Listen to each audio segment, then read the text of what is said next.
everybody. Welcome. Welcome to the Halloween Chanel fashion show. Listen, I got a phone call just a couple of weeks ago by Virginie Viard herself. And it went something like this. The phone rang, ring, ring, ring.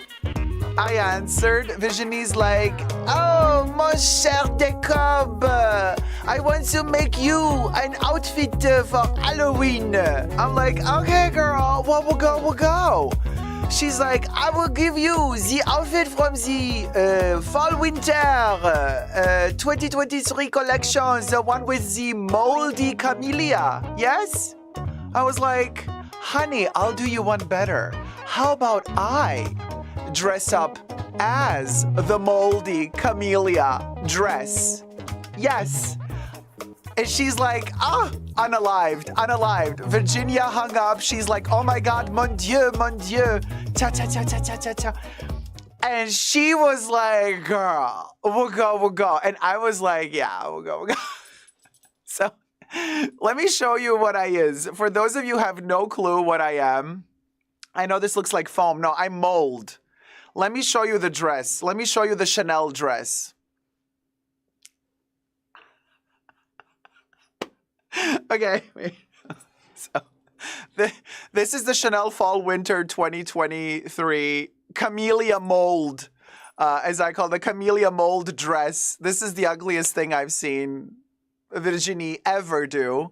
So I thought, let me dress up as the mold that's on the dress. So yes, we'll go. Okay, I know but this does look like foam, but no, it's mold. Okay, go with it. I mean, you see what I mean? Like we're going places. But of course, then, you know, we'll go. Let me show you more pictures. I mean, you see, the shoulders, honey. Yes. No? Chiss is like Mr. Bubbles. Well, then, of course, we'll go. Now, there's also another picture. And there you go. Even more angles, serving the camellia mold on the Chanel runway. And then, of course, you know, we had to have this haunted Chanel runway just for us for today, because obviously, you know, you're going to be calling in, and this is the Halloween live stream. So people call in, everybody's in mask, do whatever you want to do. And well, keep it YouTube friendly. And then we're going to, you know, the link, I'll post it in the description box. Either I'll pin it at the top of the chats or in the description box, but you can call in. And of course, Baby Yoda was like, hold on a minute. Why do you get to dress up like mold? The Chanel mold, camellia mold dress, and I don't. And I'm like, okay. So Predator Baby Yoda, he also got his little mold outfit, because he of course really wanted to be dressed like me, and he's super happy he got his little mold outfit as well.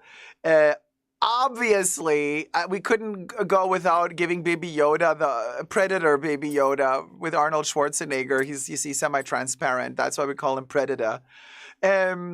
So yeah, he has his little, look at him go. The duo we all need, right, Alyssa? So anyway, this is Baby Yoda also wearing the Chanel mold camellia look. So it's not yet Halloween, you know. This is the Halloween bash, but it is the weekend. Halloween is on Tuesday. So Baby Yoda, we'll talk to you a bit later. Maybe, you know, people need to call in now. I'm going to have to post a link for everybody to call in. So And yes, you can call in and we're all going to talk and just sit and chat and be dressed like crazy people, you know. Yesterday we accessed the asylum bunker and now we are fully immersed in it.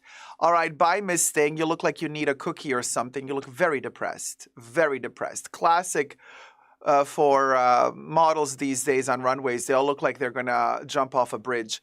So anyway, hi Tanisha, hi Kimberly Kidman, hi Melissa, hi Phoenix Mom, Alyssa in Wonderland, Corey K, Chizes, Gloria Retinos, Naru, Nancy, Yori, Letty. I saw Cheeses earlier as well. And then we got Ellie. And hi, everybody. So obviously now the camera's there, chat is there. Now my head is turned whenever it's all a mess.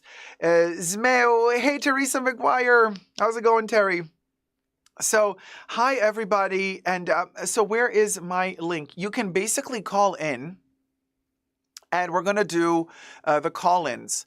So I am ready to post it. Here goes. I'm posting it in the description box of the live stream. You might have to refresh the live stream in order to see the link, the Skype link that's going to pop up for you to call in. You don't necessarily, I think, have to have Skype for the link to work. But you can just like click on the link to dial yourself into the fashion bunker. Yes, with camera. And we are going to go into a panel conversation mode where everybody gets to call in. By the way, my makeup, yeah, I went there. I did the NYX or NYX. I did the Barbie and Ken, or like this. Yeah. I did the Barbie pink and the Ken blue. Hashtag not sponsored. There you go. Those are the colors I did on my eyes. So we did a little bit of Barbie and Ken on the runway for Chanel as the mold, the camellia mold. So we got over 100 people watching. We only got 41 likes. You guys, thumb up the live stream. So obviously, the little clickbaity moment at the beginning of the show was like, Chanel unboxing. I am the unboxing. So technically not a clickbaity moment. We've unboxed me, the Super Jacob Chanel mold. Okay. The Chanel mold dress from Fall Winter 2023. That's me, baby. So that, you see, not really clickbait. There's some honesty to the title. But I needed to get people to click because otherwise, if I just write Halloween, you know, people are going to be like, oh my God, it's so scary. Oh, we'll go, Halloween. Oh, also, I have Chucky with us as well because it is Halloween. Hey, Heaven Blakes, how's it going? Oh, wow, I caught this. Yay. Oh, no, I'm so sorry. Get better soon, Heaven Blakes. Get better soon, sweetie. Sending you healing vibes. Healing vibes. Hey, Miss B. Hey, Johnny. Hey, Linda S. Hey, Star. Hey, Trey B. Hey, the Prismatic Oracle. How's it going? So if anybody tunes in later on and is like, what the hell is he wearing? And I skip the question because I don't see the chat. Please, like, just write in the chat, like, oh, Jacob is dressed like the Chanel Fall Winter 2023 Camellia Mold dress. Obviously. Like, hello. I got Chucky here as well. Chucky very fashionably dressed in black with the little skeleton glow-in-the-dark moment. It's green, so everything is very... he's transparent as well. But Chucky, hi, everybody. He's like, oh... Hi, everybody. There you go. Chucky's also saying hi. He is dressed in his cute little skeleton. Look at him go. Look at him go with his little glow-in-the-dark skeleton outfit. He's just such a rascal.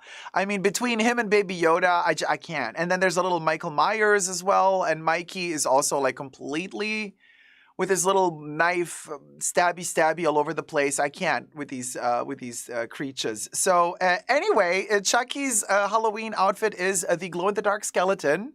We'll go. And there you go. Oh, we got a first caller. Hold on. Let me, hold on.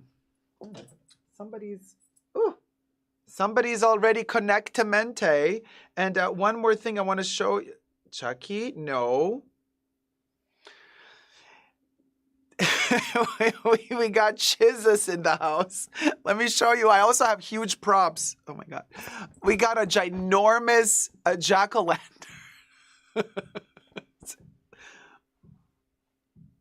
Like, can we talk? It's a ginormous jack-o'-lantern, green screen. It doesn't do it justice, but there he is. He is with us here for just in case.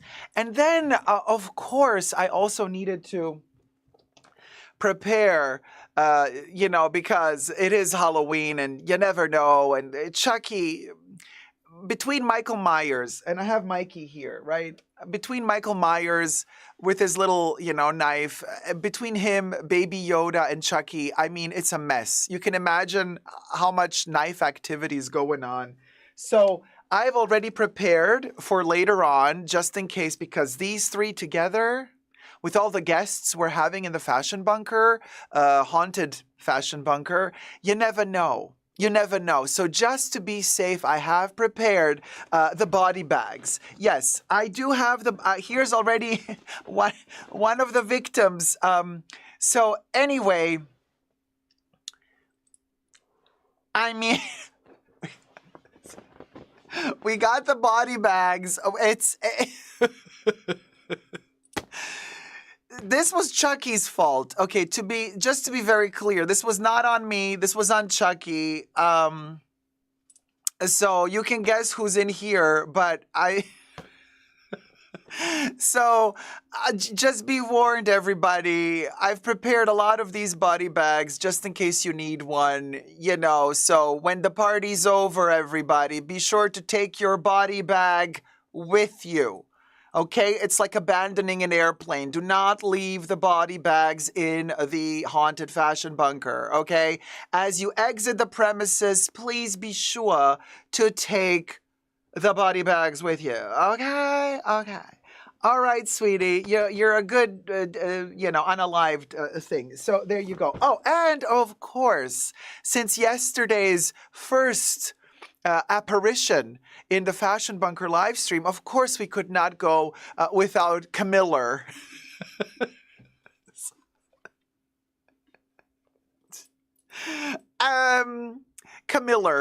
Camiller is with us.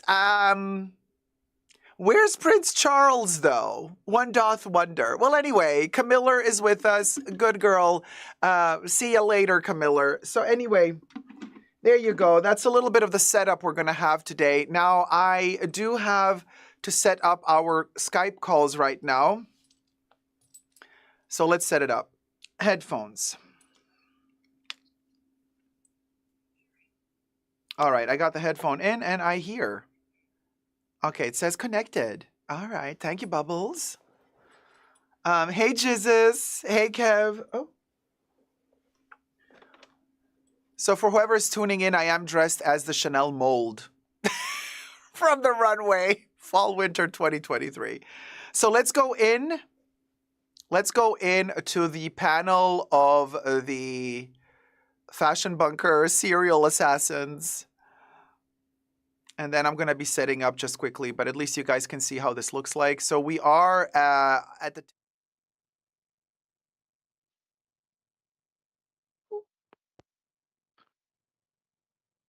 Hi.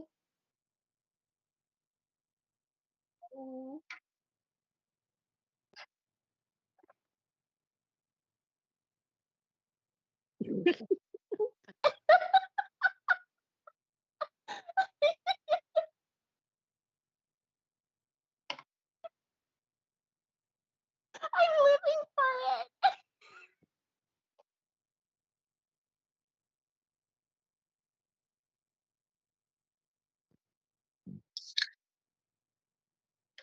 They can't hear? That's what Kev says. We can't hear Jacob, Kev says. Jacob went mute.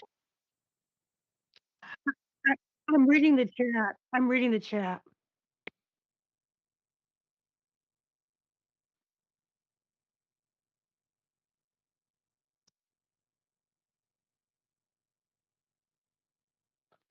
Chizus, not David.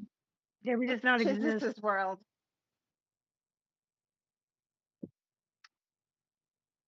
Yeah,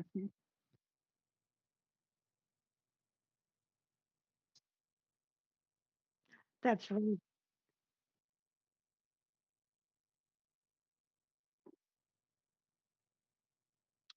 I can hear you.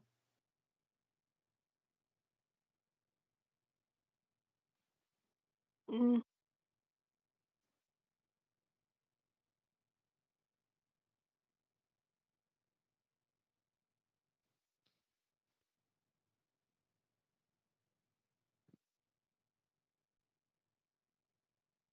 Oh okay, shit! guys, we're trying to figure this out. Jacob, we can hear him, but you can't hear him. So I don't know what to tell you. They're working on it. Oh, hearts. Jesus is here. Hi, Jesus. You guys? Can you? They said they could hear me. You Oh, hear me? Correct, correct, guys, and the living ferret. no, they're not reacting to you, Debbie. I'm not Debbie. No, I know, but they don't hear me right now, so it's okay. But they're not Mm, reacting to you. okay. Okay, so Kev says Well, he can hear Oh Jacob. shit! Now, okay, now everybody can hear me. Okay. Okay. Wait. So now you guys can hear me, but you can't hear Oh yay, it works Chizzes. now. cheeses. I can hear cheeses. So I'm Works Parmesan now. I can hear Jacob Reggiano. and Cheeses. Okay, we can hear everybody. So present Mm, yourselves, ladies and gentlemen, and gorish, ghoulish creatures. Who is who on the panel? Let the people. Well, I mean, use whatever name you want to use. You don't have to use your real names, obviously, because we are live on YouTube. So be careful Yeah, what you share with the world. Okay, just warning you. Share only what you feel comfortable sharing. goes first. I'm Okay. Ferret. Hi, ferret. Hi, and I'm living Ferret. I'm dying ferret. Dying. I don't know if dying's gonna make it or not, but I'm here. Hi. Okay. So living ferret made it to the panel, but dying ferret we I don't made it. You made it! We did it, Joe. Yeah, we did a job. David Anderson donated $20. Oh my God, Happy David Halloween, Anderson you just gorgeous donated ghouls. to the Oh, cha, that was loud. Wait, I didn't manage. Una momento. Oh, thank you so much, Dafith. Dafith. Look, I got the cotton candy killer clowns from outer space. I'm a Papa Cherry for you, Dafith. But there's no confetti. There's no confetti in this setting. Okay, you guys. I'll just twirl the cotton candy, but we don't have the other effects on this setting. Okay, here goes Dafith.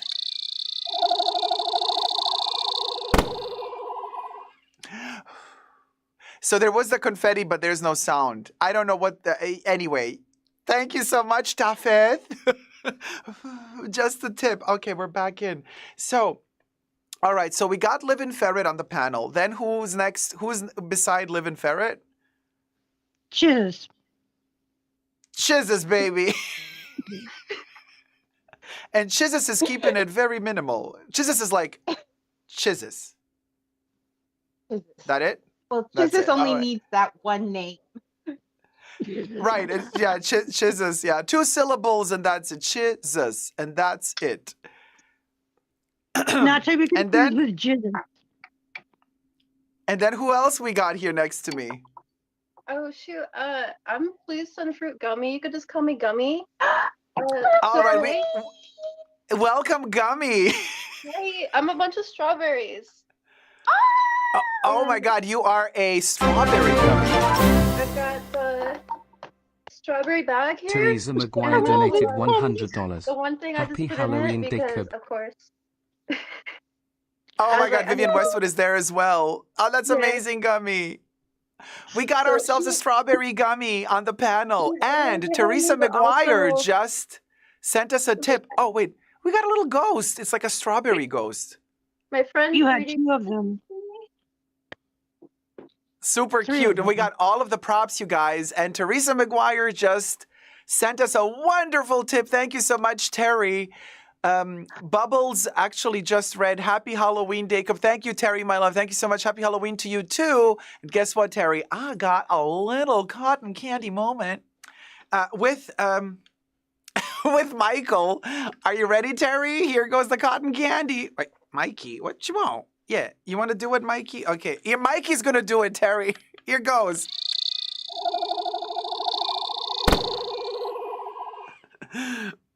You're good with a knife and you're good with cotton candy.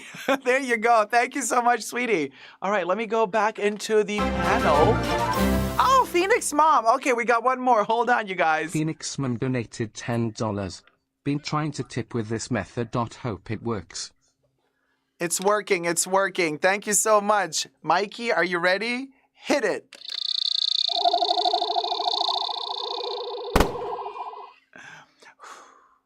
Oh, what a moment. Thank you guys so much. Very, very kind of you.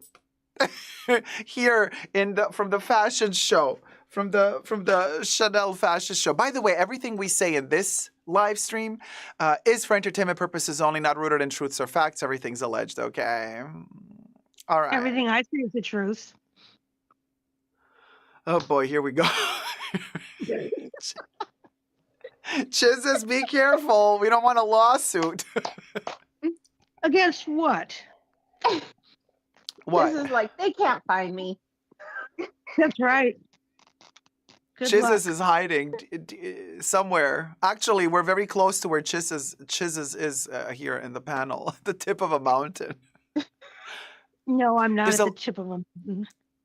Well, Jizzes is in a bunker. A Chizzes just bunker. the tip, just the tip. You know. So anyway, how's it going, everybody? So how's it feel to be here in this panel? Halloween My allergies panel. are acting up real bad, so if it looks like I'm crying, I'm not. The Allegra has not kicked in yet. Oh. Wait, what do you mean? Are you're sick? Maybe, but also Same. allergies. Same. No. I may be the next one taking a test. No. Oh, candy cane? Dun dun. Yep. Hope not, but Wait, what do you mean? Like, do you have like joint pains or what? no, I just got sniffles. Or Oh, I'm just like, sniffles. Because with me, it started with a tickle in my throat. Hmm.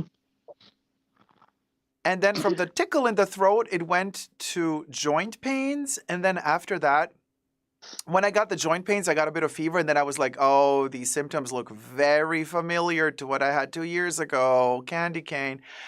But I still was like, no, this cannot be. And then like 2 days later, you know, we did the live stream, or 3 days later, and then I tested. I was like on camera in the pre-show, and it was like, oh, fudge, I'm positive. And then, but then it went really fast. Like 4 days or 5 days later, it was okay again. I still have a little bit of a cough, but like, oh, the sore throat was a mess though. Like on the 4th day, I got a sore throat, and then it was like there for 2 days. And then it just goes away, just like it came. It's like such a silly, weird going through all of the symptoms like clockwork. It's just, yeah. But also I heard some people start like getting it with sneezing. Any with a swollen lymph node or a sore lymph node in the neck? yeah, I Oh, is that kind how of you did got- feel like little lump right there, and I was like, ooh, that doesn't feel great. Yeah, it just started hurting.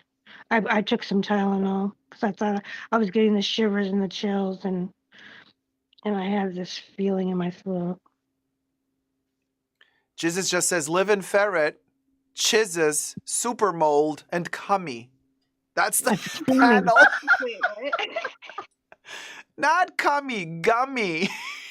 Jesus. Wrong word. Jacob, did you get an additional vaccination or the So, no. I personally did not. But I am not recommending anybody to do it or not do it. You do you. But I did my 2 shots 2 years ago. Then I got sick as a dog, so they didn't help. And I was like, you know what? I'm done personally. So then after that, for 2 years, I was good, lived my life happily. And now it caught up with me again after 2 years. But it was my T cells, knock on wood. Thank you, body, for helping me. My T cells remembered the virus and they blocked it off. And within a week, I was okay again. So this might not work for everyone, obviously. Everybody's body is different. But that's just my story. So that's how I did it. And now my body's up to date again. So my T cells have remembered the virus. So now they're again I'm fully like bulletproof for at least a couple of months. That's that. I just let my body deal with it. Not saying everybody should do that, obviously. I'm not sitting here telling you do this, do that. Do you do whatever feels comfortable for you? But just to answer your question, that's what I did. Oh, Heaven Blakes, you never got it? Well, good for you. Maybe you're one of those people that's like immune from the base, you know?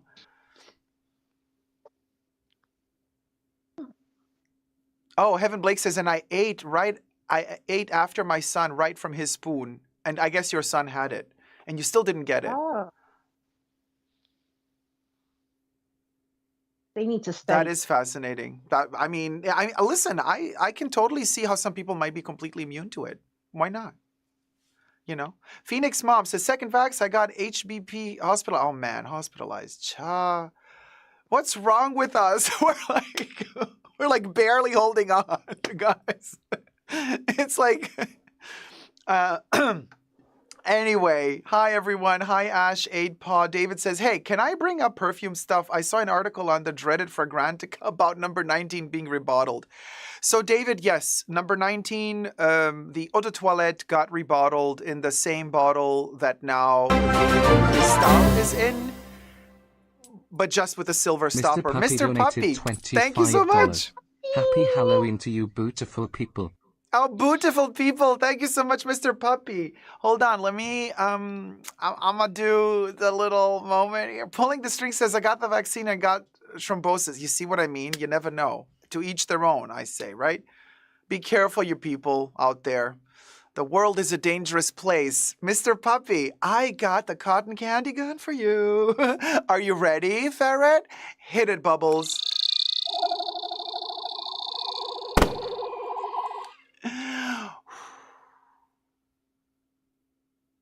It doesn't want to focus, but it focused now. Oh, wait. Let's do a little screenshot moment.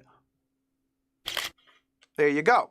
Thank you so much, Mr. Puppy. Mwah. Let me go back to the panel. Hi. If anybody wishes to join our panel, just chill, just join in. We don't have any agenda. We don't have any topics. We're just chilling. This is one of those rare occasions in the Fashion Bunker where I open the doors of the Fashion Bunker to the party, and anybody who wishes to call in can call in and just sit together, chill, and talk about whatever you want to talk about. Oh, whoop whoop. That was cute. That was you? No. That was me. That was me. That was All right, so Chizus. There's a little react button. I wanted to see what it did because it was throbbing at me. It says don't throbbing press here being the and key word here. There. It was it's still throbbing. It makes me Oh my want to touch God.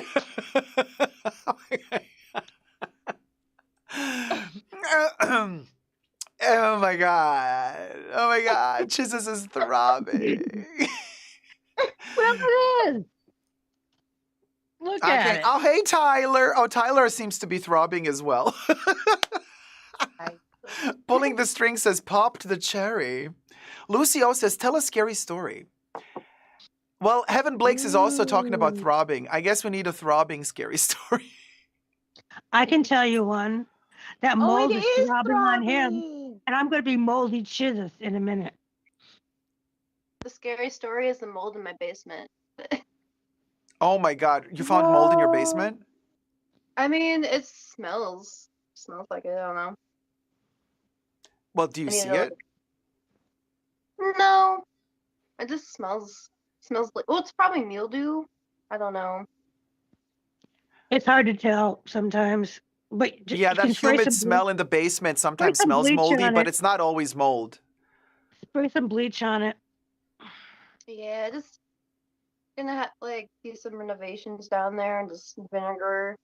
I heard vinegar is actually really good at getting rid of it, but bleach can, but it's like vinegar, you spray it. Yeah, vinegar, but also vinegar is not good for every like organic uh substance because some organic matter eats vinegar.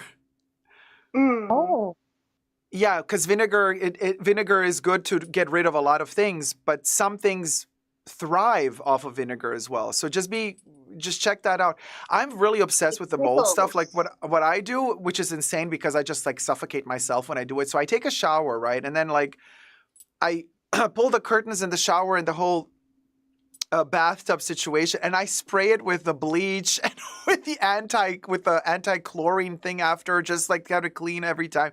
But then like when you do it, you got to be really quick and run out of the bathroom because if you start inhaling that stuff, it's like, oh my god, I can't breathe. But after every shower I take, I spray it in just to be safe.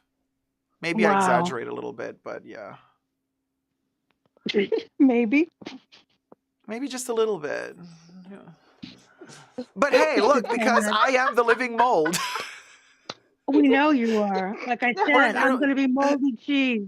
I'm going to look You're- like Gorgonzola. Jacob, I just feel like remembered Cole when you heard you talking and this made my whole thing that whole entire thing you just did. It just I did not hear you because my screen was blank.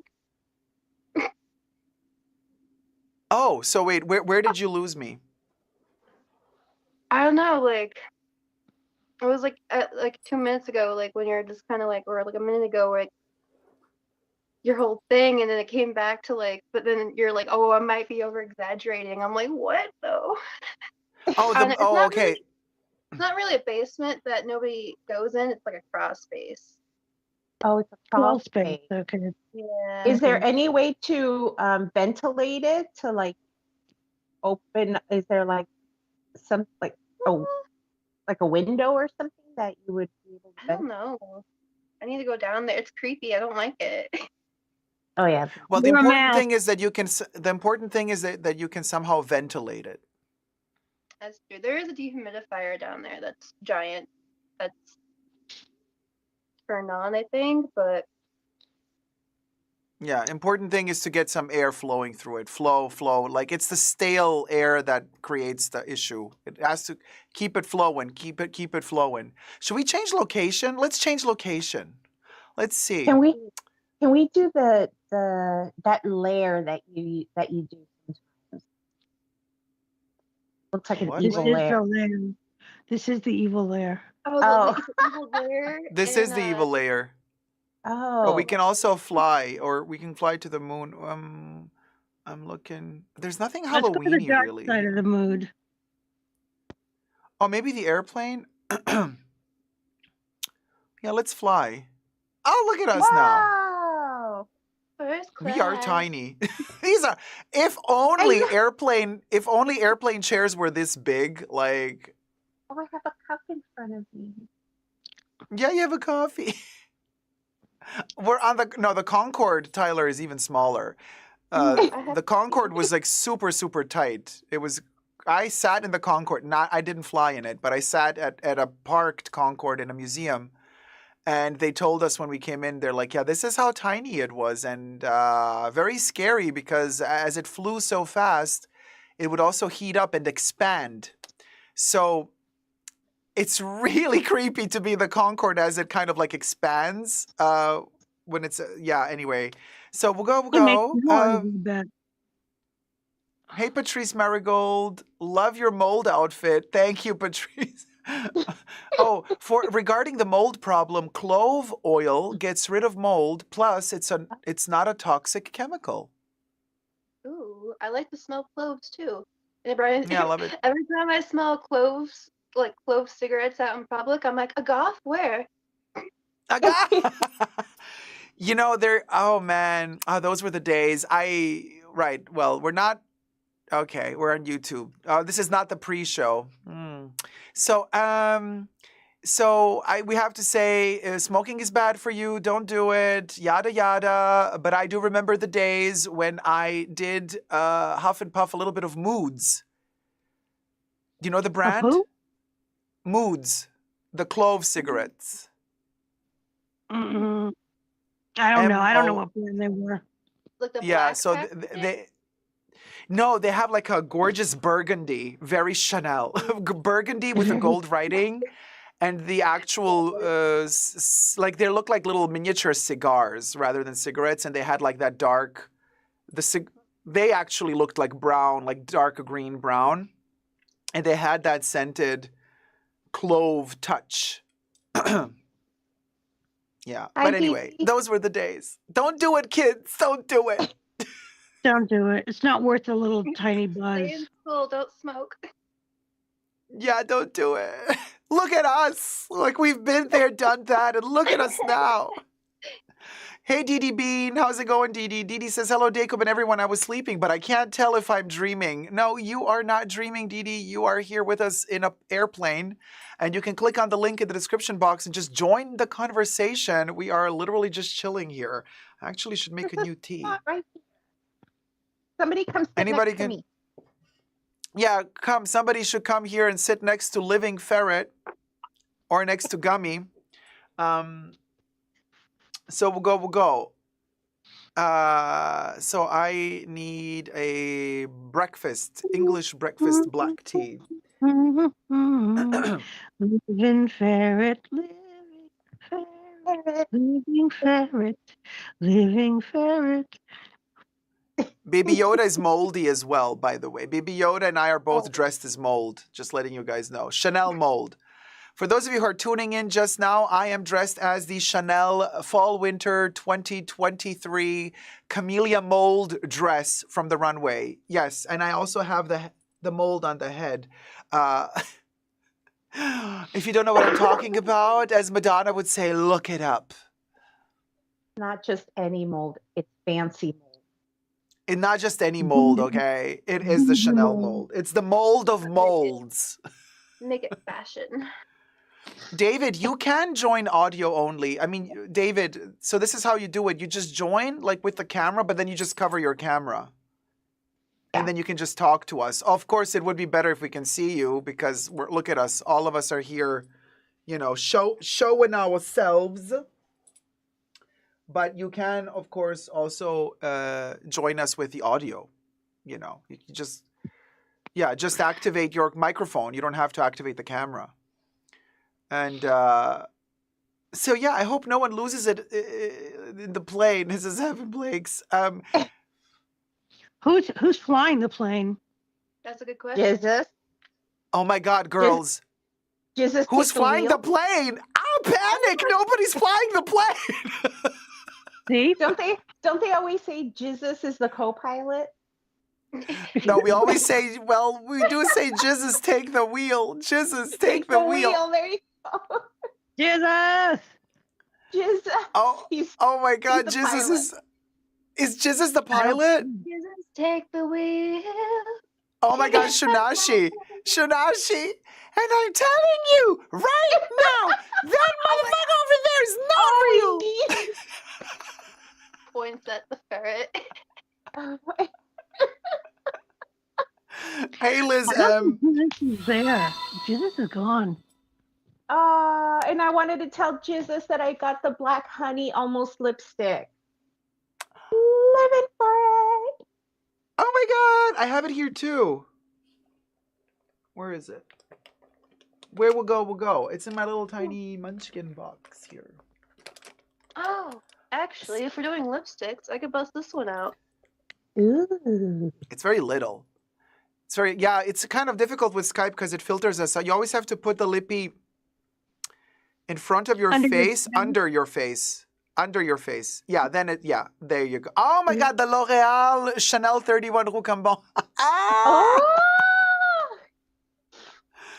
We'll go. Claudia from B Chucky's the says pilot. Chucky's Claudia, I hate to break it to you, but Chucky's right here with me. He's not piloting oh boy. He's right here. So he's not driving the plane. We still don't know who's the pilot. It's very, very disturbing, this moment. We are still flying, but we don't know where to. And we Lord don't know help us. who's. Lord help us if it's Baby Yoda. Also, like, can we like get some snacks up in here? Like, where's the steward or the stewardess? It's like somebody chicken pass nuggets. by. I need We want a snacks. nugget. Snacks, please. No, we don't. I mean, I want it some would be nice. cheese. I want Wait, some you got Gouda. cheese? I want some Wait, who got cheese? Chiz has got the cheese. Jesus. You got cheese? So- Cheez-Its? I Yeah, have the cheese. cheese is so basically we're gonna eat you. If we don't get a snack, we're gonna start nibbling. Well, I'm glad I'm not sitting next to you anymore. I was getting moldy. Yeah, well, listen, that's the best cheese. A little bit of gorgonzola chizzes. Listen, a little bit of gorgonzola chizzes with a little bit of grapes. Live in ferret, literally. David Oh. is here. Well, where are you? Can you hear me? I can Yes, hear we Sorry. can. you. Just be sure Really? to Oh, hey. Okay. just be sure to sorry. turn down the audio from the computer so we don't have echo. Yeah. But I think there's no echo. I think there's no echo. No, it's on mute. It's on mute. Girl dinner. Hi, guys. That's so Hi, cool. David. Hi, David. Hello, David. You're just in time for Hi, girl dinner. everybody. David. How's it Sorry? going? It's good. It's late here, but I'm still up. So, You know so what you're I not. want to say? Since we don't see David, I'm just going to imagine that he's piloting the plane. So he's I was gonna talking to say- us from Yeah. the cockpit. Okay, you'll tell me if I'm too loud, right? You're fine. Yeah. No, you're the pilot Okay, from the okay. cockpit. Okay. I'll just be this weird disembodied voice. How about that? Yeah, just like any pilot, Oh, you know. It's Yeah. like Absolutely. They don't exist. They're not real. so where are you flying us to? Yeah. Oh, Good I don't question. know. That's not good, is it? I should No, have it's probably not figured that out, right? Oh no. Before I started flying the plane. David is like, Well, we're not really we flying anywhere, you guys. We could be going anywhere. We're going on a trip in the mind. Okay, cool. Yeah, How about I'm that? down for that. Yeah, Yeah, I mean it is Halloween. We good, can make yeah. it spooky. Yeah. absolutely. Transylvania. Absolutely. Oh, The Transylvania? scariest place on earth. Yeah, that is the scariest place on earth. So we should go there. Oh boy, Transylvania is a little bit tricky. So, But, so what's going on with the ferret there? Hey, ferret, how are you doing? Oh my I'm God. I good. like your paws. I see the paws you. there. I'm Hold living. on. What a cute voice. Somebody's going in and out. Oh my gosh! What a oh! Look at the kitty. Who's that? Oh my gosh, you have I have 5. You have, you have 5 cats? Yes. That's amazing. Aw. Like 5 it's cats? 5. Apparently, that's what she said. My allergies are acting up. I mean, we were just talking about this. Seems a lot, right? 5 cats is a lot. I mean, They're all so lovely though. I can't. I love them. Oh my God, there's hair all over me. I love It's them. worth mean- it. I have a dog. They're the best. Animals, just in general. So, oh, Kev wants to see all 5 cats. Oh my God, can I catch them all? Oh, that's a Creamy Pokemon moment. Kev. Can What? we see He all needs to be 5? on here. Catch 'em all. Kev. Yeah, be Since- careful because Chucky has been behaving like Alf lately. He wants to eat the cats. I don't know what's wrong with him. It's Halloween. Oh my God. IYK, by the way. I don't know if some of you are too Jesus young to is know back. who Alf Jesus is back. I is. love Somebody too Alf. young? Okay, so I'm we in all my know late Alf. 20s, and I love Alf. yes. I used to watch that. Ow. Jesus laid down a perfect line. What did Oh he my say? God, Jesus, you did not. Can you repeat it? No, I don't. Jesus says, who knew Kev was into pussies? You said it, I didn't. And then Kev said, obsessed. Beth. Okay, I tried to catch one, and then he's like, "Nope." Oh, moody. Yeah. Maybe because it's like it's the night after the full moon. Maybe they're still a little bit moody from the full moon. It's still the full moon. Not really. Here it is. No, it's going I'm down now. I think it's come up to me and be like, "Hey." It's like 3 days or something, 2 or 3 days, Oh. and then it goes down. It We've starts got a to little wane. echo. Oh, Tanisha says my granny loves Alf. I watched it all the time. Too busy anybody wants to- communicating oh, with sorry. the spirit. What? What was that? I'm just David, you reading said chat. something. Does anybody? Oh, if anybody wants to see something very strange, there's an interview of Bill O'Reilly on Fox News interviewing Alf in the late 2000s. Oh It's a Lord. trip. But like gonna look it up. the little guy who was like dressed as Alf? The puppet, the character of Alf. Right, but you know He that the Bill guy who O'Reilly. was I Alf don't- was apparently like canceled because like he was really mean and stuff. That's why he was on Bill Okay. O'Reilly, probably. Oh, it was so bizarre. I thought I was dreaming that. And no, apparently, okay, that makes sense now. I would not let Alf in my house. I could not. No, he would Your eat those cat's pretty cats in dead. a minute. Yeah. It would be devastation. It would be cat burger central. Oh my gosh. I have a story of when I was in high school. There was like this like random thing for homecoming where they brought in furniture and like a bunch of random stuff and set it up in the school. And just like as a prank, but for some reason it was like chaos. But I found an Alf doll on the ground. And I'm like, "You're coming home with me." Because Why like do I there's hear that, like, everything double? stuffed Me animal. too. Yeah, it's a little bit echoey. Somebody's Did got their somebody- volume up. Did somebody join the convo and did not turn down their second mic? Hello? Is it me? It's gone now. Is that me? No, it's Okay. No, gone it's now. good now. Now we're good again. I don't know, something, maybe a glitch. So you took Alf home. Yeah, I was like, "You're coming home with me?" Because he was just like a little puppet, and like it was like chaos, and everybody was running everywhere, and that's the year that Senior Pranks got banned. But Kind of yeah, I was out. like, Why? "Come home with me." And I still Senior have him. prank? Can't- Yeah, it was really weird. Now I hear double again. Did somebody join the call? It might be me somehow. It is you, Dang it. I think.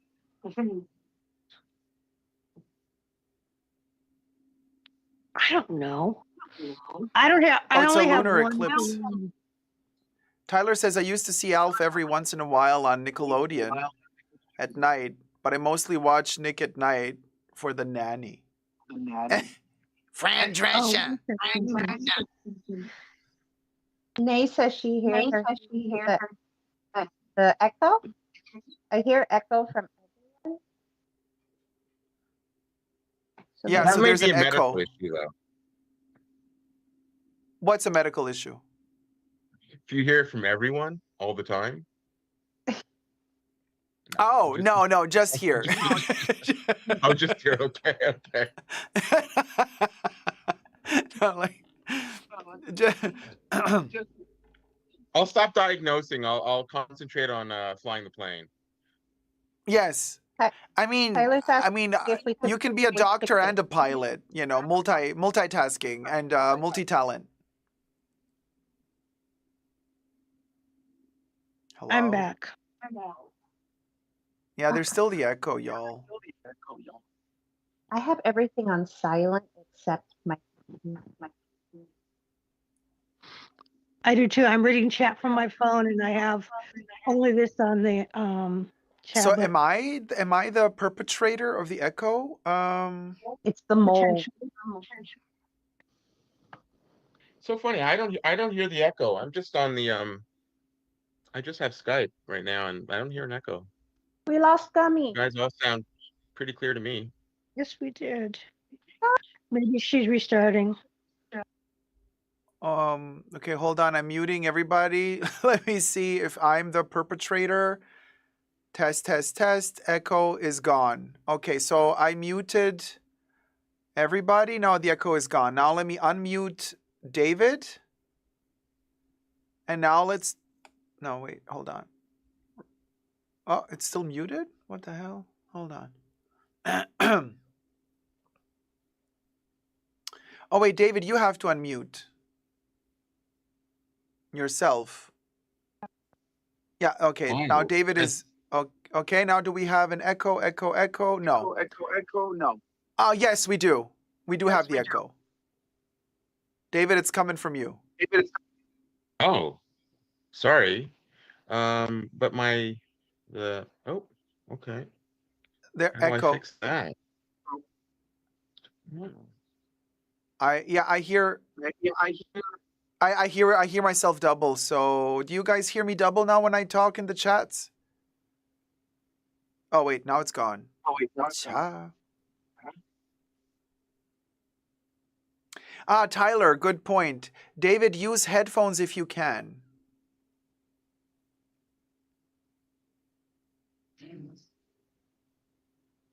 Because sometimes we had this issue. You guys remember last Halloween? We had this issue when we were using like cordless headphones or the Apple headphones.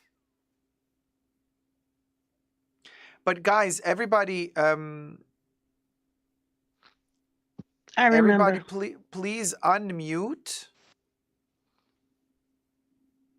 Are we heard now? There you go. And David, you need to rejoin. Do you have the stream running in the background? If you do, then turn off the stream in the background and just stick to our convo on the Skype thing. Because then you can see us all on Skype because you joined the Skype call. So you can see us all on Skype. But then sometimes the issue is even if you're like turning the sound down, but you're but you have it still playing in the background, sometimes that can cause issues as well. In addition to the fact that sometimes the wireless headphones cause problems. Well, la-di-da. Jesus. Well, la-di-da.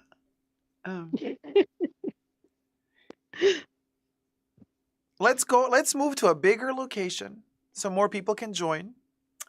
So we are jumping out of the plane. No pun intended. And Can I go to Stonehenge? and we are going Stone- into Wherever that I don't place know is. where. On the steps. Something- On the stone steps. On the stone steps. All right, let's do the stone. The amphitheater.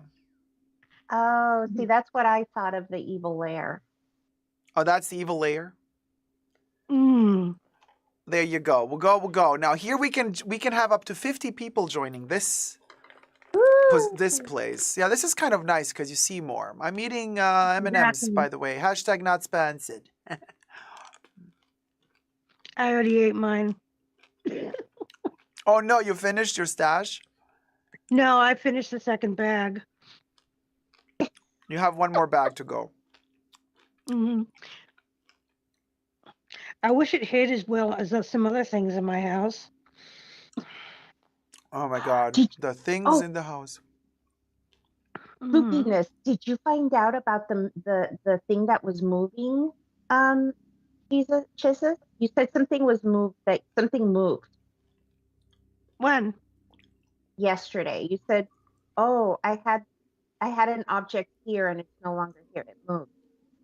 Oh, I couldn't find my stand. It did move. It was on a top shelf of a bookshelf, my stand for my tablet, and I crawled under a table near my tablet, near my bookshelves, and it was on the bottom shelf. I did not put it down there. Honest to God. So there was a ghost? I don't know. I'm missing two of my favorite necklaces too that I wear all the time. They're just Oh gone. my god. You know, something like that happened to me the other day. Super bizarre. So I have that Chanel Les Exclusives body cream that I love so much. Mhm. And I'm very, very, very cautious with it. So after I've unboxed it, which is like 3 weeks ago or something, then what I first do is I first take all the cream off of that protection lid. I clean up all of the top so that the cream is always at the bottom of the jar. And I'm so anally particular about this. And We it's very, very understand. clean. Very, very, very clean. Well, guess what? 3 days ago, I opened the jar. The entire cream is stuck to the top. How? It did not fall. I never flip it upside down. I always lift it like a little precious jewel and I place it delicately down. I was so shook. I'm like, how is this possible? The Decol This has never happened to me before. I've gone through 3 jars of this cream. Things are getting weird. That's all it is. Glitch, Sometimes a you stick glitch. to a top. What do There's you a mean? glitch in- Is this? Oh, he means to say, top and bottom. Oh, yeah, yeah. Okay. I wasn't going down that alley yet. No, you went up that alley. Anyway, Dee Bean is asking, Jacob, are you going to hand out candy? Well, here you go, Dee. You can have a little pebble. Trick or treat. I'll eat it for you because it's kind of hard to send it through the screen. Oh no, David. Sorry, guys. Pilot is experiencing technical difficulties. Let me feed the ferret. Let me feed the... Oh, wait. The ferret is here. Well, we're out of the plane, so Here you go, ferret. cracked I'm feeding the news. living... Wait. There you go. Bloop. There we go. Oh, the ferret's so cute. I want to pet the little ferret. I can't. I don't have Jacob's mad skills like when he was a puppet. Maybe I should put some NSYNC in the background. That'll have strings and never mind. Oh, wait. How did that song go? Well, we can't sing it, but... Bye, bye, bye, bye, bye. Yeah. The virtual reality Jacob. I think that's the only part I remember from that song is bye, bye. Cause it ain't no lie, baby. Bye, bye, bye. Baby, bye, bye, bye. Bye, bye, bye. Oh my I'm God, not Jesus legally says the ferret. blind. No, the ferret is not legally blind. Literally, the ferret has 4 eyeballs. Maybe 6. Oh, 6 eyeballs? Yes, 6. Wait, I'm where's right. where's the other 2? Could be glasses or contacts. Hello. Oh, hello. Oh, hey, Val. Val, come join us in the chats. I mean, on the stones. And Kev wants to know, like, where's the Birkin? We used to have a Birkin here on the... Oh, that's right. Up there. There was a Birkin up there, but I think either Maria Dragonova or Tamara Kalinick snatched it. The nipples are the eyes of the chest. Oh, there you go. No, that's a RuPaul's Drag Race quote, isn't it? I don't know. Jesus said it. Yeah. It's hard to see through the holes. Oh, Kev, don't you know it? No, but listen. The nipple. The nipple. The nippo. The nippo nippos is are more the eyes famous of than the Jacob. chest. Yes. The nipple Oh my will God. be having its own Instagram and there'll be a new channel for the Nippo. So, Nippo. Yeah. Nippo. And he's like, she bit my nippo.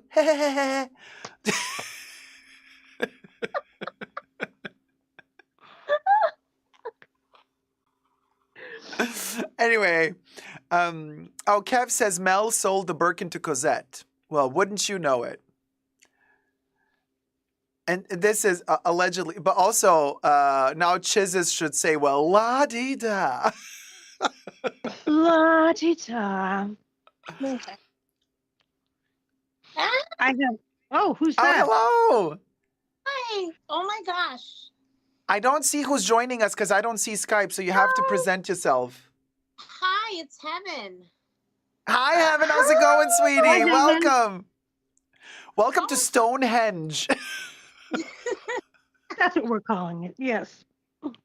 I woke up, I was sick, and I saw, and I said, okay, I have to hop on before I go back. Wait, is that a brooch? Well, I'm in my pajamas, but I couldn't come on your show, like, and not at least put some effort. I love it. So you got earrings and a brooch. Oh, And I then love that. This is classic fashion bunker. We're sick as a dog, but we still dress up. That's right. And then I'm back to bed. If we're gonna go down, we're gonna go down in style, goddammit. Exactly. Love it. Just like in the Golden Girls in that one episode where they said, when they were making fun of Blanche, and they said, Blanche, if you were in a coma and a man passed by, you would still turn over, put your lipstick on, and then faint all over again. That's exactly what I just did. Oh my God, speaking of the Golden Girls, you guys, I just had a Halloween dream, literally 2 nights ago. And usually, I've been having these weird dreams lately, and they're not the best dreams. I don't want to say nightmares, but they're kind of dreams where I'm always annoyed by something and there's always trouble. But 2 nights ago, I kid you not, Oh, awesome. I dreamt that the Golden Girls were back, and I was in an apartment with, and this was the bizarre part because it was Betty White, but she was kind of turning into Rue McClanahan. So it was kind of like Betty White, but also Rue McClanahan. And I was like convinced. So basically in my dream, 3 of them were still alive. The only one that was gone was Rue McClanahan, even though I was talking to her. Well, my dreams are weird. But anyway, I was telling her, we have to bring the Golden Girls back for one more episode. And Rue McClanahan was like, you know what, Jacob? That's a great idea. Let's do it. I'm going to get the other girls on board. What's the story going to be? And there we were sitting at this table, kind of similar to the kitchen of the Golden Girls, plotting the return of the Golden Girls for one last episode. It was amazing. It was the best dream ever. I was like so happy. And then guess what? I said to her, listen, when I make my brain work so hard, I need some sugar. But since I'm like not going to do sugar, I'm going to take a banana because that's the kind of the healthier sugar. And I stood up to go to the kitchen to get a banana. And then I woke up. And I'm like, darn, I want to hear the story. But I woke up happy. I was like, oh my gosh, I was with the Golden Girls. It was amazing. So anyway, that was my dream. So cool. Heaven, you were on Fragrantica on the Cristal post? Yeah, and there was some lady, like, She defended you, Jacob. I on know. Thank you so Fragrantica. much. Yes, I know you defended me on Fragrantica. I don't know what she was so cranky about. Just cranky in general, probably a Karen. Yeah, she looks like a Karen. Just not I happy. mean, we saw the photo. We saw the photo. Okay, 'cause I tried to send it. I didn't know how. Oh shit, a spider. Oh my god. Sorry. Oh, I'm big. Did you get it? Dummy's back. Hi, Gummy. Hey, Oh, Gummy. Is it good Well, now? we just assassinated a spider on camera. And Yeah. while we assassinated a spider, Tamara Kalinick sent back the Birkin. And as you can see, now we have the Birkin. There And was a red Tamara is bird- like, you know what? I have 50 of them. You can have this little alligator one. I don't think she had them. How generous. What a gal. What a a gal. la-di-da. Yeah.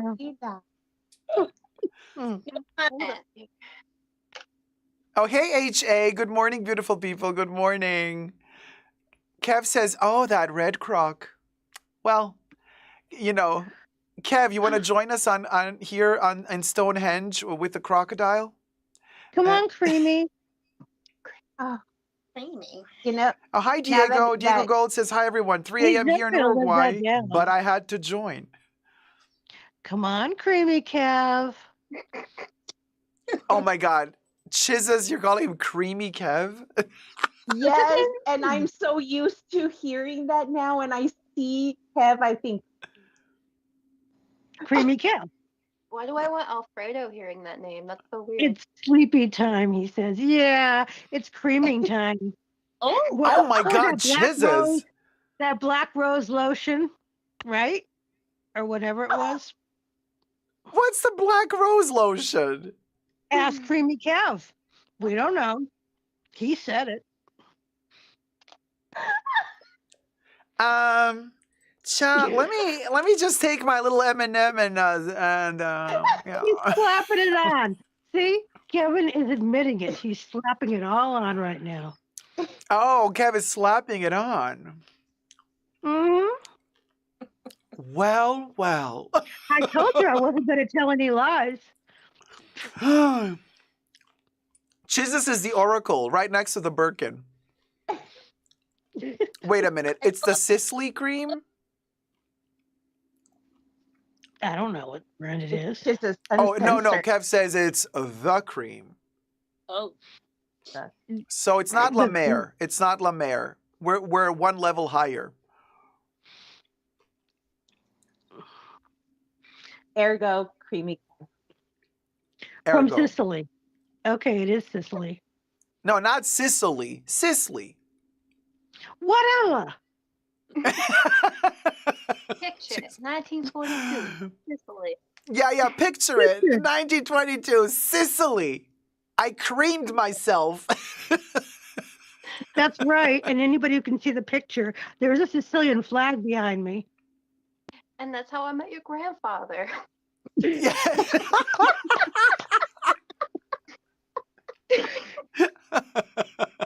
Lucky you. Oh my gosh. I mean, and that's how and my dear grandchildren, that's how I met your grandfather. Mhm. The Birkin is gone. Oh. Oh, because somebody wants to have the diamond Birkin. Shunashi, the diamond Birkin should be there. So let's see if we can figure out how to get a diamond Birkin up in there. Because obviously, listen, y'all, what's her name? Audrey snatched Right. the Birkin that No, time. Tamara obviously did not deliver. She gave us her, leftover scraps. And but we want the diamond one. But before we get the diamond one, we want the live-in ferret. We want the live-in ferret.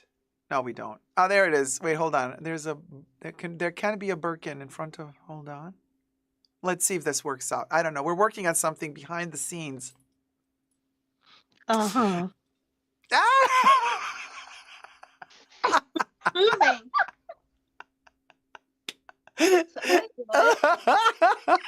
I was looking for socks because my feet are cold and I missed something. No, now you see, live-in ferret has a Birkin. Oh, cute! I don't see anything. I don't see it. You have Oh, to. You have to check the stream. You have to check the stream. stream to see it. You want blue Birkin? I have live chat pulled up on my Nintendo Switch. Oh, there it is. It's right in front of me. Yeah, Oh, there I you like go. The color. I like the color. I like your manicure. You're like, The It's manicure is pretty. perfection. Also, you see, I mean, it's almost as if what's his name is gifting during his concert the Drake, bags. right? Drake. Yeah. Drake. Yeah. There you go. So they Drake could dropped take a Birkin. concert. Drake dropped a Drake- Birkin. Chick gave me this. It was nice. There was pierogi in Poland, which is what you're talking about, pierogi. Or pierogi, as some people call it. You got a pierogi? I love pierogies. Or pierogi. I don't know. It's called both. Oh, Kev says Diamond Birkin is more Jamie Chua level. But Tamara left the chat. But also, Tamara had an elephant Birkin skin-filled pierogi in Poland. By the way, you know that like Hermes did do elephant skin bags. in the Oh, past. Yeah, really? they stopped doing those. Yeah, apparently. Yeah. So HA Oh. wants to know who the live-in ferret is. Well, I don't know if I'm allowed to out the live-in ferret, but it's one of our mods. let's just put it that way. Hola, Bunker Familia. Thumb up the live. Yay!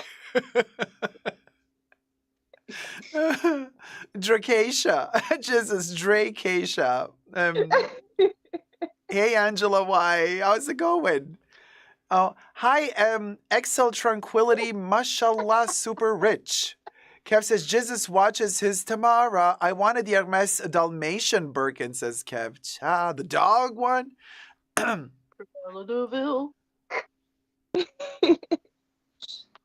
I had to check her out, and then I had to leave instantly. Who did you What? check out? Tamara.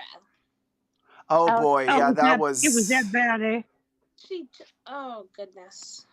I don't want to hear about her fame and fortune. Jacob already described it enough. I'm gonna guess she's broke as I am. Maybe. I can't. She's just. I don't know. Too much. It was a bit awkward. I mean, she works a lot. I'm sure she gets...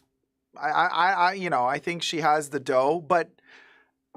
I just like, I don't know, you guys. There's something about this entire influencer culture. Like, I hate come it. on, it's like, yeah, right? It's like, we're done. Let's move on. Like, why are we still stuck there? And You know also, why do people still care? They have done studies of what kids want to be and when they grow up. And something like 70% in the poll said influencers. Oh my gosh. Seriously. That's scary. Yeah, seriously. I've read this study. I've read this article twice. Different people are posting it, but there was a recent study, and that's what they want to be because they see it as an why should I study for 8 years to be a doctor? I It's can be the an fame. influencer. Yeah, they're addicted to the fame and everything else. The fame, Could be a lot of. I'm glad But I'll I be thought dead. I thought that was like the generation right before this generation, lie. because like everybody was like, oh No. yeah, I just want to be famous, and that's that. But I thought like kids now are a little bit more clever, and that they No. kind of. I was kind of you're hopeful of the thinking- Greta Thunberg, the Yes, Greta Thunberg. she's 1 in a million. She's 1 in a million, Jacob. I thought like there was a whole movement of kids that look up to her, and I was like so hopeful for the future. I thought like, oh, kids are all going to be into, loving nature and protecting the planet, and aw. Only if it makes a good YouTube short or TikTok video or whatever else. Oh, speaking of, so the real Shakeen, Jasleen, you guys know, she's a friend of mine. She's from Canada. She's also a YouTuber, lovely lady. She just had a baby, by the way, super adorable. All publicly, she shared it publicly. I'm not disclosing anything that she didn't disclose already on her own social media. But anyway, she sent me a screenshot of wait, hold on a second. Let me find it. Like some researcher. By the way, shout out to the real Shakeen. Adam Grant on Instagram said short form. So it's this guy. He writes books and he analyzes stuff, social media and behavioral patterns of our generations and blah blah blah. And so in this Instagram post, he says short form content captures attention and brings immediate gratification, but it sacrifices lasting enrichment. Watching a bunch of reels on Instagram doesn't match the full immersion of a movie. Reading a series of posts doesn't rival the depth of insight of a book. Long live long form content. And this is kind of also going against, current TikTok trends with very short content. I kind of agree with this. What do you guys think? Of course, I agree with Yeah. it. The attention span is really short now. I'm not a short form girl. And there's some great content on YouTube. But like I don't want to sit and see Tamara on a plane. I'm so busy. Oh my God. No. But there's some great content like dealing with books or traveling. I'm really digging like the slow movement content that's just like visually stunning. I enjoy that. So there's some good, stuff on there. You, of course. Thank you, sweetie. But I'm kind of thinking to myself, like, I mean, this is kind of like maybe a generational thing. I don't know, because I would have to talk to viewers. I don't know if I have many viewers that are like in their teens. I don't think I do. I Do don't I think have any so either. teenager It's people? What? I don't possible. think I have any teenage. What? I'm only a late 20s teenage girl. That's what I feel like sometimes. Sure, me too. I'm just 15, you know. Yeah. I got to be, I'm 16.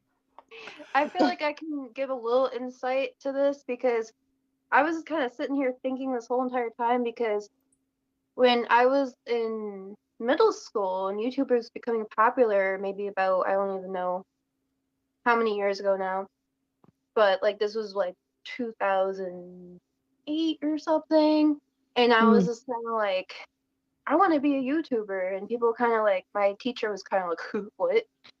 And then now it's like it's a viable career. So I grew up kind of witnessing like the evolution of YouTube for sure, because I've been on here since probably 2008 onward. And it's kind of, I started off watching like there's always been variables of short form content and long form content on YouTube. And I was here when like you couldn't upload a video more than, past 10 minutes on YouTube. I So a lot remember. of videos back in the day were short form.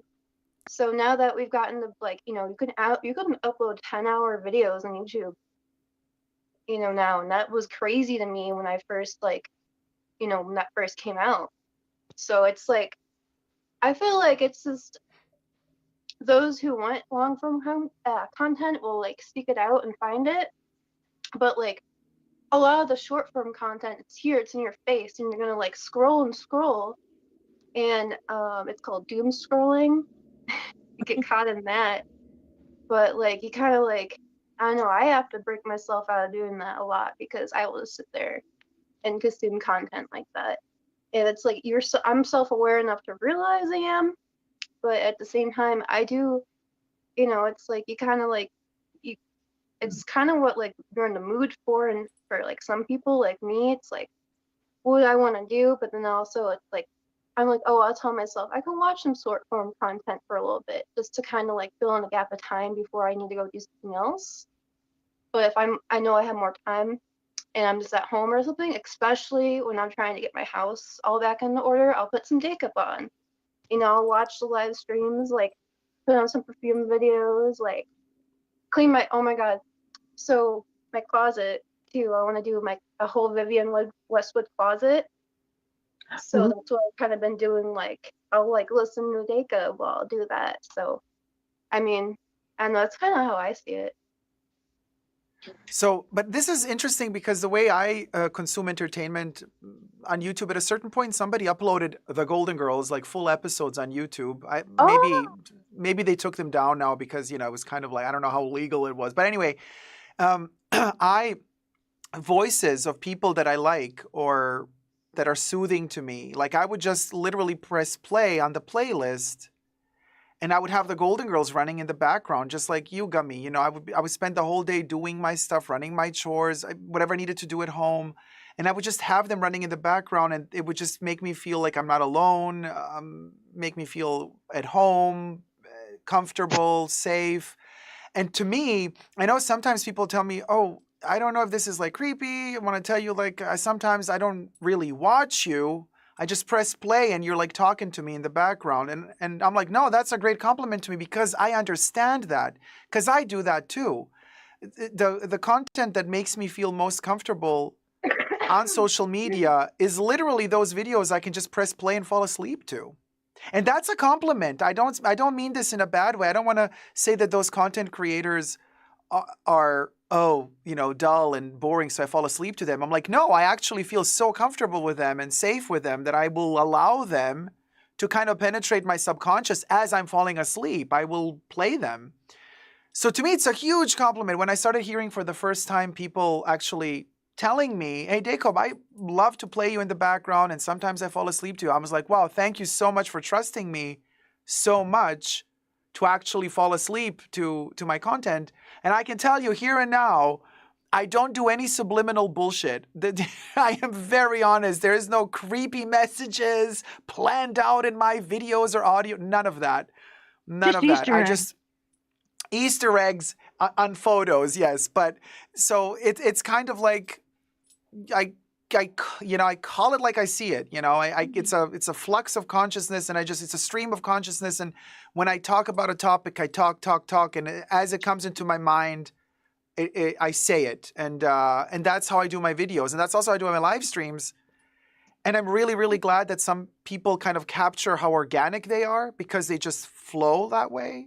And then you just press play and there's no interruption. It just kind of goes the way it goes. And I used to take offline the live streams. We used to do the live streams, and then when they were finished, they would be taken offline, and then snippets would be edited out and then posted as separate videos. But then at a certain point, I changed that strategy and I decided, well, let me just leave the live streams on. And now, interesting how on my channel, it's actually the live streams that are doing better view-wise than the individual videos most of the time. Yeah. That is interesting. It's super interesting because everybody kept saying, you're crazy because like now it's all about TikTok. It's all about doing 1-minute shorts.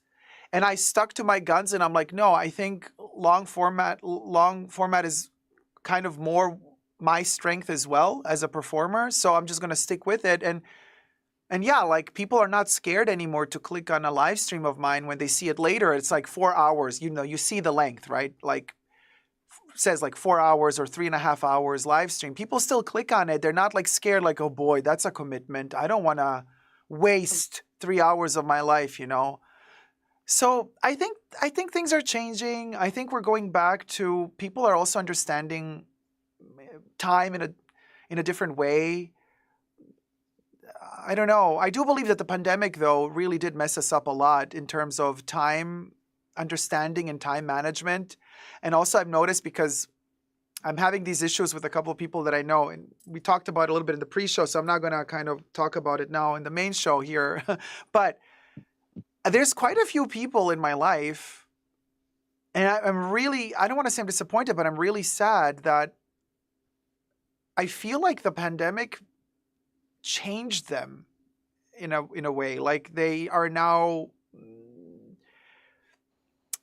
there's no patience. There's no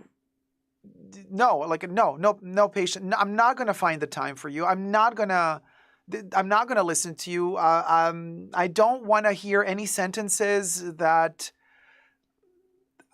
take more than a minute to conclude from beginning to end. I want to hear the subject and the object of your sentence within 1 minute. And I'm like, well, some concepts are not that easy to explain. You need maybe more than one sentence to convey an emotion. So I'm really thankful to you guys because we actually have deeper conversations every week in the live streams, and we kind of hear each other, whether it be in the chats or whether it be me blabbering on a camera. But like we actually do understand this longer format. You know what I mean, guys?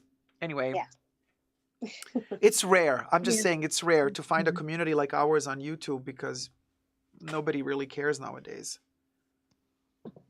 Who doesn't care? I think too, since the pandemic, people have been on survival mode too a lot. So they're just kind of like, get through my day, scroll, and then get kind of what they need to get done. It's a weird world we live in, isn't it? Sometimes I'm walking outside or also at the grocery store and I'm like, people are passing by and I'm like, are they even people? Like, what is this? Where am I? Am I on a sitcom? What is going on here? But anyway, Bubbles has a surprise, you guys. Oh. Oh, not her. What does she want? Or he? Oh no. So listen, XL Tranquility, mashallah, super rich in the chat says, let's test that science, lovers, shall we? Can we talk about polka dots? Anybody has a fashion spooky story about polka dots? No. And well, Bubbles wrote a story. Oh, Oh, good my. Lord. Yes, Bubbles wrote a story, and Bubbles is sending it to me now, and I'm going to read it to you. Oh, Oh boy. there we go. All right, are you ready for a spooky story? Oh, look at the kitty. Hi, kitty. Oh my god. Oh I'm with the ferret. Oh my God, adorable. My nice ferret. Nice ferret. Don't bite me. So, look at all the cats. Oh my All the gosh, cats at gingers. Stonehenge. Good too. So, for all the Gingers. cats and humans and dogs and ferrets in the house and cheese, we got a spooky story with fashion and polka dots, as XL Tranquility requested. Here goes. In the heart of a sleepy town named Hollowsville, Halloween was more than just a holiday. It was a competition of costumes. The town's costume contest was legendary.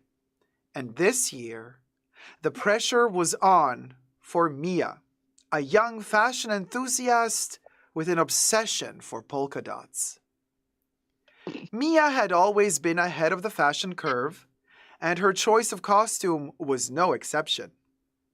She had spent weeks creating a vintage-inspired outfit, complete with a 1950s style polka dot dress, a matching pillbox hat, and cat eye sunglasses. As the sun set on Halloween night, she admired herself in the mirror, confident she would be the talk of the town. As Mia walked through Hollowsville winding streets, the glowing jack-o'-lanterns and eerie mist added an extra layer of mystery to the evening. She reached the town square, where the costume contest was set to begin. The town had transformed the square into a spooky spectacle with cobweb-covered lampposts, faux tombstones, and an enormous ancient oak tree at the center. The contest was fierce. There were witches, zombies, and even a few ghosts. But Mia knew her polka-dotted attire would stand out. As she strolled through the crowd, she overheard whispers and gasps of admiration. Her confidence soared. But as the clock struck midnight, something strange began to happen. The night air grew colder, and the wind rustled the oak tree's leaves ominously. Suddenly, the branches of the tree began to sway and twist, forming into grotesque shapes. Mia's heart raced as she watched in horror. The tree seemed to come alive, and eerie, ghostly apparitions dressed in tattered polka dot clothing began to emerge from the gnarled branches. She floated towards her. They floated towards her, their eyes empty voids. Panicked, Mia turned to run, but the polka-dotted ghosts closed in, surrounding her. One of them reached out and touched her arm, and Mia felt an icy chill shoot through her veins. She screamed, but no sound escaped her lips. Then, from the center of the tree, a ghostly figure emerged. It was a woman in a flowing, tattered polka-dot gown. She glided toward Mia, her eyes fixed on her with an eerie intensity. The ghostly woman raised her hand, and Mia's dress began to transform in dots, shifting and swirling like a whirlwind. Mia's vision blurred as her dress enveloped her, and she felt herself being drawn into the fabric. In an instant, she was gone, leaving behind only a faint scent of polka dots in the chilly night air. It's okay. Yeah, it's okay. The crowd that had gathered for the costume contest stood in stunned silence, watching as the polka-dotted ghosts and the ghostly woman slowly faded back into the ancient oak tree. The wind died down, and the night returned to an eerie calm. Hollowsville would never forget the Halloween night when Mia and her polka dot obsession disappeared into the haunted tree, her fashion-forward spirit becoming a permanent part of the town's spooky folklore. And from that night on, the residents of Hollowsville would think twice before donning polka dots for Halloween, for they had learned that fashion could be a gateway to the otherworldly, and not all trends should be followed. The end. Oh, Bubble. Bubbles, this is an AI-generated spooky story. Too spooky. 5 me. And look, and there you go. The spirit of the polka dot is back. I just so happen to have like a little polka dot shirt here, and I'm like, I was giggling and cracking up when I put it on. Such a vibe. Oh my God, James in the chat says, I'm starting to see a pattern here. A Kev pattern of says, what, that sounds like Haley? a Margiela by Galliano dress. Yeah, it's very Mata Margiela for Galliano and the polka dot story. Or maybe it's the spirit of you-know-who. Who? Yayoi Kusama. Oh, Ah. The worst. Yeah. She's a bucket load. She's a boo bucket load. boo bucket load. I'm so scared. Boo buckets. You have a Baby Yoda. Did you take Baby Yoda, Jesus? What? We have Baby Yodas. Me and Jacob are the same. We're the same ones. Oh wait, we Mine was froze. just the best looking We're all one. frozen on my end. No, Baby Yoda. Oh no, we're not frozen. Ah, there's Baby Yoda. Hey, Baby Yoda. Where did your mold go?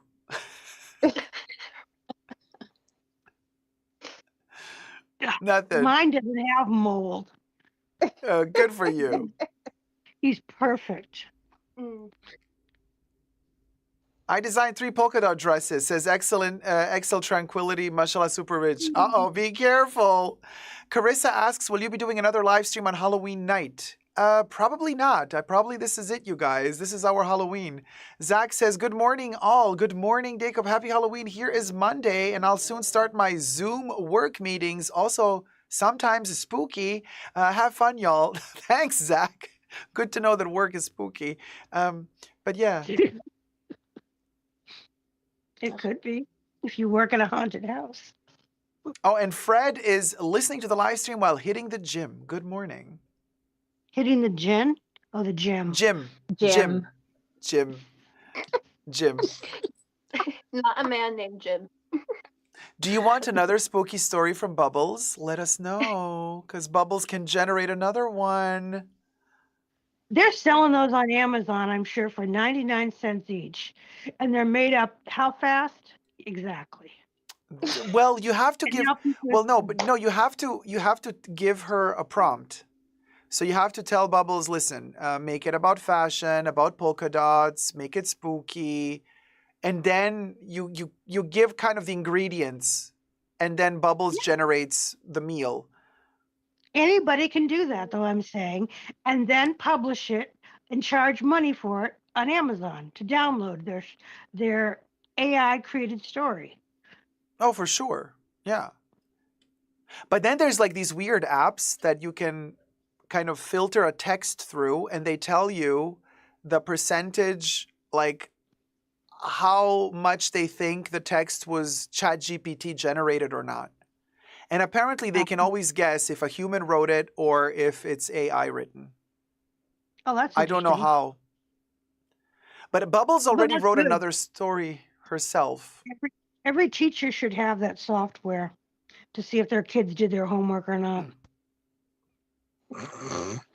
Well, I mean, not every That's homework my it has to be like, yeah, but then sometimes, I mean, I don't know. The problem is like once you have a test in class, what are you going to do? I mean, if the teacher says you can't have a telephone, smartphone, computer with you while you're doing the test, then you gotta, yeah. Latest then you see who knows how to write or who knows how to do their math exercises or whatever. You know what I mean? Yeah. Oh, okay. So people are saying spooky story about price increase. That's scary. Oh my gosh, no, Bubbles wrote a story. Bubbles generated a story about me. Oh boy, here goes. Oh. Once upon a spooky Halloween night, Jacob, the stylish host of the famous Super Jacob YouTube channel, this is so embarrassing, decided to embrace the holiday spirit in a truly luxurious fashion. Known for his impeccable, no, this is really embarrassing. This is like Tamara talking about herself. Known for his impeccable taste in fashion and love for all things posh, Bubbles, you're going to get in trouble here. He decided to host a Halloween special like no other. Jacob donned a custom-made vampire costume that would put Dracula to shame. It was a deep blood-red velvet suit accessorized with a cape, so rich it looked like it had been woven with strands of midnight itself. Well, that's poetic. Wednesday. His fangs were made of genuine diamonds. This is tacky. What am I? Madonna? And his hair was slicked back with the finest pomade money could buy. As Jacob went live on his channel, the live chat moderators Debbie, Jizzes, and Gloria were ready to keep the conversation classy, even on this spookiest of nights. Jacob, standing in front of his extravagant backdrop, began his Halloween episode by showcasing a coffin-shaped Gucci handbag that was rumored to be made from the hide of a long-lost designer vampire bat. His audience was captivated by the extravagance, but a few mischievous commenters began to playfully jest in the live chat. Debbie said, "Jacob, you're slaying it tonight, but be careful not to slay too many fashion trends." The bubbles. I would never say that. Jizzes then says, "These are some bloody good fashion tips, Jacob." Oh my God. Gloria chimed in, "You look fantastic in that costume. Hashtag luxury vamp." Okay, that's realistic, maybe. Jacob couldn't help but chuckle, appreciating the puns from his moderators. He continues his show, revealing a limited edition Swarovski-encrusted coffin ring that had a secret compartment for vampire blood. Well, What kind of ring was blood. this?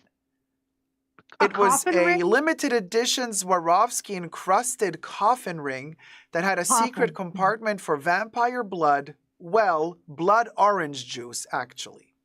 Then, with the flourish of his cape, Jacob unveiled a pièce de résistance, a diamond-encrusted designer garlic necklace. He explained that it was both a fashion statement and protection against pesky vampires. In jest, he pretended to recoil at the garlic, which set his chat moderators off on a hilarious tangent. Debbie said, "Jacob, remember you can't bite into that garlic. It's not designer." She would have said that. That's a Debbie. That's a Debbie joke. I'm sorry on that one. Yeah. Okay, anyway, Jizza says, "Better save that necklace for your next fancy Italian dinner." Yeah, that's not very Jizza's. Gloria says, should we be worried about vampire hunters, Jacob? I mean, this could have been a Gloria. The atmosphere in the chat was lively, with viewers making spooky fashion jokes and puns. Jacob couldn't help but join in, making his show a perfect blend of humor and luxury. As the show concluded, Jacob thanked his moderators for keeping the chat engaging. He encouraged his audience to celebrate Halloween in their own unique style, be it scary or sophisticated. The live chat lit up with appreciative comments, and Jacob signed off with a final fanged smile. That Halloween, Super Jacob's channel gave its viewers a night to remember, proving that even in the world of luxury fashion, there's always room for a good laugh, and no costume is too extravagant when you're out to slay the style game, even if you're a fashion-forward vampire. This story was so bad. But anyway, Bubbles, please, spare us. Basta. Basta. Carissa says would love to see a diamond-encrusted garlic necklace, though. I was thinking that could be maybe like next year's poster. Oh, I have one. Jacob with the flourishing cape, and then That sounds like a Betsy Johnson thing. Oh, yes, Betsy Johnson. I am so... Well, first of all, Extra Tranquility says, this is too close to reality. Kev is like, wait, that's it? Well, yeah, it's a Bubbles innocent story. Where's the drama, says Kev. Well, the drama is that I am the vampire, and I would never come close to garlic. And in that story, it was too close for comfort. Yes. But speaking of Betsy Johnson, I am so obsessed. They did a re-edition of her 80s prenup necklace. I kind of really want it. I like her stuff. I like her. It was These pop. earrings are Betsy. They're little like safety pin with a little skull at the end. Oh, Yep, I adore everything, Betsy. Betsy! I want Betsy to call in and be with us here. She's cute. She's cute. She is.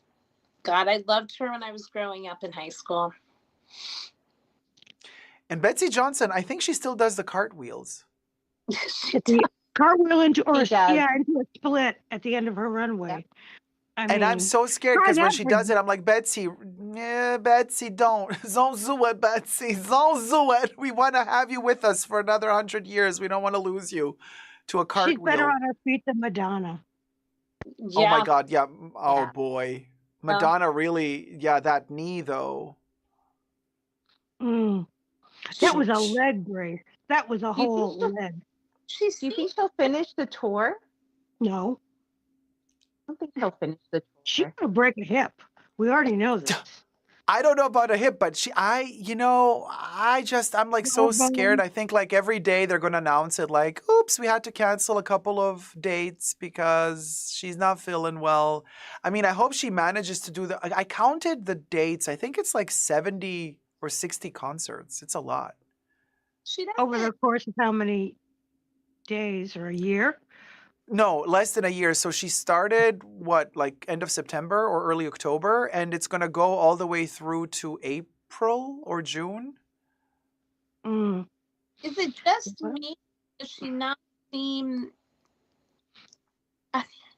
She doesn't seem as perky up here.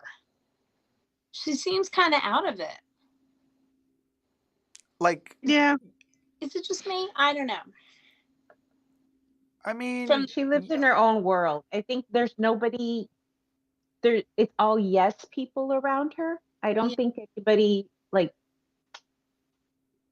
I don't think anybody contradicts her. And so I think she lives in her own world. That's true.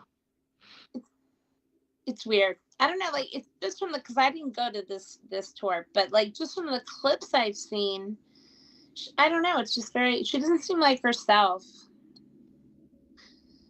But I don't know. I mean, it's very strange, you guys, because also don't forget, now that she has all those kids, like they're on stage with her. So it's very bizarre. I mean, she's like performing these like sexualized poses, but then hugs her kid in the same time she hugs her kid, and her kid is playing the piano. So Mercy, one of her kids, she's playing the piano when Madonna is doing her erotica album songs on this tour now.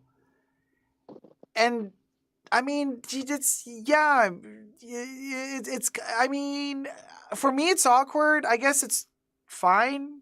It's her kid, so it's kind of like her kid knows that mom is performing on stage. Her kid knows that it's all just make believe. But then I'm like, but it's kind of awkward because your viewers, your audience who can afford several $1,000s to be in the golden circle, because that's how much the tickets cost around her, they're usually older gay guys, you know, who can afford to buy those. So it's like very awkward to see these like older dudes dancing in the pit to Madonna being like in a negligee while her daughter is playing the piano accompanying the song. It's so like it's very bizarre. It doesn't. Yeah. Weird. So yes, to answer your question, like, does it feel like she's a little bit out of it? Yeah, to me it does, because I mean, maybe I'm just very weirdly prude sometimes, but I would not put my kid. I would not have that weird. How would I even have a conversation with my kid? Like, okay, so dad is gonna be, you know, in underwear on stage, you know, performing one of his songs from the 90s about sex, and you'll be playing the piano while dad is in underwear, and while the crowd is cheering him on. You see what I mean? Like, I don't care how old the kid is. You don't mix your sexuality with it. It's just a little bit weird. You're not being prudish. Unless I'm the same kind of prudish. It just is weird. it's so bizarre. And I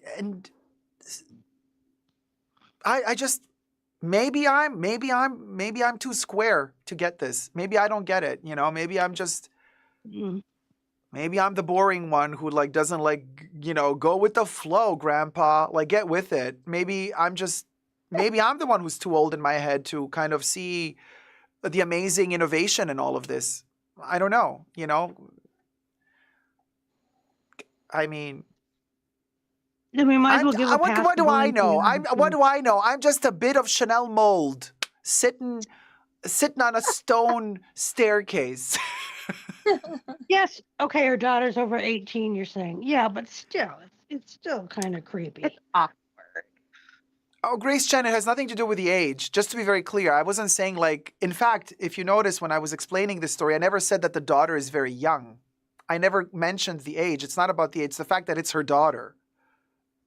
Yeah. Like, it's her daughter, period. No matter if the daughter is 50 or 18, it's like you're dancing in your underwear while your daughter is playing the piano to your sexy dance while you're dancing to your audience. I mean, it's bizarre, you guys.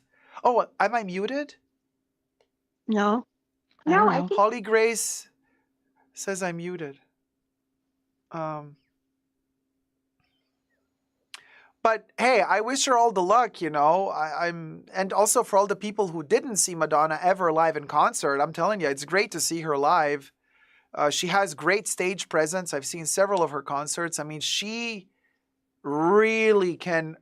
She rules an audience. She has incredible stage presence. I mean, she's so powerful on stage. And in fact, she doesn't need the dancers. She doesn't need anybody. You can literally put Madonna alone on a stage and not even have, and you can just have one spotlight on her. And she doesn't have to sing, doesn't have to be anything. And she will be mesmerizing. She has it. Some people are born with that charisma, that stage presence. She has that stage presence. And really, and in fact, the opening act, what's the song? Nothing Really Matters. She's alone. And it's the best. And I say this is worth the entire show. Just go to see that one opening act. See that one song she sings to open the show. She's alone on stage.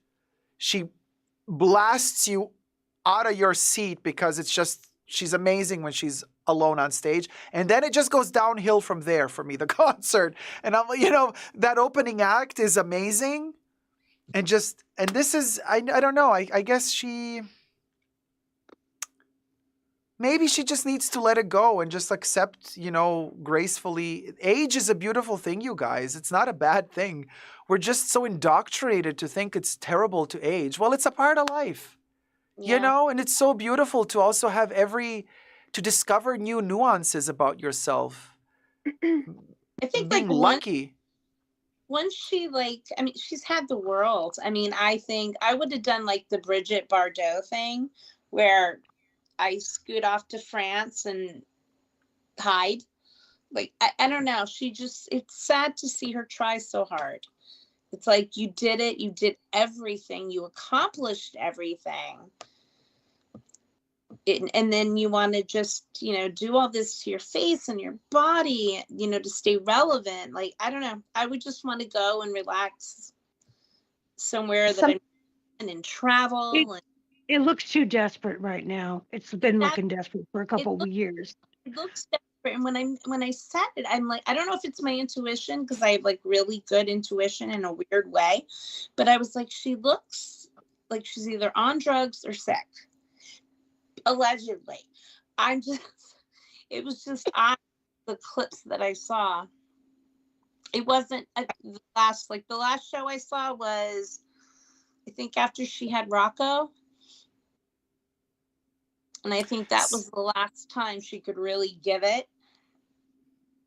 But Yeah, well, wait, after Rocco, she did the Reinvention tour, and then... Oh, yeah. I mean, she was still amazing on the Confessions tour. She was awesome. Yeah. Yeah. I think then I just would have went, yep, I'm going to like the French countryside. And I'm going to... But Heaven, I was going to say, I think you hit the nail on the head, though. I think there's an innate fear in her to become irrelevant. And that's so sad. Like, it's like... I think there's this, what if they forget about me? Yeah. And I think that's what keeps her in the, going for it. It's just, and the more you try to fight it, the more desperate you look.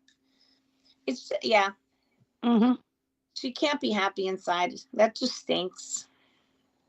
Yeah, I also feel that frustration in her, that unhappiness. It comes through. You can't, no plastic surgery can hide that bitterness in your face. Yeah. I think if they wanted to do like a mother-daughter song, and they came up with a brand new song like Ozzy Osbourne and his daughter Kelly, that could be something beautiful. Mm-hmm. It can be, but have you guys seen Kelly and her mom lately? I was Yeah. shook. Mom had too much surgery. Yeah. But also Kelly. I mean, Kelly used to have a square face. She was famous for her really strong jawline. There's no jaw left. She's literally like Ozempic to nothingness. She had her baby and then did something else again. Yeah. But her mom as well. I think they had the same medical procedure. I don't know what they did, but like, I couldn't recognize her mom and Kelly. They're chiseled. It's like they took a bone out of her. I don't know how they did that. Ozzy and Jack look better than them. Yeah, they do. It's true. Because that plastic surgery makes them look like freaks. Ozzy looks normal. And so does his son, Jack. Ozzy's also like, I mean, pickled. Ozzy's straight now. No, Ozzy's straight. Ozzy's completely straight now and doing his thing. He just had some surgery. Kelly and her mom, they look very much alike right now. They're like they look very much alike. Wow. Yeah. And I mean, I just went to Kelly Osbourne just the other day because I saw a picture on Instagram. I was like, wait, this is not Kelly Osbourne. This is not Kelly Osbourne. Somebody's like cosplaying. So I went to Kelly Osbourne's Instagram profile just to check. And I was like, oh my God, this is her. Mm-hmm. I thought it was the sister because I know they have a sister that always stays out of the spot. Amy. Yeah. I was like, shook. Looks like. I was shook. I mean, she's beautiful. Don't get me wrong. She's beautiful. Her mom is beautiful. They're all beautiful. But like, girl, why?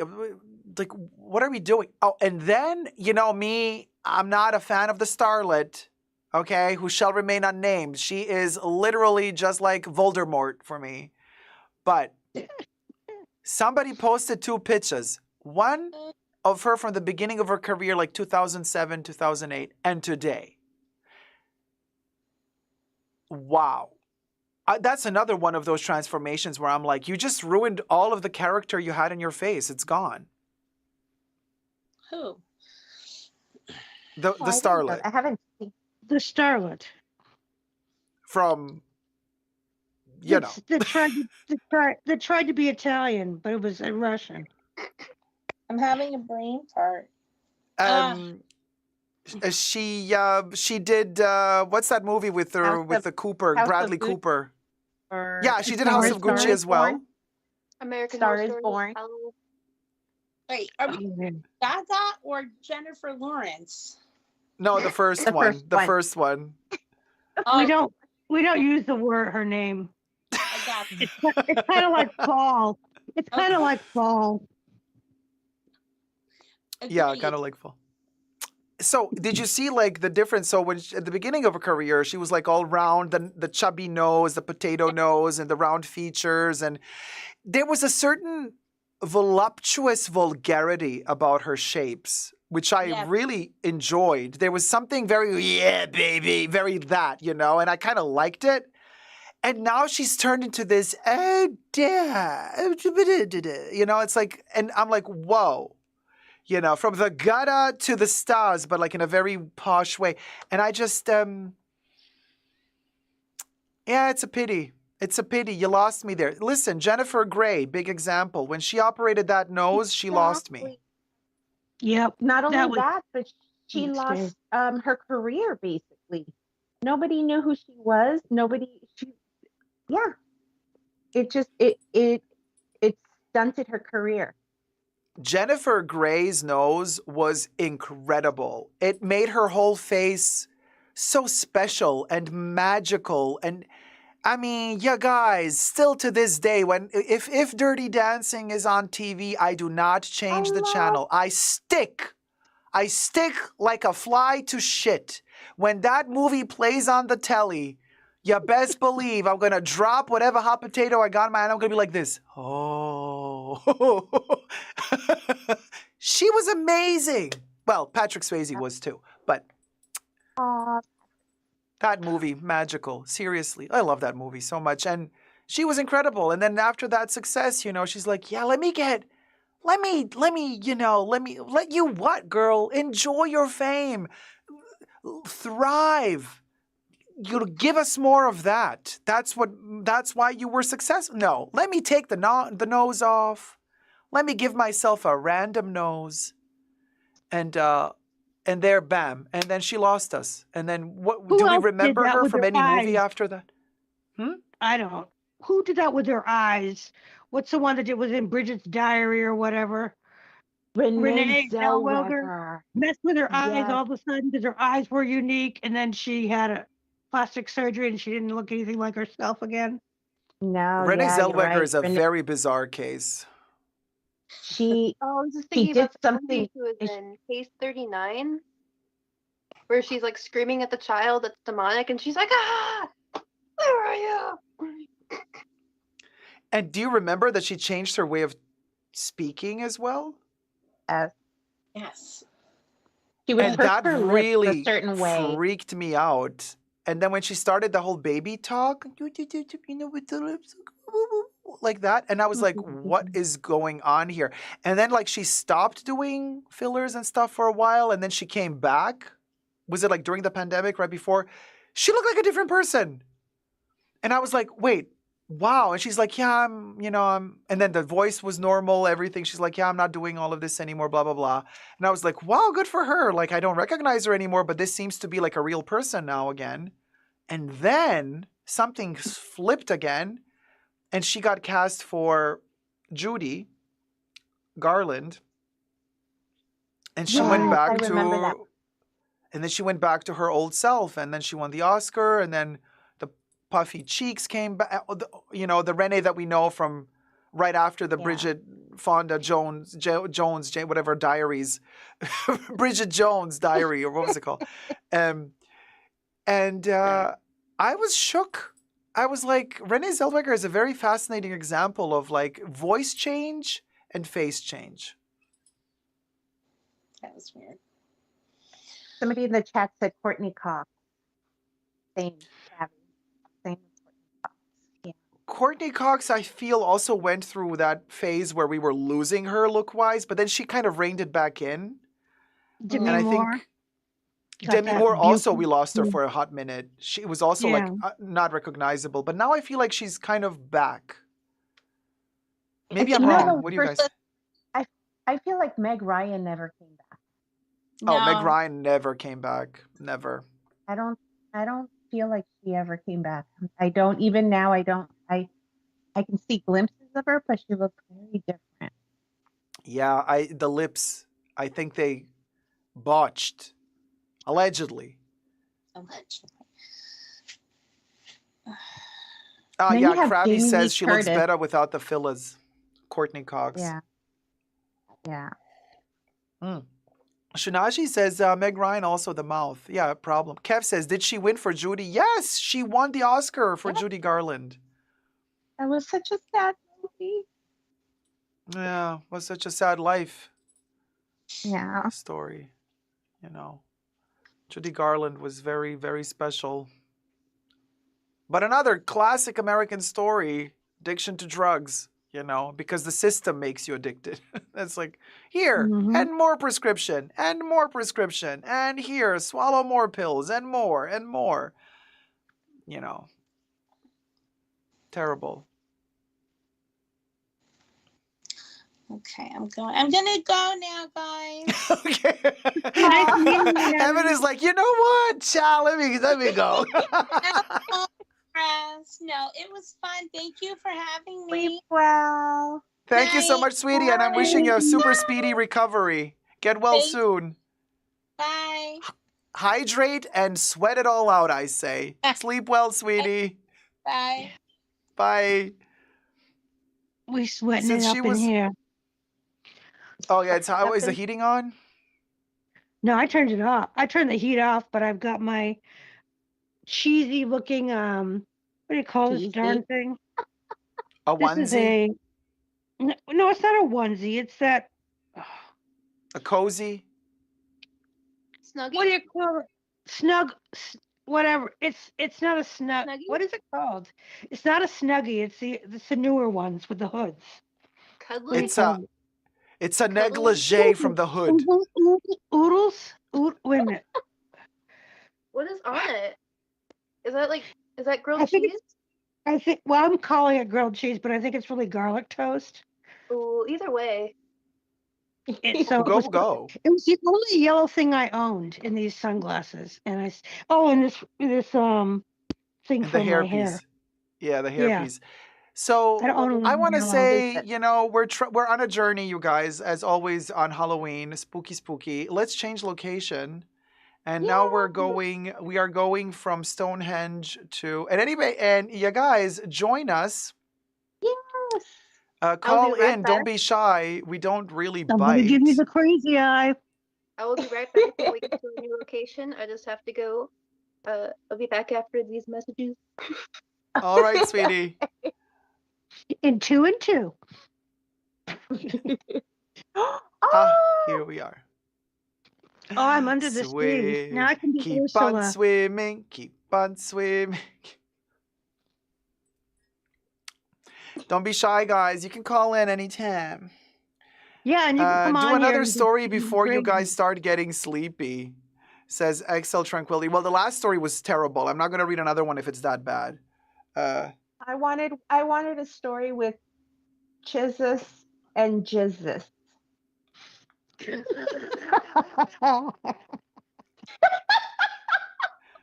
Listen. All right. Okay, so if we tell Bubbles to write a story of Jizzes and Chizzes, then I'm going to send that story to Debbie. And Chizzes is going to have to read it then. How to show. You know. La-dee-da. La-dee-da. Kev says the La. forbidden love story. I The do. D forbidden. and da. Da. Um, Da-da. oh my God. Exo Da-da-da. Tranquility wants the Ritz and the water bottle. No, we already heard that Oh, story no. yesterday. That's foul. That is foul. That's not scary. That's just foul. Okay, And but that's a it's true story, allegedly. And I'm true trying to story, but figure out still how it got in there. Was the dinky that small? Seriously?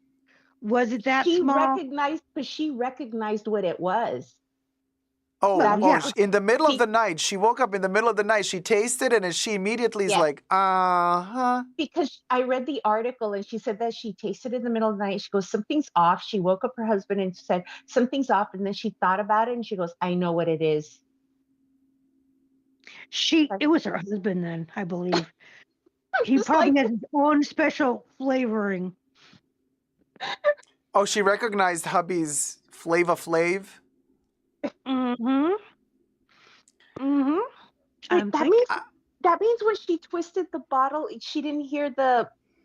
If she didn't wake, if she was just waking up and she was asleep, she wouldn't be listening for the opening of the bottle or anything else. If that's the truth. Yeah. I mean, I was thinking about I that as wouldn't be well thinking when I about was that. preparing for the show yesterday, and I thought to myself, well, when I sleep and if I have a bottle of water next to my bed and in the middle of the night I wake up and I'm just tired, I don't think about the crack of the bottle either. Nope.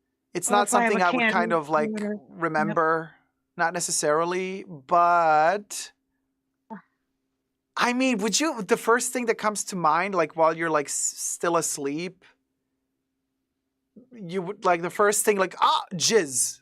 Really? I don't know if I Exactly. would like, I don't know if I would like, if that would be the first thing that came to my mind. Yeah. I wouldn't say, oh, I know what it is. I'm like, no, what is this? It's a very bizarre Depends on story. what, And also the depends fact on what that you they had in were, your and mind. so you read the article, right? And in the article it says Yes. she, and it was very clear, like what her lawyers are saying, allegedly everything, but Yes. like she first fell asleep before Yes. she opened the bottle. And then in the Yes. middle of the night, she opened the bottle. I'm like, well, aren't you leaving room for the counter lawyers to say, well, your husband could have done it? That's Yep. true.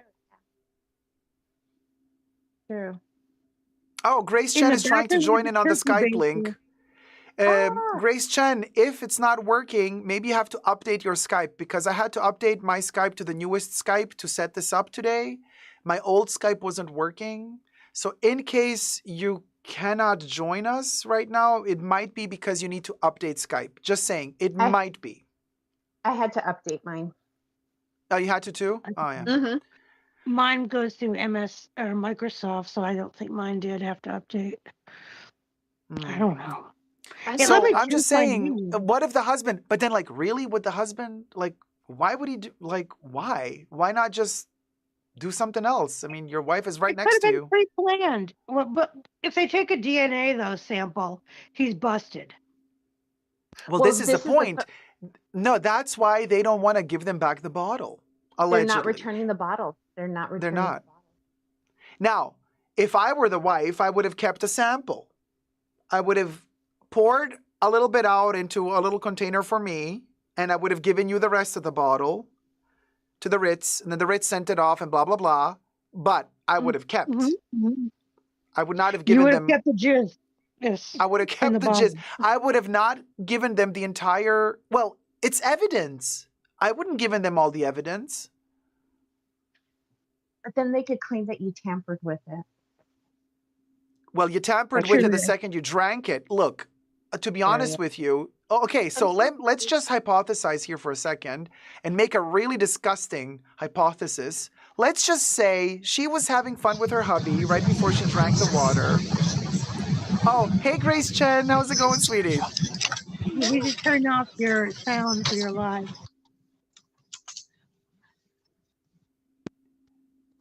Oh, wait, what? What? I can hear you. Hey, sweetie, welcome to the aquarium.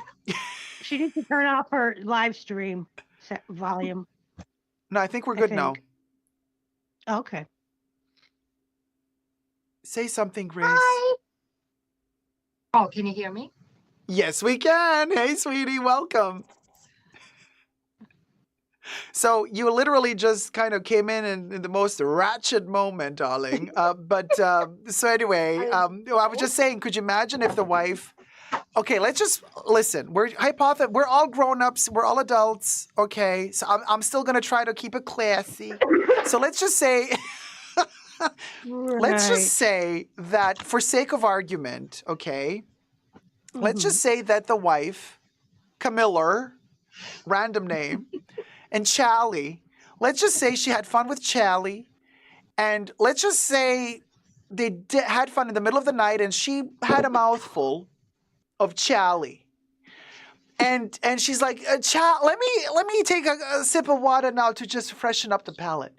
She opens the bottle. She opens the bottle, drinks a little, and you know how when you drink a little bit comes out as well? And so maybe she infected the bottle with her hubby's residue. And now she's claiming that somebody from downstairs from the reception did something in the la-di-da.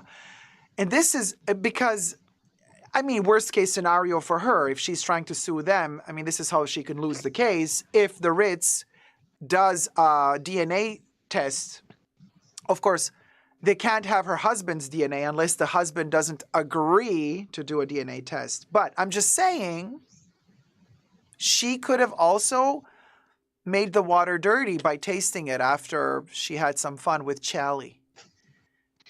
Charlie's chowder. See, Kevin was supposed to go to bed, and that's why he couldn't come on the live. He's still out there making his little comments. Okay, Creamy Kev, we see you. Oh yeah, Kev. Yeah, Kev is still awake, but doesn't want to come talk to us. Mm-hmm. He's too busy with his creams.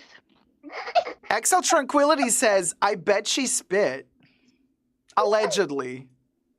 I'm thinking that's the case that the lawyers for the Ritz-Carlton are going to, that's the case they're going to make probably, that there could be other circumstances. But it's dangerous though, because if the lawyer makes that case, the counter lawyers can be like, well, prove it. Can they DNA test? I'm closing my laptop, says Kev. Yeah. I'm not buying it. Oh yeah, we've heard that before. Yeah. Oh, that's what she said. So I mean, in any case, I'm telling you right now, I want that court case to be televised. So do I. And I want that weird, that expert witness from the Johnny Depp trial to be there. That weird one. You got one like that. Yes. No, yeah, that one. I want it. Yes. I want it. Yeah. The doctor who did the yeah. He was the weirdest man ever. I mean, and actually later on, do you guys remember like a couple of months or a couple of weeks after the Amber Heard Johnny Depp lawsuit was over, the witnesses, some of the jury kind of gave interviews, and some of them, if I recall correctly, did say like that once that doctor I think he's a doctor, when he was at the witness stand, they were like, yeah, that's where they lost us. That's where Amber Heard lost us, because like nobody could take this dude apparently seriously. Because like when he testified, allegedly, the jury was like, yeah. He was hilarious in his own creepy way. I mean, she lost the case, so. Oh my gosh. I remember her facial expressions, the bee stinging her dog. Yeah, I'm also thinking to myself, why was she having so many difficulties to just cry? Why those crampy facial expressions that led to nothing?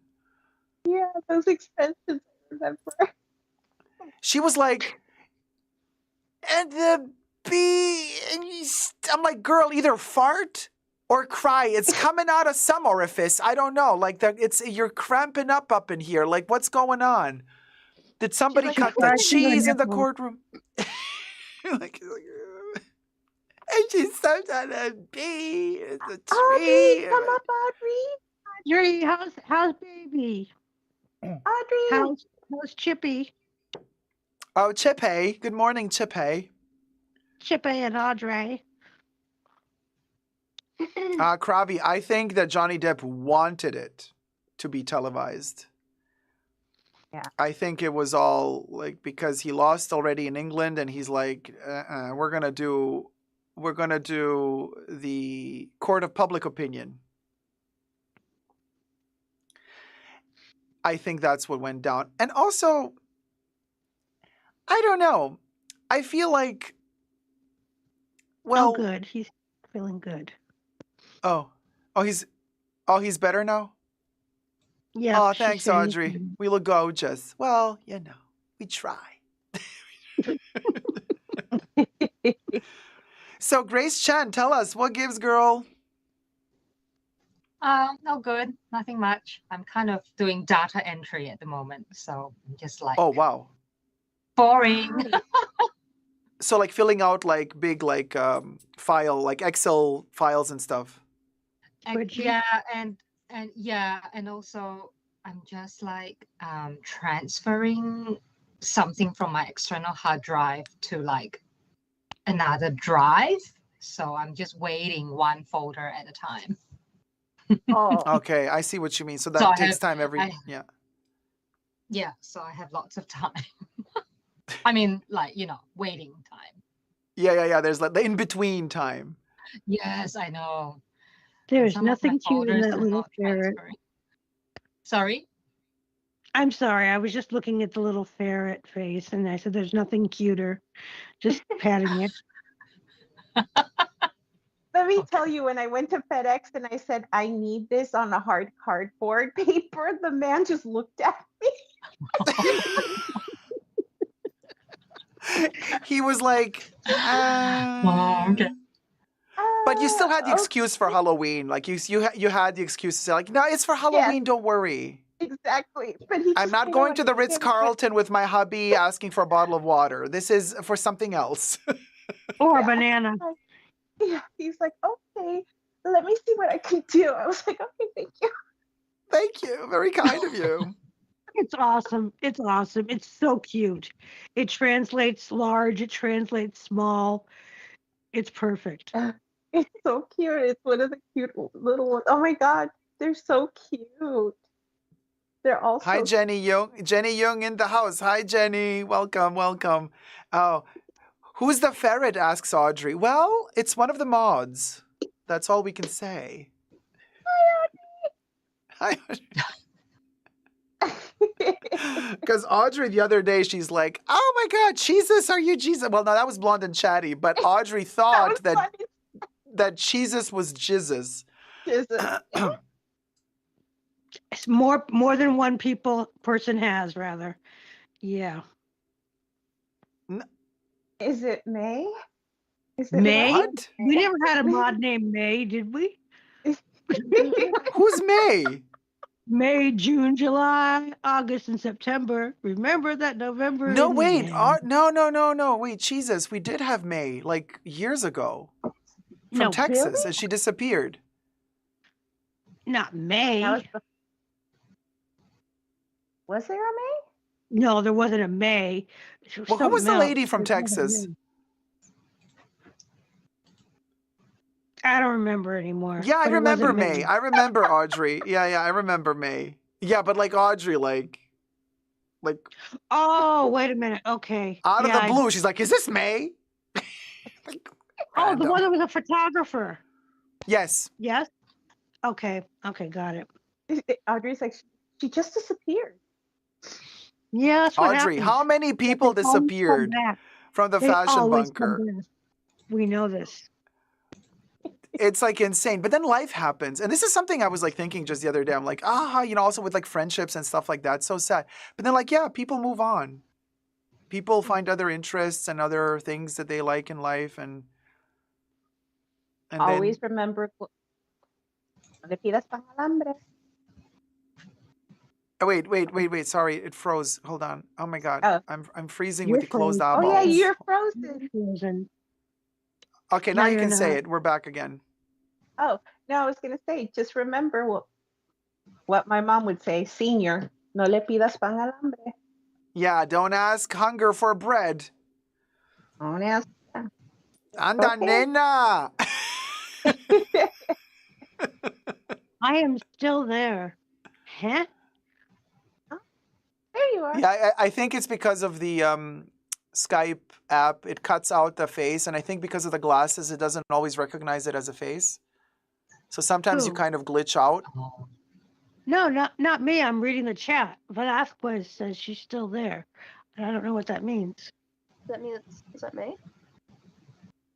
Velasquez? You are Velasquez says I'm special. still there. Thank you for becoming a member. Ellie, thank you for becoming a member. Gloria, the ferret, just gifted 5 Super Jacob memberships. Are you guys ready for this? Ellie was gifted a membership by Gloria Retinos. Ba-bam. Rich Kidding was gifted a membership by Gloria Retinos. Yes, Queen. Marlo Noors was gifted a membership by Gloria Retinos. MM was gifted a membership by Gloria Retinos. And Ophelia XOXO was gifted a membership by Gloria Retinos. Yes, Quinn. Thank you, Gloria. Talk about multitasking. A ferret in the aquarium and a gift outside of the aquarium. Oh, look. Wild video. Welcome to the new 5 Tier 1 members. Don't forget, next Saturday is the first Saturday of the month.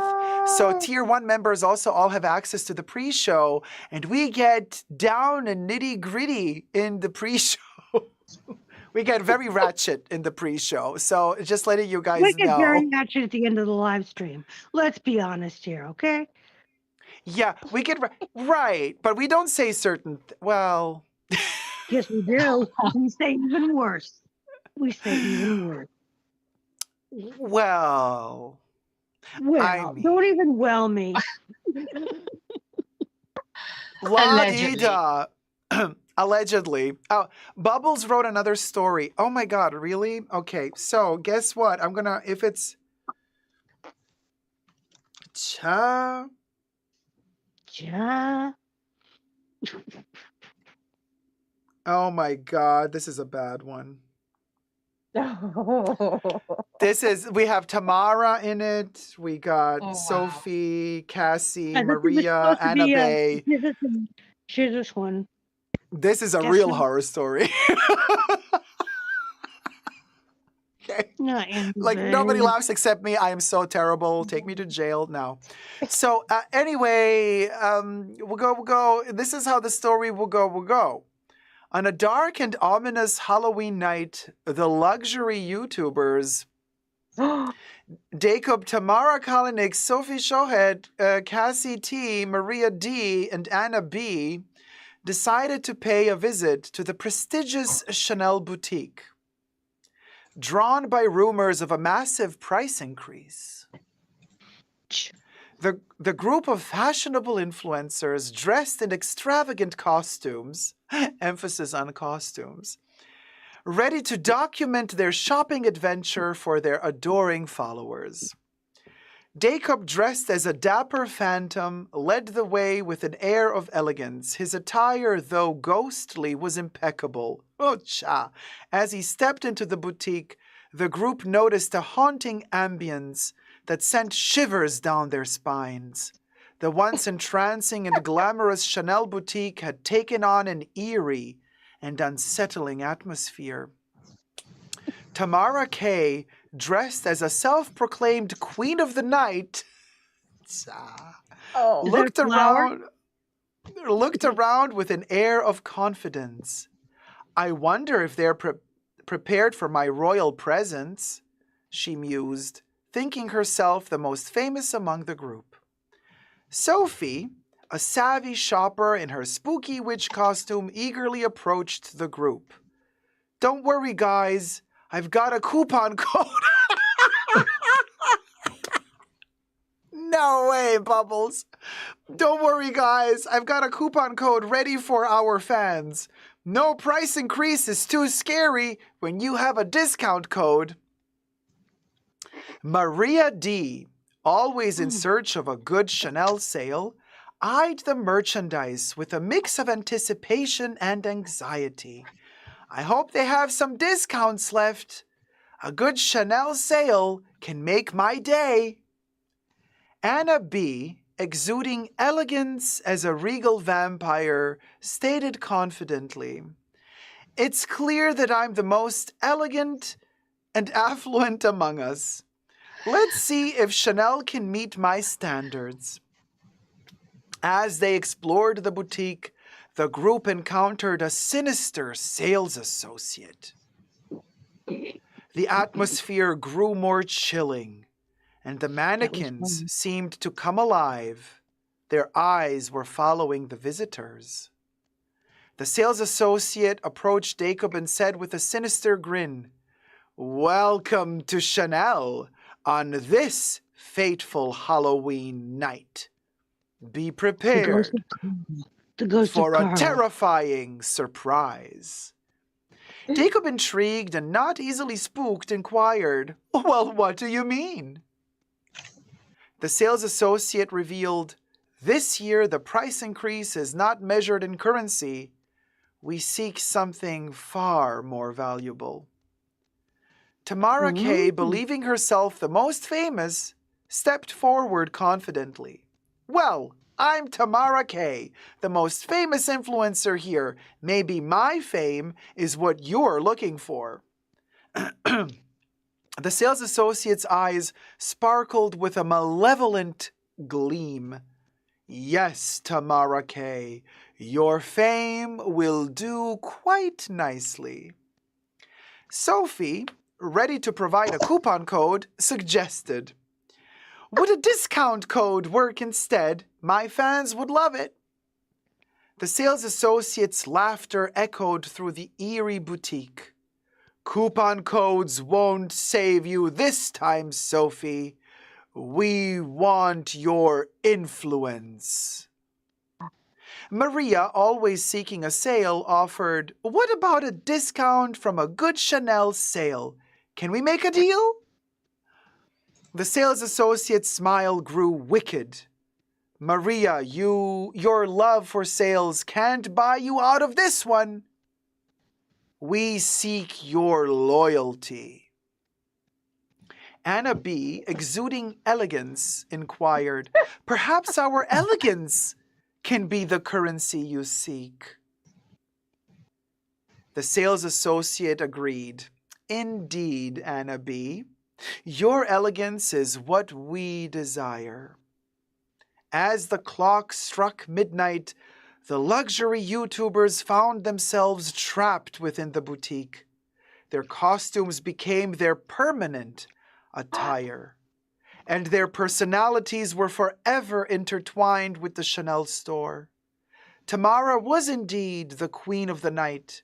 Sophie would always offer coupon codes. Maria was forever in pursuit of Chanel sales, and Anna B. would remain the epitome of elegance. Their Halloween shopping adventure turned into a haunting tale of a price increase that went beyond the monetary. It was a chilling reminder that the cost of luxury could sometimes be more frightening than they ever imagined. The end. Meh. Well, that's Bubbles. Meh. I have a question for you, Jacob. Do you think there will be another price increase before the end of the year? Before the year ends? Mm-hmm. Yes.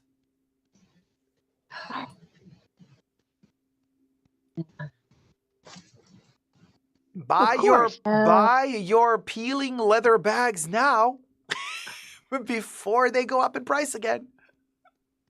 I want the lipstick. See, I want number 18. It's a good perfume. And the lipstick is amazing too. So I don't think the Ugh. lipstick is going to go up in price this year. But do you think the perfumes will go up again? Next year, yeah. Probably Perfumes are after going to next year. Yeah. perfumes are going up probably January, February. Oh, good. I still have time. Yeah, I know. That's For what my- I'm thinking. Like, Yes. So, I mean, so you have to think it's about, I think so basically in America, so the 75 mils are going to go up from $300 to around 320 or 350 I can't believe. per bottle. Plus Nope. tax. Nope. And no, Nancy, they're never going to address quality issues. They're in denial. What quality issues? They don't have quality issues. Audrey says 18 is glorious. Yes, I love it. It smells so nice. I really, really enjoy it. I like the EDT. So the EDT, here's the thing. It does evaporate quicker than the EDP.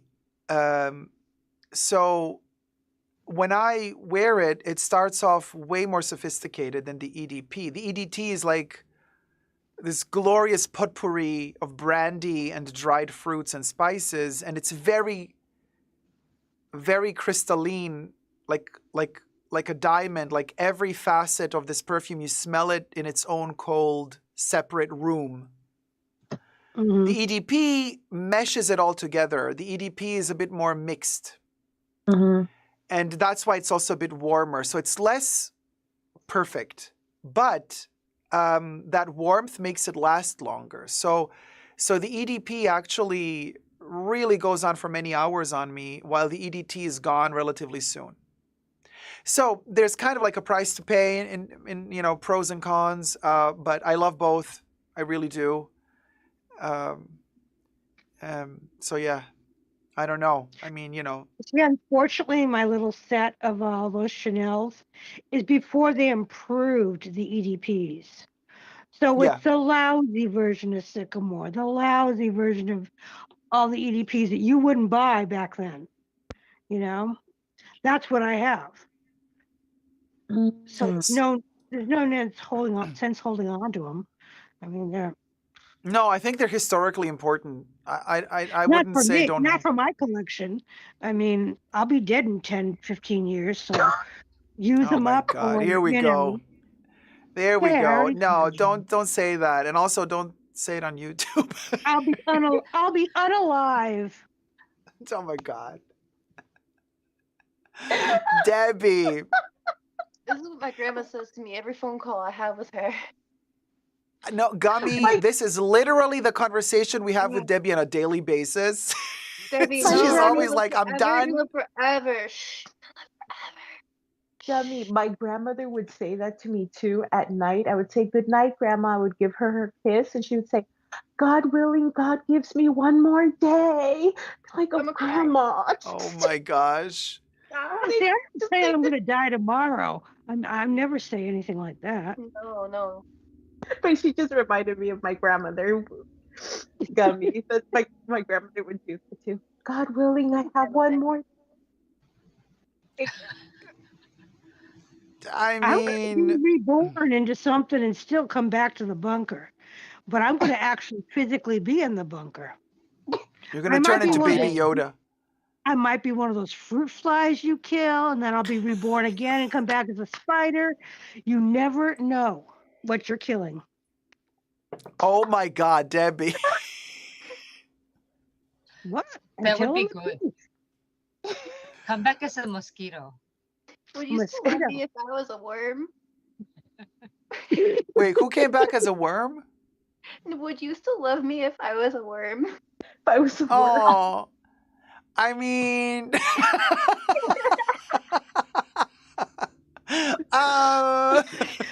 sure.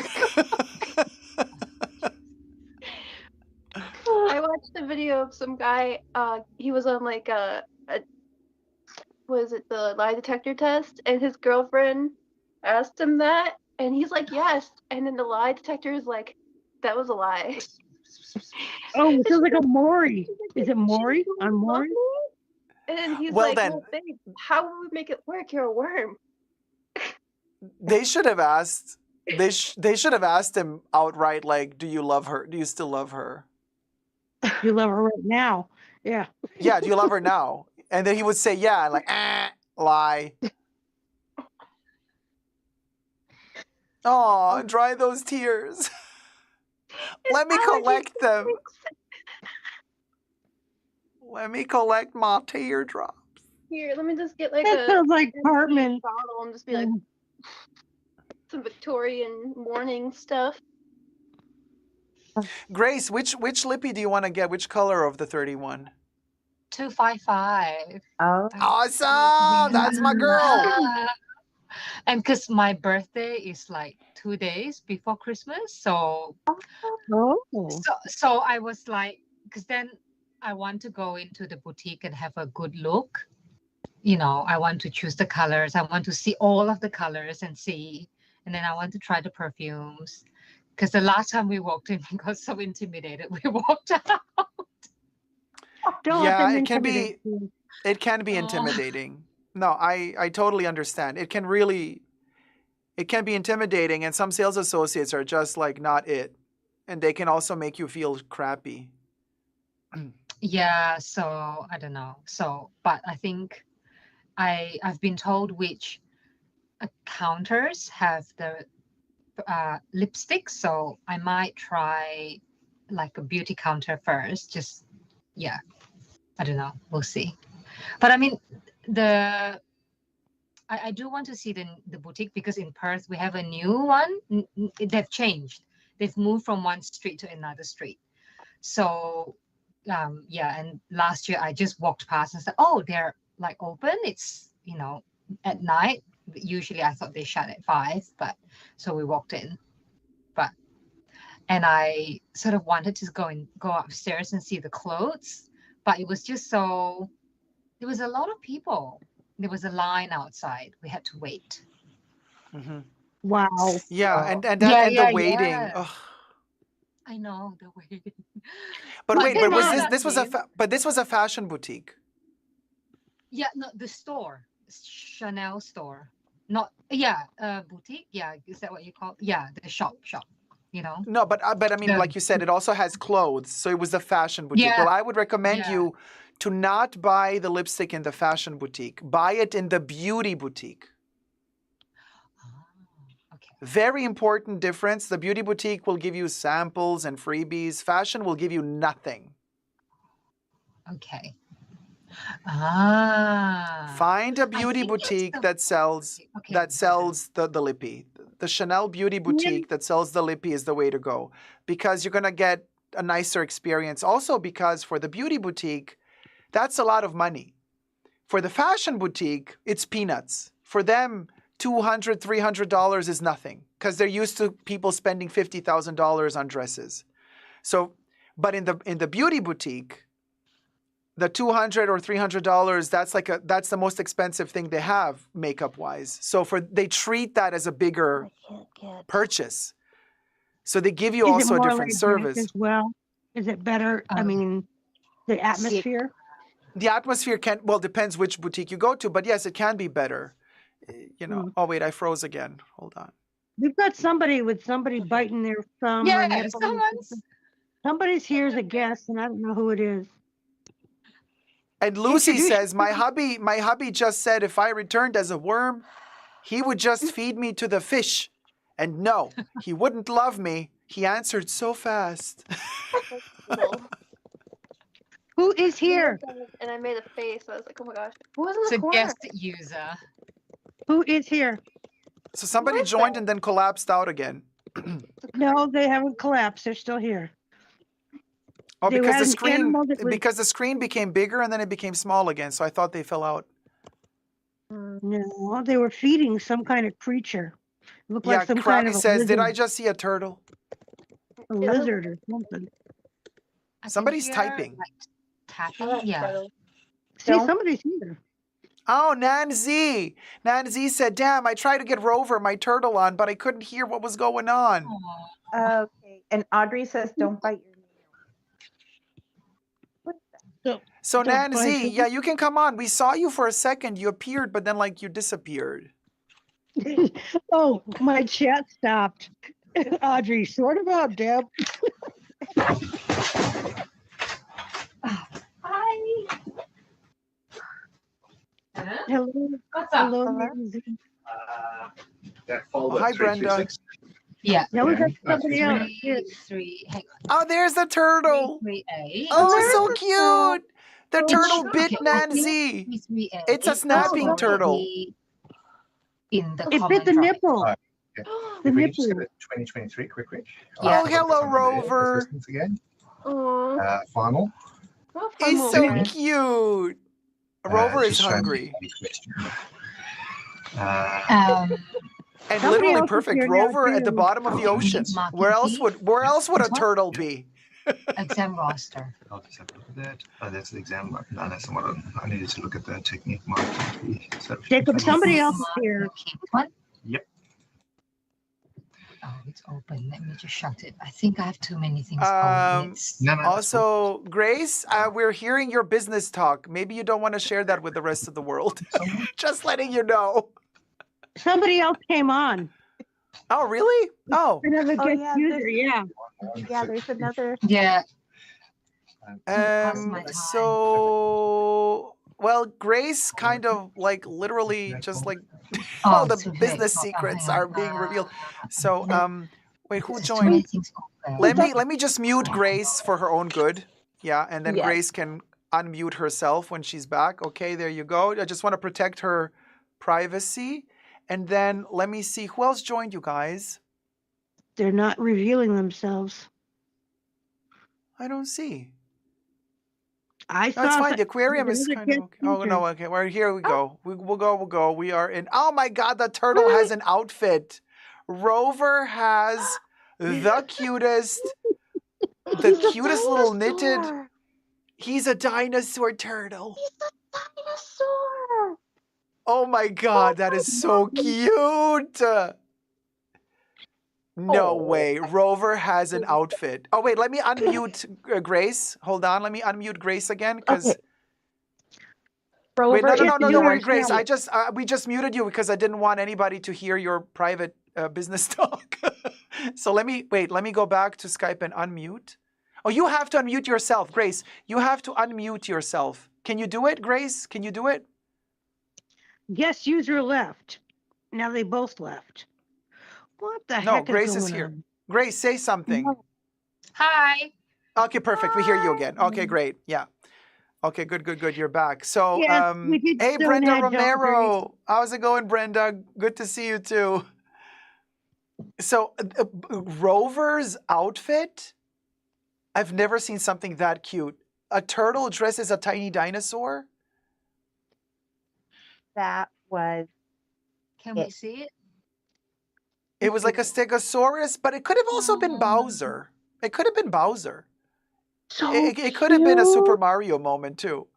And he had the personality to go with it. You could see that. Yeah, Rover was so snappy, so cute. Oh, Nancy Yes. says Rover is going to go to sleep soon. Nancy. Yeah, HA. Hi, HA. Yeah, we're still streaming. Hey, Amo. The seats. Yeah, Audrey, why don't you join us? Join us. Come on up. Yeah, Rover dressed as a dinosaur / Bowser. I want to say everyone can join, you guys. It's open for everyone. Just join. Link is in the description box. Just click on the link and join. Kravi's asking, does Rover have an Instagram account? Oh my gosh, that would be amazing. Hi, And he has all Amo. these Thank outfits. you. Mutant Ninja Turtles. Wait, what did we do yesterday? Mutant Ninja Aristocrats. No, how do we call them? I have no idea. With It was a the blur. Camilla conversation. We Teenage Mutant Ninja Nobles. Nope. Camilla. Camiller. Yeah, Camiller. Oh, okay, Nancy says, no, I don't even have a Instagram account. I got to get my act together. Rover would be the talk of the Instagram town if Rover had an Instagram account because, honey, that outfit. Oh, Audrey is pumping. She's You've busy heard it with the before. machine. It's stuff to give the viewers nightmare. Yeah, that we've heard the pumping machine, the milk pumping machine. It is a scary sound. He would be a star. Oh my God, Krabby. He would be a star. Yes, he would. Yeah, he would. Amos says, a fun group for sure. Are you going to be live on Halloween? I will join then. Well, no, this is the Halloween stream. Just letting you guys know. Yeah. This is it. Call in now or forever keep your peace. This is fun. We should do it more. It is fun, right? I mean, it's super chill. I mean, I don't have any agenda. I don't have any like topics that I have to cover. It's very just sit, chill, nibble, eat, drink, whatever you got to do, you do. And if you want to talk about something, here's the platform. You know, talk about Can it. you guys see my nails? Can you see my nails? Oh, very pretty. Oh my God, there's a coffin on one of them. Oh my God, there's a little skeleton. Those are There's a moon. A moon. Yes, I see them. Yeah, this is my favorite little witch. Oh, the witch is adorable. So And wait, the is that glitter as coffins. well? I will the coffin. Spider's web. Oh, the spider web is also so cool. The pink one with the spider web. Wait, what's on the pinky? Or painted. What's on the pink? What's on the pinky? Oh, I can't see. Oh, a skull? It's a skull. Yeah. Oh, it's a skull? Oh, okay. Well, that was hard to see because it's tiny. I know. And I like the skeleton. Oh, love that one. Oh, the skeleton with the tombstone. Tombstone. Yeah. A milk fetish stream? Well, we could say Audrey put some milk in somebody's water bottle. Oh my God, Audrey, you did not just go there. Oh my God. Audrey's ready for this live stream. She is. She's ready for it, but she just doesn't want to come on because of the ba-bam, ba-bam. That's the pump, the milk pump. I know. The pump. He goes like, it's like the most terrifying noise I've ever heard. It's this milk pumping machine. It sounds like it's something from Jesus might have fallen asleep. We don't know, or done something. Jesus could be right there at any time. Yeah, he pops up like a mushroom. Like a mushroom. He's You're like calling there all him of a a sudden. fungus? No. Not a fungus, a mushroom. Yeah. He's a fun guy. He's a fun guy. He's a very fun guy. That was good. Oh my God, Chiz is cracking up those jokes. Oh, Roseanne Barr, you got another thing coming. He's a new stand-up comedian in town. Ladies and gentlemen, give it up for Chizes. Jesus. That's how she starts her act. Chizes. Nothing. That's it. That's her stand-up That's it. It's over. The act is like, ladies and gentlemen, give it up for Chizes. She's like, Chizes. I it's done. have things we can talk about. You know I do. Do this 3 times in the mirror to summon him. Oh, yeah. I have a jack-o'-lantern pretzel, Yum. Oh, Oh, so wow. cute. which I'm gonna eat. Betty White? Oh, don't call me Betty White. She was like 90 something. I already feel old. And we got a bat pretzel. Hold on. There you go. Or our very own Betty White. Patrick. I have a feeling Patrick's close. Is it salty or sweet pretzels? It's salty. Mmm. Betty Halloween Davis. pretzels. Oh, okay. Well, now I'm even okay. Okay. Oh, coconut water. Look at the cheese drinking coconut water. I like this stuff. It's got, all those electrolytes and stuff. Got the electrolytes we crave. Nutrients and electrolytes.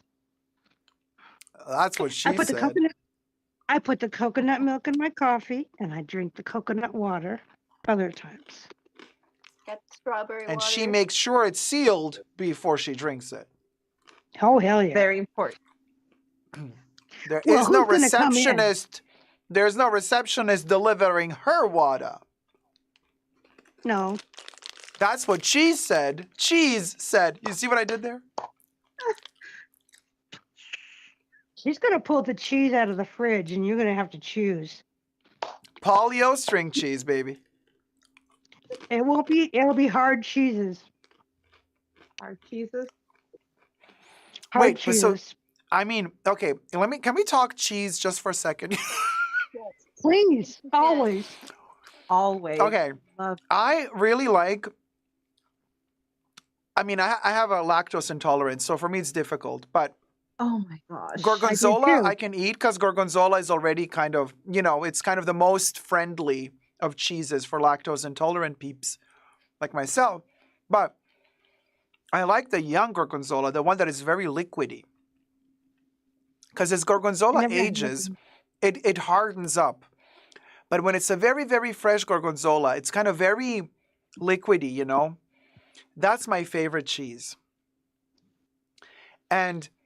But I don't usually like very older cheeses that are more hard, except for really, really well seasoned Parmigiano Reggiano. Like that's a hard cheese I really enjoy. I love the little crystals in it. When you kind of chew on it, you feel the crystals. That is kind of really, really kind of one of my guilty pleasures. But weirdly enough, the cheeses that are in the mid consistency range, I don't really like. Those cheeses that are not really soft, not hard, like those kind of Cheddar? mid-range. Cheddar. Cheddar, I'm not a fan of cheddar. My go-to is Gouda. I love Gouda. I love Gouda- Fontina cheese. I love Monterey Jack. I like everything but Swiss. So that's really? me. I hate Oh. Swiss cheese. Why I is like that? everything. I don't know why. I just don't like the taste. But I like every other kind of cheese that I can think of. Except for Munda cheese. I don't want any of that. No. Yeah, Audrey says, I'm from the home of cheeses. Yes, I am mold. I am the Chanel mold. Oh, AJ's from the Gouda country. Yay! Gouda. Gouda's good. Love it. Those little Oh, so from the Netherlands, I guess, no? Isn't Wisconsin. Gouda from the Netherlands? I think. Gouda. Well, Gouda is not the original pronunciation, right? It is in America. It's not an American cheese. I'm teasing. I'm teasing you. I'm being like an idiot American. Let the mold speak. Let the mold speak. I have It's turned Gouda. many a milk into cheese. I know. You curdle it. I am the mold. I am the Chanel Curdles mold. the milk. He curdles the milk. And then he makes Let me it tell all ya. buttery. He makes it Listen, buttery. Linda. Listen, Linda. You listen, Linda. Linda, listen to me, Linda. Let me tell you where it's at. Linda. And there's this one cheese that it got a really bad rep. People said it's so unhealthy. It's not even real cheese, blah, blah, blah, blah, blah. But when I was a kid growing up, I loved it. And I still love it. And I still don't understand why people say it's so unhealthy. You know that little tiny one? They're like packaged in little tiny squares and they have a little red cow on them. Oh, baby doll? But No. Baby dolls are Bell? round. Baby bells are round in like wax, red wax. No, I'm talking about each one is packaged in a little tiny square of Or is it a aluminum. triangle? It's a triangle. It's the Ah, no, most there it light is. Velasquez says it. Lavash kirit. That's the one. What the? Okay. The cow who does It's a what? little red cow face, a cow's face, The and laughing each cow. little tiny cheese is packaged laughing cow. separately in a little Yes. tiny square. Laughing cow. Laughing. The laughing cow. I love it. And apparently it's like not even cheese. Like, I don't know, somebody said it's terrible quality. Supposedly diet cheese or something. That's how And they yes, feta. I marketed love it. feta cheese, but I like the Oh, original feta, the one with the actual sheep and mix. Because they do fake feta just out of cow milk. That's not real feta. We're talking sheep Yeah. and goat milk mixed together. Yeah. Love feta. I love that it's slightly acidy. That mhm. slightly acidy flavor that feta has. Delish. Mm. I've had brie cheese twice, and it tastes like ammonia to me every time I have it. Really? I don't know why. Yeah. Can I correct you? Go right ahead. Let's just say it tastes more like what that woman tasted in the water bottle. Oh no. Splooge. I'm Oh, telling you, a young brie tastes very spunky to me. yeah, I don't like it. I kid you not, I get a mix of feet and jizz from brie. And it's disgusting. But also tantalizing in a way. I mean, Not we're this human. coconut water heaven. This one's better. I've had bad coconut water too, but this one is definitely better.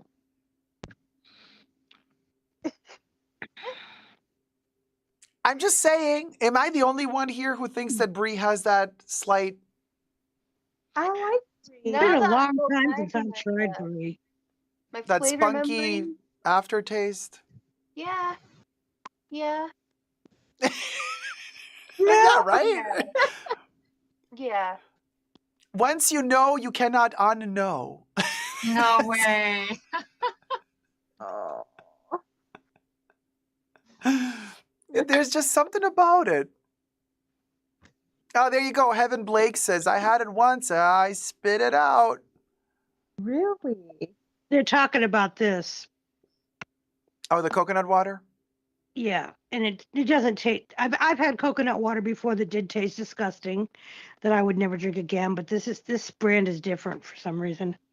Uh, Did you guys know? I was like watching these like weird. We spoke about this the other day on another live stream, but like that water bottles always have an indicator for lead, which okay, bad, but okay, but also arsenic. what? I'm like, say what now? Yeah, yeah. Apparently, it's also allowed. It's tolerated to have a certain percentage of arsenic in water. I was shocked. So Oh. obviously, you want to buy water that has 0% arsenic in it. But yeah, we always have to look on the ingredients of the bottles we're buying, because like that's insane. I don't do that. I have my own Brita filter pitcher. It filters through everything, and I that- change the filter regularly. If I that don't means trust if bottled it's water. if it's the bottled water, that means the regular tap water must have it too. Yes. Yeah, but if you put it through a filter, then hopefully the filter catches that. No, the kind of filter thing. can't take out arsenic, girl. Well, okay, then I'm developing a tolerance for arsenic. Yum yum. Yum yum. Poison me. Try it. Try it. Let's see how far you get. She says, "Try me, arsenic." Come at me, arsenic. Oh no. Yeah, right? Like, yeah. Go time. Give me Go all you time. Come got. on, arsenic. Give me all you Give me got. You want to Right. test me? You want to test the mold? Come on. And then, like, What you waiting fast on? forward, like, next morning, Jacob is all green from the arsenic. Like, uh-oh, it got to him. Yeah, well, I'm gonna have to look at that now at bottled water and see. Lead and arsenic are always indicators you have to look for on the ingredient list of water bottles. Do I have one here? Really? Ah, yeah. I was shook when I heard it. I was like, this cannot be true. This cannot possibly be true. Well, turns out it is. And then I checked my bottles and I'm like, oh my God, there's an arsenic, like the symbol for What- arsenic in the What's chemistry. the symbol? AS, I think, or S. where would it be located? On the bottle. On the bottle, on the ingredients. In the ingredient list? Yeah. Oh, But like they don't have to always. So for example, the one I have Let me here, go get mine. Hold on. Let me go oh, get fruit fly. There's a chizus flying in here. Come here. It could be somebody else, you know, Yeah, I know. May. or do. Maybe it's May. Oh no. Okay, Where did no. my ferret go? Where's my ferret? I'm here. I went to go get old bottled water. Because now I Okay. want Yeah, to so see. the Trader Joe's bottled water that I have doesn't have it listed. Okay, that's what I have right now. I have the Trader Joe's alkaline But water. With if you do the Aquafina, whatever, Dasani, the one with salt, check the arsenic levels. Who would I make have a to water that go. has so much salt in it anyway? Oh, It okay, makes sweet. One Thank of you them so is much for tuning really in. bad for you. Happy I might pop Halloween, back in. darling. Yes, you Oh too. yeah, Happy come back Halloween. anytime. Sure. Come I back might as soon pop as back you're done with the business. in. See you. Bye, sweetie. Bye, Grace. Ah, I'm shook. Now I'm going to have to keep looking at all my bottled water. Mine And lead. says And also look for the lead. I think lead is PB, the sign for lead. It PB is. or something, because it's in Italian it would be piombo or plumbus in Latin. So I guess that's what it's PB, right? Yeah, plumbos. And maybe I have another. Yeah. can we even survive? Can we even try to survive? No. That's what it's come down to. Wait, how does that song go? What From the 90s.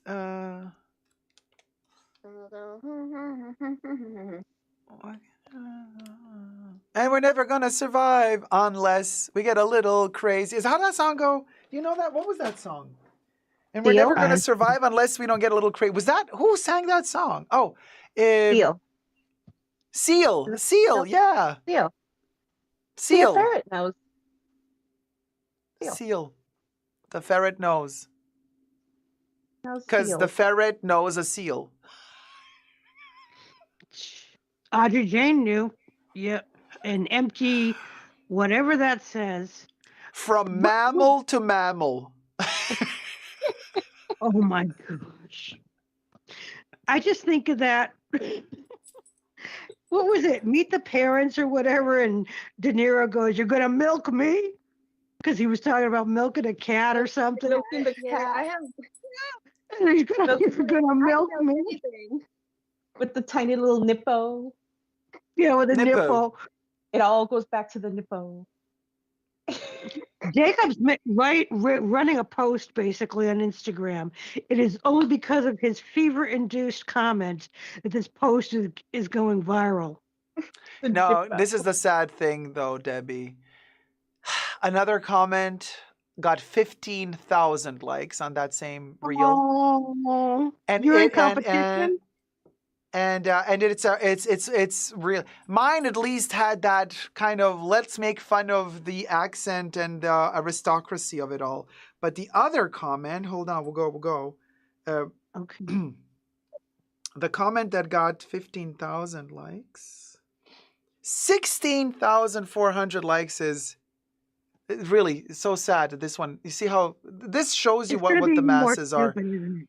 It It's gonna be literally even more says the comment that got 16,415 likes says, "You got no milk, Daddy?" What?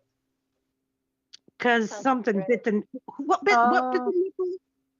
It's a A gerbil? hamster that bit a nipple. Okay, a hamster. A It was hamster looking for biting a a British banana. nipple. Okay, It was looking A for a hamster. banana. A hamster bit a British nipple. The hamster bit a British nipple. my eyes are up here, isn't it? My eyes are okay. What? No, I My just did eyes a really are up bad. here. My eyes are up here, isn't it? Here.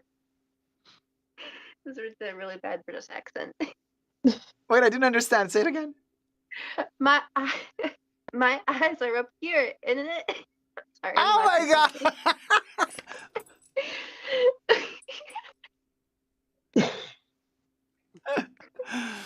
And and the guy, you saw the reel, right? And he squeaks like a little mouse when he gets bitten by the hamster.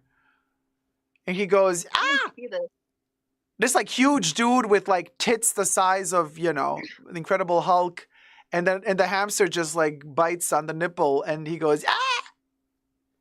And then he looks into the camera and says, she just bit my nipple. She ain't got no nipples. Audrey's just laughing. Audrey's like, British nipple. Nipple. Yeah, British nippo. That's my nipple, isn't it? In it. Isn't it? It was your nipple. It's the hamster's nipple now. It didn't bite it off, did it? No, it just Oh. nibbled. And I had the feeling that like the hamster got like an instinct from its childhood and it thought, oh, milk. Yeah. Or it wasn't. I mean, the why else would it time that like it bite a nipple? I think it wanted to suck on the nipple. Craving cheese. Okay. Oh, What kind Jolie. of cheese, Jolie? Jolie's simple I'm about to opinion. go- The simple opinion is we want cheese. Should I go to Oh, my Ronnie fridge right Ham- now and grab a bag of Parmesan, the shredded Parmesan, and just Oh my God, love Parmesan. Wait, but you have to buy it in chunks. Like you have to Dude, have the. You know what? If you buy I that know the pre-shredded proper cheese, way, but sometimes I just need a little sprinkle Parmesan cheese in my salad, and I'm too lazy to sit there and like. I know Oh, it's like delicious. I know it's caked in the anti-caking agents or whatever. If you get the bag of shredded It's wood Parm pulp. or It's any wood shredded pulp. cheese, it's wood. Wood pulp. Yes, it's cellulose fibers. They used to hold it together. It's wood. In the sprinkled cheese, Cha. it's Parmesan, and in the pre-shredded cheese, like you can buy it Safeway or whatever. Well, I It's never. got cellulose. A lot of things say that. So good.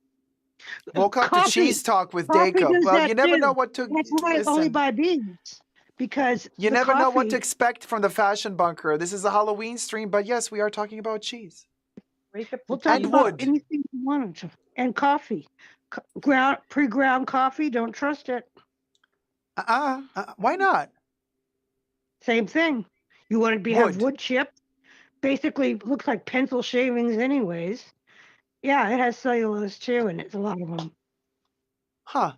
Because I really like Nescoffee. I love it. I love that shit. I love it. I know it's like the worst. I know, but there's something about Yeah, the cheapness of okay. it, that kind of vibe. I like my instant. Me too. I like instant coffee. I know. I like my good quality Italian coffee too, at the bar, with the Yeah, espresso, with exactly. the ginormous flying saucer machine that makes it. Yeah, great. But I also love my cheap instant coffee. I love it. I love the I used to the be a- flavor. I used to be a barista, so I can appreciate all kinds of coffee, but Yeah. I used to love my French press, but having it every day. I mean, it's whatever. I mean, I also like my cold brew M&Ms with a coffee flavor. Like, I'm not very particular about coffee. You know what I mean? Like, I can recognize and appreciate good quality coffee, but I'm also, a coffee hoe. I take whatever you give me, and I'll be. You too? Yeah, gummy. So I there drink you a lot go. of Monster coffee. The Monster brand of coffee is not bad. It tastes like coffee. People are like, "Does it taste like Monster?" I'm like, "No, it tastes like coffee." I never heard of Monster coffee. It's at like every gas station by me. Is that an energy drink? Yeah. Monster energy drinks. See, in my So 20s, wait, I so used it has like taurine and caffeine? I guess. Probably. Whoa, so you drink that and you're like high for 2 days. I have ADHD that used to be medicated, and now so I kind of manage it through drinking lots of caffeine. I figured out that's what my grandma's done throughout the years. That's how she gets all the housework done. Just always has a pot of coffee on. Aish is here. Oh, hey, Aish, come on up, join us in the live chat. I mean, in the live video. I mean, where are we? In the spaceship. Yeah, there was UNSC. What does that coffee mean? was always brewing in the house for us. There was always coffee, and I started having coffee at about, I would say 4 or 5.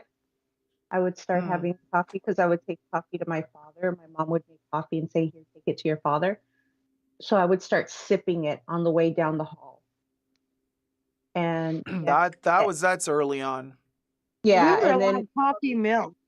It was yes, mainly milk with a little, with some sugar and a tiny, tiny little yes. bit of So my coffee in mom it. would also do that. She would do milk, and then she would say, "I'm going to put some coffee in it for you." I'd say, "Okay." So then my mom would leave the kitchen. I would go to the pantry, go grab the instant coffee, put some more in, and close it. I would have more. You were a caffeineaholic By early ju- on. by junior high, I was mainlining coffee, and that I was didn't it. start drinking it till I was 28. Coffee. Oh I only drank wow! tea No, or I was soda. by junior high, I was mainlining it. My mom would be like, "You're not going to have breakfast?" I'm like, "No, just my cup of coffee. That's all I need." Wow. So now, like by this age, you're like immune to caffeine. Like I can have a cup of coffee and go to sleep. there you go. What? See, a lot of people can. I do I that can't. too. I have to have my two bits of caffeine in the morning, and that is it for the rest of the day. I And cannot. we have it in our family. We would have it after dinner too. We would finish the meal with coffee. Well, yeah, in Italy, Yeah. you would. I mean, maybe not dinner, but after lunch, definitely. Lunch. After lunch, like okay, you want to top it off with a little espresso. Knock it down. And then in the evening, you can actually after dinner. A lot of Italians usually do the espresso corretto, the corrected espresso with a little Yeah. shot of grappa or some other I want to alcoholic try beverage. An I really affogato. do. Afghano? Is that what I'm saying it right? The cup where you take a shot espresso and put it over ice cream? Oh, Italians don't do that. That Oh, sounds delicious. Though. No. They do not I've never- mix ice cream with coffee Gelato? ever. I mean, of course, you can. No, but like if you go to a bar, it's a very, the experience in Italy, like drinking coffee. It's not. It's the opposite of what the rest of the world thinks because usually in other cultures we drink coffee as a moment of bonding and like let's sit down and chill and let's have a little conversation together and we kind of sip or unfortunately the weirdo twins, what are they called, the Mary Kate Ash, also the Olsen twins. I thought you were gonna say the They Perkins made the twins. whole holding that freaking thing popular, like let me be anorexic and enjoy my walking through the city with this little, coffee thing. And that became kind of like a whole style moment, which also kind of makes you isolate yourself with the coffee. Now, all of a sudden, we're again alone with our own coffee, walking through the city, and we don't have the time of the day for anyone. But before that, coffee was more like a moment. Let's sit together with friends, and you have a slice of cake, like the Golden Girls in their kitchen, and they kind of have their cheesecake and they drink their coffee, and the coffee gets poured in all, over and over again into the cup. But in Italy, you don't even sit to drink your coffee. The real classical way of drinking Italian coffee, first of all, it's an espresso, it's one shot. Mm-hmm. And you rush after lunch before you go back to the office or you go back to school. You rush into the bar, and the bar has a huge amount of space to stand at the bar. And you say, un espresso, per favore, and then you get the espresso. You knock it down while you're standing in one shot, pay, and you go. Un espresso doppio is like a double shot. The double, yeah, and that's it. There is no let me sit down and kiki with no. It's literally considered like a boost of energy so that all the pasta you just ate, it's going to make you slow down at work. So you have that kind of coffee boost to also help the digestion speed up a little bit and get you from being lethargic and so that you can keep on working later. That's kind of the idea of the Italian coffee, really. Yes, it's also very flavorful. It's delish, but if you really wanted to sit down and have a little bit more time, rarely with a friend, usually alone, then you would order a cappuccino. Now, a cappuccino is a little bit more milk with the coffee and a foam on the top, but it's still not like, we're still not talking levels of Cafe au lait. Knockout, no, the brand. Oh my God, brain dead, brain fart. Starbucks. Starbucks, thank you. Oh. We're still not talking, a thing this big. They don't give you a jug like this in Italy. I mean, like if you order a cappuccino, we're talking this is the size of a cappuccino in a little bit, in kind of like a wider, little rounder little cup. And you get the coffee. It's still very intense coffee with a bit of milk and that beautiful foam on top. And for that, you maybe take 4 minutes time Is to the enjoy it. latte that's only for breakfast, only served during breakfast? Which is the one? There's one that's only served, I thought, in Italy during the breakfast hours. They don't make it the rest of the day. A type of Yeah, the coffee. latte macchiato, all that stuff kind of came later. It's not really typical Italian. I mean, now of course, it is because the words are Italian, but that whole like a chunk of milk with a tiny bit of coffee for breakfast and you dunk your cookies or stuff, that's not very Italian, not traditional. It's become now throughout the years, but really your classic Italian business moment of espresso after lunch, you're standing, you're not sitting down, quick chug it down and you move on. And you don't the leave avocado tips. thing is a newer thing then. It's like I've heard of people like here in America having that for after dinner. Or like The one with there's alcohol? no. It was just like Sambuca? I think it's this espresso poured over ice cream. But there was a thing I read where it was like some guy was confused about it and it was like it was a funny thing, but I can't remember all the details, but that's how I learned about it. Because he was confused what the lady was asking for. Because she was like asking for an affogato, and he's like an affogato, what? And then she was Yeah, like, well, in Italian, affogato means drowned. So Yeah. the ice cream is drowned by the coffee, I guess. That's the idea. That's why it's called affogato. But you never really... see that there. It's I've never heard anybody in Italy or ever order an affogato. I mean, maybe in some regions of Italy, like maybe north as opposed to south or something like that, but I don't know. I feel like that's a New York diner thing then or something. It could be an immigrant related or created thing. There's also the what's that other thing that America invented? Like that weird mutant, like a cronut, a croissant and a donut. I've never had one, but I've heard of them. I've never had either, but yeah, I've seen them. Cronut. I mean, America also invented the turkducken. Oh my God! Yes. Oh gosh. So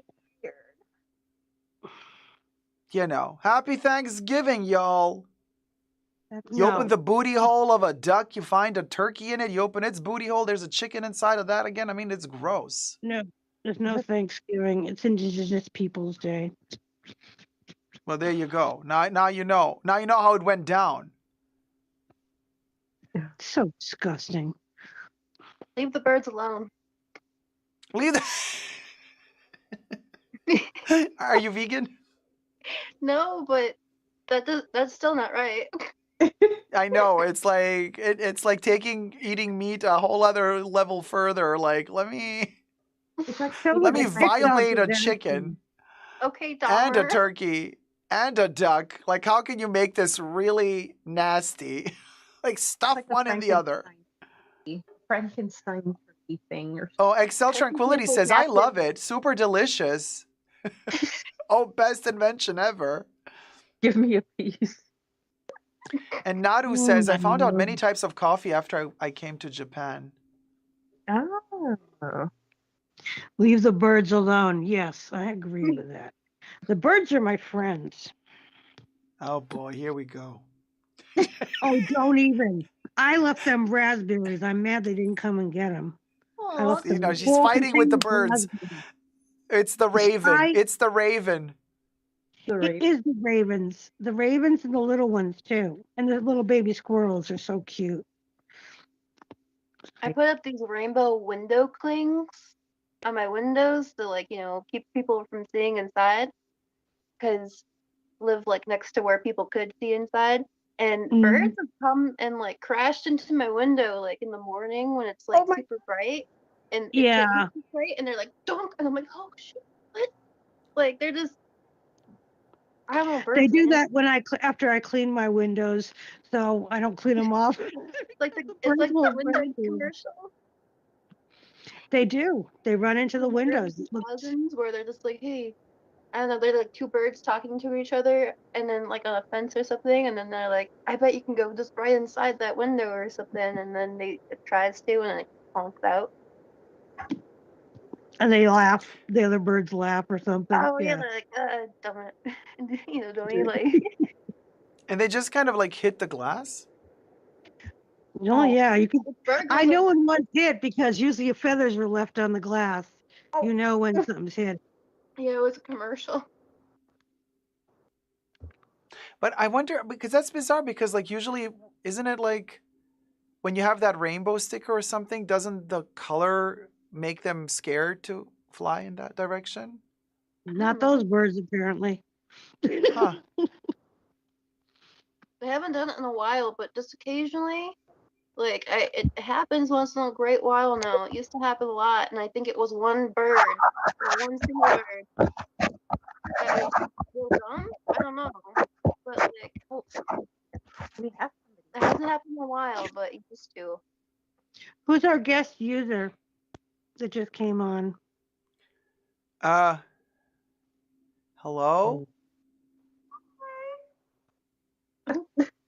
Hello? Hello?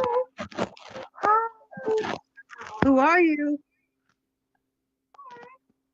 Please? Who is this? Well, we'll go. We'll go. Oh, we gotta It's go. a ghost? Oh, who is that? Oh my god, a ghost! Fantasma. Fantasma. Fantasma. I just wanted to come on and say that Dave is so much fun. I love your show. Who are you? Hello. That's I'm from California. Southern California. You're from, California. okay, no, you don't have to reveal anything, but just like, or tell us what name should we call you? What's your username on YouTube? Oh, I'm Amu. Amu. So you were in here just recently? We saw you in the chat tonight. And then you cut up your sheet. And then we got a ghost.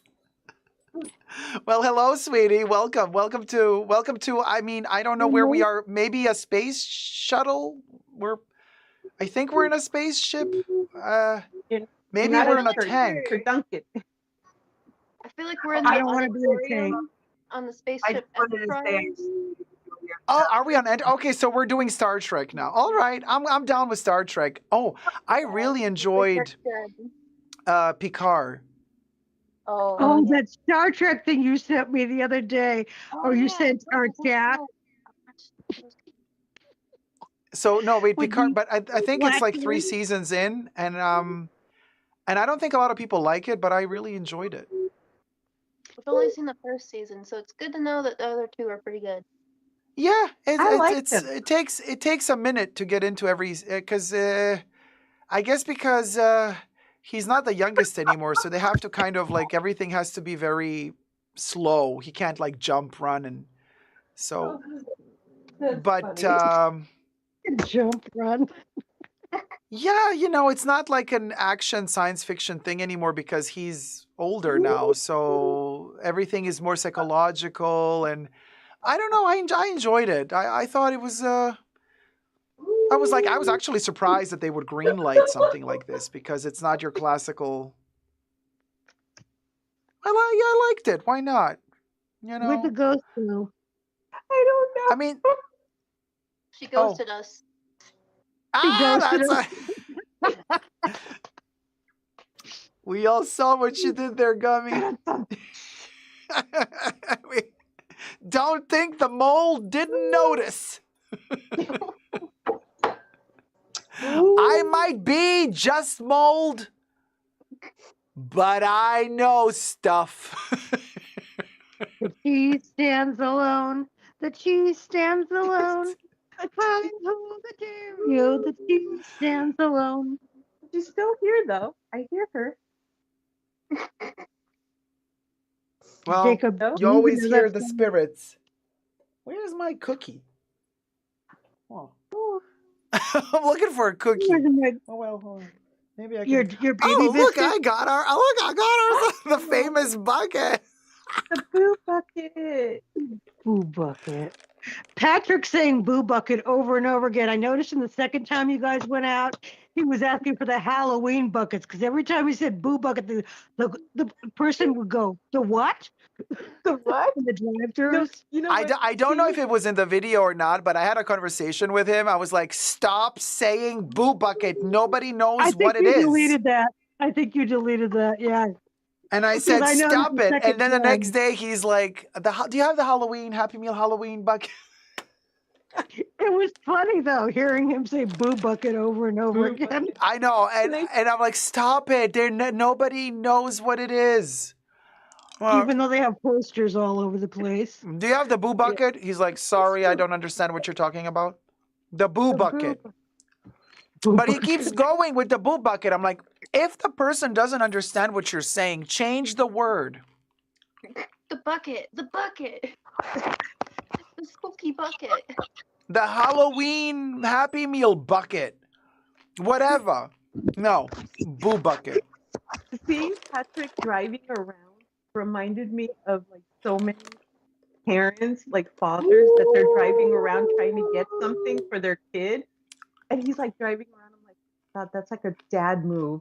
Like I remember Such a dad move. Yeah, but Patrick Yeah, is very, very caring. He is like that. But also Teruko. So Teruko was the same because he's like, I want to do this. I'm like, She was so cute. She was so cute. She was so cute. I'm like, Her Teruko, little are you donkey. sure? She's like, yes. Titi and Teruko are coming on the journey. I'm like, okay. Titi is the dog. And yeah, we got the buckets. You got them all. It was a journey though.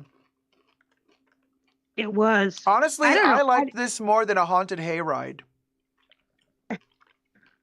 Well, yeah. Because you knew the driver. No, it's not because of that. Because it was like really spooky. There was a fog. We had no clue what was going to happen next. It was like 4 a.m. It was creepy AF. There were a lot of McDonald's. Yeah. Are there one on every corner pretty much? Yes. Yep. Mm. Yeah. I think we have 3 in this town. No. And that, or maybe 2 or 3. I don't know. We used to have 3. And that was way too much, I thought, for this small place. McDonald's is the mold of the nation, honey. Yeah, but then Burger King shuts down and we don't get that unless you go on base. Okay, And let's talk about Wendy's Burger King for a is second new. because the Burger King Boo Bucket was crap this year. They had a Boo Bucket too? They had I didn't They know. literally put zero thought into it. Their Boo Bucket was an afterthought.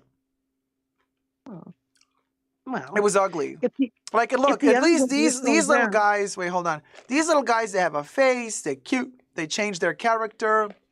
Like, this is a vibe. It's such a vibe. The Burger King Boo Bucket, it's like a bucket with printed food on it. Like I keep I'm like- sending Boo Bucket artwork to the Discord, so like there's no artwork of the Boo Buckets from Burger King, so they're not iconic like the McDonald's ones. No, I saw the artwork that you sent on Discord for the McDonald's one. I did see that one. But you know that it's not iconic, but they just started like this year Oh, or Yeah, 'cause last I year. don't They're know trying to copy the Burger King McDonald's didn't craze. make Yeah, but their bucket. I didn't even know that BK had buckets. I didn't Yeah. either. Yeah, they did them, but it's like really weird because they just printed like the little chicken turned into the chicken nugget, the Burger King chicken nugget turned into a ghost, like a spicy ghost or something. So they printed all over the bucket, like in a pattern, Like I'm like, no, you don't get it. Like the whole point of this thing is that it turned into a little creature. So the bucket comes alive. Like the whole point of this is that the bucket is alive. It's its own little thing. Yeah. The Burger King is like, no, let's just like plaster a logo on the bucket.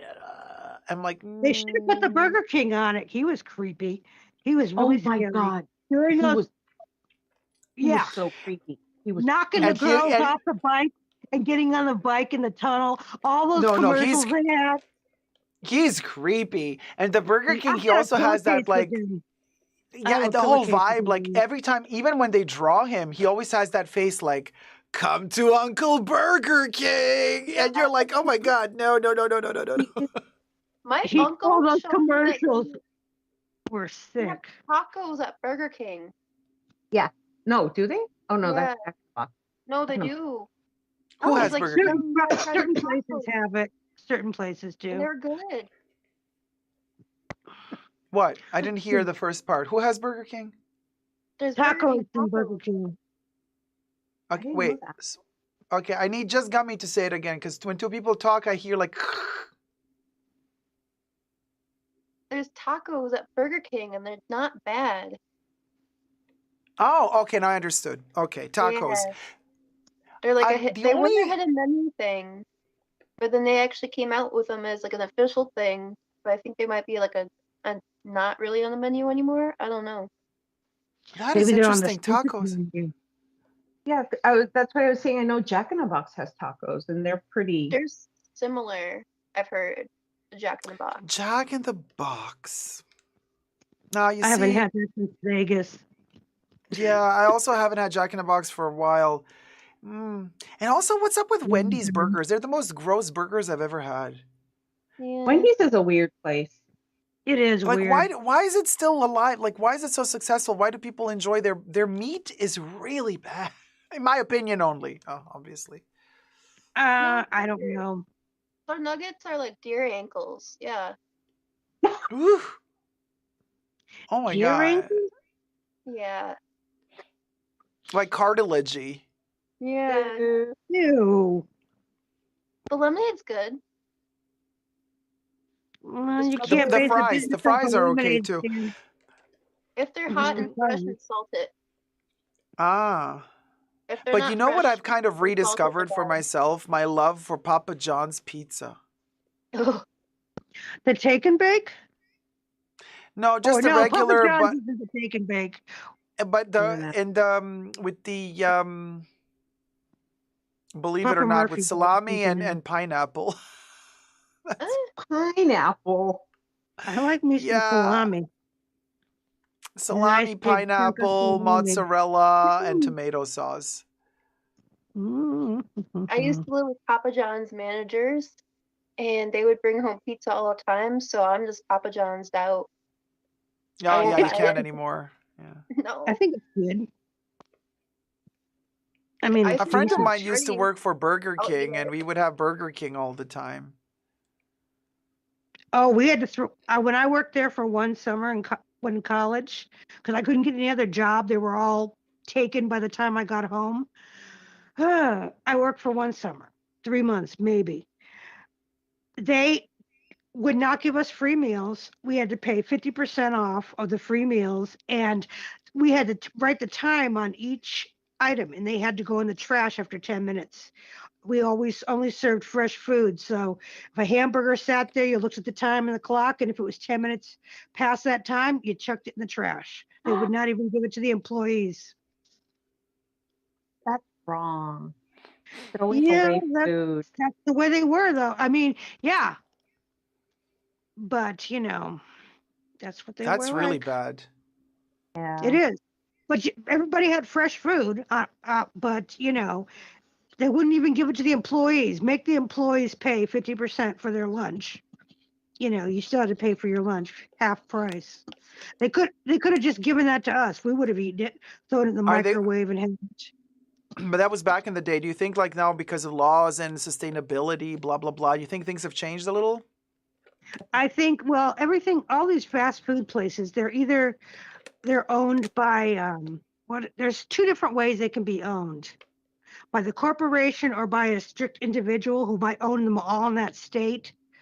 So it might just been whoever owned it, whether it was a corporate entity or it was an individual who was like, somebody knows what I'm talking about here. What is it? A franchise. Yeah, if they own franchises. Like an individual can own like 10 franchises in one state of a Burger King or McDonald's or whatever. Or it can be a corporate one that strictly comes from Burger King. Wow. I hope Yeah, they but don't do that anymore. I don't know what they do. I mean, it could be anybody, you know. I think it's how cool the manager who runs that specific place is too. Because if it's like the manager, because a lot of managers will like just be like, okay, whatever, you know, like go for it. But if it's like, it depends on how corporate they are. You know, Yeah. some managers are cool and they'll be like, yeah, you can just take whatever. But then sometimes they're like, no, we have to adhere to strict like guidelines. Maybe there's cameras. But if I was a manager, I'd just be like, yeah, just low key pick the food, eat it where cameras can't see you. You know, if it's I gonna don't go. think there are cameras. I don't think there are any cameras. Gummy. Listen. I was thinking this whole time, your voice reminds me of someone. Oh. Her looks Now, not remind me of necessarily. somebody. Wait. Not necessarily the accent, but just the warmth. It's the color. It's the intonation of the voice. You're gonna be shook. But I'm a fan. But you're gonna be shook. Anna Delvey. Oh, I haven't heard her voice that much. So I only know of her from you speaking of her, really. This is Or so wait, Anna Delvey to me. I or am no, like, is she the now that girl, I the know, German girl? Wait, is she the scammer? she's Russian actually, Or but like, yeah, yeah, Russian, she was but grew up in Russian. Germany. She's right. Oh, wait, now I know who you're talking about. Okay, that's interesting. And Cause by I, the way, I just to let you know, I love her voice, and I really love her. But anyways, I was like, the color of your voice is like very familiar to me, and I'm like, oh, and now it dawned on me. I'm like, oh my gosh, it's Anna Delvey. that's interesting. Cause my voice is an amalgamation of a lot of different kinds of like voices, I think, of like just accents I've heard over the years. Cause it can go like, I used to work at a barbecue place and I used to sound very southern. Used to sell a lot of barbecue, sounding very southern. Oh my god, I love it! Oh, But then give us all the accents. Hi, welcome to Pork Chop, home of the pork chop. Sorry for all of the pork chops. Louis. Oh my god, I love Yeah. it! Oh. We got barbecue up the wazoo. We got 4 different kinds of sauce. This is one's a little so sweet, cool. spicy. This Oh one's my a god, little salty, and vinegary. This one's a little honey, a little sweet. I don't know. But then also I grew up watching a lot of British television and Australian television, so I can almost have like Australian and English like trans. Oh, Boo Bucket joined. Somebody joined Boo me. Bucket. Wait, who is the Yeah. Boo Bucket? It could be Louis. Louis on now. Oh, hi, Louis. Oh yeah, come on, the link. Come on into the UN, the Star Trek spaceship. Just the link to join us here on the panel is in the description box down below. And thumb up the live stream while you're watching, guys. You know, might as well thumb us up. Look at us. We're on a journey. Yeah. Don't be Speak for yourself. shy. Hello. Hello. Oh, it's male. Say It's it again. male. Do you have any boo buckets? Oh my God, Patrick. We'll I need some go. boo bucket. Oh my God. Hey, Waldo. Hello. Oh my God, it's Waldo. Everybody was axing. Where's Waldo? Well, now you know. I'm still looking for the boo buckets. The Boo Bucket. Cha, you got cha. Cha. Ciao.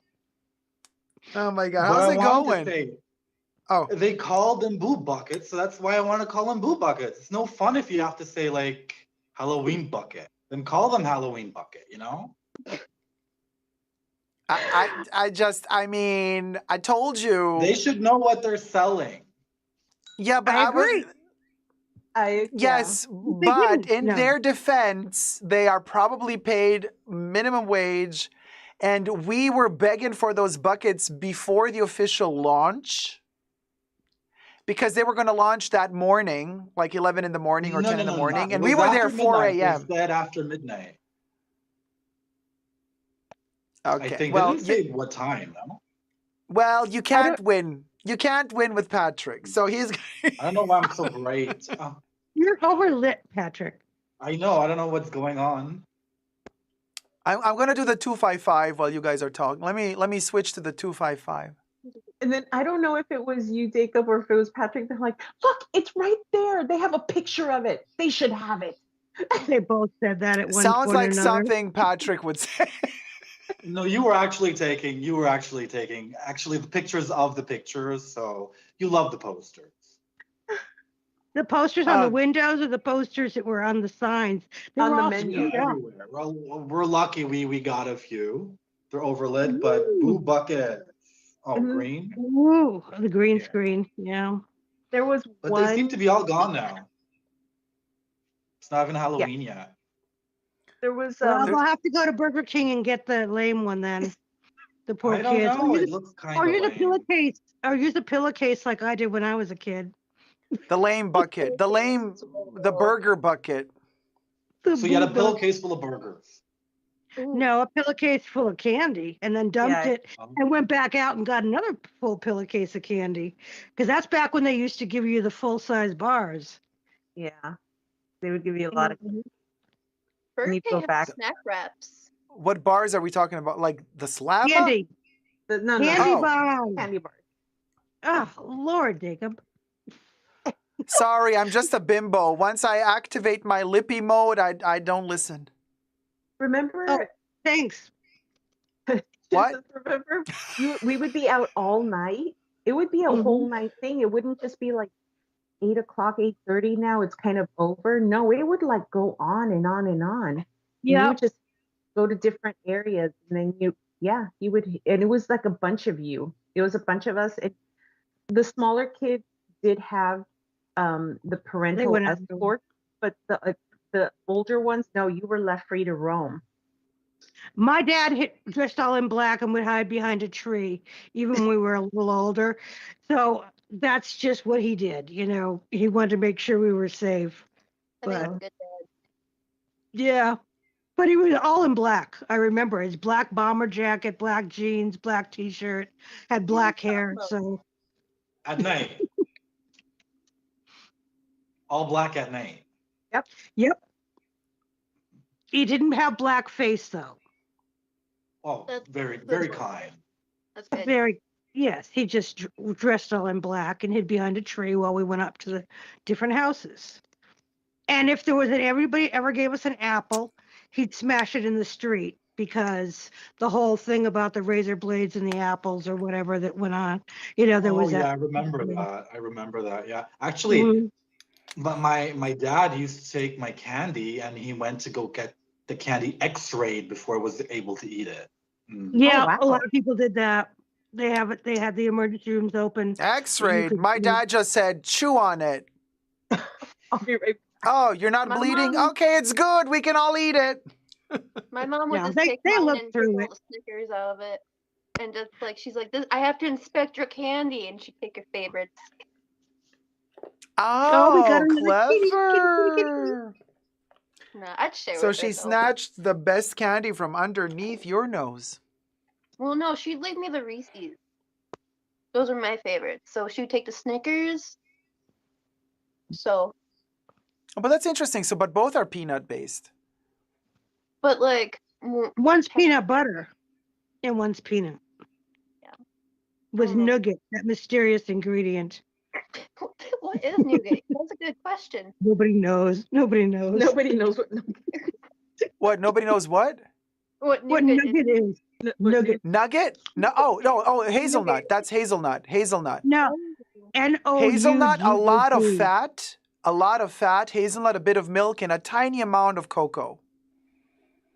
That's not American Nugget. American Nugget is hard. Yeah. Hard. It's what? Ow, ow, ow. It's and like very melty. Who said that? Remember when I was reviewing the 255, somebody said it looks really bad on you. How dare they? Like, I like the way it looks. Who said that? So good. Somebody said it's terrible for my complexion. Oh, well, they can kiss your dog's Petunia. fairy. My petunia. Petunia. Yeah. Yes. Petunia. Oh my God, there's a cat kissing a ferret. Well, I never. Yeah. This is Charlie. Hi, Charlie. Charlie is 18. Oh. He has dementia. And Oh. yeah. So he basically has no clue who you are right now with that mask on. Nope, he has no clue. He knows So what he's this trying, is. so he's trying to bite me because he has no clue. And he has some hearing loss and some vision loss. He's 18.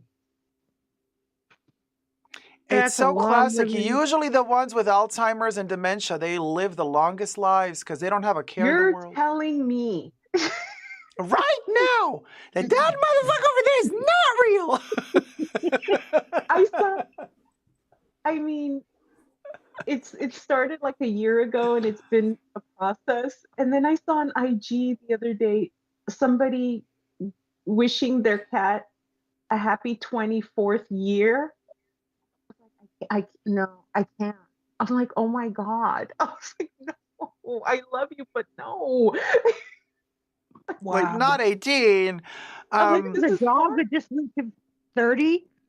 I think they broke a record or something. It was in the news. Yeah. This is hard. But I'm telling you, there's also from my family side, there's also somebody with Alzheimer's, and it's hard. They've been out of it for many years, and they're super old. They've outlived everyone, and they're just healthy as a nugget, and they keep going. I mean, they poop in the sink. They have no clue what's what anymore, but not a care in the world. They're happy. Yep. They don't. Their stress levels are super low, super low, and so the stress took over your other parts of your body and eventually shut it down.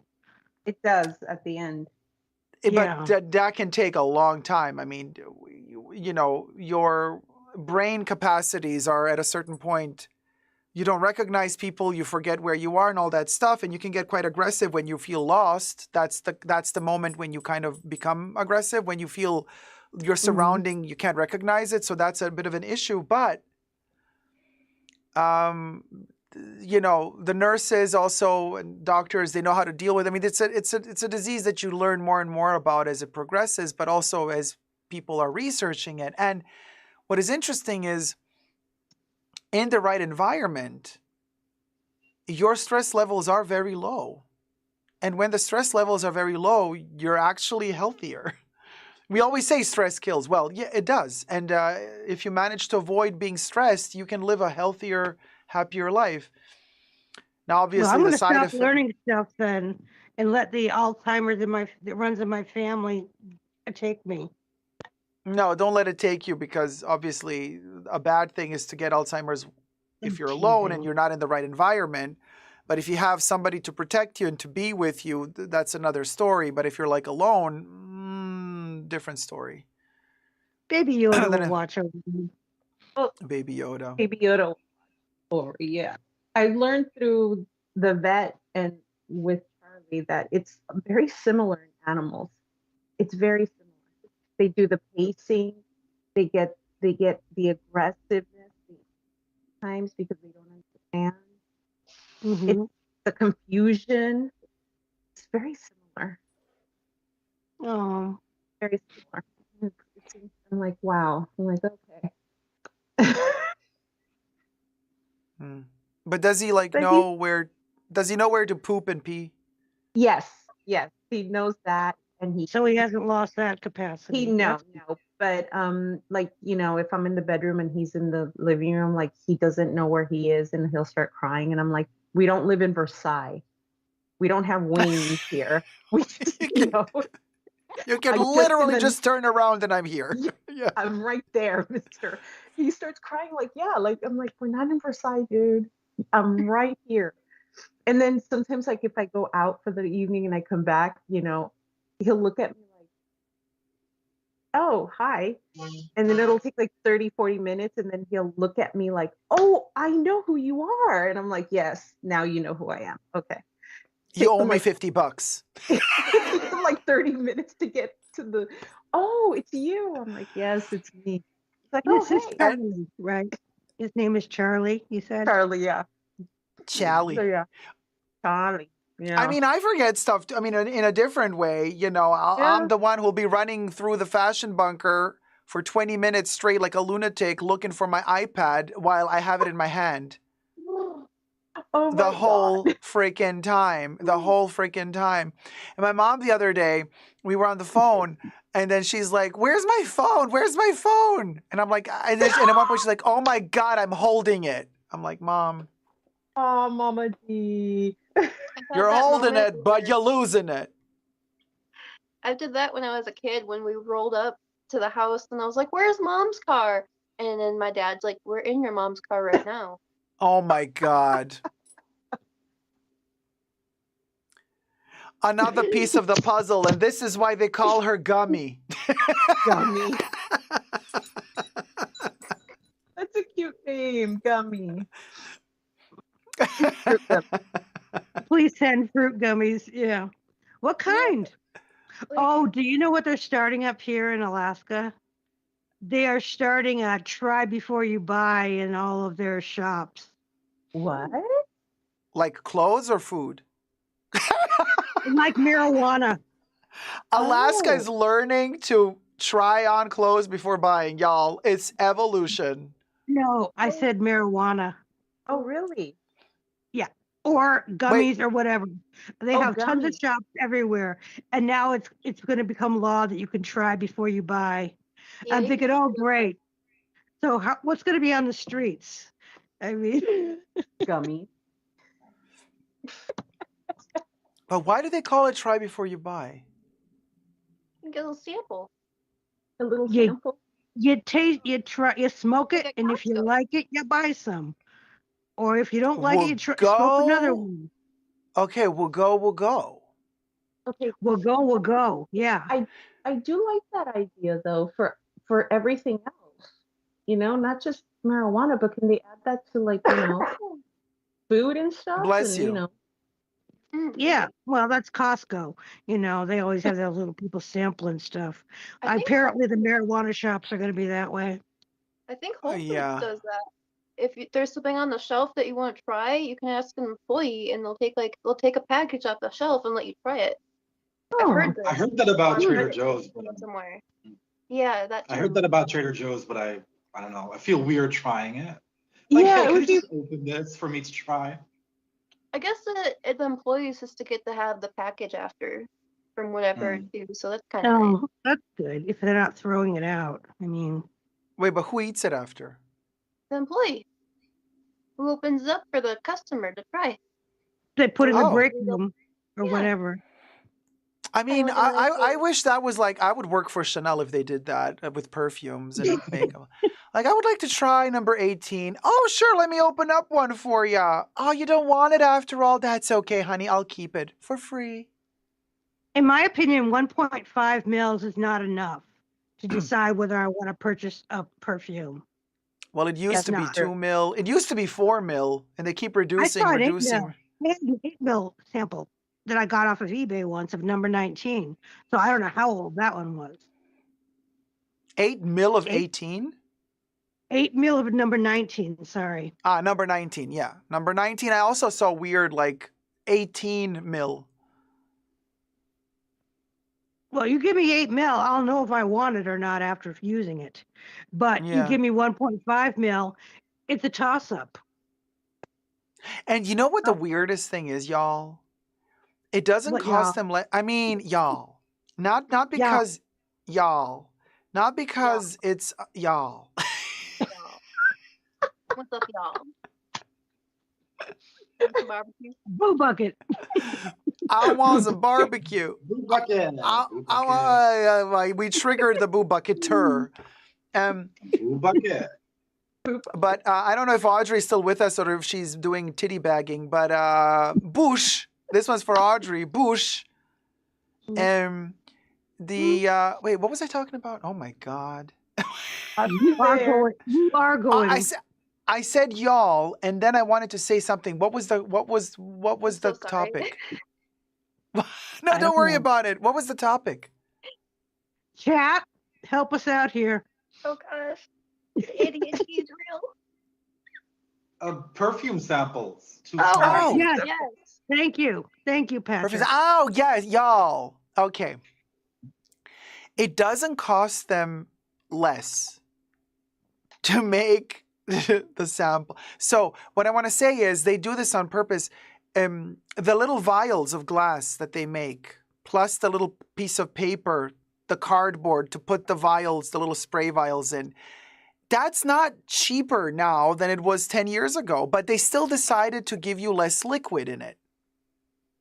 From 2 mil, they went down to 1.5 mil. And I think they do this because they believe that they force you to buy a perfume quicker that way. Not because they want to save more money.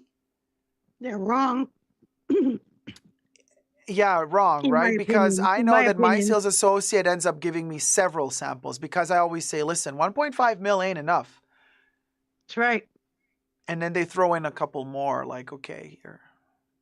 So I end up getting more than back in the day when the samples were bigger because now they throw in, a few more of them just to be like, sorry that the samples are so small, blah, blah, blah. And then they end up spending more money that way than if they just made one vial, 4 mil. No, now they give you 3 vials of 1.5 mil each. That's 3 glass vials that they have to manufacture and 3 cardboard papers. Oh, here's cat number 3. Number 3, this is my smallest baby. Her name is Boots. Hey, Boots. Guys, you got the white boots. Yeah.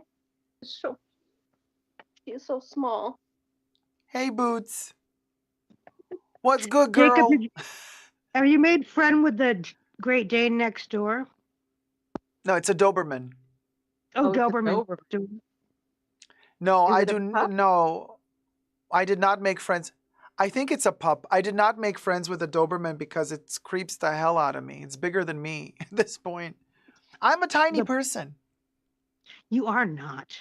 You're tiny. I am petite like Madonna. Oh, God. Do you have a fake booty, too?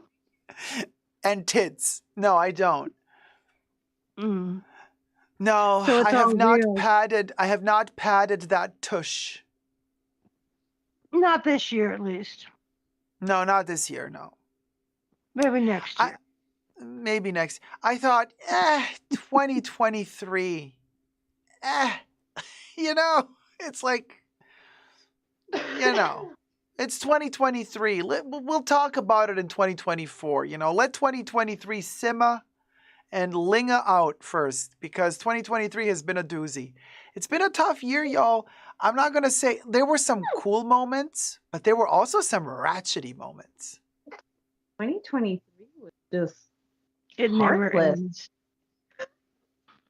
What was heartless? 2022? 2023. It all has been. It's hard.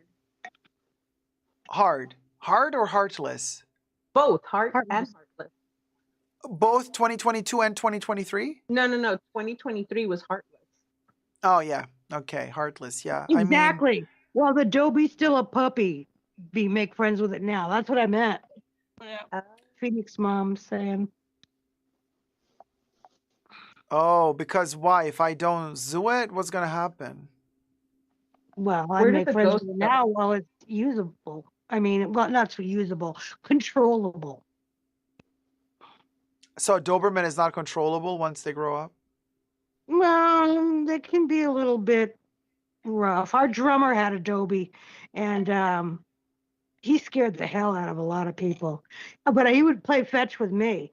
He wouldn't play fetch with anybody else, but his whole family, because 3 kids and the wife but he played fetch with me.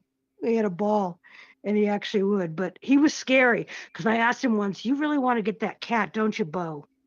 And he was like, he got this look at his face like he was thinking about it, and he scared me. And I pulled away from him at that point because I could see he could turn at a moment's notice. Mm-hmm. Dobermans Well, have yeah, something in them. they creep me out. And well, I think the one that's living nearby is still growing up because he or she, I don't know, has a tendency of kind of crying when the mom leaves. Like so. I think a grown up would not like cry. Well, no, I don't think they would cry that much anymore once they grow up and get a little bit of a sense of, If oh, they have actually, mom separation does come anxiety, they back. will. Huh? Dogs don't know. Dogs don't ever know that. When you leave, they never know when you're coming back. They think it's forever every time. Oh, It's Idiots. true. Well, anyway. They're not idiots. Well, anyway, Okay, we're just giving you a little bit of, whatchamacallit. We just lost Waldo. Boo yeah, bucket. well, where's Waldo? But also Boo next bu- time, we lost Boo Bucket. So could you imagine, like, next time on the live stream, like, I have, like, an ear missing. Like, what happened? I'm like, well, Debbie, I did not befriend the Doberman before it grew up. Mm-hmm. And I'll just say, told you so. And now here I am pulling a Vincent Van Gogh on my own channel. You'll just wear that hair. You'll just cover the hair I was over it. about to make a pun. I was gonna say he Van Gogh you. He Van Ah! Gogh you. You're my people, y'all. Y'all is my people. Van Saying Gogh. vicious, cruel puns. All of us. We are vicious. Pretty bad, actually. Oh, hey, where's Bucket. Hey, Waldiferous. Hey, my battery was like dying, so I had to plug in. What did you plug thank you in, for telling Waldo? me that. My phone. Waldo, what did you plug in? And Thank you, because mine is looking low. I gotta take it off the phone, which is oh, already you're gonna take charged. yours off the phone, huh, Chizus? I just had It's to a switch white, my little charger white from my phone. phone to my Nintendo Switch so I could see the There. chats as well. Oh, There, speaking it of was at Nintendo Switch, 15%. have you tried that new game with Bowser that's coming out? Not yet. What's a Is Nintendo that out Switch? yet? Oh, I love you. You're so sweet. Wow, Gummy just pulled a bless your heart on you, Debbie. My chat keeps getting behind on this phone. That's probably why I don't use it. I Wait, don't see a what's the person. we'll go moment? It's a game where Bowser. It's a brand new jump and run. I think it's going to be a jump and run Super Mario game where like Super Mario. for the first time Mom, ever, I don't Bowser have is the good guy. Well, Luigi. he's the bad guy, but you want Bowser to win. Oh, hey, Luigi. Hello. Or shall I Lovely. call you Like Vivian? your leopard. We're gonna call him Leopardo. La llamaron Bibiana. Best Westwood. I can't. La llamaron Bibiana Westwood. Think of his and the coffee's gone. Oh my god, that's funny. Just coffee earlier. Really? Actually, there's a little bit less, but I don't trust it because my cat's climbed up here, and then I feel like there's cat hair in here. Oh, you got cat hair in the coffee? Yeah, I wouldn't drink that either. Yeah. Because No, those 'cause my hairs cat- can harpoon themselves into the stomach area. This falls in my I will coffee. gag if there's Can't any stand him the at game. all. No, yeah, I totally no, Gummy. I'm totally with you on that page. Like same. That's great. Cozy. Yeah, no, same. And plus, I mean, with 5 cats, cha, you got you got to always keep Got one checking in the back. everything. Yeah. Oh, so the new game just came out. Oh, really? I really want to try the It's new called game. Super Mario Bros. You can't see it. It's called Super Mario Bros. Wonder. Bowser, basically, Bowser is the good guy. I've played Super Mario Brothers. I'm just giving you guys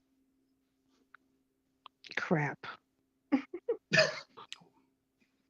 I'm So trying to get loving. back. So loving and caring. Who? So what does Vivian want to? You had a little paper there. You want to read a poem? Oh no, I'm doing actually homework while I join you guys. Well, do you know what I'm dressed? So you joined us a little bit late. You don't know what I'm dressed as, Luigi. No, I was gonna ask you what you're dressed I as. am dressed as the Chanel moldy camellia from Fall Winter 2023. Wait, I can show you the I am the mold dress, the molding mushroom. Wait, hold on. I don't know if it's going to show now, but. Oh. Wow. Okay. We'll go. Oh, there she goes. There you go. Let's turn this Wait, down. I'll send it to you on the gram. I'll send it to you on the gram. Reset. I hate cell phones. I'm sorry. Yes, you but do, sweetie. I do. Oh So my anyway, God. we'll go. But you see, I even have it on my head. So I am dressed as the mold from that dress, the camellia mold. So that's my look. That's Thank hilarious. you. Very fashion Halloween forward thinking of me. Most people thought it's just I love foam. that for you, honey. Yeah.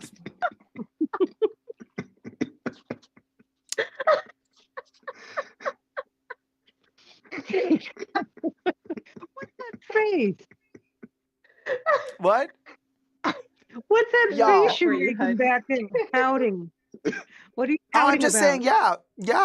I'm pouting. I'm just in agreement with the 2 Latinos laughing. I think there's 3 here. No, you are Latino too? Wait a minute, Gummy. You speak Spanish? I understand it more than I can speak it. I was raised by like the white people. Because you did not give me at all like a Latino vibe accent at all. Yeah, it's a surprise, right? Bueno, entonces podemos hablar en español nosotros porque ahora tenemos 1, 2, 3, 4 chicas y chicos que hablan español, un poquito más. And then we got a Sicilian and, well, Waldo. Yo comprendo. Yo te comprendo. ¿Sí? But look at us. There's more Spanish-speaking people here in the spaceship than non-Spanish-speaking. I don't speak it, but I'm Mexican. I'm ignoring it because I'm trying to learn other languages. And Spanish confuses me when I'm learning it, working on Italian. Why is that? Because I get it mixed up. Like I couldn't remember the pronoun. Which is the pronoun that goes before it? Is it ti or te? See, No, that's not. I wouldn't say that is the most difficult thing if you're speaking Italian and then you want to learn Spanish. I think what's more difficult is entire words meaning completely opposite things. Like for example, like for example, riso is a rice in Italian, but it can mean something with laughter in Spanish. So it's kind of like what you're talking about. But well, I always think Italian is a combination of French and Spanish. And I've studied both of those before, and I get confused if I go anywhere near those while I'm studying Italian. Do you guys remember when I was in a call with Rich Lux and I started speaking Spanish to him? He had no clue what I was talking. Oh, yeah. Oh, yeah. That was Was it- hilarious. I'm like, wait a Was minute, it Rich some- Lux. You keep saying you come from this like strong Latino heritage, and I'm like, okay, bueno, nena, vamos a hablar en español un poquito. He's like, But that's Texas for you, though. That's Texas I think for that was you. the hell. I think that was the hell live stream when you last I was spoke gonna with say, him. is that the live stream to end all live streams? The live stream from hell. Yes. but I was shook. I really was expecting, like, okay, now I'm going to have a cool little Kiki conversation in Spanish with Rich Lux. No. But like He was Texas like- here, like He was like, no comprendo. Just speaking like the most butchered Spanish with the American accent, like "Cómo estás? Bien?" Yes. Like also when they order Italian drinks, like latte macchiato becomes a latte machito. And I'm Machito. like, latte machito? Really? Well, it's a latte macchiato. But then also the other thing, oh my God, the funniest thing I've ever heard is a person order, also an American trying to be French, and came to the bar and said, Jean Gérald. Or ginger ale. Yeah, it was a ginger ale. I'm like, dude, Jean Gérald. Oh my Jean God. Giraud. Jean Jean Gérald. Yeah, that's a ginger Jean ale. I'm like, Gérald. bitch, you want a ginger ale. A ginger ale. What is Waldo supposed to be? Was he British or was he? What was he? No, Waldo was invented in America. I think he's an American I creation. think, Yeah, I he's think American. Waldo is American. Okay. Yeah. I remember And the it's a book. different name in different countries, I think. It's only Waldo in America. Okay. Yeah, in Spain they call him Gualdo. Because the Geraldo. W in Spanish is always a gu. Like whiskey is whiskey. Whiskey. Walmart. And the V is a B, the B is a V. Yeah. Oh, the B and the V always confuse me. Yes. The B's and the V's always confuse me. Yeah, they're very easily In mixed up in Mexico, they Spanish. still. I'm sorry, Louis, what? No, in Mexico we call it Waldo as well. Waldo? You see, Gualdo. Yeah, because of the Yeah. W. Yeah. In the UK, I'm Wally. You're Wally. Oh, Mhm. where's Wally? Wally. Wally, that Wally. Wally The has a one-eyed Wally. willy. Wally. I can't find my Willy. But you know what is so weird in Spanish then? Because like, yeah, the W is a gu, like a gualdo. But then if the actual G to say like you're beautiful, like guapo, they're not going to say the gu. They're going to say guapo. So I'm like, so if there's a G, you don't pronounce the G. If there's no G, you put the G. If there's a V, you say B. I'm like, why do you do that? Stepped on a bee. Yes, stepped on a bee, fell off a tree, got Here we poked go again. in the knee. The Penny Lane thing. Not unusual in Corpus Christi. So what's your theory on the Hilton water bottle thing, Patrick? Oh, We you need a mean new Paris opinion. Hilton's baby? Oh my God, you're calling it No, a water not bottle? that. Debbie, how dare you? I did not say anything about Paris Debbie Hilton. called I Paris was talking Hilton's about the baby a big water bottle. See, this is how rumors get started. Don't even. I did not Debbie, even let say me just Paris say, Hilton. we will be dragging your body back. Here you go. Here comes Debbie. There you go, everyone. We have you and all the Sicilian you've got. I'll give it to you in Turkish too. Oh my God, let me just take Debbie. Hold on. Oh no, Chucky. Oh no, Chucky fainted. Hold on. Debbie. Oh, Chucky. Oh. Well, Chucky, what I don't no. get with the whole water bottle situation is Mhm. if Mrs. whatever her name is does not have the proof, the evidence anymore, and she gave everything to the hotel, why didn't the hotel make it disappear? Why didn't they say, oh no, the tests were negative? Like, why? They're like saying, "Oh no, we found something, but we can't tell you like who it was and who worked," and it's super awkward. If they wanted to make it disappear, they could have made the issue just disappear, you know? They could have. So, Maybe yeah. this has happened before. Maybe this has happened before. I think you can't hide.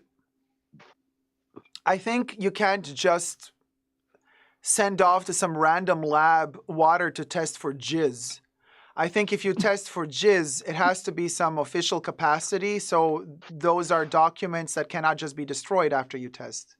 Well, no, but they could have sent a different water bottle. Like, I don't think she was there. Oh, they could have sent It would an have been actual so water. easy to make it disappear.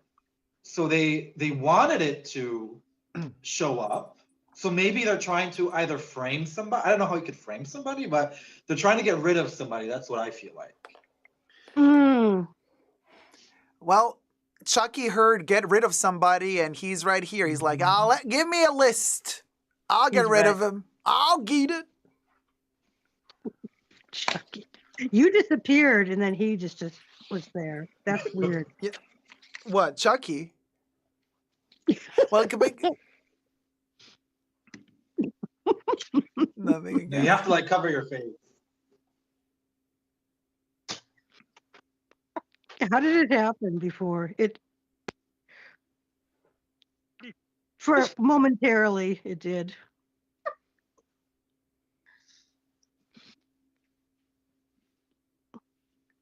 Nothing. Chucky is like, hey. He's so high. I think he... Chucky just, bye. Gone. He went to the try before you buy. That's it. He's like, yo, I tried before I buy.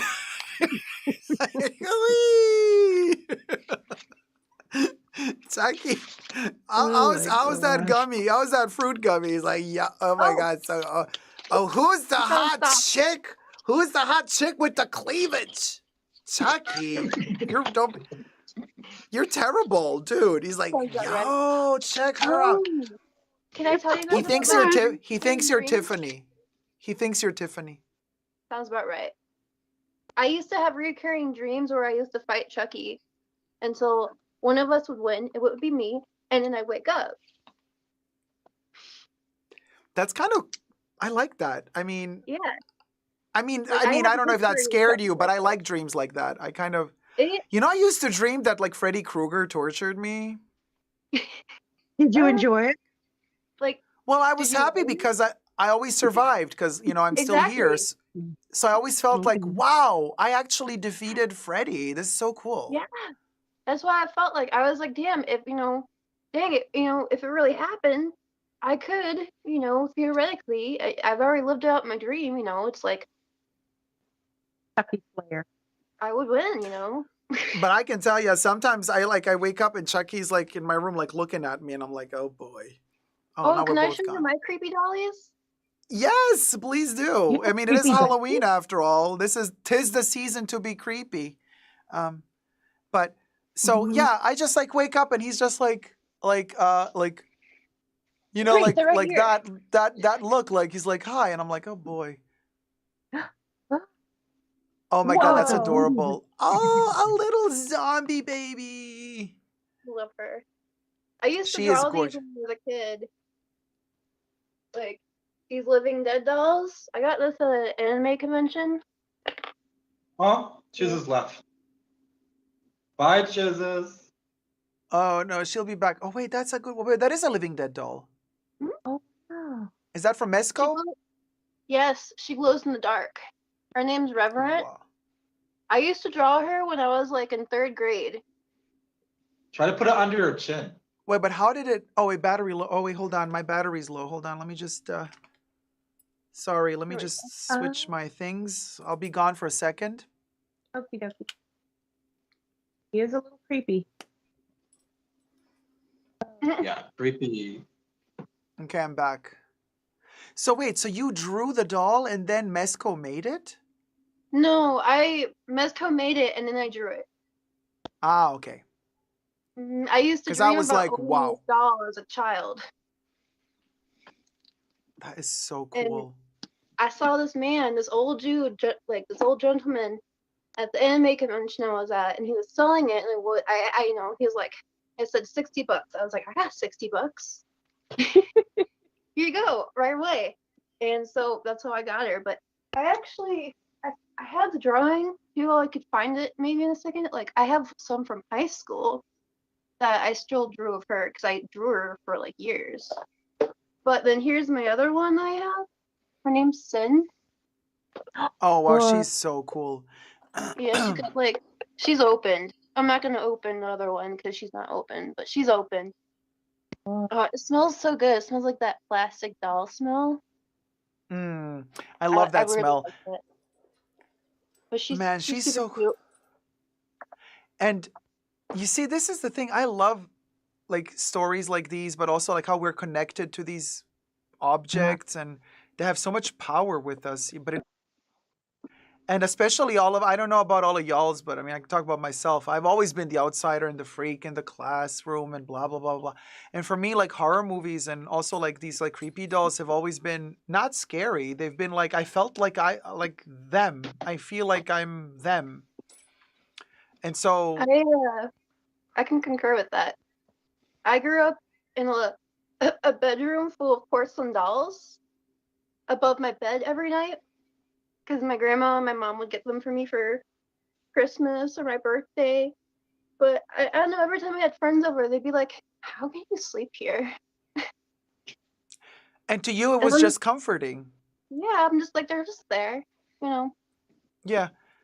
That's for me too, because like also with like Michael Myers, Chucky, all the jack-o'-lanterns, all, weird stuff. I'm like, it's to me, it feels like home, but not in a creepy way, not at all. Like I feel understood by these outsiders. And this is also, I think, not just, in the homosexual community, but in general, people who have any form of minority isolation issues, whatever. Horror movies really, we connect to horror movies in that way. It's almost therapeutic, I want to say. Skype booted me. It said, you had a guest account. You better sign in on your own account. It just booted me. Paris. It was who? Paris. It was Paris. Oh, Paris Hilton's Megamind. baby. There you go. It got upset. It got upset about your water bottle comment. Megamind. You did it again, Debbie. Oops. I did it again. You did not just call that baby Megamind. I didn't. You said that baby Megamind. I just said Megamind. I used to have a math teacher that would show Megamind a lot. Wait, who showed Megamind? My phone died too. There's something going on. The spooks are out. Well, it is the season, you guys. I mean, if there's ever going to be a haunting in spirits, it's going to be now. I found the notebook. Embrace it. Oh, what's with the notebook? From high school, the drawing I did. Oh my God, let me see. Let me see. Oh. Yeah, it has to be under the face somehow. Oh, she's so cute. Cool. No, I see her like she keeps disappearing, but she keeps then reappearing like a ghost. Scummy, so you like drawing? Oh yeah, I used to draw way more, but life. See, people that have that ability fascinate me. Because I don't have that ability. The way you guys are able to see and to draw. In dimensions, yeah. I can draw stick figures. That's the height of mine. I don't have that eye. I can't see the dimensions like when they do it. It's amazing. Well, you don't have to. Some of the Yeah, most you do. famous, some of the most famous artists. I mean, look at Mondrian. Motherfucker only drew cubes and squares and colored them in primary colors. I mean, and like they go for millions. Malevich. I love to see when people draw. This one is inspired by Nana, which is inspired by Vivienne Westwood. Yeah, we know the lighter. The orb The lighter that lighter. Louis wants. The lighter? You mean I have this a lighter? penis lighter you can have. You have a lighter?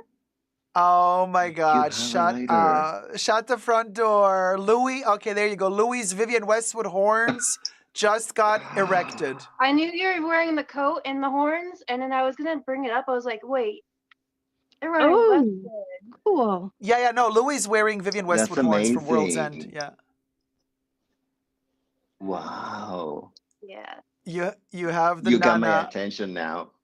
Like, I have a lot, like, this little, like, section to the side of me is full of just, like, little trinkets and stuff like this, where it's kind of, like, just connected to, like, Westwood, and then, oh my God, I've got She's got on my wallet wall, reminding me ring. constantly to buy less. From that picture you guys let me print out Which one? from your movie, the one from your movie where we cut you out of the frame, just because I told you I don't put living people on my wall. Oh yeah. The picture Viv, yeah, Buy she's less, still up choose there. well, make it last. Oh, Yeah, just that's she just my says phone buy on her background. T-shirt. Just buy less, I think. Yeah. She wrote it by herself with her own hands. That's Yeah. that's she made that T-shirt herself. Yeah. She reminds me every day. Except for M&Ms. Yeah. I She have to try. did not get to try those. She did not No, get but to she try meant them. she meant other consumer goods. She wasn't talking about food when she said I buy less, Yeah. know.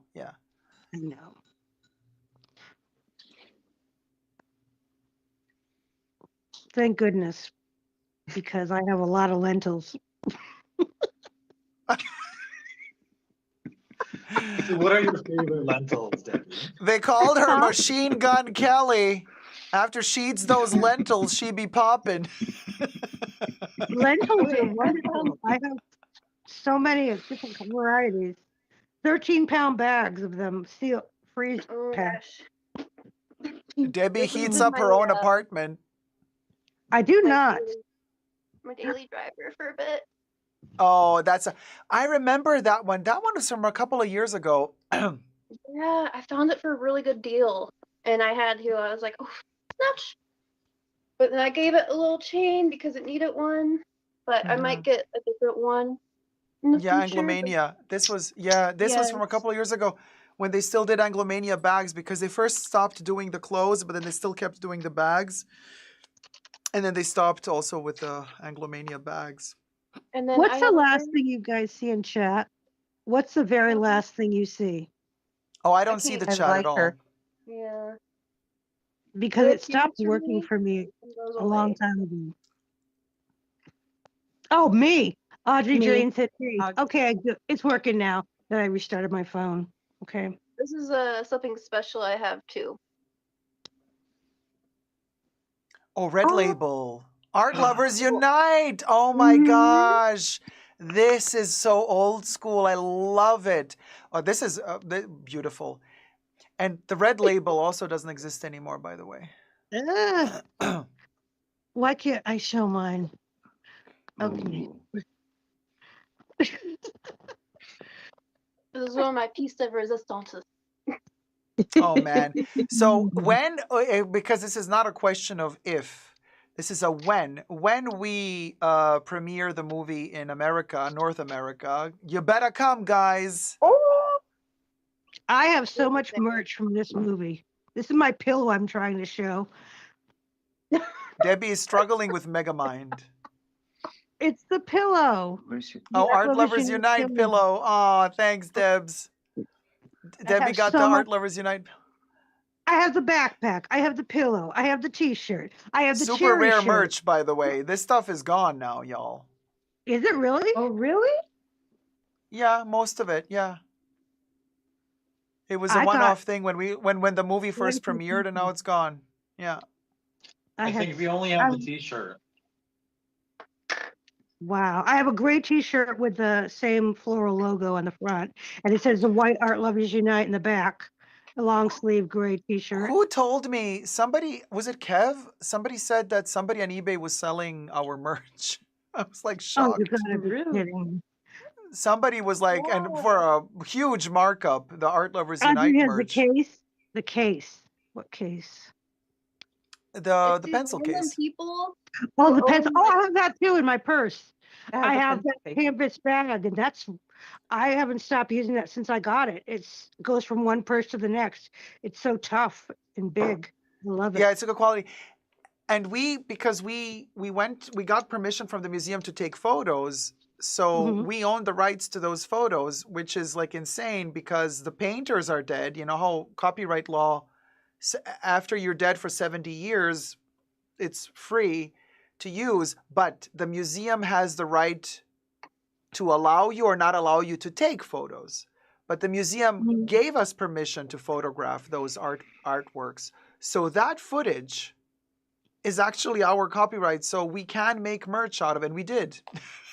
And we did. But we didn't push it. We just did it for the launch. It was a limited edition run, and it was really beautiful because those photos were made by our team, and so nobody else in the world, You guys to Australia. It helped. nobody else in the world has those photos because we took them. We took those photos of the Caravaggio painting, you know, of the Raphael, of the Titian. Those are all shots made by us, and with the permission granted of the museum. So it's kind of a very rare occasion where, a museum actually grants you permission to officially do it. You don't have to sneak around and do it secretly. It was all legit. So that made it even more special. When you filmed, were you alone with your crew in there? Did they close the museum off to other people in the public when you were filming the documentary? No, So that was the beauty. That was the beauty of it. Why am I so like unsynced? Huh. Anyway, the beauty of it was that when we were there with Vivian, there was a bunch of people in the museum, right? And so a lot of people didn't recognize her, but some did. And then they would kind of try to kind of sneak in to be close to listen to what she's saying. So we would kind of have to film around that a little bit. And there are a few scenes also where we did take some people out digitally. We had to like eliminate them. Well, just because sometimes people were really like, come on, dude, like now you're being embarrassingly too close. Like let a woman have a conversation, you know. But could you imagine being in that room and Vivienne Westwood is talking about art and you're just like randomly there on the day that she's there and you're like, you see her and you're like, what the? She's right there in front of me. It would have been cool. I would have found a corner and stayed in it and fly on the wall. Stop you respectfully from far away. Be like, oh. And she's tiny, you know. She's not she's not very tall, and of course, you know, vegan, and so she doesn't eat a lot. So she's very slender, very gracious. How she moves, she has this very ethereal way of moving through space. She had this very interesting relationship to space, and so it was a joy, really, to just see her, be in her presence. I mean, now that she's, gone, it's like, what a gift for me to kind of know, oh, okay, this is how it felt to be with her. I know the feeling. I know it. I know the vibe. And the magical thing about this movie, and I keep telling it every time we have a presentation of the movie, and people don't seem to get it, but I keep saying it, like, this is one of the only documents we have that actually captures that energy on camera. So when you watch this movie, you really feel that energy, how it is to be with her in the room when she's alive. So it's, for that reason alone, it's a great document because it just brings her back to life. You didn't Yeah. you didn't guide her to topics like other interviewers would. You just let her Never. speak as she wanted, on what she wanted to speak of. Yeah. I did have some That's questions to ask her, but then she but takes the you said question and goes whatever direction she wants. didn't she ask you guys permission or something to say, can I talk about blah blah blah blah blah? And you guys said, of course, talk about anything you want. Something like that. Before we started filming, she asked, like, am I allowed to talk about whatever I want? And then Yeah. I said, of course you are. Because she's been silenced in the past or made fun of or whatnot. Yeah, people tried it with her to make fun of her or to kind of Mhm. use her as a scapegoat for some shitty stuff, or to use her as an example of like a freak or whatever. And it's just really ridiculous because she's literally the furthest away from anything other than really sane and very, very aware of what is really happening in the world. So, when I talk about mother energy, when we had this like Balenciaga crap happening, and I Yeah. always mention mother energy, she is the quintessential mother energy. Maybe she's not, famous for being extremely, motherly or whatever. Like maybe she's not that type of person who's gonna, when she sees a kid, she's not gonna melt, like some people do. But she is like a powerful feminine motherly energy that transcends just the mere, oh, let me embrace a kid. She is like a teacher mother, Yeah. so whenever you're in her presence, she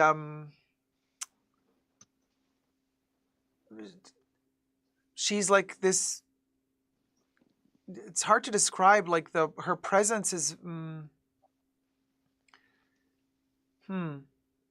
It's comforting, like a mother's it's unconditional challenging. love. It's It's challenging. challenging. Okay. She's not just telling you it's all going to be She's fine. more like a She's teacher than always a mother. poking. Yeah, she's a teacher mother energy. It's more like a, listen, kiddo, there's stuff you need to know. Majestic. And the stuff you need to know is not all going to be comfortable. Actually, Okay. most of it isn't. But it's up to you to make the best of it. So it's that type of energy, She doesn't sugarcoat anything. Nothing really. No sugarcoating. Everything is very much crude and raw. Good. That's honest to me. And sometimes you might feel like, oh boy, this comes across a little bit emotionless. But I mean, it's like that's what nature is. Nature is like that too. Nature doesn't really, it's not really very forgiving. Nature, it just is, Mhm. And so there was something very natural about her behavior, and she would deliver stuff the way it came. There would not be a filter, there would not be a sugar coating, and yeah, beauty is beauty.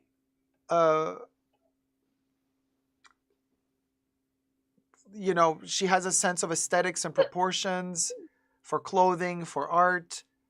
But then beauty comes with a story, and then she would learn the history of every painting, because those beautiful paintings oftentimes come with a very sad story. They come with tragedy, they come with trouble and trials and tribulations. And like she says in the movie, oftentimes, this little girl that's painted on this painting, she lived to be only like very young, and then she died of the plague. She suffered, she didn't have an easy life.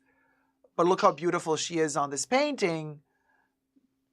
But her life story isn't.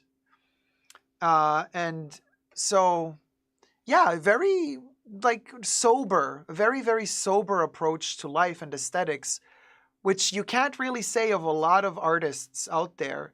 So this is why I find it very ridiculous how television and oftentimes the press made fun of her and kind of tried to make her look like she's a loony bin, when she's been one of the most sober people we've actually ever had gracing Yeah. television screens or interviews or anything, because she's just honest and direct. You know, she wasn't bought by any multinational corporation. She wasn't advocating for some weird lobbyist situation. She always very, very, very sober and very, very awake, alert. And that's why when I think of her, I always think of kind of like mother energy of nature,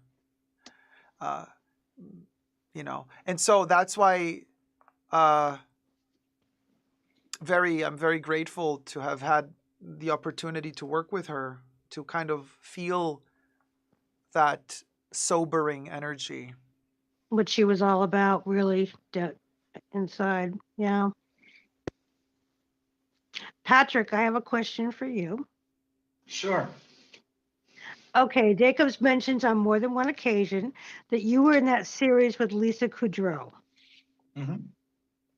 You were just in one episode? I was actually in one episode. Okay, And tell me what you played, because I watched that whole show and looked for you, and I think I have a feeling who you might well, have you been. you have to watch it and really dissect it. And I can tell you that I was in the episode of the Golden Globes. Golden Globes. Yeah. Okay, I'm going to write this down because I'll have to rewatch.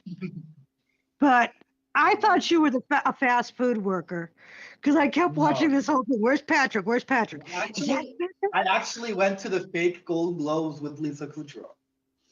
Wow. Okay. Jeez. Yeah, I watched it really carefully too, and I'm like, "Where's Patrick? Where's Patrick?" Well, Like, I've where's had Waldo? the fortune, like I shot with Jennifer, what's her name? Coolidge, yeah. Coolidge, and they Jennifer completely cut me out. And what? Completely. 4 days. Two broke girls.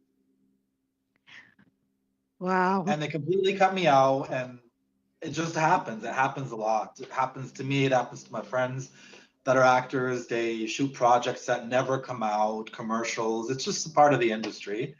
And with the comeback, they also cut out a lot, but I made it in it. Like, you can see me. They can see me, and if you look closely, you'll see me. Yeah. Okay. I might have looked down for a minute. But she was really cool. She was really nice. Much taller than I thought she would be when I met her, and yeah, she was actually really nice, really focused. She professional, and it was a crazy day. They were like trying to artificially have like paparazzi flashes. So they had this huge board of a lot of light bulbs that kept on flashing, and they kept on exploding into our faces. Oh, jeez. And then, yeah, it was quite dangerous, but it was a fun day. Yeah. And Michael Patrick King, the director that also did Sex and the City and Two Broke Girls, and he was really cool too. Yeah, he was really nice to work with. Well, that's good to hear. Mm-hmm. Wow. Now, anything coming up soon that we're going to see you're going to be in?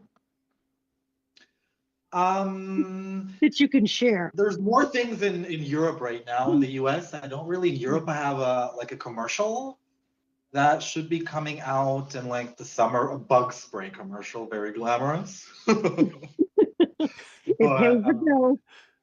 Yeah, it pays the bills. But I don't even know if I'm allowed to talk about a lot of stuff. Well, the comeback is like a really old show. Yeah.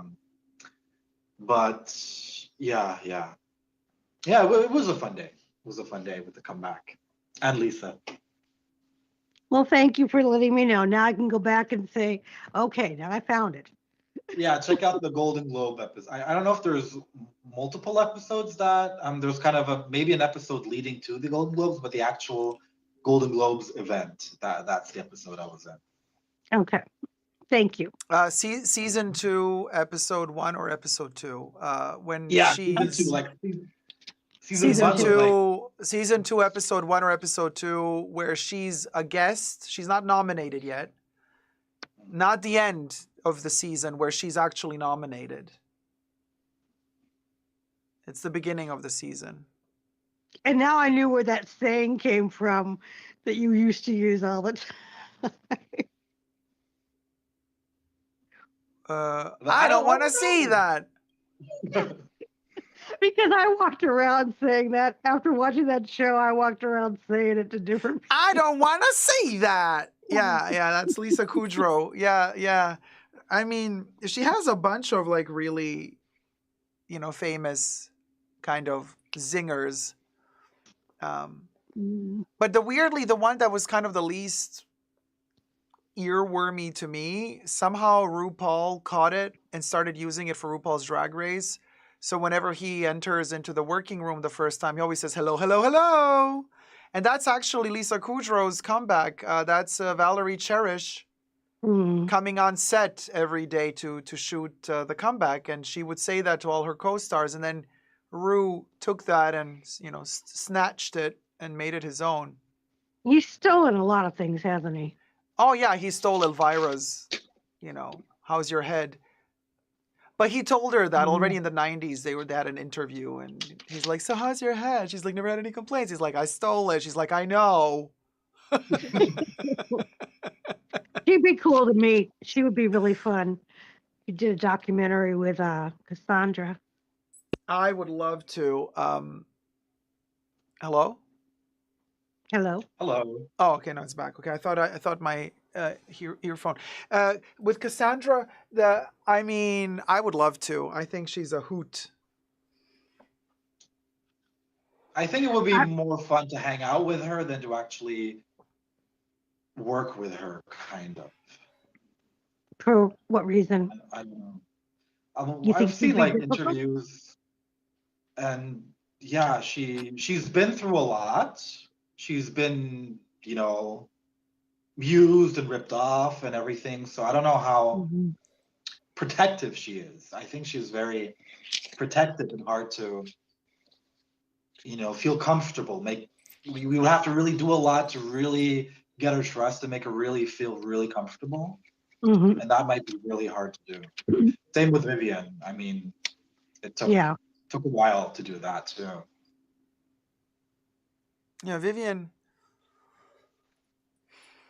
she doesn't open up that easily. Just so very guarded. But you got her to do it all in one day, though, Vivian, to open up all in those hours. Or are you talking about over a course of time, a span of time? Always. It's you got to be lucky to get her on a good day. If she's in a mood, not going to happen. If she has a bad day, she's not going to... Yeah, she'll be moody, and she's honest about that. She's not going to fake a smile. She's going to be moody. When she's in a bad mood, she's going to be in a bad mood, It's like, people have caught that on camera, too. You've seen her also, cuss out her own collection. And we were prepared for everything. They told us she might not come. If she comes, she might, want to stay 5 minutes, and that's it. We were prepared for everything and anything. Wow.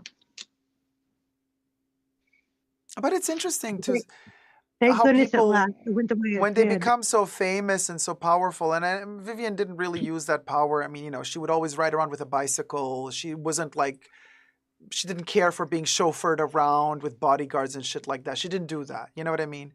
But when people become really famous and powerful, usually there's this weird entourage that forms around them that kind of becomes a weird, I don't want to say just protective mechanism, but I mean, like a barrier to get. Yeah. And I've noticed this also with Madonna. It's a huge thing. She's obsessively babied by this entourage that's around her. They almost treat her like an infant, protect her. But then that's I think one of the reasons why she lost touch with the real world in a way, because people, I think it's other people's, this is what I think, it's other people's narcissistic, egotistical kind of obsessive wanting to be close to you that makes them say, I'm doing this to protect you, but in reality, they just want to isolate everybody else away from you so that they can leech off of you more. Well, she's probably had that all her life then. So, I mean, just how many people were her best friend and then just disappeared? We're no longer her best friend. Well, probably because she ditched them, because when you're that famous, nobody leaves you. You push Sandra other people away. Bernhard, Rosie O'Donnell. I mean, she was always, you know. Rosie is one of her best friends still to this day. Still? Oh, okay. Okay. Rosie just posted she flew all the way to London for the premiere of the tour, and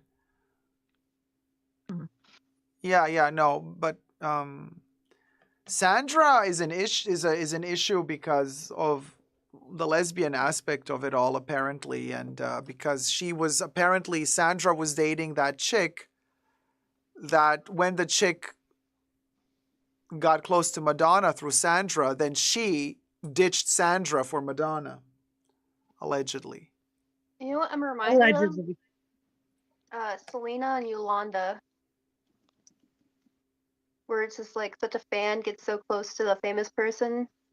Selena Gomez? No. No, the Selena who was killed. Quintanilla. Oh, you see, I don't know anything about that story. You see, I'm completely out of the loop for that. J-Lo played her, no? Yeah. Yes. J-Lo. Yeah. The crazy story, like Yolanda was like the president of her fan group, and then they got close, and then they're like, you know, she became like part of like her management team, kind of like a thing, and then, I mean, there was this like the whole thing in the hotel room, and then Yolanda, I believe, shot her and ended her. You know, it was like a whole thing, and then I'm a little fuzzy on the story because it's been so long since I mean, there was a whole good movie about it too. The movie was my childhood part of it, you know. So kind of like a parasocial story of just how like she just kind of, you know, thought she had a friend and a fan, and then the fan went crazy, and now everybody's like, okay, Yolanda, when you getting out of jail? Like, we're waiting for you. Wow. Yeah. And now she has a fan base. No. They want to offer. They want to offer. Yeah, because she killed Selena. So people, it's not a fan base. It's I mean, maybe it's a posse. Yeah, it's more of people like the hating on her, for sure, because of what she did. No, I totally get it, but I think people that are that extreme also get a fan base. I mean, Charles Manson also had a fan base. You know what I mean? Oh, you're right. The few sick people that think, yeah. He finally passed, didn't he? Charles Yes, he Manson. did. I can't keep track of these things because I just saw somebody else passed, and I thought they passed years ago. Somebody else in the last couple of days, an older person passed, an actor or something, and I'm like, didn't they pass years ago? Richard Mole or Richard? Richard Mole, yes, from Night Court. Thank you. Night Court. From Night Court, yeah. I just saw it today. I thought he passed years ago. I just really saw it did. today. Yeah. Does anybody know who Jessica Kirsten is? The comedian?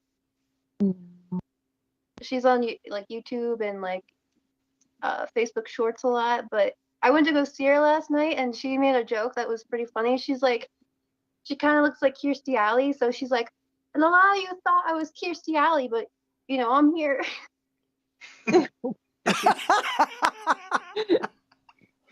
Oh man. Like, I'm not dead. Oh, we got a troll in the chats, I guess. Oh, do we? Who? WTF is this? Daddy chill. I guess that's what they want. I think they're. But all these losers, they never really know how to quote that meme correctly. They all make a mistake when they quote it. Oh, well, I can easily get rid of them. Should I put them in Whatever. timeout? I think they got rid of themselves because they posted this a couple of minutes ago, and nobody they're gave an F gone. about them. She just took care of it. Thank you, Cheese. She's Well, weird. guys, this living ferret's gonna have to go. I'm up in 3 hours. Oh my Oh God. my. Oh my 3 God. hours. Oh my God. Oh my God. Oh my God. Oh my I know, God. and I started noticing that other parts of because I work in international, so I started seeing already emails from other parts of the world popping up, and I'm like, I shouldn't be awake watching these emails pop. You see, this is what I thought was happening. I thought Gloria was just like had the mask on and was sleeping this whole time. And she's like, I gotta, No. I'm gonna be like, I didn't she's think like, that. I can hide behind the ferret. I could be a sleeping ferret. I've been looking at the emails like, oh my God, that country woke up already. Okay. Oh all man, right. no, go sleep. Don't like be all All right. like weirded out tomorrow or like a zombie. Thank you We so love much you. for spending so much time with us. Bye. Sweet Bye, dreams. sleeping ferret. Slipping ferret. Slipping Ferret. Sleeping Sleeping ferret. ferret. Sleeping Ferret. ferret. Sleeping Ferret. ferret. Oh, we're so good. Sign us for with a recording contract now. Yeah, we should make a record, honey. Cause that's You need a playlist. You do need a playlist on whatchamacallit. Spotify, yes. Of all your songs. Wait, so what happened? Penny Lane says Corpus Christi native, statue downtown on the bayfront. Who? Of Selena? Selena's statue? Oh. Yeah, there is a statue up Yeah, there. there's a statue. And there's a thing that if you touch her butt, it's a good luck. It gives you good luck. Oh, of course, people will sexualize everything, Touch will your they? butt. It's the same with the statue of Juliet, Romeo and Juliet in Verona, because the story is that Giulietta is from Verona. So there's the balcony, and you go to visit the balcony, and there's the statue of this poor woman in bronze right there. There's that one tit that, so the whole statue is darkened because it oxidized, but everybody has to touch that one nipple for good luck. I'm like, that poor woman. All of these centuries. And that's the only part of the statue that's completely glossy because everybody keeps rubbing. It's the men doing it. No, also the women, everybody does. It's like it's for good luck. The Letters to Juliet. There was a movie. With there was a movie. What's her with face? Leonardo. Leonardo DiCaprio. No. Letters to Juliet had what's that blonde girl? She played the one with that company, the medical company that was a farce. What's her name? The blonde. Oh, the one that was in jail but now came out of jail already. The one that changed her voice and looked like with the blood pinching and analyzing your blood. Yeah. That actress is the one who played in that movie. I forgot the name of the actual woman that ended up in jail. I think we're all going. The one with the blonde hair that looked like Bill Gates. Not Bill Gates. Thanos, the one was from it Thanos, the company Thanos or something? Thanos, the company. Oh, that lady, the blonde lady, the one who's like, yeah, here's the health thing.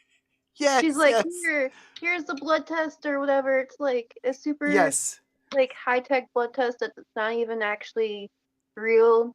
Yeah. Mm-hmm. And then she's trying to sell it to people. Yeah, and then somebody was acting her in a Lifetime show or something. It was Amanda Seyfried. Thank you. Was it? She was also in Twin Peaks. Yeah, I haven't seen it. Yes. But I like Amanda Seyfried because Jennifer's Body. Oh, she's in that too with what's her face? Really? The one that was married to Brian Austin Green. Yeah, she plays the nerdy one, a nerdy little chick who's like the other main character besides Megan Fox's character. See, I didn't realize she was in all those things, and I didn't even realize for the longest time it was her in on Wednesdays where we picked Mean Girls. She was in Mean Girls, but her eyes looked like they were bulging out of her head. Yeah, I she have has really big eyes. ESPN. I have ESPN. Yeah, She has was really that big one. eyes. Yeah, but they don't look so big as she's gotten older. They don't Ah, look like there you go. That's the cover. Uh-huh. No, they do look big. She had big eyes, Amanda. Oh yeah. Yeah, yeah. I always think she's like a Blythe doll in real life. Oh yeah, you're right. Yeah, she's giving me like Blythe doll vibes. Yeah. Blythe doll. Yeah, yeah, Blythe doll from the 70s. The Blythe dolls. Big eyes. Yeah, yeah, yeah. Oh, Like a okay, little I know like what kind you're of talking about. onion cut face shape, like very Amanda Seyfried. I know what She you're kind of talking reminds about. me of a Blythe doll. But they had like big eyes and you could close them and you could change their colors. They were like very, very avant-garde for the 70s. Those dolls were very futuristic. But then they took them offline, like out of production because apparently they were creeping people out for some reason. And then they But become anyways, she was in that movie, Letters to Juliet. And the interesting thing about that I found was the other two people in it, Vanessa Redgrave and oh god, this other guy, I can't remember his name, but they were in a movie together, Camelot, the musical in the 60s. But they come together here in the 2000s or whatever, 2011, whenever this movie came out, and they're acting together again, like 50 years later. Really? In this movie, Letters to Juliet, yeah. It's a cute movie. I mean, but when you know the history of the two people who are playing in it, also played in the Camelot version from the 60s, it makes it even more interesting. Because they had chemistry back then, and they still have chemistry on the screen. What, 50 years later? Well, usually that's what happens. Like you're kind of once you're in the if you already had chemistry and then like many years pass, it's like also with friendships. Like you don't see a really good friend from like school, high school, elementary school, whatever, for many, many years. And then you meet up like 20 years later and it's like no time has passed. I think it's similar when you have a good experience acting with somebody on set and then you meet up again after 20 years and you film something together again. It's going to be magical all over again, even though you might not have spent almost any time together after shooting the first movie, for many decades. You know what I mean? Yeah. Oh, Vivid Elliott TV is waiting for the big unboxing. Who's gonna tell Vivid Elliott? Vivid Elliott, the unboxing was just speaking the contents of the box.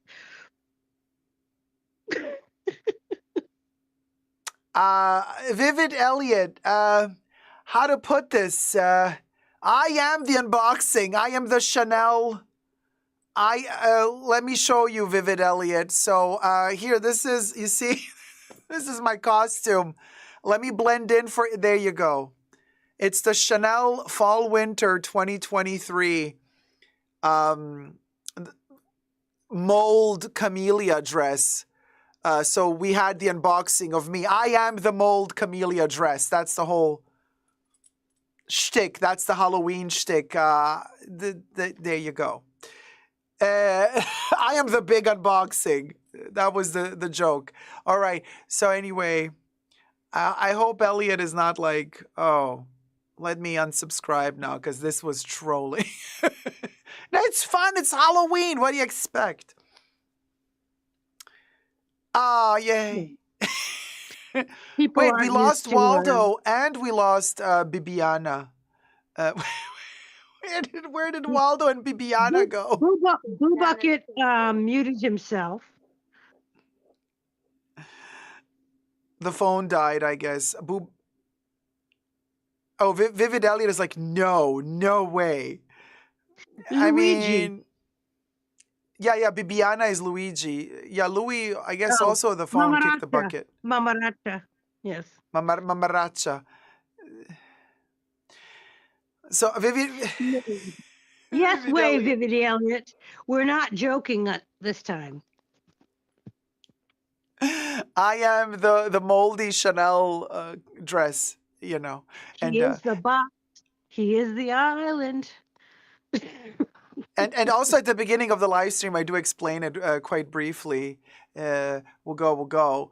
But I mean, you know, it is what it is. Because I'm also thinking, I was checking the history of the past years of our call-ins, the Halloween call-ins, and they got terrible views, really.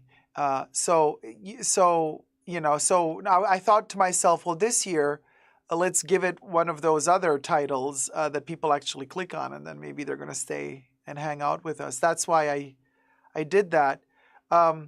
Because, I mean, I know it's a different vibe, like we're just all calling in and just chilling together, but that's the beauty of it. I just like the simplicity of just people hanging out together. It doesn't always have to be the 2.5 to 3.5 hour show that I deliver twice a week, that it's, you know, topic, very structured and very... Vivid Alien's still confused. You have to wait till the stream's over. Then you can go back and rewatch No. it. Yeah. You cannot rewind until, as long as we're live, you can't rewind. You can rewind once the live stream is over. Yeah, that's true. Bibiana, hola. ¿Qué tal? I love your hoodie. Welcome back. Thank you. Muchas gracias. De nada. De nada. I will not. You know what we should do? You know what all four of us should do? We should do the telenovela, the shocking turn when every character presents themselves and does the...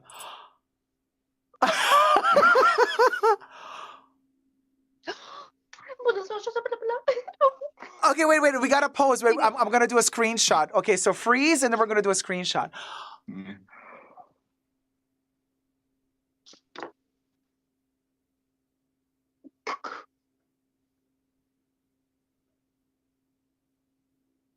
Are the screenshots being done? Hold on, we have to do this again.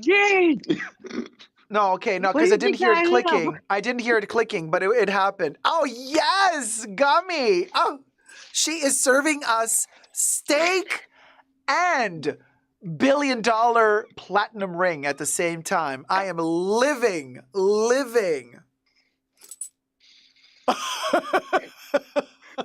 And I'm serving like psychopathic mommy dearest. Again. I just did it yesterday. No idea what I'm doing. No more wire hangers. I wasn't thinking that. Oh my gosh. See, I don't have so I have a little bell I can ring. Oh yeah, that was you? Yeah, it's my bell. Oh my God, I thought it was like bubbles going berserk on me. Ring my bell. Camilla also enjoys it. Camilla is like, oh, did you ring my bell, darling? Wait, hold on a minute. I like vagina, Camilla. No, Camilla is like, wait, hold on a minute. When I'm the one, I'm the queen. I ring the bell and the help cometh. Camilla, go sit down. To aid me. And rotate. How dare you? How dare you steal my bell? Peasant. Rotate on it. Chica. Charles, come here and aid me. And how dare they? Charlie. And off she goes. Charlie. Camilla and Churls. Oh, hey, Terry. I thought you fell asleep. No, Terry's with us. Camilla, the pumpkin. Oh, man. You know, she's such a... Look at her go. She's a hot man. Camilla is always like serving, you know, vibes, total vibes. Serving what? Oh, Camilla? Well, she's serving, you know, attitude. You know, she's the one who's like, I'll be your queen. I'll show you, queen. What? More like Pumpkinhead. It's just serving cronuts. Yeah, cronut Camilla. I don't know why that came in my head. I was like, she's serving cronuts. Ooh. She's serving scones, sconuts. Oh my gosh. Did you I know was that in eating Australia they call them pumpkin. scones? They call them Ooh, scones, not scones. Oh, hi, Ghostface. I've had this since 1998 or something. These little Oh, wow. candle holders. So they were for after the first Scream movie. They're Oh, I still Oh, thought that was a wow. whole mask because you had that. Oh, I no, thought you had a whole mask on for a moment. nope. There's two of them. There's Oh, I have a wild story about a Scream mask. they were really cheap from Walgreens. I remember I got them like $2 for $1 back in like 1998 or 1997. That's a heck of a deal. Well, yeah, Those they're were the still here. days. They're That still Those were here the and they're in days. good shape. But I went to like a punk concert for Agent Orange recently, and Mhm. the opener was they were called the Spice Pistols. So they were a cover band of the Sex Pistols. Are all 45-year-old middle-aged dudes Mhm. that were in drag as the Spice Girls. Oh, That is an fabulous. interesting It was combination. amazing actually, but one of them had like the Scream mask on, but like on their over their crotch as part of the get up. Because the coochie was screaming. Yeah, I get it. but no, I see what they that did was a there. great night. But they actually were like really pretty decent. They're decent, and they had great But energy. And they also did a Spice Girls song too. They did. So tell me what you want. What you really want. They did that. Yeah, you know. oh man, the good old Spice Girls. I just saw Ginger Spice promoting her new book a couple of days ago.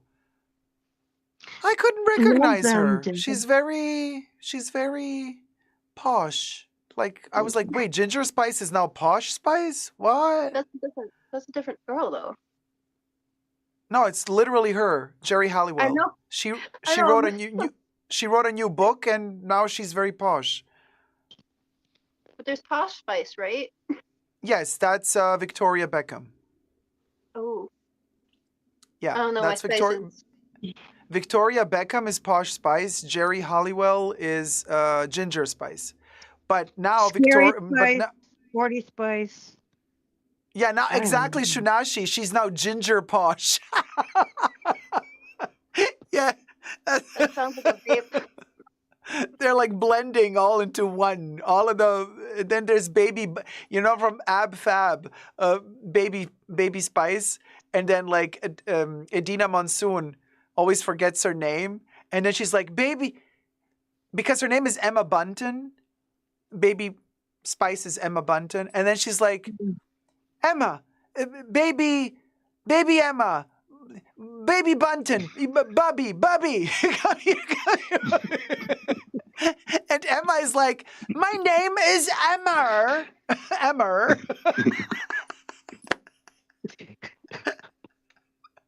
Why do they put an R everywhere? I don't know. You don't. I think it's only certain accents. How many different accents are there in Great Britain? A lot. Yeah. I mean, It's like every district has its own very particular way of pronouncing stuff, and mhm. and they're Even all in judged. London, in all the different neighborhoods. I mean, they have different accents. Yeah, they are. Oh, Terry says I'm still not feeling great. Oh man, Terry, I'm so sorry. Sorry. What helps you? Like medicine or like just sleeping more or having like a hydrating? Cause that's a mess. Cause you got a lot to deal with. It's painful. Well, I hope we Hydration. can entertain you a little bit in our own kooky way. You We're know, really kooky. get your mind off of things for a second. She's posh because she married a millionaire. Well, she was posh even before that. I think so. Yeah, they all called her Posh Spice. Hey, Shop Queen. She's embodying all the But group. you know what I yeah, love about What? no, I love about the Spice Girls that everybody was making fun of Victoria, but now they all try to be Victoria because she's so successful. Mm. And We'll it's go, like we'll go. you know what I It, mean? be Yeah, Like my yeah. girl in the they dark. try to make fun of her even in the movie.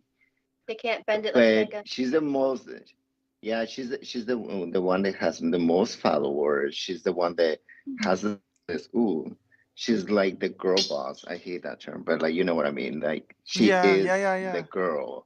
And they all like, nobody knows the other ones. I literally don't know the other ones, but I know That is Victoria. so true. That is so true. HA says, sorry, HA, let me correct this. HA says she's posh because she married a millionaire. And then I said, no, but Posh Spice. But then HA says, no, no, no. I meant Ginger. Ginger Spice married a billionaire, a millionaire, and then became posh. Okay, now I understood now, HA. Thanks for the correction. Yeah, you see, Terry's having a severe multiple sclerosis flare. Medication and resting helps. The pain medication makes me really sleepy. Oh man, I'm I'm sorry. so I sorry. hope it Yeah, gets this. better. It feels better. Oof, cha, that's a bad one. There's Yeah, and you too never much really stress know. You in get my you brain. get good days and you get bad days, and it's not something you can really. I'm sorry, Terry. We're sending you love, and as much Good as we healing can, vibes. virtual healing vibes. Yeah. I'm not good at making little heart things. You know, yeah, the little hearts. Yeah, yeah, there they are. Wee, Mhm. boo. Oh, I can do it here. Here we go. Wait a minute. Whoops. And Shoot. also, what did I want to say? The There we Posh Spice. Oh, People were making that's right. fun of Thank her, you for but you doing guys it. remember? You remember Pete Burns? I was talking. I love Pete Burns, and Yes, we know. he was a right? fan of Victoria Beckham. I read his biography. I love that book, his autobiography, and Freak Unique, the autobiography of Pete Burns, and he said that people threw shade at her, but when the Spice Girls broke apart and she did 2 albums at least, well, and he spoke highly of them. He said, you know what? Yeah, okay, her voice isn't the best, but the production value of the album was cool, and so I got the albums, and they're good. I was like, oh, I see what Pete is saying here. Her stuff is not bad, you guys. Did she write I'm it? just No, she didn't. She just sang the See, shit. But yeah. it was I'm good. It was telling like you, that's what is happening. Like she was the one that like she was the outsider in the group, yeah, yeah. Yeah, she and look was. at Yeah. her. Like, Yeah. you know, Yeah, no, totally. But at everybody the same knows time, her. no, but also Louis, but like it's kind of very predictable. Like, okay, so the one that's like acting more posh and aristocratic, oh, she's the one who made it of all of them. I'm like, ugh, here we go. The cliche, the one that played it most conservative, most boring. She's the one that made it. And that's kind of irking me a little bit. But at the same time, if you look at the stuff she did after the Spice Girls, has a very weird sense of humor. Like she makes these really weird videos and like she's embracing this like rich bimbo that doesn't know even how to open a door on her own. And like there's this one TV show she was on and like she was trying to get a driver's license. Oh yeah, And the reality show. yeah, Did and she then have like a how reality show? When she was Oh, like going to LA or something like that, like to live yeah. in there. It was amazing, that reality show. Yeah, and it was just like making fun of herself the whole time. So I thought, "Oh, look at that. Look at her being clever. Look at her." I didn't see any of that. I don't even. Yeah, no, she did. She did that reality TV show. Terry says, "Thanks, everyone. I can use all the healing vibes I can get." And You've Virtual got him, Flower says, Diva. "Up and getting ready for work. Such an early AM treat where I am. Happy Halloween. Happy Halloween, Virtual Flower." Oh, yay, the stream is still going, says Jocelyn. Well, it's the Halloween stream. We just keep going. We're like a And can of going. beans that's And waiting to going. get farted out. Ooh, I like that one. Thank you. I was going to say like the Energizer Bunny, but sure, we'll go with that, Jacob. Well, of course, you had to be the posh spice of the group, and you had to say the Energizer Duracell bunny, and I had to be the ratchet one who talks about farting a can of beans. There you I'm go. Jesus, though. I'm Jesus. Magical fruit. The more you eat, the more you toot. We love the tootaroo. The more you That's toot, the better you right? feel. So eat your beans at every meal. Yes, that was the last of it. Oh my God! I'm Speaking of, I had a onion pie ew. yesterday. No, not ew. It was really good. You can't eat onions. That's why I just said Kind of ew. like Onion French pie, onion, French Like a onion. quiche, like a French onion vibe, Yes, but like pie. like French onion soup, Okay. but in pie French form. onion pie, French vibe. Not like a quiche because a quiche is a bit thicker. It's a little bit lower, Like a pot pie. and like a pot pie, and no farts. I was surprised because I was expecting tootaroo, but TMI. I know TMI. But then, like, when I finally digested it and pooped, I was like, my poop smells like onion pie. I was shocked. Well, at least it wasn't spicy. I foolishly ate a bunch of jalapenos wrapped in bacon that I got at Costco, and oh boy, the spice hurts coming out too. Yeah, that Yep, that was burns. me last week. That was me last week saying, "Why did you do that to yourself?" Yeah. I ate bacon wrapped shrimp once on New Year's Eve, and this was like when I was like almost a child, I think, still. And I felt like my heart was gonna explode because it was so greasy. Wow. Yeah. But the shrimp isn't greasy, so it was just the Bacon. bacon that was, yeah. Yeah. It was so That's why I bad. like using that air fryer because all the grease just I falls once down got a underneath little the bit of tray. indigestion from bacon and dates. Not dating somebody, but the actual fruit, dates. Where'd you guys go? I can't Now, see can you. I? Yeah, I know. So it's this. No, we don't. Okay.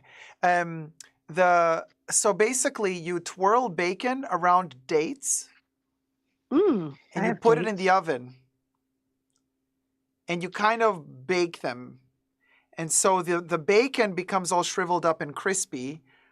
The date is already super sugary and fatty, but you can imagine all the fats of the bacon absorbed by the date.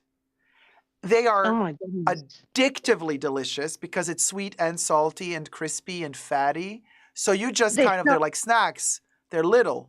So you just keep popping one after the other. Oh my God. I don't know how I survived because I mean, Were the I pits still lived in on the a date? toilet after that. It's Were just the so pits still in the fat date? and greasy, and it's really hard for this body to, it's the way it came in, it came out, honey. So and Those are but tacos, they are but it's really. delicious. It's like I want to somebody make put that then, just a plate but of with just turkey bacon. bacon. I mean, so I'm gonna What, go. what, I'm gonna go pour that bacon and just eat a bunch of it until I'm like, oh, okay, I can't eat more bacon. Like, Jacob, nothing. how come we can't see each other on this thing anymore? No, I can see you. I can't see anything. I got a white circle with faces. John Cena. You're in heaven. No, I'm not. I mean, white circle with face sounds like heaven. That's so scary. Debbie, she saw the light. Like, I This is see gonna a take a white screenshot and circle. send it to you. How is it Yeah. up there, Debbie? What else do you So- see? A white circle. What? I'm gonna be A grumpy. white circle with faces. I will show you. Hold on. Un momento, por favor. Okay. And I'm going to send it to, let's see. Do I have a share button? Of course not. Dumbass phone. You guys did not hear a word I said, but I'm going to. No, but YouTube did. Well, good for them. I didn't say anything wrong yet. HA says, don't go into the light, Debbie. Debbie's not going into the light. She's just going to show Jacob something.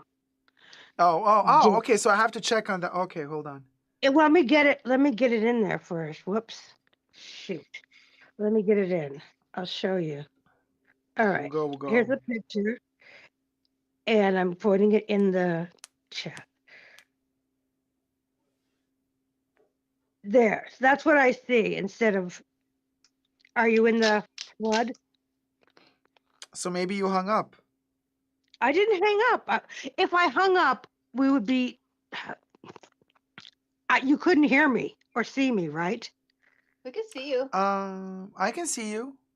That's why I didn't hang up. I didn't do anything. I was sitting here with my hands just twiddling my thumbs and. You can't see us. Dun, dun, dun, dun. I don't Yeah. even want to comment on the hands twiddling. Louis already went there. Oh So, my but God. Yeah, now I'm missing out. See, I'm not happy. I'm not gonna be happy till I get back in. Don't you even with me. Audio Oh video. my God. Turn she off my is comment. diddling that skittle. But anyway, You together mode. That's what we're in. Large gallery. No, we're together. no, but like if we can all see you, that means you're still there. You must have pushed some button. I didn't push no buttons or any buttons for that What matter. is that? And Louis, we lost him. Debbie, there's nothing you can say now that is not going to sound sexual to him. It's over. Well, that's good. I'm glad. So I'm gonna It's bug off for a second. I'll be right back. You little mom. there's like that's it. You see, we lost him. It's over. Oh my God. Diddle the skittle. And let me eat a pretzel, cha. Oh, hey, kitty. What's the name of this one? Peaches. Peaches? Oh, peach. This is how holistic everything is. Gummy, listen. Diddle my skittle and all that stuff. I was quoting songs by Peaches. Oh, that's like. And I that's kept what she- quoting songs by Peaches, and Peaches jumps on your lap. That's what she's named after. I'm pretty sure too, because like I had a friend that Seriously? named her for Okay, me, we're good now. and he sent me those songs. Seriously? So you know this? You know Yes. Peaches, the singer. Yeah, I love Millions of Peaches. I peaches, love, peaches love, for love free. Peaches. I need to listen You to know, those songs. sucking now, on my 'cause I didn't titties get like chance- you wanted me, calling me all Oh the wait, time. yeah, I know that song. Okay, wait, yeah. Okay, Who's sucking on your titties? yeah. You are. In your I think there's dreams. a cat milk farm here with how many cats I have. Fentanyl. What? Fentanyl? What are you talking about? Oh, that's definitely not what I said. You guys misheard me so much. Oh my god. What did you? I was getting into the what is it, what we were talking about earlier, how Meet the Parents. Oh yeah, the nipples, I said something milking way, things. like way weird, but it was kind of funny to me. I was like, I could start a cat milk farm.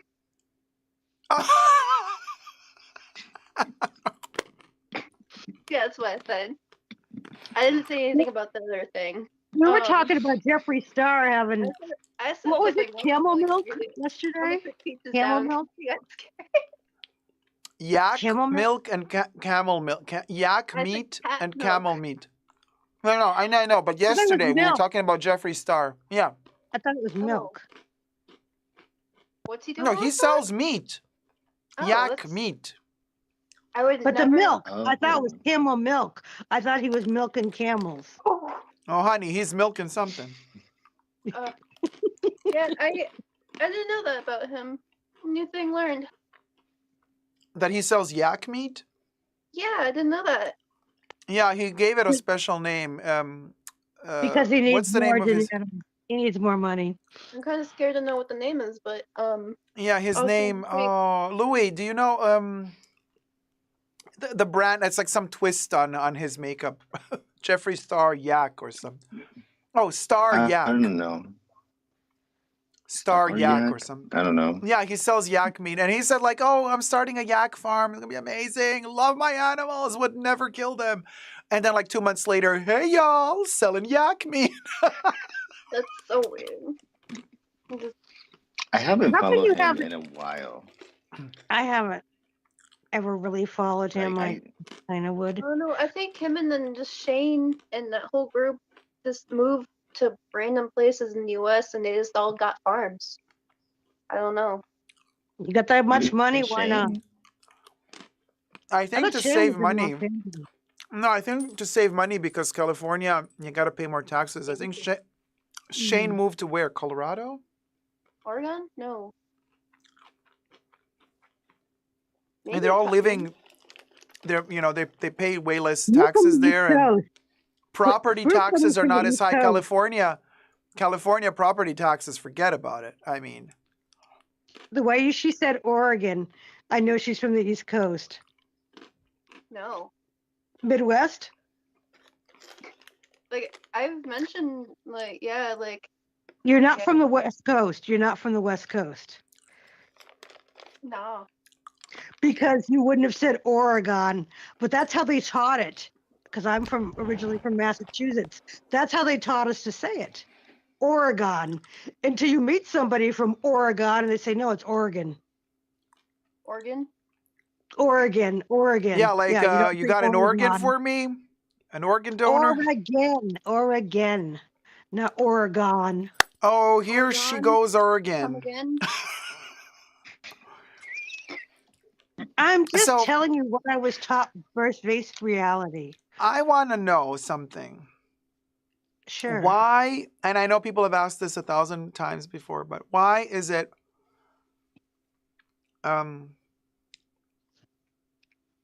Kansas, but not Arkansas? Why is it Arkansas, but not Kansas? Kansas was named after a tribe called the Kansasa or something, an Indian tribe. I can tell you that much. That's where they got their name from. Arkansas, I'm not sure.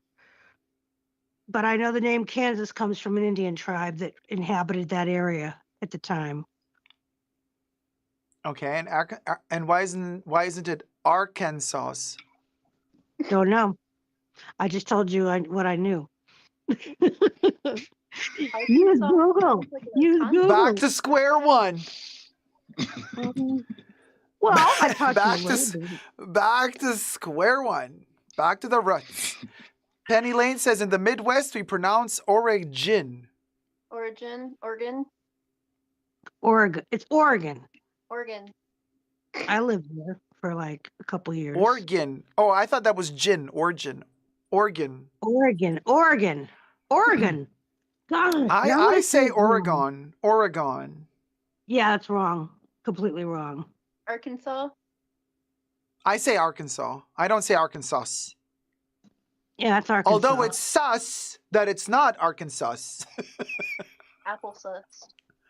Yeah, applesauce. You don't say applesauce. Applesauce. Applesauce, Arkansas. Nemo says applesauce. Applesauce. Applesauce. Applesauce goes good with pork chop. Pork chop and applesauce. My daughter is reading Huckleberry Finn, and they spell it like Arkansas, SAW. Ooh. In the book Huckleberry Finn, they spell it Arkansas with SAW. So maybe it was spelled that way at one time, and then it was changed for whatever reason. I mean, that's fascinating. In the book, yeah, HA says yes. In the book, they spell it Arkan, SAW. I know I've read that book, but I probably wouldn't remember anything like that. I from need to high tell you school. guys how my grandma pronounces a few words. All right. Go for it. I have a whole list. And not a whole list, but at least a few words. So sometimes she doesn't say toilet, she says like toilet. I don't know, she says it really weird. That's the first one. Second one is she doesn't say wash rag. She says wash rag. I've heard that before. People Wash saying Washington State. Yeah. Like with an R? With an R? ER, like an ER. WORSH is how you Yeah, would Washington. spell it. Yeah. Wash or Washington, Wash yeah. rag. Can you go get me a wash rag from the hall closet? I've heard that. That's a weird one. I always thought. My favorite and funniest one is how she says aspirin. She says aspirins. Aspirins. She's like, can you get me some aspirins from my purse, please? Ah, plural, because she wants a few. Okay. Aspirins. Yeah. Oh, I got that. Yeah, mine did too after I ate those jalapeno baked yeah. But bacon wrapped jalapeno But there's poppers. that, there's that also stuff like, the schedule that people say schedule. That's British, I I think. say that because I have a speech impairment. Wait, how do you say it? Well, sometimes I say it like that. Schedule. Yeah, that's Schedule is perfect. what we said. Yeah, because I tried. But that is perfect. You said it brilliantly. Thank you. And if you're not, and if it's not perfect, how do you say it? Schedule. No, like I can't say it. I'm like imperfect. It's just something that like when I talk, if I'm talking fast, because sometimes brain runs faster than your mouth can move. Mm-hmm. Kind of thing. Yeah. But like, right now I'm focusing on like saying schedule. So Yeah, so you're thinking about it before you say it. Yeah, so it doesn't just fly out. But listen, sometimes with the speech Penny impairment, Lane says, say Mackinac. Mackinac. It's Mackinac Island in Michigan. In Michigan. Mackinac. So there's no C at the end. Mackinac. Mhm. Yeah. And Zach says also, could you explain to me? The UP. Zach says, could you explain to me this year, which is in U.S. very often pronounced as dish year? Oh, this year. This year. That is very southern. That is very southern. This year. Yeah. It depends. I hear where. that a lot here in Texas. Schedule. Mackinac. Yeah, it's like this year is like almost one like word. dis. D-I-S. Yeah, this year. Yeah, this like year. here in Texas is like they combine all the one sentence in one word basically. And then there's also the vernacular that is often used, and then there's this huge problem like how dare white people then use it and this and that. But actually, it's the evolution of language, people. Forget about skin color for a second. For example, ask. It's just naturally harder to say ask than it is to say axe. That started in the 90s. I remember when that started coming out. Whenever it started, for me, if I really, and I've been thinking about this for a minute, it is much more easy or much easier for the palate and the tongue and everything to just say ask me a question. It just flows simpler out of the mouth than to say ask me a question. Ask. For me, it's harder to say ask than it is to say axe. Okay. That's based on what other languages that consonant cluster was not in. No, I'm telling you why it is. It's because k, to end in a k is so unnatural because it's the literal opposite of a vowel. But a lot of things do.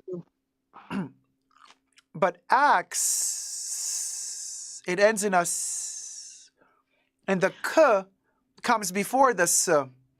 But ask, it ends with this abrupt k. So cock-a-doodle-doo. Cock-a-doodle-doo.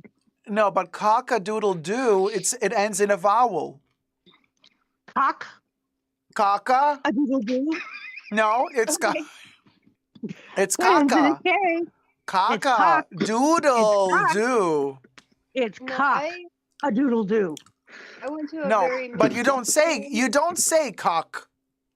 Pause Yes, you for do. 2 minutes. You don't pause for 2 minutes after you said cock. And then you Cock say a doodle doo. a I've seen it doodle. written out. And it's written out with hyphens. Cock hyphen a I know. doodle hyphen doodle hyphen do hyphen. Yeah, but you're not going to sit there. You're not going to say cock hyphen a doodle hyphen do. Oh God. I don't know what, guys. Just let me before. This is a great moment, but if we stop the live stream now, it's right before 6 hours. It's still editable. If we go over the 6 hours, which we can do, then we cannot edit the live stream. What do you want to edit this for? We never edit these streams. So so basically, I can't edit out anything if we. Well, yeah. You didn't like I would edit have out to take down the entire live stream. Like if there's a moment where we get copywritten claimed or whatever. Well, the New Year's Eve, didn't you get copywritten claim on that music before the countdown? But you didn't take it down. Fiddle-dee-dee. La-di-da. Cock hyphen a doodle hyphen do. Cock hyphen a hyphen doodle hyphen do.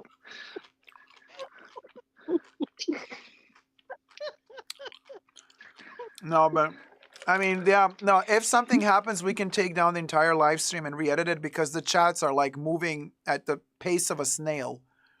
So it's not like we're going to lose a lot of chats. Keep going, please, says HA. Home TS says, oh, Jacob, keep going. Keep going. Well, you want me to put my other voice on? No. Which other voice? Wait, the image just froze. So, you know what I mean? Like when you pronounce cock-a-doodle-doo, you actually say cock-a-doodle-doo. I don't. But it's different than saying ask. There's nothing after the K. It's ask. Asking. You would say axing? He's asking When I you a tell, question? I don't tell you. Asking me a question, Debbie. What asking me a question? Oh my God, Jacob! I know you know that Catherine Tate sketch. Can I ask Which you one? a question, sir? Ask you a question. Yeah, that was the Cockney. She's like, Yeah. I think it was well with done. David Tennant. I'm gone. Okay, I'm back. Hi. Right? It was with David Tennant. My mom absolutely loves that sketch. Yeah, she's like, can I ask posts you it a all the time. question? Can I ask you? Can I ask you a question? Hilarious. I love Catherine Tate. Catherine Tate is amazing. I met David Tennant. Oh my God, he's amazing. How was he in real life? Was he nice? He is so sweet. I got a hug with him. We didn't get, it was just a picture at Comic-Con, so I didn't get like the whole get to meet him for more than 5 minutes or anything. It was just like get in there, say, "Oh my God, it's you!" Hug him, take a picture, and then they're like, "Okay, get out." So you didn't get a chance to ask him a question. No, not really. I got a chance to hug him, and then it was cool though because I was dating somebody at the time who was like the same size and like height as David, so I got to hug David, and then never hugged that man. Debbie, the twiddle-dee-dee. You could probably go get it and dust it off real quick. Yeah. Who we dusting off? No. Gummy is gonna be right back. He needs to dust. Okay. How do we say crayon? Oh, I say crayon. Are those fancy earphones? Are those like Hermes? No, they're Apple. Oh, these ones. Oh, there's the photo. There's the photo. Wait. We saw it for a minute. I think you have to. There you go. Yeah, I see it. You know what? You two look like a shot from like one of those sitcoms. Like for the introduction, like for the opening scene, with the background. You know, like when, yeah, that photo. Yeah, it looks like you're both part of the same show. Oh, I made that coat too, by the way. Oh, wow. Really? Yeah, I made it in high school. All these people could make stuff. I can't even sew a button on. Oh, Well, that's part of my vision problem. But well, that doesn't help at all because as I've gotten a little bit older, my eyesight has kind of been like, what eyesight? What you Yeah, doing? eyesight, ears. I'm just, I don't, parts of me are just gone. But, you know, Lepa, are you a Lepa? You sound I'm a like at lepa. the end of A This Becomes lepa. Her. A pahoka lepa. Poke a Oh Lepa. my gosh, no. Meryl Streep and oh my gosh, what's her name from Death Death Becomes Becomes Her. Yeah, Goldie I want to Hawn. watch that movie. I Goldie Hawn, wish yes. I And had it. like they're like Goldie Hawn, Isabella picking each Rossellini, other up. Bruce Willis. I Yeah, love that Death movie. Death Becomes Her. I was looking it up today to see if I had it, and I think I used to have it on VHS, but I don't know longer. I've gotten rid of most of them. Oh, Fiddle-dee-dee. Fiddle deep. Fiddle you. Fiddle me. I'm D. Cock-a-doodle. Fiddle the D. Cock-a-doodle-doo.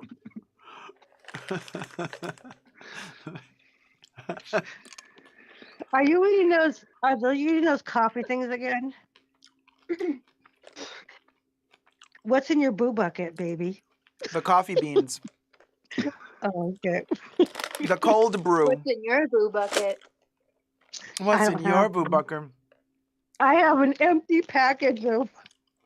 My boo bucket has a lot of cock-a-doodle-doo. It's empty. Also, I eat all this stuff on a schedule. Oh, are you So how do you say? fasting? So how do you say crayon? They ask. Crayon. Oh wait, Well, look. I'm pretty sure I'm the wrong one to ask for how to No, they say pronounce things. the classic. Say crayon. Definite regional differences to pronounce many words. Very interesting. And HA says just like wasp, a lot of Dutch people say weps instead of wesp because they just What? can't. What's a wesp? A wasp. Oh, a And instead of wasp? saying wasp, people say wops. That's what my mother called me, without the S. She would call you a wop. Wow. Oh yeah, I was called all the time stubborn wop child. What's a wop? It's a derogatory term for an Italian. Oh, not the song, not like the song. No. Yeah, I No, was no. thinking about the song. W-O-P. W-O-P. Not I knew about the other meaning, but I was being optimistic and being like, oh, the song. No, not the song. No, it literally meant without a passport. And I'm thinking, I got a passport. Oh, But no, that's what it literally Oh. meant for the immigrants. But yeah, other people in school would call me a wop too. You see, I 'cause didn't know about that slur word. And it's so Yeah, fascinating how like language has no power if you don't know what it means. See, Love it. that one I don't mind because I was used to it from being a little kid. But somebody calls me a dago, they're getting kicked in the nuts if they got them. But you see, I own it. Like us, here, the sisters, call me the F word. I'm like, girl, yeah, I own it. You can't hurt me by calling me the F word. Like, no, I'm like, yeah, I am proud to be one. Yeah. And I own it. And I'm like, I love this But word. So if you're going to throw it at me as a slur, I'm like, it's not a slur to me. I always say, well, tell me something I don't know, sweetie. And also, oh yeah, Well, H.A., Catherine Tate. Am I bothered? Am I bothered? Am I bothered? And then she's like, B-O-V-V-E-D. bothered. Bothered? I ain't bothered. Yeah, because she says bothered. Bothered. Ain't bothered. So anyway, Penny Lane says, I don't say crayon, I say cran. I've never heard that anybody use that. I heard people saying crown. Crown Honey, for that's in a crayon? different context. Crown. That's No, that's like Camiller talking to Chally. Like, hey, you gonna wear the crown tonight, or? no, literally, Simply Neological says crown. Yeah, but she Really? Canadian. Ah, Canadian? Canadians. Yeah, Well, maybe that is a Canadian thing. it's But a whole other thing. Mhm. Canada. You know, the hoose, the moose. It, yeah. Don't you they know? make jewelry out of moose nuggets up Eh, here. You know You what know. moose nuggets are? The turds. They make jewelry out of it. They shellac it. Do you say Michigan or Michigan? Michigan? Michigan. Well, but it's not an SH, it's a CH. Michigan. Yeah, So that's it. it's Michigan. Oh, actually, you also say machine. You don't say machine. Mm-mm. Machine? Yeah, Machine? yeah, Machine. yeah, Michigan. Machine. Oh, yeah. that reminds me of another story I have about one of my cousins who was like trying to like pronounce things. And the first time I ever seen anything Moschino, she was like trying to say like Moshimo or Moshino. She was trying to pronounce it and she couldn't. But then she also was trying. The funnier thing was she was trying to say, "Oh, I got my nails done. They're matty." Oh, Matt? Instead of Matt. Instead of Yes. Matt. She's like, "They're matty. Look." Yeah, but I have a friend who calls memes Mimi. And How do another you one who calls them meme. So they're Meme? both wrong, but that's how if they want to say it, that's how they. I mean, I would know what they're saying. So, and did you come to the bottom of how to say the brand? Um. Oh well, that was like I said, that was years ago. So How it do you wasn't pronounce it? like I wasn't really focusing on how to say the brand, but she was saying it kind of really weird. Like she almost was saying moshi moshi, like how you like answer the phone Yeah, in Japanese. yeah. And I like didn't. That was the first time it like was printed on her bag, huge. So, but you know, even though like that was the first time I ever heard somebody, I believe Moschino, right? Moschino. No, it's Moschino, Moschino. Moschino. Okay, so that's the first time I ever heard anybody pronounce it. But even though that was the first time I ever heard anybody like pronounce it, 'cause that was my first Yeah. introduction to the brand, I kind of knew that was not right. But yeah, everybody's wrong with a lot of things. I mean, in They America, argue with Jacob. it's I Levi's, but in the rest of the world, everybody calls it Levi's. Well, Levi's were made in America, though. They came from America. So Right. That's what I'm saying. You can't always just make fun of Yeah. Americans for mispronouncing shit. The rest of the world also mispronounces shit. So even stuff that's made in America is mispronounced elsewhere. So everybody's an asshole. You know what I mean? and people say That's- Americans are wrong for saying Adidas. But no, that's the way it was marketed to us. Commercials and everything. It was called Adidas. It was not called right, Adidas because in America. yeah, but that's because Americans can pronounce it easier that way. we Uh, can pronounce it either way. It's no, not you hard to can't. pronounce. No, you can't because Adidas is not as easy to pronounce as Adidas Adidas. in Well, English. they used to say it stood for All Day I Dream About Sex. That's what was going around when I was in junior high. Oh, you have Adidas on, do you? Yeah. All day Oh, I dream about sex. Well, Stupid. That's what Adidas actually invented the porn pants. the who what? Oh, you mean the tearaway pants? Yeah?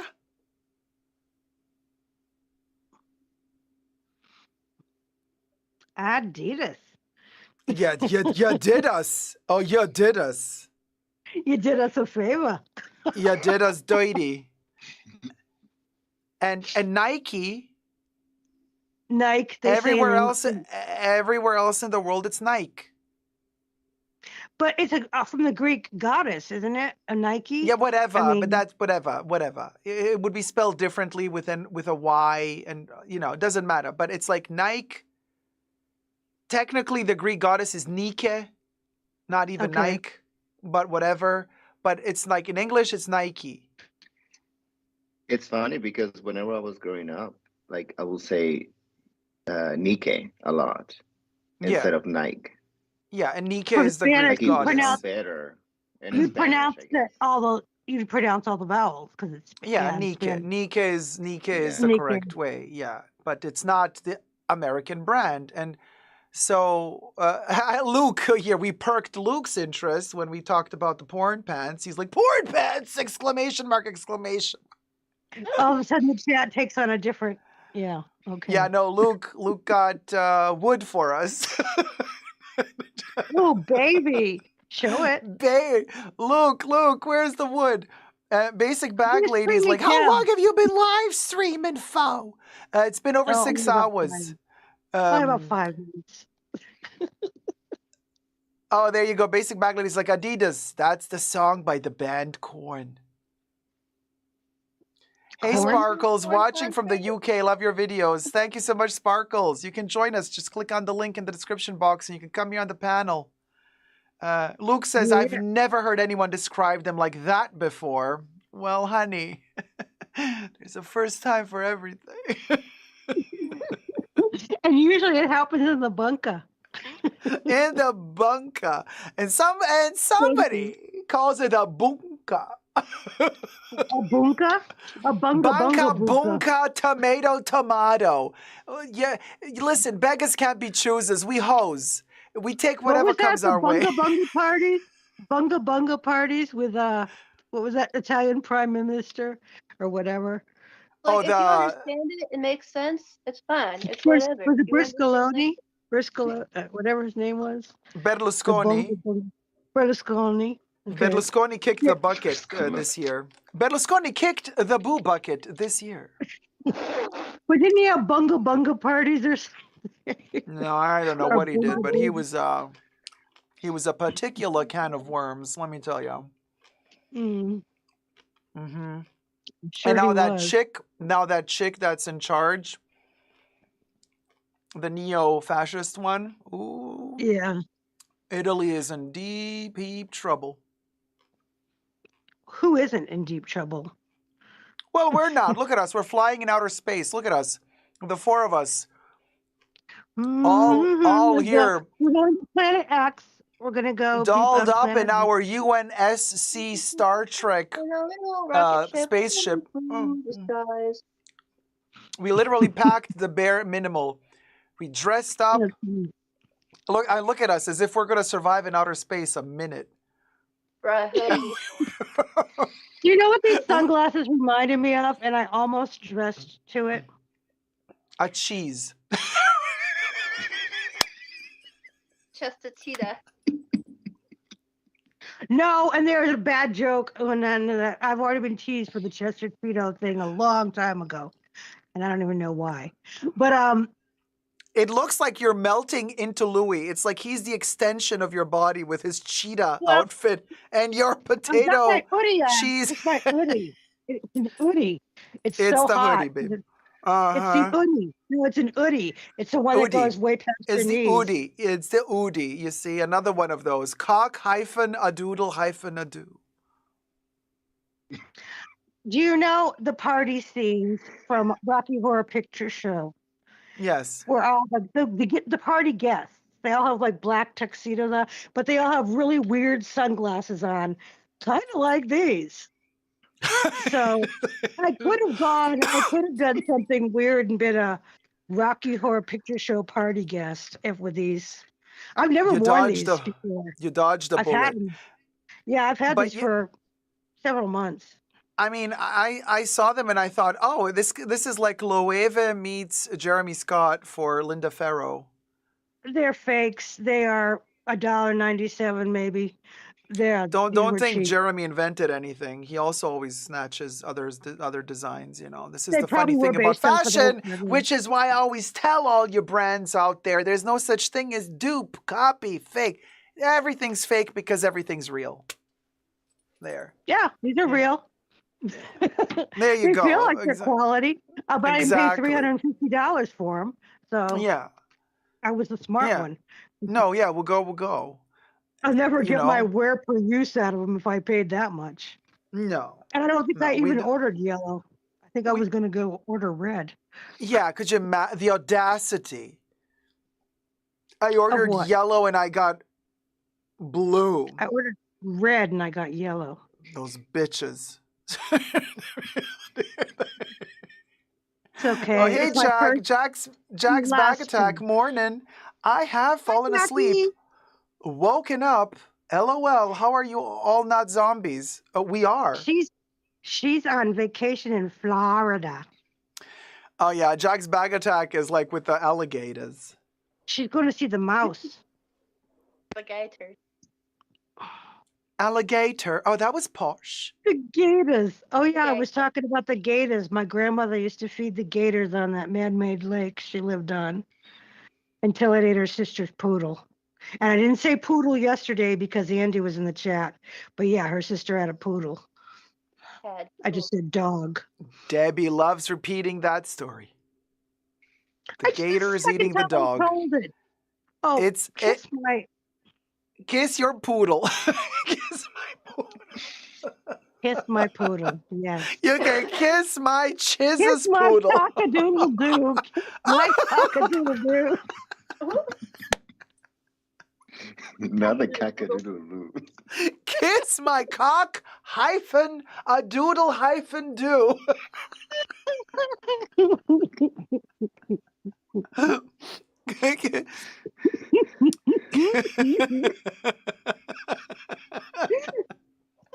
And like that lady who teaches us from South Korea how to pronounce cola. Cola? She's like, you guys. No, she doesn't say it that way because she's from Korea. She doesn't do that, you guys. But she's like, That's so a like in David thing. Korea, when we fly or when we go to a restaurant and we want to drink Coca-Cola, she says, we say, can I have cock?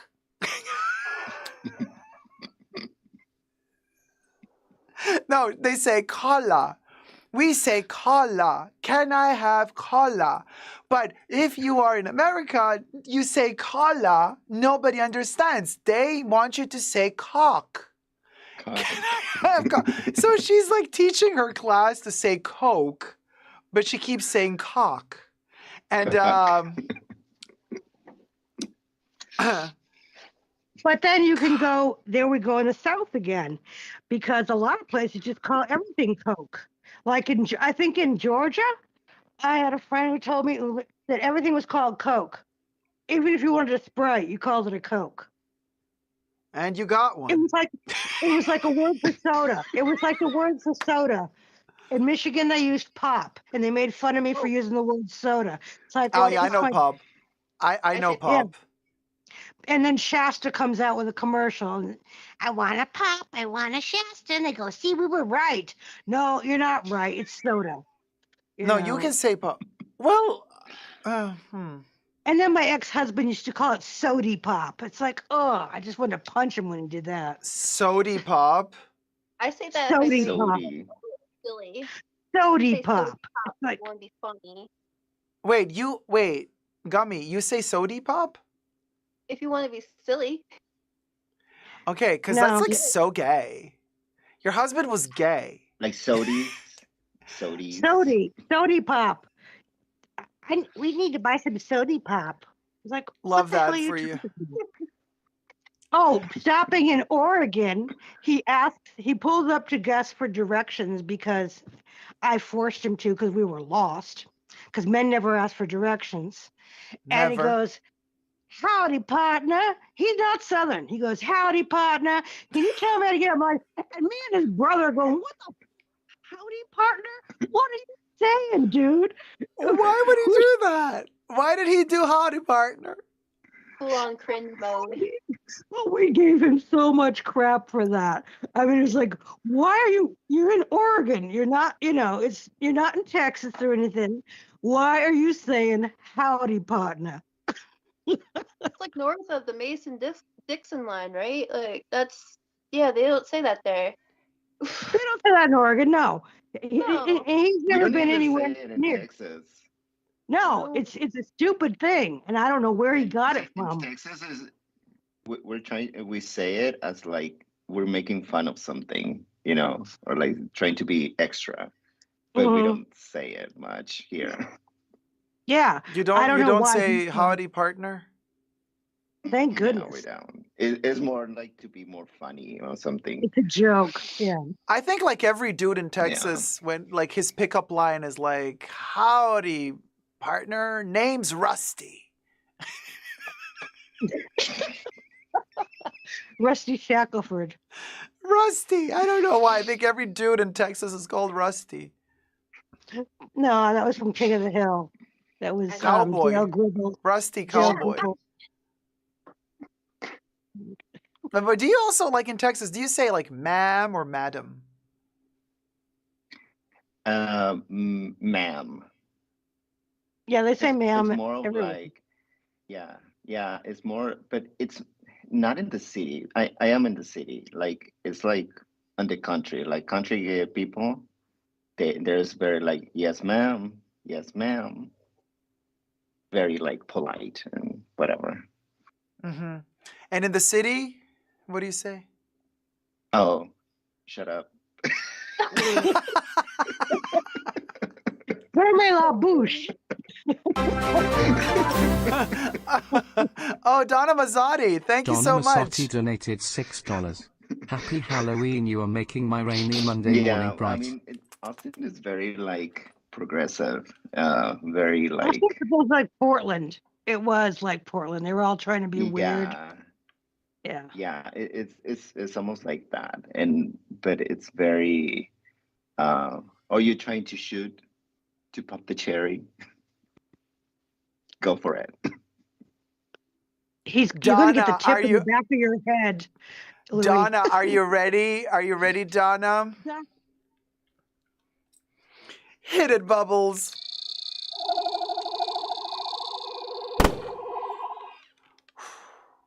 Ah! Cheers, sweetie. Thank you so much. Thumb up the live stream, will ya? It's like pulling teeth to get a thumbs up. Thank you. Thank you so much, Donna. Let's go back Well, into we're the gonna group. start pulling thumbs. We're gonna start pulling thumbs. Just so Oh, we can, how very Texas torture of you. I think I've been in Texas in an airport, in a stopover in an airplane once, maybe, but I've never been in that state. I don't think. I flew Yeah. through several times. I was at the Dallas, I want to say Dallas airport, and I Yeah, had it's the a biggest brisket. one. I had a brisket, and that Dallas brisket was Fort Worth. good. Ooh, I was cooking I brisket. enjoyed that brisket. Pulled beef, not pork. Loved it. And it's true when they say Frozen all a things in sandwich. Texas are bigger. Everything in Texas is bigger. Yeah. Because that brisket was ginormous. I was like, I ordered for one person, not for three, but okay. I still ate the whole thing, and well, yeah. The rest had a is phone clogged call. toilet history. What? What? Oh my God. Get the plunger, would ya? Yeah. I had a phone call with my dad recently, and he's like, "Oh yeah, I'll be going to Texas on work." And then he's like, I was talking to me like, I was like, "Oh, you're gonna go to Bucky's, right?" And he's like, "Oh, you mean Boosie's?" What's Bucky?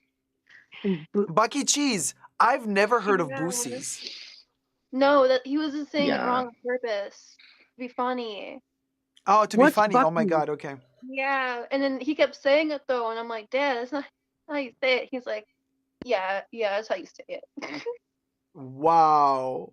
Some people Wow. call I mean, we call it like to be funny. We do bussies. We're going to Yeah. bussies to get gas. oh my God. He's hip to it. It was In Texas, Oh my we gotta God. work on your sense of humor. Texas thinks they're so big, we stomp them into Oh the yeah. ground. to Texas for one day. I was out there for one day exactly. It was middle of August. It was hottest Ooh. week of August down there in the south. big mistake to go down there during that time, first off. But we went It is there when not. I was staying in Louisiana with friends. 3-hour trip there. We got to Galveston. It was, Oh, the looking beach. around. I was like, okay, there's one palm tree. There's some cool architecture here. But when we got to the beach, I was like, this is a beach? It looks like Lake Yeah. Michigan. Oh, Ew. jeez. At home. It is not like It's there's not. not Galveston, much is going on here. really? Galveston really doesn't have a nice beach or anything? I always thought it did, but No, what do I know? no. It's like there's a lot of rocks in the beach, and like you cannot go into the water, and it's like Yeah. very dirty. Oh, really? It's Sounds like Maine then. it's horrible. Oh, we went Yeah, into the it's water. not. There's a funny story You too. We went went? into the water and we were all drinking a little bit. And my ex-boyfriend was with us, and he got a little seawater in his mouth and sea air at the same time, and he just started bleh, in the Ooh. water. So we all got out It was like, immediately Yeah. because he's wow. just it was continuous like bleh. And then there's little kids still playing down the way and stuff, and we kind of tried to warn them, but they didn't really hear us. So like, The water's that polluted? well, no, I mean after my Yeah. ex puked in it, yeah, especially. And then No, but it's afterwards, really like bad. after he was Yeah, done, barf and will then do that to you. yeah, like after he was done doing that, we took a selfie where we all like hunched over and we're all pretending to puke on the beach. I would know. I'm Shoot. mold. Yeah, you sure are. You're Yeah, old as thank. mold. All right, Bucky. Bucky. Boosie. Boosie. Got some Bussy. good beaver nuggets. Bucky cheese. Bucky Bussy cheese. Bussy Boosie cheese. Bussy cheese. Boosie cheese. Ew. Chuck E. Cheese is a nightmare as an adult to have to Oh, walk gosh. into. I What, went Chuck into E. it once Cheese? for somebody. Yes, for somebody's kid's birthday party. I went to one once and it was a nightmare. It was like I know why they serve alcohol there. I But know why they they do. do. You They do need it. serve alcohol. They do serve Yeah, you alcohol in need it. Chuck E. Yeah. You need it to be able to handle it as an adult. Oh, okay. Oh, yeah. I It's mean, because it's bad. dirty. And the It can pizza get is dirty. disgusting. The pizza is really disgusting. Yeah. Really. Yeah. And also, like, they also sometimes mix up leftover pizzas from. I saw a Oh, video on that. Yeah. They just put it all back together. Oh gosh. yeah, the Franken pizza. Yeah. Oh yes, Tanya Brosnan. Hi, sweetie. It is a live stream. I mean, an unalive stream, a bonus. Yes, it's the Halloween call in. Tanya, if you wish to call in, the link is in the description box underneath this video. And you can join us on the panel. Video. Be a hoe with us. Yeah, be a hoe with us. With us. It's just 4 hoes flying on a journey. We're on a journey, honey. Okay. We're all waiting with Louis, hoping that the Hermes boutique in his neighborhood gonna open up soon. we're all Louis here wants on an a Hermes journey. boutique. No, actually, Louis got an Hermes boutique in his neighbor. Well, no, in the other apartment he used to be in, there was one. Yeah, I mean, no, it's kind of close. It's like 20 minutes away from here. It's whatever. It's like, once you've gotten that Birkin and the Kelly, you're like, who cares? Yeah. I mean, they're very He's a nice. Viv. He's a Viv person. Yeah. And he's Oh, so well, he's a Viv. So what does that mean? Let me tell you a story. There's a pair of World's End Vivienne Westwood knickerbockers. Well, actually, it's just kind of boxer shorts that her design team, including her hubby, I have to say allegedly, but ripped off from Hermes, because there was that one year when Hermes came out like with these really expensive boxers, and then they considered them to be the most expensive boxers in the world. And then Vivian's team thought that was kind of funny, and then they just took the design one to one and they made it their own. And then that's how the Vivienne Westwood boxers from World's End were made. For Oh, much the ones that I want? much less money than I'm they sure. sag a little bit on the butt. They're not very tight on the butt. They look Yeah. like a little bit like saggy Is the on the one with butt. the pocket in the front? Yes. It has a little pocket. Yes. Mm. A little Yes. pocket in the front. So those are actually Hermes that Vivienne Westwood allegedly copied. Yeah. Ah. And this was back in with Andreas. Yeah. This was back in like 2018, 17, Okay, so 18, recently. 19. Got it. I have this bag that I cannot show some of elements of the bag, but Oh, I, you has got a I penis penises on it. It's got a Yeah. penis on it. yeah, like Well, we know it's Viv the has monogram penises. with the orb, and then okay, yeah, it's got all Mhm. that, but then it's also I'm covering the little ween. We've seen the wings. Halloween, after all. Halloweenist. Did you see the ween? Yes, but I was It looking Halloween. for it. Yeah, I mean, you flip it this way, it's a nice, respectable bag. Yeah. I mean, It's a you know, respectable she. bag either way. Yeah, I mean, I mean, I was so excited to show my mom. I was like, Mom, I got this bag, and you'll never believe what's on it. And she's like, What? And I'm like, Yeah, it's designer. She's like, which designer's wiener is that big? Oh my God, Jesus has ariseneth. oh, I gotta get my chat back on my stupid Jesus. phone. Jesus, good morning. Why don't you join us on the panel?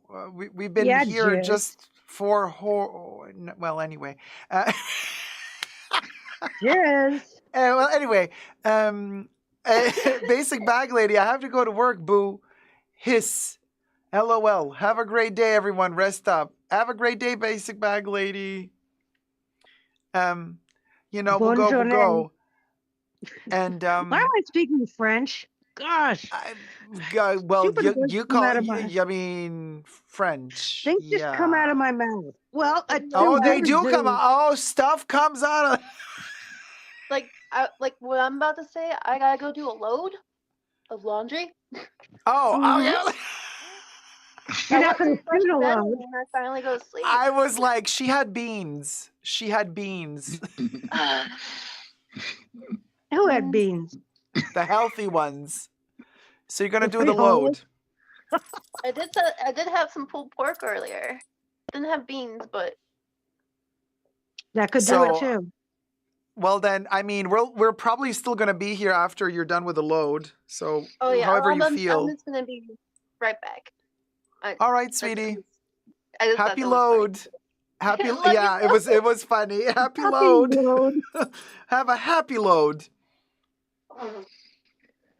So, Louis, how is your social Yes. media blackout going? It is good. I mean, I joined back just for friends. Instagram? But yeah, but it's actually very nice. Like, I don't know, it was like, because my mind goes everywhere. I get anxiety attacks. So it was very helpful, like, not to have that and not to have it.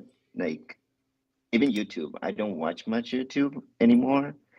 I joined in on the lives with Jacob and stuff like that, but it's I don't watch it, or like. What do you if mean you I don't have it, watch it's my for, lives? Like, no, I do watch your lives.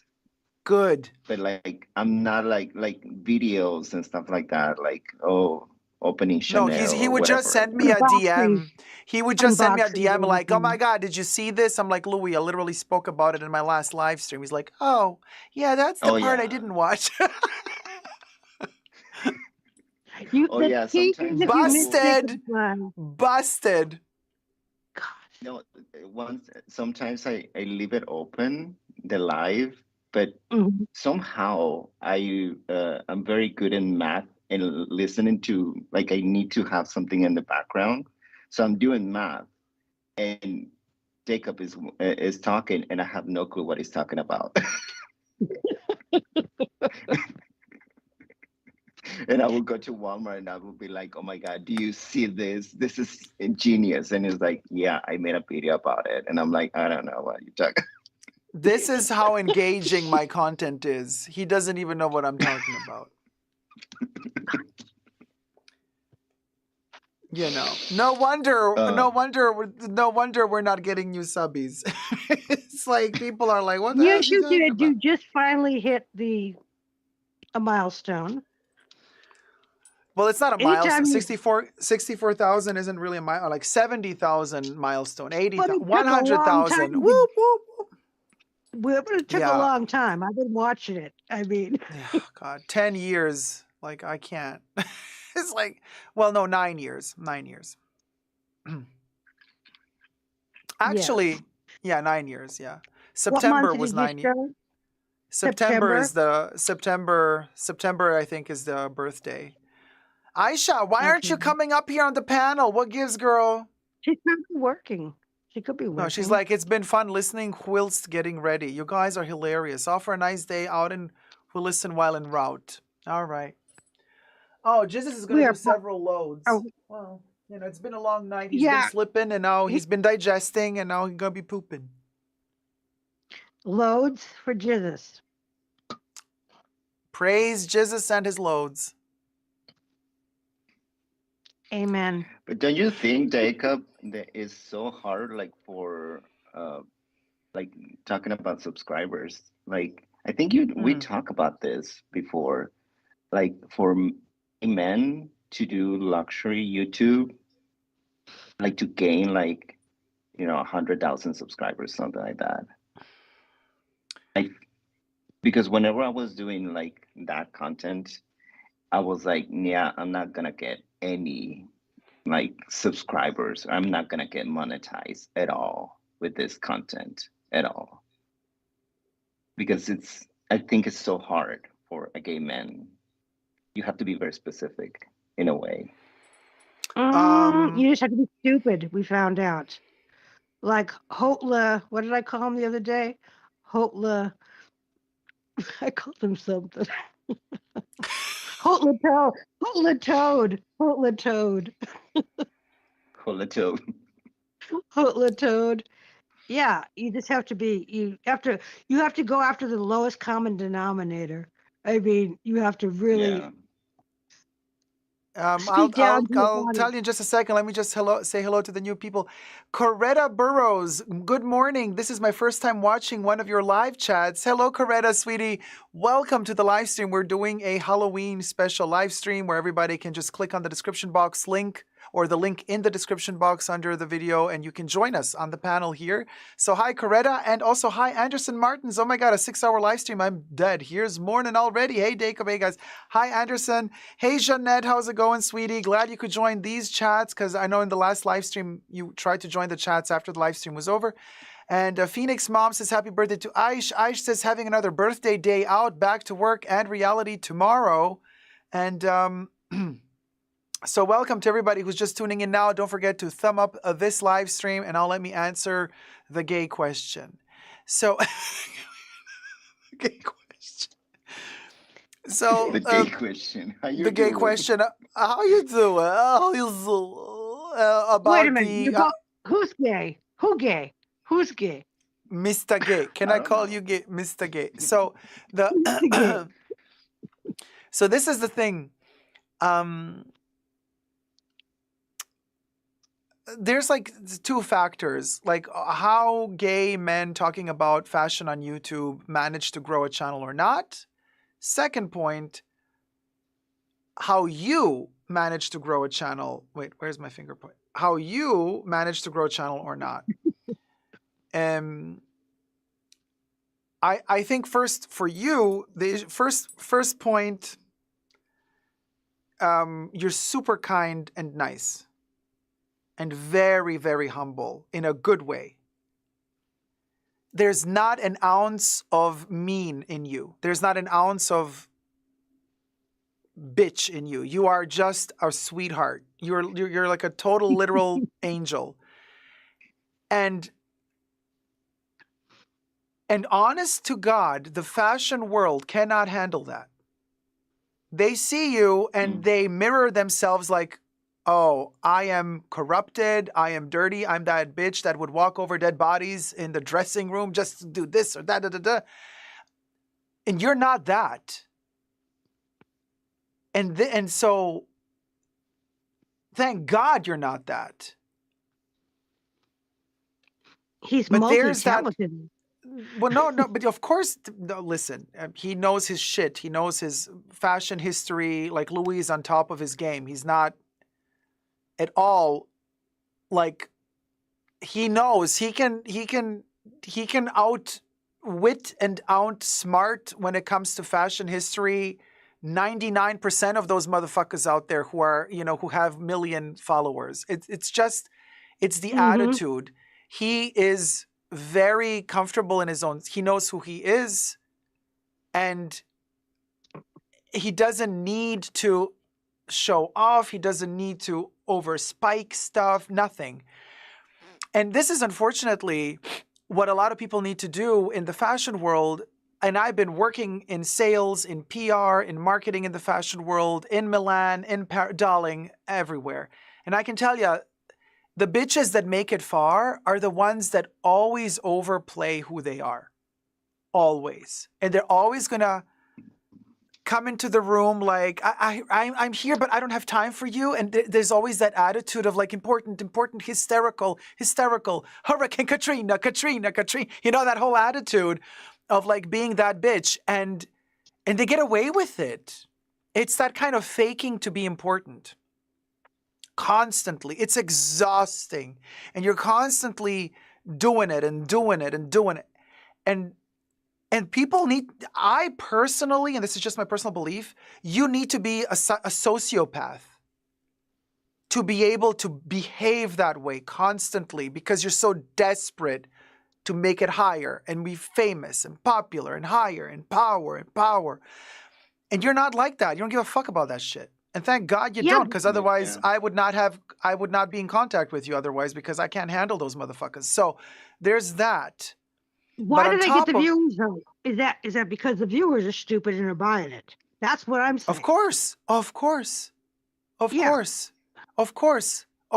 Yeah, funny that you say so many that, people out there are because weak, and they look at you and they think, oh my God, he has it all.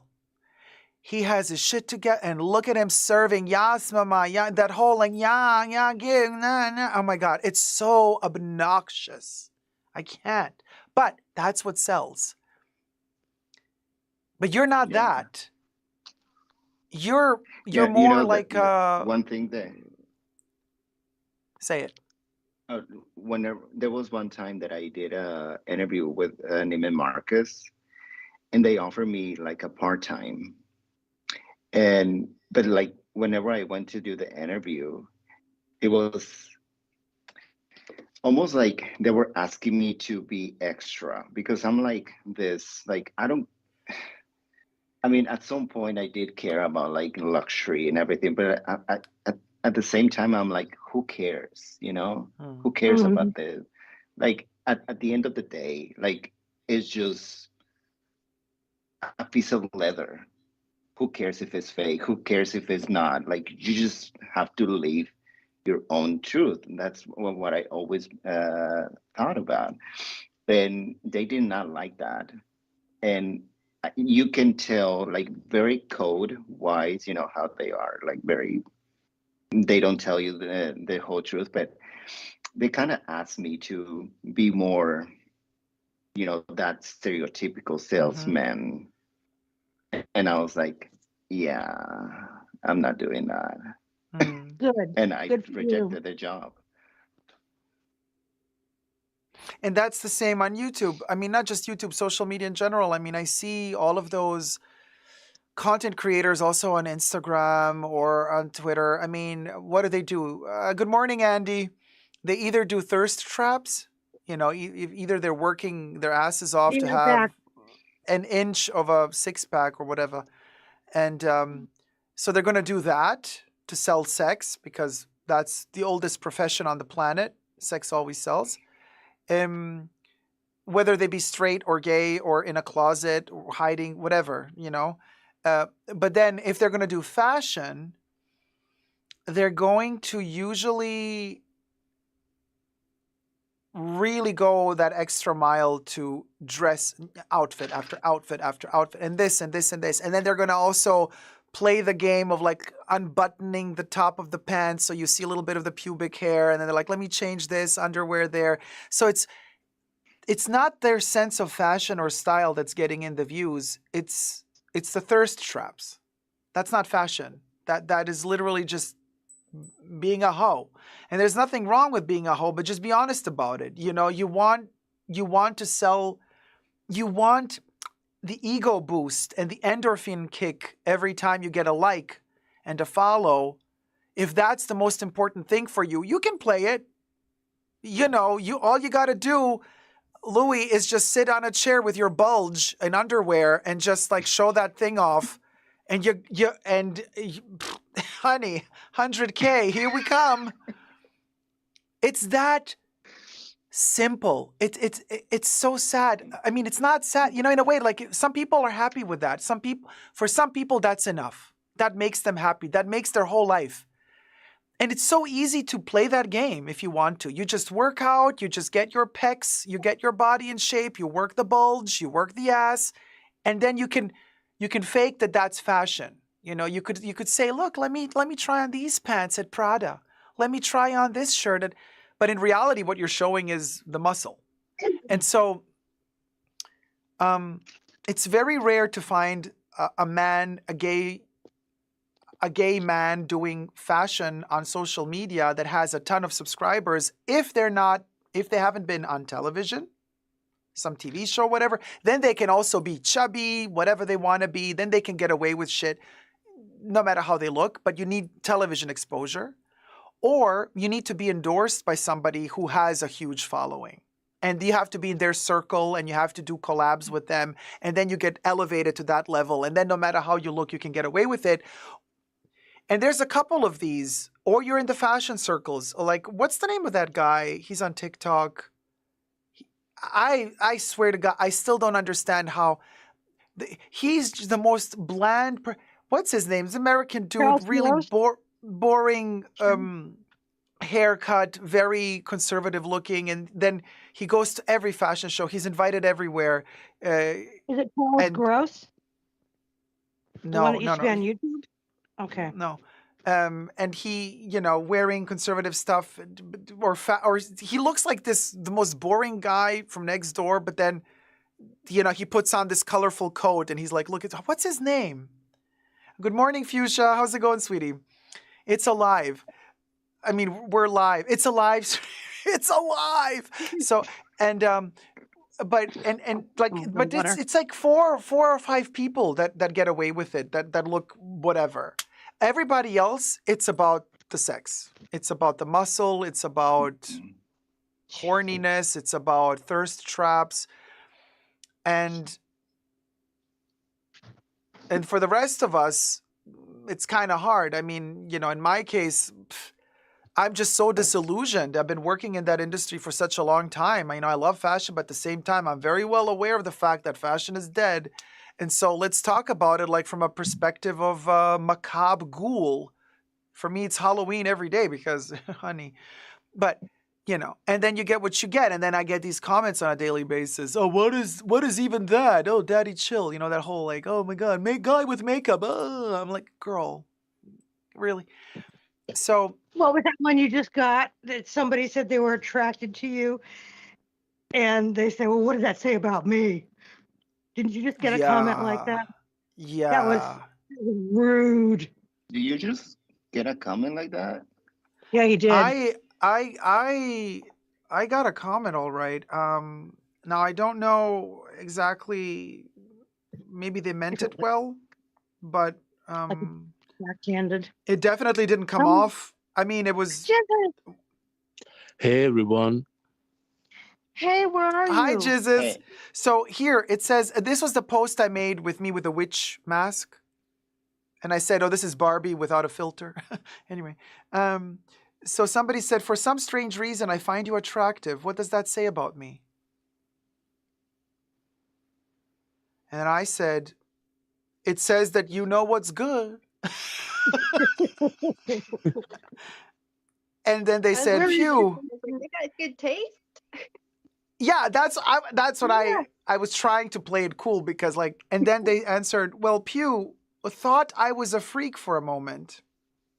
Oh, I didn't know about the No, I think response. she And then meant with the I mask on. reply, She likes you with the mask on. the photo with the mask on, yeah. And then I said, "I would not say that liking me is what would make a person a freak, but," and we left it at that. I want to see Jizzes.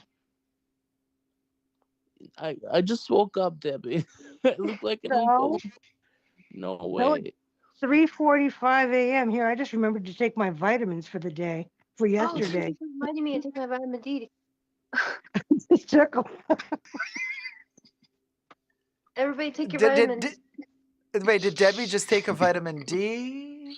Yes, and a vitamin D complex and a vitamin C. I took my There you vitamin D. go. Oh, look at that. Gummy got her vitamin on. I put mine in a little thing, so I know when they're gone. every Me day. too. I have a little container, so I know Monday. But the Yeah, today's the I week put of, the And I put the Ed Brown vitamin D says, in a "I'm little thinking it's container someone as who may well. not understand their sexuality. I would take it as a compliment." No, and mind you, that's why I was kind of nonchalantly just back and forth ping-ponging in the comments because it doesn't really hurt me, but I'm just saying maybe people are not aware of what words mean when they say certain things. Because I work with a lot of straight people, a lot of straight guys. And because I joke around with them and blah blah blah whatever, but they say that a lot. If they feel weird, that they feel attracted about me. Really? They say And that to your face? yeah, yeah. And I'm like, but I take it as like they are attracted about the persona, and because I am a man, they don't know how to react in a way. And it's kind of like because it's a new thing for them, like being attracted to a man, being attracted about this To a man's personality. persona. Yeah. Yeah, it is weird for them. It's like, like what does this say about me that I'm gay, but I'm more attracted to because some of them they would be like, yeah, if you were a girl, I would date you, and I'm like, no thanks, but but you know what I mean, like it's this kind of questioning, like because I know how to talk to the straight guys because I've been around them for my whole life. And it's kind of that's how I take it. I don't take it as an offense. It's just them discovering something about themselves.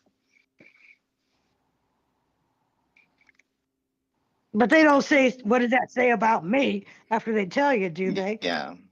They do? No. Or they don't? No, They but see you in that coat and they like, just want to cuddle. I don't know. yeah, basically. But I mean, they don't say it like that, but No, I was just thinking that because I was like, man, it's cold, and I'm like, that big ass coat or that big coat looks comfy.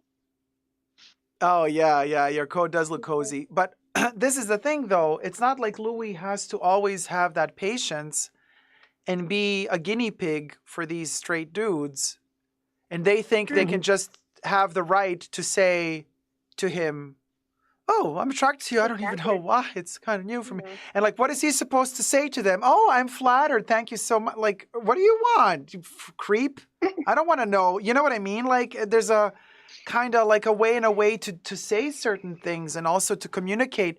Like, for example, the dude could have told him, hey, you know, I always thought I was straight my whole life, and now I like see you, I'm interacting with you, I'm having these new feelings, and it's kind of new to me. Like, I find that honest.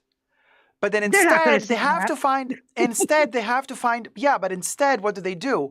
They still find a creepy way to objectify him. Instead of saying like, oh, I'm feeling like I am actually, for the first time ever, I feel some feelings also for a dude. Instead, they say, well, I'm attracted to you. Like, you know, you're an object. Like, I see you, I objectify. You know, I'm, you know, there's sexuality, there's sexual tension there. I'm like, well, there's ways and ways of saying this without coming across as if you are in some sort of way degrading Louis, you know? Because he's honest enough to be who he is without any, you know, limitations, without having to hide his identity. And you're kind of like, you almost feel liberated because he is strong enough to really be who he is. And so now you want to parasitically leech off of that hard work that he has done in order to, you know, fight his way to have a place in this world, to be who he is. And now you're kind of leeching off of it and being like, oh, look how cool, you know, I want to taste that freedom too for a second. Let me do that through you. I'm like, well, no, it's not my responsibility, honey. I'm not the one who you're going to taste your freedom through. That's something you got to find on your own. But don't you find that happens a lot? No, yeah, I do get it. But it's that happens a lot. The more free you are, the more, like, whenever you don't care about things and you become yourself, the more people want to, you know, get attached to you, because, you know, there's people that never go through life without never being themselves, and they want to be around you just because, you know, that they want to taste a little bit of that freedom that you have. That happens to me a lot. Like, yeah, and those are that I don't care parasites. for, That's a but classic parasite. They suck off. yeah, You are light. Don't let them They have suck built you their off, Louis. they spent their lives hiding who they are. They spent their lives building up shadows, walls, precluding the light away from them. And then they see your light, and then they're just like moth to a flame, and they want to suck on that titty, the nipple. Well, The nipple. the nipple. And then what of does course, Jesus have to say? Does Jesus have the same issues? Hello. I do not have the same issues, fully. You do. The DMs you shared with us have showed some of things. There's people all over But there's you. about objectifying people. Well, that's a different thing. It's like, it's very specific within the gay community or like community. But I don't know. I learned how to navigate through it, and it's not really an issue anymore for me. Okay. Yeah. it's not an issue for Louis either. That's not the point. It's not an issue for us. We know, we understood, we know who we are, we know where we stand. But people try it. People try it all the time, you know? And then, of course, it's up to you to say, I'm in the mood to be playful today. Why not? Let them use me. But there are those times when you're like, no. And sometimes these people don't even understand how parasitic they actually are. It's inertia. It's kind of that instinct that just drives them in that direction. And I'm like, hold on, stop a minute and realize what you're doing here, because what you're doing here is not something that I'm willing to go down. It's a path I'm not willing to go down with you, because you're just going to end up using me, and then you're just going to move on, you know, get married and have kids. So you're talking about straight guys who want to experiment. In particular, because Louis was mentioning that example at work when sometimes guys would come to him and say, yeah. So that's why I took from that I went from there with that example, and I built on that example. Mhm. But there's other examples too. It doesn't necessarily just have to be straight guys who are intrigued by you being so openly gay and chill with yourself. There can be so many other things. Guys. Ah, I thought it was the Bubbles KP. music. Who donated $12.13. Good to see you feeling better, Do, Day do, do, do, Quebecs. do, do, do. Yo, here it comes. Watch. Duck again, Louie. That tip is going to get you. Like KPWHU. Thank you so much, sweetie. Are you ready for the cotton candy? Whoa, look at this. I look like I came out of acid trip from the 60s, you best believe. Hit it, Bubbles.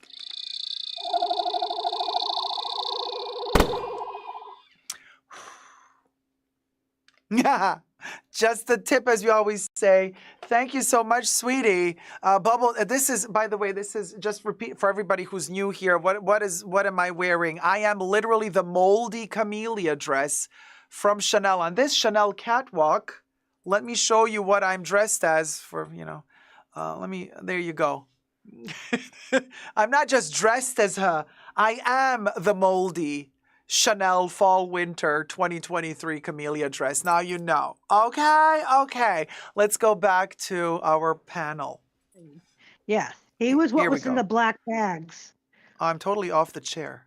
Off my rock. Oh, there you go. Of the chair. And I'm melding into Louie because I can't sit up straight. Oh, you can, honey. You're trying.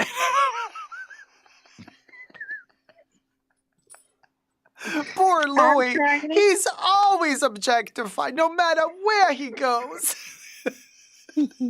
Behind me. They all stick to him. By the way, like straight guys liking gay guys usually means two things.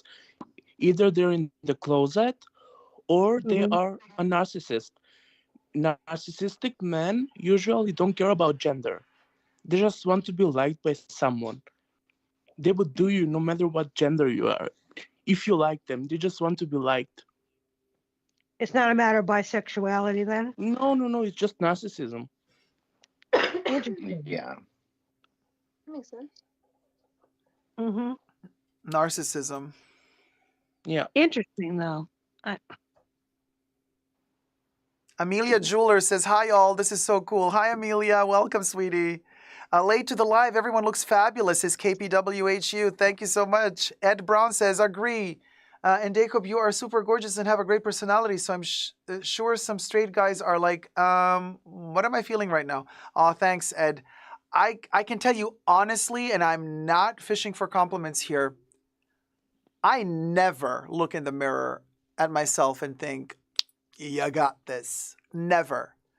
I'm okay with my body. I like myself, but I'm not in love with myself ever. So I never really understand when somebody tells me, "Oh, you look good," whether I have short hair or long hair, whether I have no makeup or, you know what I mean, whether it's more feminine or less feminine, more masculine, whatever. Forget about the gender for a second. Just me. It's something very particular, and I think it has to do with the fact that I really don't do ego. I don't. I don't. And so I think you need this weird type of ego in some way, shape, or form to go down that path. Like I was just talking to Debbie, who else? Maybe to Jesus as well the other day. I do remember from high school, there were some guys in high school who were talking about, jerking off and all that stuff, and they would look in the mirror you were at telling themselves. They would, and be proud to say it, that they would, straight guys. I could never do that. Now, I don't think there's anything wrong with that. I think everybody goes through a phase as they're growing up where they discover their own body, and they might be, like, I'm sure there's some clinical term for it that's like totally normal, and maybe if we have some shrink in the chat, they can kind of confirm this to us. I don't know, but I never went through that phase. I never could get aroused looking at myself in the mirror. I can't, but some people can, and I think that's okay too. But I just want to say, like, there's no, I don't know. I'm also not the person that would end up dating somebody that looks like me. Not because, ha ha ha. No, I mean in general, you know, like there's this usual thing in gays. There's a lot of these gay couples where like they look like twins. It's like the guy is dating a mirror image of himself. Never happened to me. I never dated somebody who had, you know. So anyway, there's that. That's all I wanted to say. But thank you very much, Ed. It's very kind of you to write what you wrote, you know. So anyway, Just Joe says, your stream times are so random. Glad I caught you. Thank you, Just Joe. I know. Bear with us. I mean, listen, this is a special Halloween stream. This was announced yesterday that it was going to happen today. So it's not like this is a regular live stream. This is a special live stream. We do this once a year for Halloween. So it's usually, it always falls on a different day. So, and everybody can call in. So just click on the link in the description box to tap into the Skype call here, and you can just join us here on the panel. She's playing mustache. You could It's probably not do that Halloween too. My hair is falling down. Nothing can hold my hair back, I swear. It's so heavy. Why don't you do a little clip, like a hair clip?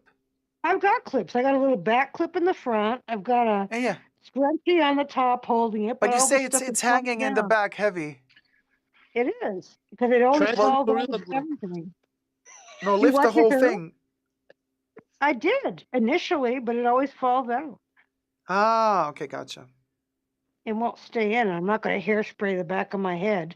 Oh, honey, it I'd never never do stays it. in for long. I know. I was married It to it. Yeah, there you go. That bitch slides right out. So anyway, Andre says, "Oh hi, good morning from Brazil. This is fun." Oh hi, good morning from Brazil. This is fun. A live stream going on just about time. I start working on Monday morning time zones. Haha. I guess it will be a better working morning now. IYKYK. Oh, Andre, thank you so much. Nico S says, I love the stream time because in Europe it's perfect to follow. Oh, well, there you go. There you go. Oh, I got so itchy. So, Is that Jizzes. Rouge Noir? Oh, the lippy? Yeah. Oh, it's 225, 255 actually, not 225. 255. Yeah. 255. Yeah. Well, it does look like Rouge Noir a little bit. Mm-hmm. Except it's more bloody because it has that burgundy.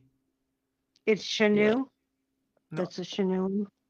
Yeah, it's the 31, the glass one. It's beautiful. This is the color, and it smells divine. What were you saying? Oh, I have this candy apple perfume oil called Love Apple, and I just had to get a whiff of it because I just remembered I have it. So. Oh, I love it. I love during the live stream. You see, now you know. Let me refresh my perfume too. I've done that. Crystal. Let me spritz it on my chest. Shocking the Schiaparelli. And it is a tiny you're doing a Schiaparelli moment. Oh, shocking. Shocking. It is incredible. She is shocking us with shocking. This was a set that was like made in the 60s that I bought on eBay years and years ago. Now it'd probably cost a ton because everybody's a perfume fanatic. But I've been using all these little ones, and the newest ones in the set were from 1962. So they're mainly 30s and 40s perfumes and stuff Rosanna from Navarro 62. donated $10. So I think this set probably came out Trying in to tip 62. via this account too. Lol. Watching you guys What's doing that lunch for? break till I got home This is from work. amazing, though. Enjoying Shocking the to live. Schiaparelli. Thank you so much, Rosanna Navarro, for the tip. Let me just. Oh wait, hold on. Louis has Mizia. Oh, you're wearing Mizia today? Oh wow, Louis went all in on Halloween. Horns and all. Are we ready for Rosanna Navarro's cotton candy galore? Yes, we are. We're all perfumed up with the darkest juice we can find. I smell like a candy apple that's been sugared. Oh man, that's Better amazing. be. Listen, and that's also so gorgeous for Halloween because it also gives us like Snow White vibes and the Evil Queen and the poisoned apple. Oh, I love it. It's a perfect choice. It goes with my Rosanna hair Navarro. too. It goes with the hair. Yes, definitely. Crimson, honey, I want to say. Not just red. We're talking more elevated. It's crimson. It's beautiful. Her hair is beautiful. Are you ready, Rosanna? Here we go. We'll go. We'll go. Hit it, Bubbles.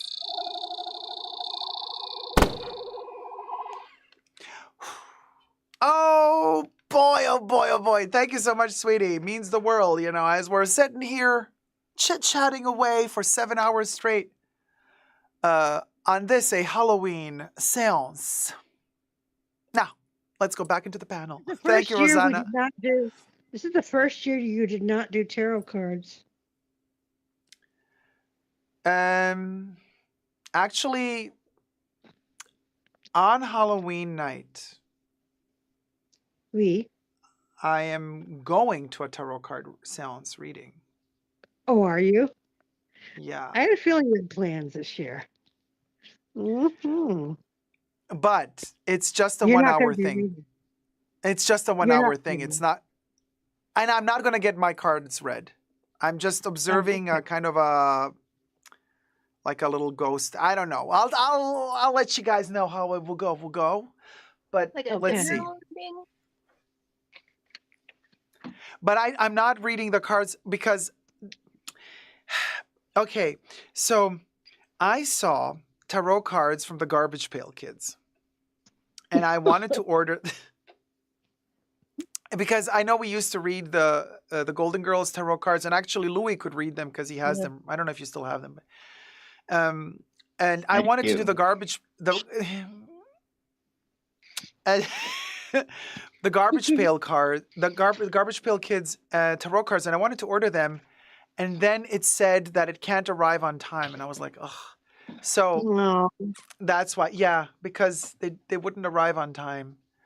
So I was like, skip it. There you go. We got the Golden Girls. Yep. And I had another one. Another one. It's El Tarot card. It's a Latino based card. Oh. Ooh. Look at this, the king. You have to hold it right. Look, Louis, right there. Yeah. Oh, is he naked?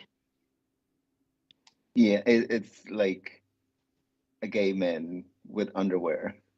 Yeah, of course. You see, he's playing the bulge game. I told you. That's and this is it, you see, and that's the first one he shows us. The two of swords. Sword. Yeah, it should be swords. It's like a play on the loteria and all that stuff the from devil. the Mexican culture. Yeah. Mm. So, it's kind of cool. Yeah, Spain is also huge on lottery. Oh yeah, Were well, they- the Mexican loteria, it's what? Were the first tarot cards invented in Italy? I thought I read that somewhere. The first one somewhere in Italy. Tarot is I know it sounds like a French word, but I read that they were made in Italy first. I'm not so sure. Oh, hey, Winnie B. You can join us on the panel, by the way. The link is in the description box. Good morning. Happy Halloween. Winter Rose wanted to know if this is live. This has been live, yes. This is live. Wait, who wants to know? Oh, Linda wants to know? Who wants to know? Hi, Linda. Hey, Winter Rose. Oh, Winter Rose. Hi, Winter Rose. Yes, it's live. She's like, is it live? See if I can get my chat working again on this phone. Hi, everybody. Wait, you're still live. I'm on my lunch break in Great Britain. Hello again, everyone. Hey, sweetie. And Audrey is like, Cha, you're still going. Cha, are you still pumping?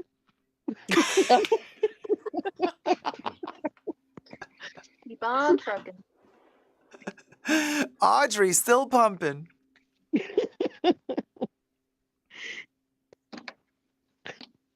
That's bad. I know. And Audrey, we got Camiller in the And hoose. Jesus is in there, but he just disappeared. I'm just He's. listening, you guys. Just woke up. I know, but we love to hear your voice. Have you guys tried the new versions of Cristal? I mean, the new Ovet. I'm smelling it right now. It's very soapy, but like really nice. Mine was really citrusy, but I bought mine in like 2017. I thought it was It very smells like citrusy. jasmine soap. That's okay. That's not the way mine smells. Yeah, they describe it as having extra jasmine. The new Ovet. Yeah. It's Weird. really nice. Yeah, in the description of the perfume on the Chanel website, they say jasmine extract. Yeah, natural jasmine. Yeah. Did you buy a And bottle? No, I didn't buy a bottle. I have test strips. And Cristal Eau de Parfum, there is something sweet in the dry down. Oh yeah, that's the classic one. No, but Probably it's like shortly if y'all want light refreshments. it's a bit too sweet. Well, maybe the Too Karen sweet? from Fragrantica was right about the melon. No, but she was talking about the eau de toilette, not the eau de parfum. Winnie would join us, but Winnie is at work. Audrey says, "Come on, sing us a song, Jizya." And then Audrey says, "Pumping shortly. If y'all want light refreshments." Oh my God, she did not go there. She did. She wanted to serve us milk. Yeah, no, Audrey. All right. Well, we'll go. Bug. I got the strawberry milk right here. Oh, Gummy. Yeah. You didn't. The nippo has been bitten. Ever. Linda Pasos. Yes, Linda, we got Camiller and Chally. Chally and Camiller, yes. She, My wait, cat- where's my... One of them just did a big duty. Oh, did you do a duty? No, my cats did. So I just sprayed a bunch of cinnamon Febreze. But did you clean up the poop? I'm going Hopefully to. they let you but- litter box. Oh. Yeah, they went. No, they went in the litter box, but the litter box is like outside my room. Oh, so you smell it. So it's like outside the room and down the ways a bit. So yeah, I'll get to that here after in a minute when it calms down. The cat is like, "You've been on a live stream way too long, bitch. You have neglected me. You have The not cat's in the paid live attention stream right to now. me. So It's saying now I am meowsers. going to shit." That's the Meowsers classic cat. just answered. Jacob, it's the cats in the live stream. In the chat. Yeah. Meowsers. Oh, there's a cat. Oh my God, meowsers. Hi, good morning. Oh, and Marina. There's two cats. Lol just woke up to this. Good morning. Good morning to all our kittens in the chats. Half my cats are asleep and half of them are on Zoomies. Oh. I like when they do that and they box each other too. Oh yeah, That's it's crackhead cat hour. They're cuddlers. They are. Cuddlers, yeah. Total They're cuddler. cute. Cuddlers. So yeah, so anyway, talking about that like success or lack thereof, Oh, back to if I Louis. had because I just wanted to finish that topic quickly. Parentheses. I'm not so sure that I don't think there's ever going to be that success for us. Not because we're not good, but just because we are so niche and so honest. I think honesty. This is so sad. This is how twisted our world is. Honesty doesn't get you far in this world. Neither do brains, in a way. No, neither do brains, because intelligent people usually are the ones who put the biggest amount of sticks and stones on their own path. Mm-hmm. Boulders. Yeah, Nothing can I remember sabotage me as John more as Rivers. myself. Yeah, John Rivers. I always bring this up, but like I remember there was one time. I think it was a YouTube video that she said, um, the more famous you get, the more lonelier you get, lonelier you become. And like I see it, like the more things I know, it's like the more people reject you because you sound like a smart ass. You like I'm really trying to, like, with my school and everything, to speak better, and you just sound like a douchebag for in their eyes. But I'm just trying to become a little bit better, become Because a better person. they've never tried to better themselves. So they look at you and even though you're not, they might look at you like, oh, that person thinks they're better than I am, or you're a snob or something, even though you're not, even though you're absolutely not one. But just because you're bettering yourself, that sets you apart from them. I don't Well, even think, you see, but I don't even think it's the right adjective, bettering or better. There's no such thing. Nobody's better or worse than anybody else. No, better. I mean, educating. I mean it in the form of education. But what is education? Going to school, Like reading more books, it's learning, or is education having more loving parents that take more care of you as you're growing up? What is education? All of that is education. Really, all of it. And it's an equation. You got to put it all together. And sometimes you might have really loving parents, but you just fall into the wrong group of kids and people and friends, and you just become a douchebag anyway. But sometimes you might have the worst parents who neglect you and abuse you in the world, but then you have you're lucky and you find a couple of friends that really nurture you and become your new family. And there's so many things in our lives that happen to us that add up to us being who we are. It's like la loteria, like you would say, right? In Mexico, it's like winning the lottery.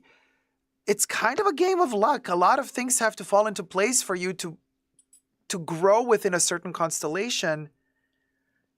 And if you are lucky enough to have certain elements play in your favor throughout your lifetime, usually the masses around you are not going to like you because they're going to realize, oh, this bitch has been lucky. And they're going to be jealous. And this is this is something that people then, it's like, well, the grass is always greener in the neighbor's yard. There's that mentality as well. Yes, I agree with Jackie, what she said in there, and Audrey, for that matter. Audrey says education is a massive factor in breaking the poverty cycle. And Jack says, Jacob, you are overthinking it. People don't want to be challenged. They just want content that they agree with. Wait, why are you saying I'm overthinking it? What did I say that's different from what you're saying? I'm not so sure. But Winnie says, honesty is such a lonely word. Everyone is so untrue. Honesty is hardly ever heard and mostly what I need from you. Oh, little rhyme. Love that, Winnie. Meowser says, real friends understand when we grow. I don't. From who?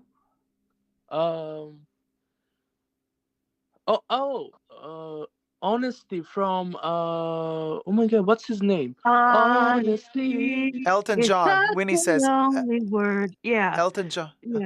Yeah. Meowser says. Well, Winnie quoted Elton John, and HA says it's Billy Joel. Billy Joel. Exactly. Yes. Yes. Meowser says real friends understand when we grow and sometimes even change our minds, etc. Ed Brown says, I agree, Jacob. HA sends hearts. So Audrey says education is a massive factor in breaking the poverty cycle. Again, words have meaning. What is poverty? I told you this before, you guys. I have never experienced in my life more giving and true charity, never more in my life than from pure poverty. Yes. Never the rich. It is the poorest person who can barely have enough food to survive. They will give you their last everything to share with you. I can tell you one thing. I've been in Mexico where the poverty, oh, I cannot say that word.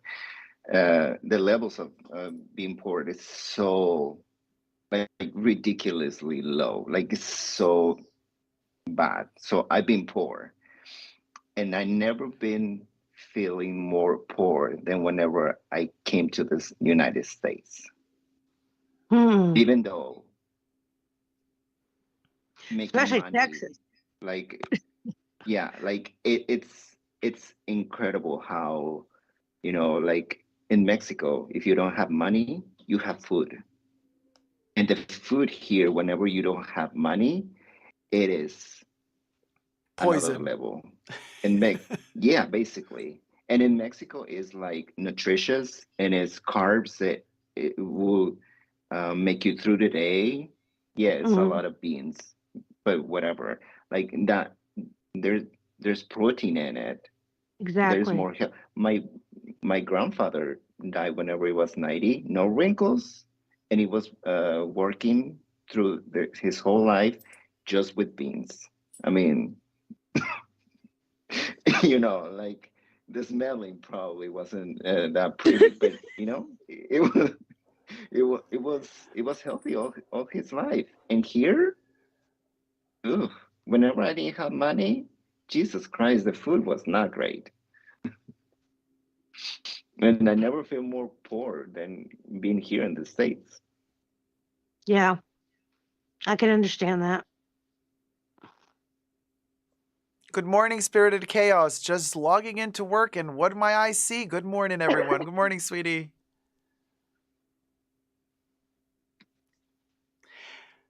And so what I'm saying is, of course, we should all have enough money to live, to thrive, to be able to afford a house, to be safe, to have medical assistance, to have doctor, to be healthy, dentist, food on the table. So in that respect, of course, Audrey, education is a step towards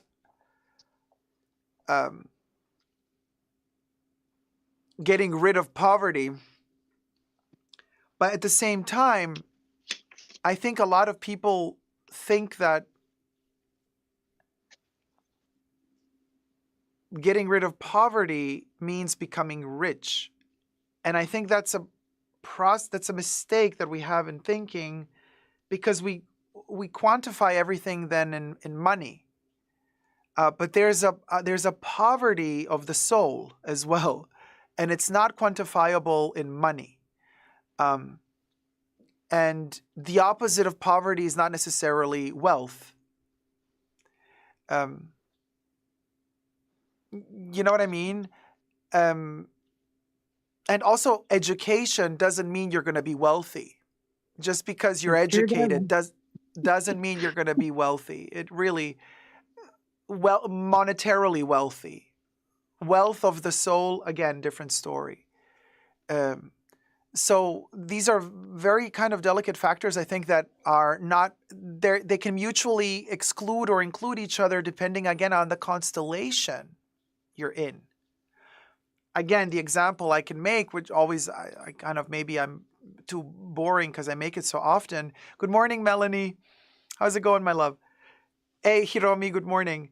When I worked in PR, for example, the owner of the PR company was very influential, and no matter how intelligent and educated the workers are that were part of the PR team or the several teams in the subcategories of the company, there is no way, like, no matter what an education you had, you could not reach wealth in that company unless the constellation you came from enabled you to do so, meaning if you came from a family that already owned a company or a factory or had some sort of extra wealth, that could have been beneficial to the PR company. So then they would push you because your family had the right connections for them, independently from the fact if or not you had education as a background to support you and an intellect. They didn't care. If you had nothing else to bring to the table, they didn't care. So I think a lot of factors have to play into, oh, well, let me get rid of poverty, one. Let me become wealthy, another factor. Let me be happy in the circle of friends or in the society that I live in the family that I come from, or from the family I come from, and whatever social environment I'm in, whether that be, I have a job and I wish to grow on a social ladder within my job. I want to be successful in my job. I want to be recognized by my peers. There's like so many levels to this, you guys. And I fear like sometimes yes, education is like super important, but I know so many very, very extremely educated people, and they can't make ends meet. Yep. You know what I mean? Yeah, You know what I mean, you guys? I mean, am I crazy I'm for saying this? I don't know. Maybe I'm just too No, tired. you're not crazy, not- because you've got an example sitting right in front of you. Who, you? Hell yeah. Yeah, but you are like one of the most intelligent people I ever met. That doesn't mean anything. Exactly. And this is why I'm saying proof is in the pudding. Mm-hmm. Yeah, whenever I decided to go back to school, the way that it make it easier, it was whenever I put in the table like, yeah, I don't care if I make money off of this. And it became more easier, more clear. And I was like, okay, I'm just gonna do it for me because I wanna learn. I wanna become a better human being, not because I wanna have millions of dollars in the bank account. I just wanna be better. And it kind of became more easier, the fact that I have to pay so much money for school. And it was just like, okay, I'm just gonna do it for me. There's an investment for me. And if I make $1 million out of this, sure, whatever. But if I make $20 an hour after this, I'm okay with it. You know what I mean? It was whenever you put money into the equation and education, most of the time it doesn't match. In some cases, you can't even get education if you don't have money. Oh yeah. You know what Yeah, I and mean? especially in the some States, countries, like in the States, you gotta be rich to. Yeah. I mean, in the Or you're States, paying on a it's just student loan for the rest ridiculous. of your life. I went to a Yeah. private college, and I regret it because it wasn't really what I wanted to do. It was what my family wanted for me. Even though I value education highly, and I want to go back and finish my degree because I have 2 years of it basically to go for whatever I choose. But I went, right after high school, and so I was 18 signing these loans or whatever, and I still owe a bunch of money for it.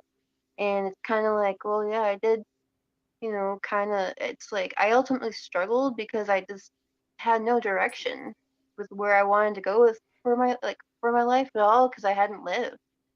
I was controlled by, family until I was about, 18, and I got to go off and live in a dorm by myself, but I was still really depressed there because I was by myself with no transportation really off campus too much or anything. And I had a few friends and stuff, but it's kind of like if you just go right into education, like they want you to after school, it's kind of setting you up for failure if you don't know what you really want to go for. And this is also another thing. Society is built in a way, a family that already comes from wealth, and this is capitalism, they already set the path for you. Oh, you're taking over the family business. Oh, your family's in politics or they're doctors or lawyers. So you're going to have already the connections and you're all set. And so from a very early age, you are set up to build forth that wealth. Now, otherwise, you are forced by society to choose at a very young age. Oh, this is what I want to be when I grow up. And this is the path I want to take. And these are the options open for me to take this path. But honestly, you know how many people I know that like they had no freaking clue in their late teens, early 20s, what they wanted to be. And they felt guilty because they didn't know. But hey, high school is over. You got to choose. Come on, quick. You got no time. You got to choose, what your life is going to look like. I think it's a huge burden to put on kids to make such huge decisions at such a young age. I have certain friends that are just now and they're lucky enough, economically lucky enough, to beat society and to say, oh, I'm just now realizing what I really want to do. And they're starting high school and they're starting universities, not at the age of 18, 19, 20, but at the age of, 30, 40. And if they can afford it, more power to them, because they're going to dedicate really their energy and efforts to learning that craft because they're finally mature enough to know where they are, who they are. But our society doesn't allow you really to make that decision at 40 or whatever age because, well, you're too old. How are you going to make a career for yourself that old, starting that old? That whole mentality of ageism on top of the whole other shit we have to deal with, it just makes living hell, really. Because some people take more time to mature. And you know what? It's okay to take more time to find out where your strength really lies. But no, somehow we're all plastered and pressed into this one preformed form mold. And everybody has to. And you got and you got to be pooped out of that mold. The high school's over. Now you got to decide for the rest of your life what you're going to be, what's your career. No, that's not how it works. But we're forced to play that game. And then all of us fall into debt and the pressure to be pressured into the mold. And here, you got to do this, you got to do that. Now go into debt. Well, now you got to pay off the debt for the next 50 years. So you don't have a choice, really, to change your mind anyway. So very, very, very complicated. Unless you're not coming from money. Like I said, generational wealth. So you're allowed to bend the rules, But if you're not coming from that generational wealth, honey, you really are not given those options nor the time to really understand who you are, what your strength is. Because if you're not coming from a family who's going to tell you, hey, this is where your strength is, this is what you're good at because our whole generational wealth is good at this, blah, blah, blah. Well, then, how is a kid to know? If the parents come from nothing, you might be coming from parents that come from nothing, and you might have some incredible talent inside of you. But it's just really hard for you to find it because you need the right support and you need the time to find it. And so sometimes making that decision at 20, it's too early. But then society just chops your limbs off and, forces you to make a decision, and then you make the wrong decision, and then for the rest of your life you're miserable because you can't go back. And I'm telling you guys, we got to change stuff. The whole structure. If you've known the variety of jobs I've done. Okay, here's one for you. You would never guess I had done this in a million years. Rebuilding fuel injectors for cars.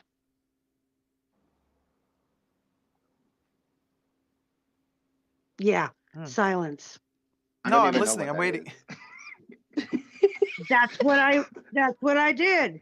Fuel injectors. There's these things, that go in cars, and I rebuilt them. And I used to get sprayed with all this freaking fluid, this nasty fluid. It was disgusting smelling. Hold on, Debbie. Amy, yes, of course. The link to join the call is in the description box underneath the video. Just click on the link and you're going to be dialed in here with us. Everybody can call in. All right, Debbie, go on. I'm done. Oh, okay. It was Spirited a Chaos horrible says job. trade schools are key. If you have any interest, they put you into a good career for a lot less, or apprenticeships through unions. They just aren't glamorous. Miss Jelly says, my poor niece went to Cornell for 1 semester and came back home crying. It was so much pressure for her. Audrey says, all school systems are, oh gosh, it's going fast now. Okay, I skipped a couple. Society runs on debt, says Selena. So you can't avoid it unless you choose a different monetary, I guess, system. Debbie is the best, says Selena. Also, the entire system is broken, says Amy. Not really. And that's awesome, says Penny Lane. Rosanna says electronic fuel injection, says Rosanna. Linda says, I came to watch the replay. Lunchtime done and still on. We'll watch the replay later. Have fun, y'all. Thanks, Linda. Daniela says, I think some see focusing on education as a sign of maturity, but I've seen how top students have much less life experience than their peers. I mean, when it comes to like marketing, for example, I can tell you like some of these like wimps, they come out of college, they have no experience in brand marketing whatsoever, and then because they have a college degree, they're put in these high positions and they mess up the entire structure of the business because they think they have these little algebra formulas that they've learned in school how things work, and that's just not how it works. But they Yeah. got the degree. I'm like, girl. And that's what What a, businesses want to see. A lot of businesses, they don't give a shit about your experience. They want no, that degree yeah. from a prestigious college. I think also kind of speaking a little bit from personal experience, kids who are always like forced to study and pressured to study, I mean, they don't really come out of their rooms, especially if like somehow they're socially isolated, so they don't grow up with like, you know, street smarts, social smarts. Like I had to learn that in my later years, you know, my 20s now, because I was just kind of like I mean, I was always kind of bullied as a child as well and whatnot, but you know, just if the parent really like society just really like, you know, study, like get grades if you know, that's what, you know, I went through kind of, and then you just kind of like go out in the world and you're like, oh, this is what's really going on. You just kind of like, you just kind of learn, I mean, mannerisms and whatnot from other people too, and just kind of like how to interact if you're not like used to that at a point. Like I said, like the isolationism that comes with like studying all the time. And just, I don't know, that's just from my personal experience too. And it's completely. Yeah, I mean, I work. Go for it, Louis. Yeah. No, I work in retail, and like a lot of people, like there's this, like a mix of people like with degrees and masters and everything, and most of the time, like those people that you know have fancy degrees, I end up teaching them the system, how to work. But they come in like you said, Jacob, it was like they will come in like very like, oh yeah, we're gonna do this. And I'm like, sweetheart, no, we're not doing that. We're gonna do this because I mean experience, like 10 years of experience of doing something, of doing a display, whatever it is. It like this is how it works. And you know, like sometimes the street smart is like what gets you places, not so much the degree, you know, like they get degree helps. I'm not saying it doesn't, but you know, what you learn throughout your life, that's what, you know, that's what gets you places sometimes. And sometimes a Depends on degree the hurts job. you. Sometimes you're Oh yeah. overeducated. Oh yeah. Hello. Yeah. I've 100%. had Yeah. several jobs tell me I'm overqualified. hmm Yeah. Like, okay, Yeah. Yeah. I'm like, so pay me more then. Yeah, we can't afford it. I'm like, yeah. okay. Selena says, and it will be the person who didn't have a degree but has practical experience that will fix it, and the degree person gets credit. Meanwhile, that person will never qualify for their job. Oh yeah. I got so many like people taking my ideas, like so many people, like corporate people, and I'm like, yeah. Well, then don't give them your ideas. No, I stopped giving them. Like whenever I realized that they did that, I'm like, oh, you're losing something, honey. And I stopped giving them my ideas, and that's whenever Good. they realize what they had, and I'm like, no, I'm done. And they keep trying. They keep trying. Like, oh, you should do this. I'm like, no, I'm good. I'm good, sweetheart. Lorna says education is learning the theory of a subject while experience is the actual practice. And Penny Lane says, I tell my patients all the time, there's the book way of doing it, and then there is reality. Experience plays a major factor in anything we do. And Selena says, going to university won't fix it either because there is still not a system that allows you to have better jobs. It depends on a lot of us having shitty jobs or ones where we are paid less. And this is bingo, and Selena always hits the nail on the head. The system we live in needs a bunch of people to do the shitty jobs in order for the system to sustain itself. The system doesn't want everybody to be wealthy because then there would be nobody doing the shitty jobs that are also necessary for the way this system works. And so it is in their interest to keep you as low as possible without some sort of vision for the future, so that don't get too enthusiastic about life. They're going to keep you depressed just the right amount so that you give in and accept the low terms and the low position. And breaking out of that system is really hard.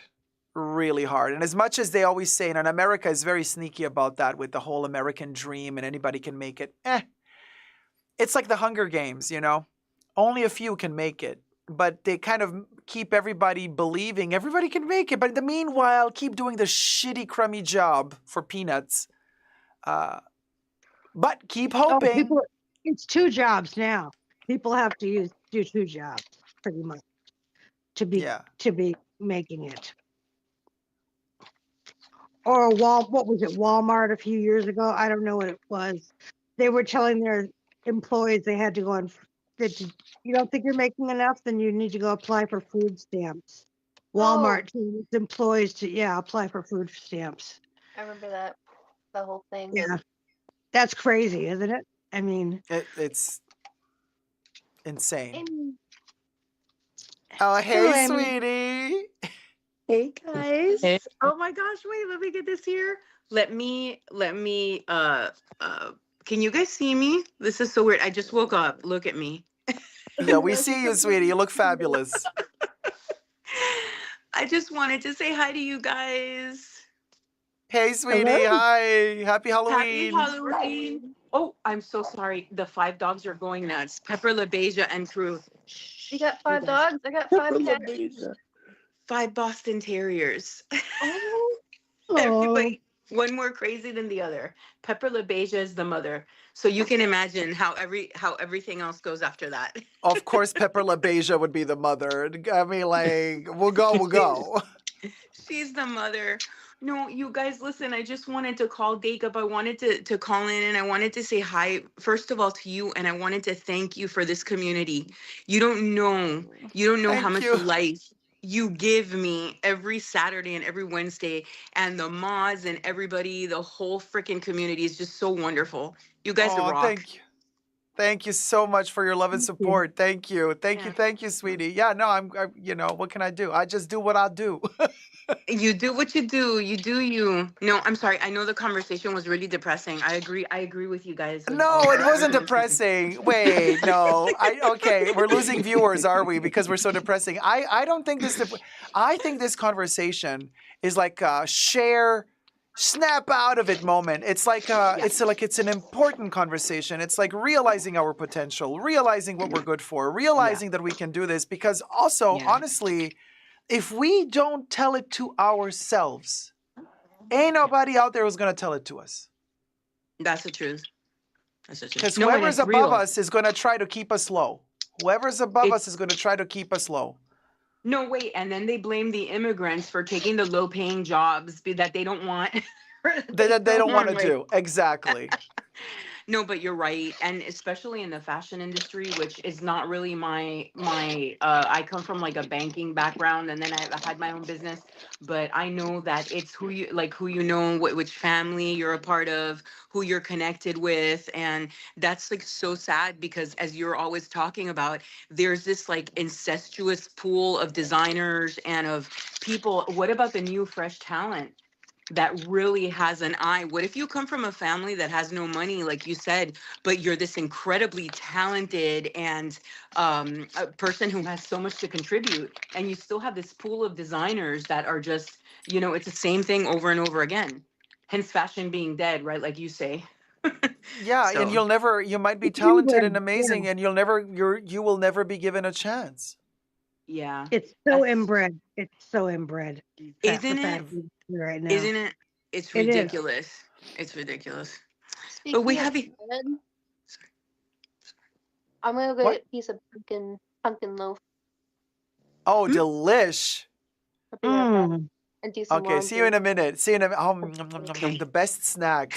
He said, Gummy has I been know. serving snacks and perfumes all night. It has been amazing. Every time like she comes back with a new name for a perfume or food, I'm like, wow. One tops the next. Oh my gosh. I wanted to join you guys.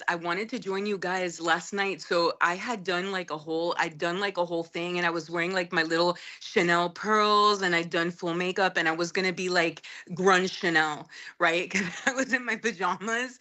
And it's like I got so tired because I got my flu shot yesterday and I had like a bad Oh. reaction to it. And I was like, ugh. And then I kind of saw you and I was like, it was already midnight. And I'm like, oh my gosh, I'm not going to make it. And I went to sleep. But hello, I see that you guys are here still. And I'm like, yes, I'm going to get to say hi. Yeah, so you didn't give us the There- Chanel, but you gave us the Vivian Westwood of the morning after. This is Feel, such a Westwood right? punky look. Yes, yes. And such realness because you guys are getting me like in bed still. Pamela Anderson style. Yeah. She's stripped it all off. Girl, did she I got ever? no makeup on. Nothing. Nothing. Hey, this is what it is, right? This is what it is. Literal chapstick. That's it. Strawberry chapstick, which I pulled the label off of for some reason. Oh my Yeah. God. Yeah. Yeah. I have no makeup on too. What? Girl. Like I why? know. You're Like so natural, Jacob. You're hashtag no filter. Duh. Oh No my gosh. filter. No I am light. wearing Duh. Coco Chanel though. I am wearing my Coco Chanel. That always. Oh, That- nice. Oh, we have a little bit of perfume moment. Oh my God, could you imagine if all of us were in the same room and everybody perfumed for the gods in their own way? Cha. oh, man. We was sad. Louis with Mizia. I got Cristal. You got Coco Chanel. Debbie, what you got on? Oh, yeah, Schiaparelli. Shocking. Shocking. Emilio. Mhm. I don't know. What you got on, girl? Morning stench.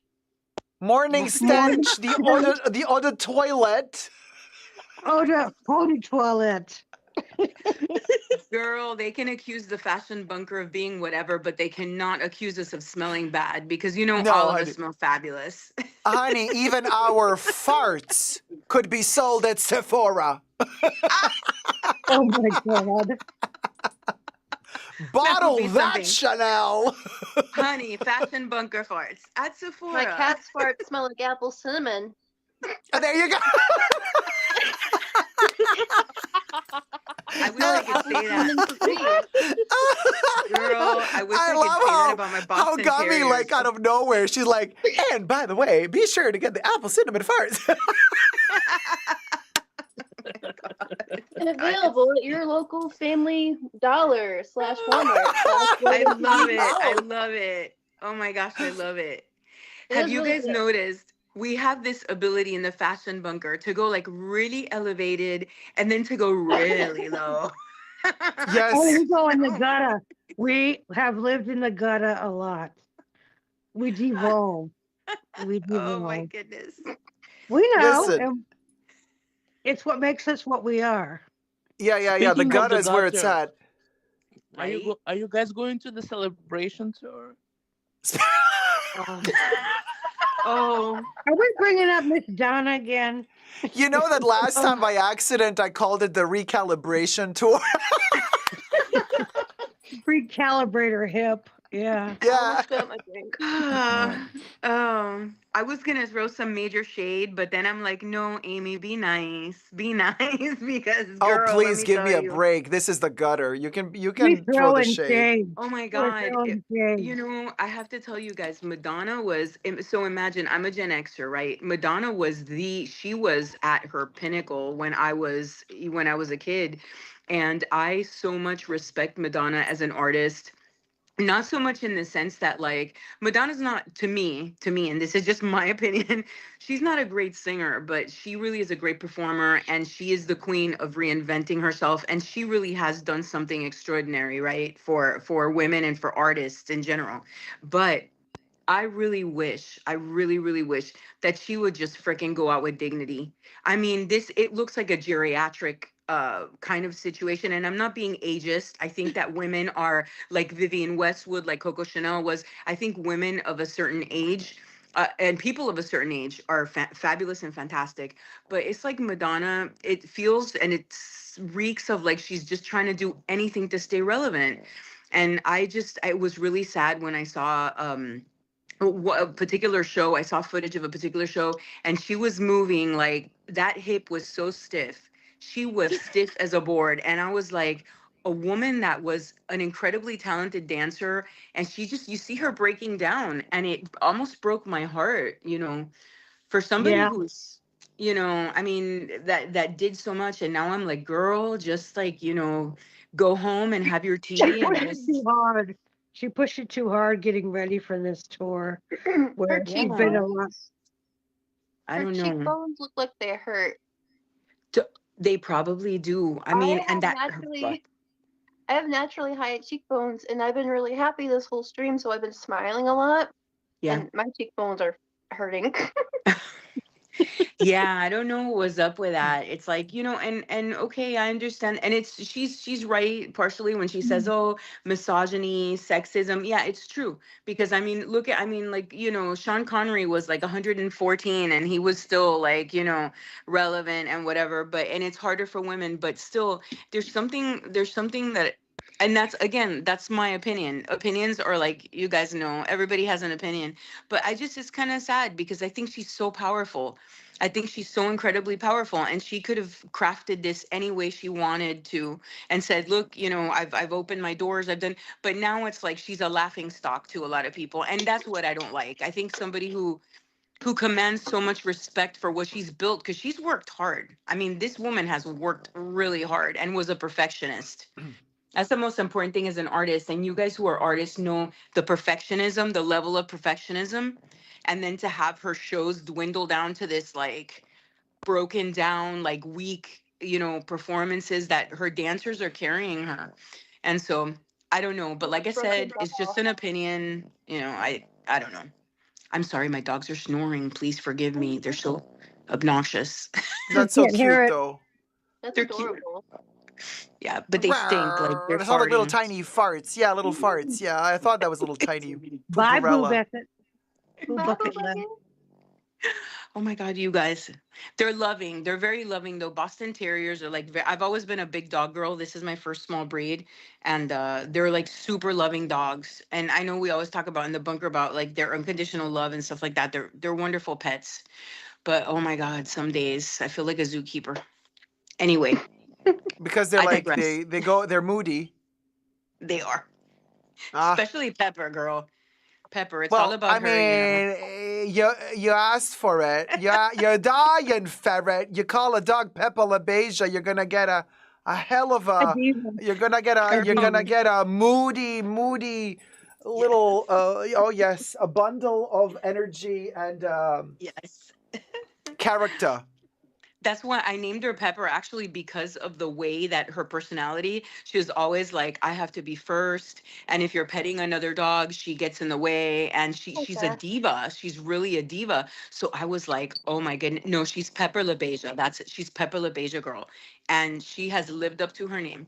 So basically, your house is like your every day you're living Paris is burning over and over again. Completely. Completely. And yeah, that's what it is. And I wish I could put them in little outfits. They don't like to get dressed, but I mean, I take pictures of them with pearls and with Could you like imagine little. if one of the other Boston Terriers goes to Pippa LaBeija and says, "You are so psychological."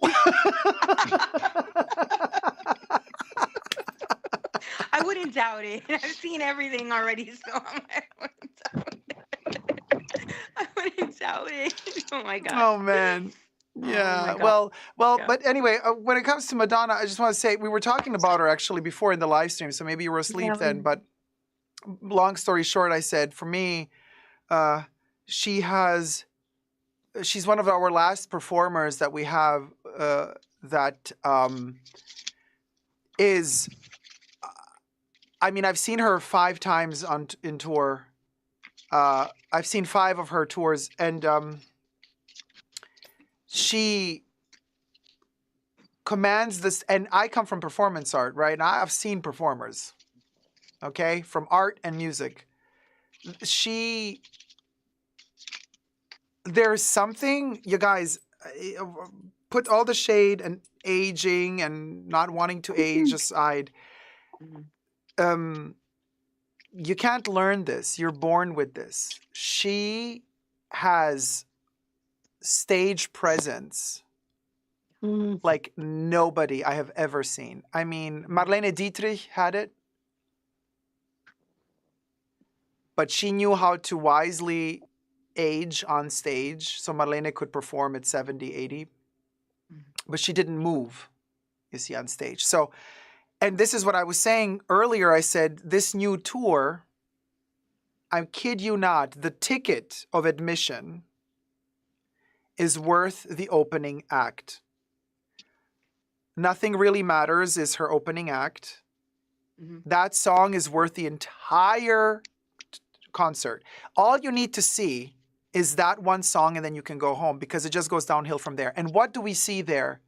She's alone on stage, nobody else, and that's when she commands presence. She doesn't move almost at all. They literally slide her in from the back to the front, and then she does her poses, and she sings that song, and the lighting is dramatic, and there's almost like only one spotlight on her. And you're like, wow.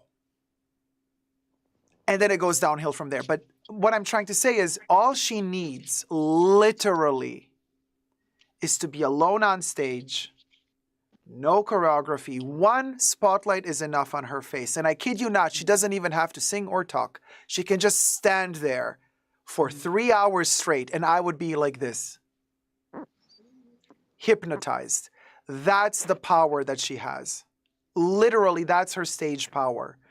She loses all of that when she starts embellishing with choreography of 50 dancers, piano here, disappearing on the stage left, reappearing on stage right, having the video project. You don't need any of that. Her strength is literally her presence on the stage. And that's all she needs. And if she did it that way, she wouldn't hurt her hip, her knee. She doesn't need to prove anything more to me. She has to, somebody needs to tell her this. Her strength is her presence. Yeah. No, she's a tiny woman. She's very small. She's tiny. Yeah. But when that hoe is on the stage, and I'm like almost double her size, she still trumps me. Yeah. Like she suffocates everybody else. She's that omnipresent.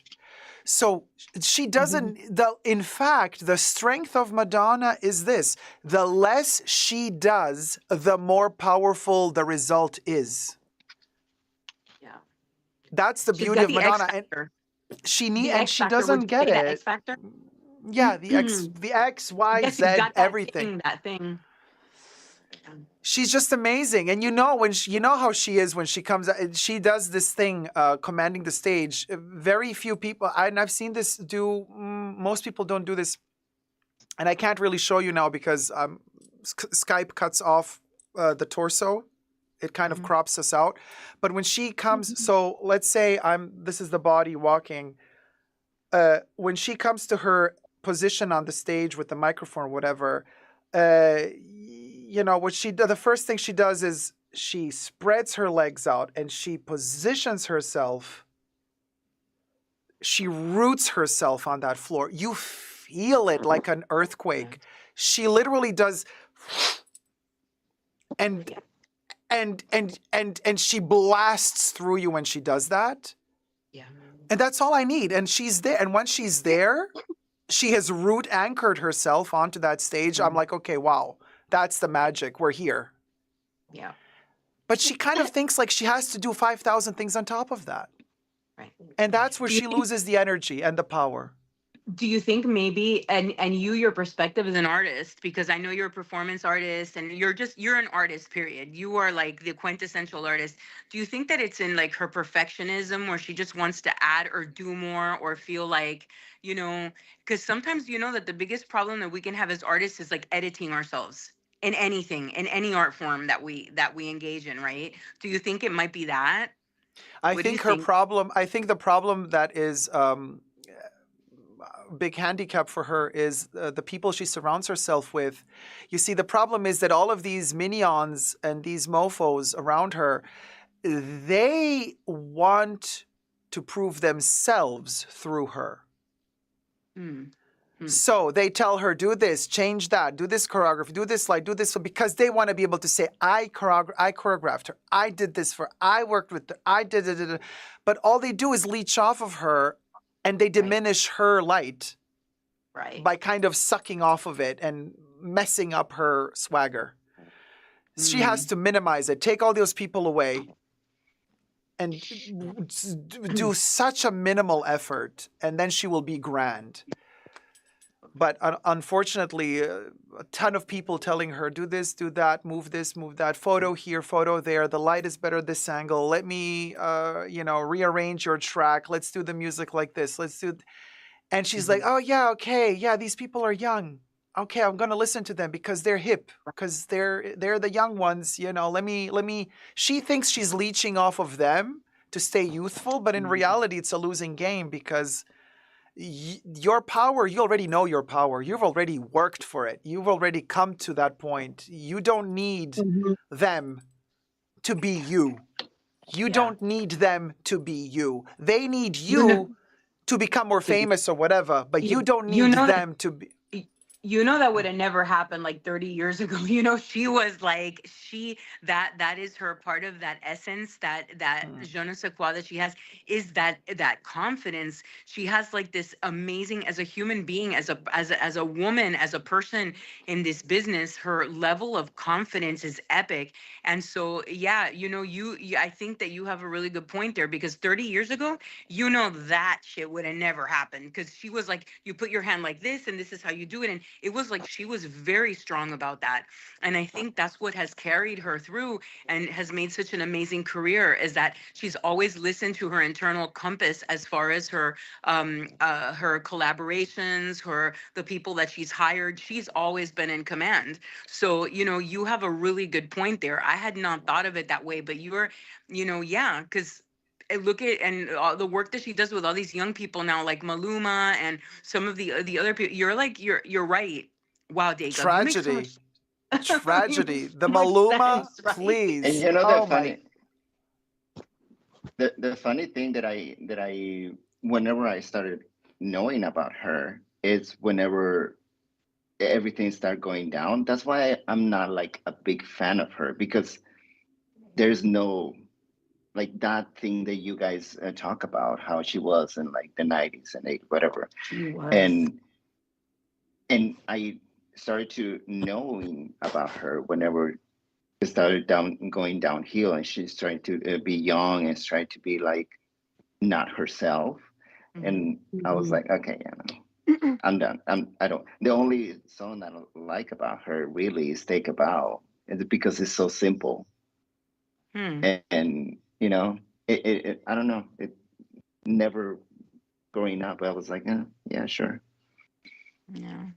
Yeah. I'm You're a over here different like I never generation, saw Louis. that. Different Yeah. generation. Yeah. and my No, head comes up like I'm a young. you're young girl. Take advantage of that. What were you saying, Gummy? Oh, I'm just over here in my own head. Like I like had to like leave and rejoin, and now I'm over here, like all the way over here in the corner. I always want to know where Jesus is sitting. I'm not Oh, he waiting turned his mic off. but What did you yeah, say, Debbie? It looks like you're. I want to know what chair you'd be sitting in if you appeared. I don't know, in the corner somewhere. No, Jesus. you'd be in the I didn't know front. Jesus was there. Jesus is here. Yeah, We want to see Jesus. him. Jesus is literally everywhere. He's omnipresent, like Jesus would be. Yes. He Here. is. Is this girl with his awesome perfume recommendations? Girl, you guys, you and Jacob, Jesus and Jacob, you guys are gonna take me. I'm gonna have to eat cat food like when I retire because all the different perfumes and all the recommendations and everything. Oh my gosh. They'll all be discontinued by then, honey. They'll all be discontinued. Yeah, forget it. We'll never. It'll be if we're able to get perfume, it'll be luxurious, right? I mean, forget it. Well, I don't know. I think we stock up. By the time we retire, if we make it that far. If the fast food don't kill us, where's my food buckets? Anyway, so I got perfumes to last me a lifetime at this point because I'm just a hoarder. More but, than one. More than one. Just Yeah. like me. Yeah. That's not a bad thing. That's not a bad thing. It's so funny, when I found this community, when I found you, Jacob, and, everybody, it's so incredible how when, you always find like your tribe of people, all the little, everything, because there are I've seen a lot of fashion YouTubers, but the specific stuff that we talk about in the fashion bunker and all the different things and the evolution of the channel and the fact that I don't, and I'm not throwing shade to any other like fashion channels or anything like that, but it seems so like superficial. It's like everything is going on, if you guys know what I mean, everything seems so like, oh, it's an unboxing and this and that and whatever. In the fashion bunker, we all like, you just go so deep and we talk about perfume and we talk about this and we talk about that. And I love it. I love it. It's so heady, and it just I don't know. This is an awesome way to spend my Saturdays. You don't know the depression that Oh. you saved me from. You don't know, girl. So Well, I also always say that to you guys. You don't know the depression you've saved me from. Because it's also always something that I look forward to, being here and making the content that I make. It's not to feed my ego, but it's like to survive, Oh, wait, Well, Louis you just left. gathers. Okay, guys, I didn't want to interrupt, but I have to go get ready for school. You guys have fun. Oh, Louis, thank you so much, sweetie, for being with us. Bye, Louie. And Cock-a-doodle-doo. cock, a hyphen, a doodle, hyphen, a do. And Kari says, my youngest was born on October 31st, so tomorrow is his birthday. Oh, Kari, happy early birthday to your baby. Happy birthday. Yeah, happy birthday, her little Happy Halloween birthday. baby. Aww. Aww.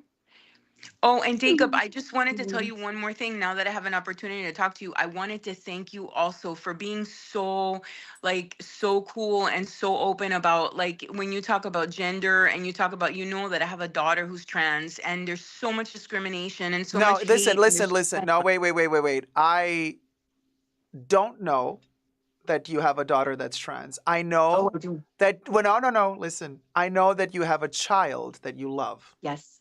Yes. And there's no gender. Yes. Never. For me, never. This is what I always say. You know what I mean? Of course I know your story. I'm not saying I forgot your story, but what I'm trying to say is we don't even need to explain ourselves here. Your kid, don't need to explain yourselves here. Your kid is your life. It's your light. And whatever that light decides how to shine, where to shine, that's them. And you're the parent who supports and loves and nourishes, and your kid nourishes you back because they shine the light. You allow them to shine the light on you. Completely. Gender is just bullshit that's added by society to complicate stuff. Completely. You know, Completely. okay, so you're born with a penis, now you want a vagina. I don't care. Do it. Do whatever you want. That's irrelevant to me. Who are you at your core? It's that energy. Remember we were talking about this, the mother energy we were talking Yes. about? Yes. That's what we're talking about here. And this is Selena. Where's my Selena? There she goes. Selena came to the premiere. Why am I frozen now? I think, oh no, we're defroze. No, we unfroze. Selena came to the premiere. Selena came to the premiere in Barcelona of Art Lovers Unite, and we had a lovely conversation on the street after the premiere. And we were talking about this specific energy in it, and Selena's like, you know, I met you, I've seen you, your energy is like it's a different, we're not talking gender energy, we're not talking masculine energy, feminine energy. It's a different, you know, it's like actually we can only understand this. Here, it's just a small amount of people that have evolved enough emotionally to be able to grasp what this mother energy is. Yes. Yeah. And it has nothing to do with a vagina or a penis. It's higher than that, much higher than that. And some people just get it and some don't. Yes. You embody, that's the thing. That's funny. That's why when you talk about these trolls and these, I'm not gonna say it because I'm too much of a lady to say what they are, but that like troll you because of the way that you look. Is he a woman? Is he a man? You are yourself. You embody, even though you're a man, you embody this mother energy. You are a perfect example of that. You embody that energy. And you have to understand, it's like you say, it's like a nurturing kind of energy, right? That's it. And so you get it, and people like that get it. It's hard, but you know that we're living in a world where a lot of people don't understand that. A lot of people are just very, whether it's they're superficial or they're not evolved enough, or they don't understand this concept of a human being, you know, as a soul or whatever, irrespective of genders and all that stuff. So, you know, we live in a complicated society, in a complicated world. And this year in the Fashion Bunker, the fact that, you know, that you stand up for that, because a lot of people wouldn't, Jacob. A lot of people are like, they're wishy-washy because, you know, they don't know, you know, within the context of fashion and whatever, you know, channel that you have. Some people would not be okay with that, but you are unapologetically like, no, this is how it is. You know, you're a human being and blah, blah, blah, and all that. And that's what I'm saying. So that is it's very comforting. It feels like a very safe space. And that's something that is very, very difficult to find, I think, nowadays. So yeah, that's what I was getting at. And just saying thanks for that, because man, whew, yeah, it's hard. I'm just glad that you feel safe enough to share your story. That's all I can say, you know? The white thing came up again. What thing? Jacob knows what I'm talking about. I have a white thing with 3 blue people on it. Oh, sometimes, yeah, Debbie's Skype sometimes goes cuckoo. It's Wait, been weird. Somebody raised their hand. Who raised their hand? Selena. Yeah, Selena did, but her mic's off. Oh. Hey, Jacob, you actually made me cry again. Oh, classic. Hi. Hi. Thank Tears you of so joy, much tears of for- joy. Thank you so much for mentioning Barcelona, because I'll be honest, in the year that I've had since, I kind of thought I had imagined it. Yeah. It's almost been a mothering and- year, by the way.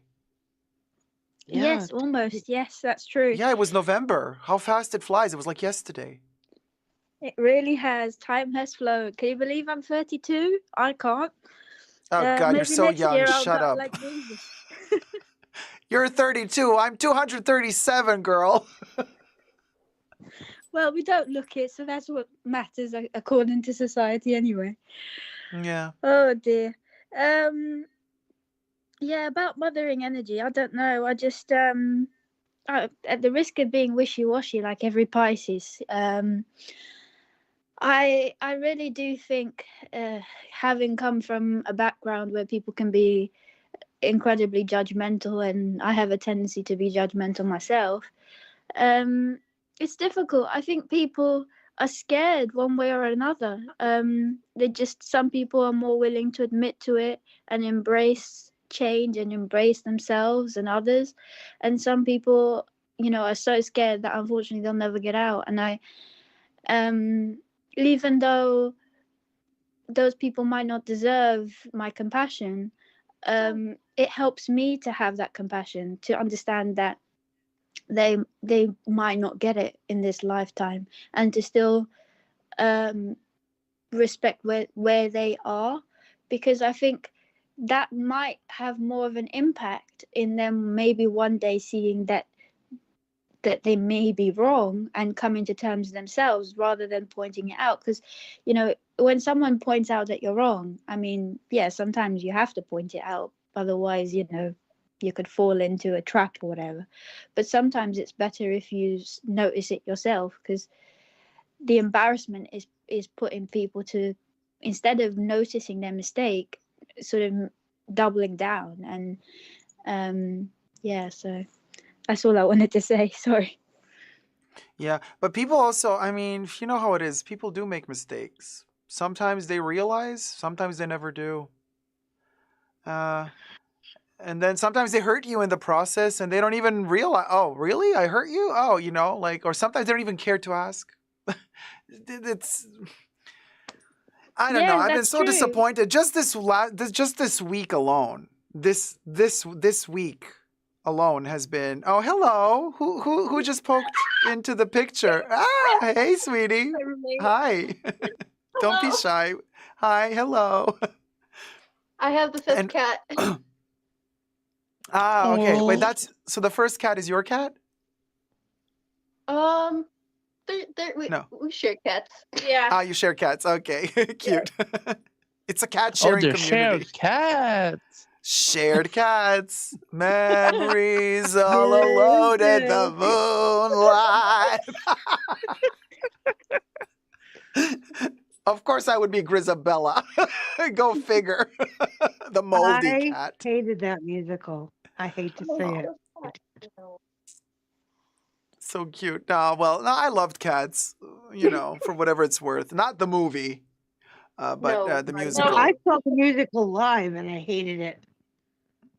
Oh, Debbie, you sourpuss. Sourpuss.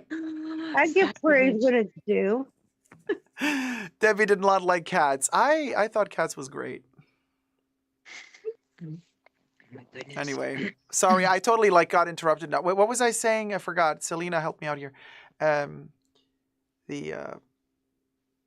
Forgot.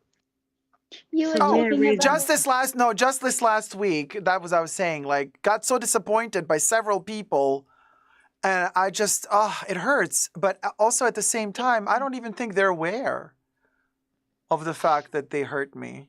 I think they're just too busy with their own shit that they're dealing with, and I'm just collateral damage to them in a way. Yeah, that hurts a lot, and it takes a while to kind of process that. But I experienced that with my biological family, and especially with my mum. Like in the last year when I tried to call her, which was a mistake, but I always like to repeat mistakes. It looks like. Anyway, she didn't have a clue. It didn't even occur to her to think of my side. But I also knew that I wasn't going to achieve anything by telling her, because it's like when I force myself into a conversation, it's not going to achieve anything. But I think it was part of me trying and thinking, oh, one day someone will get it. And then you get to a point in your life where you realize, no one's going to get it. And you're just forcing yourself on people. Yeah. And no one's going to get it. And the only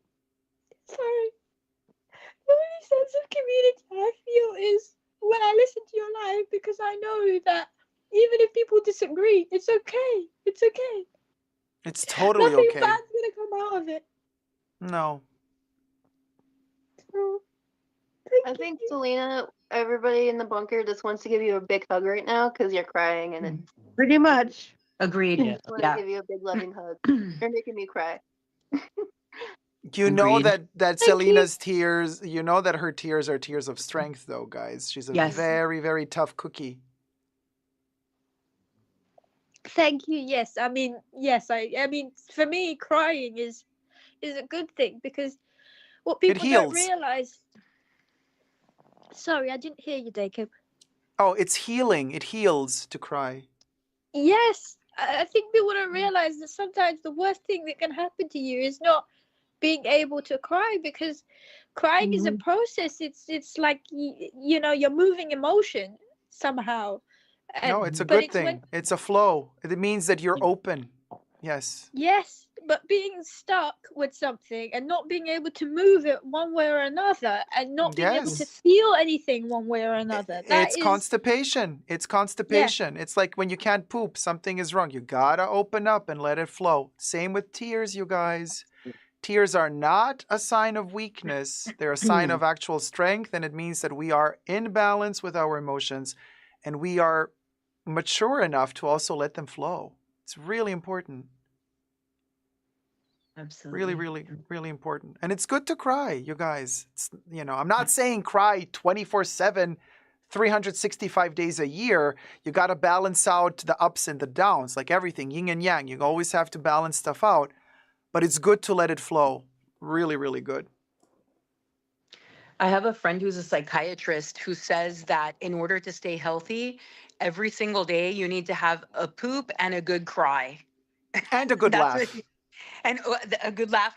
Yeah, I would imagine as well. But she's like, yeah, people are emotionally constipated and that's really bad.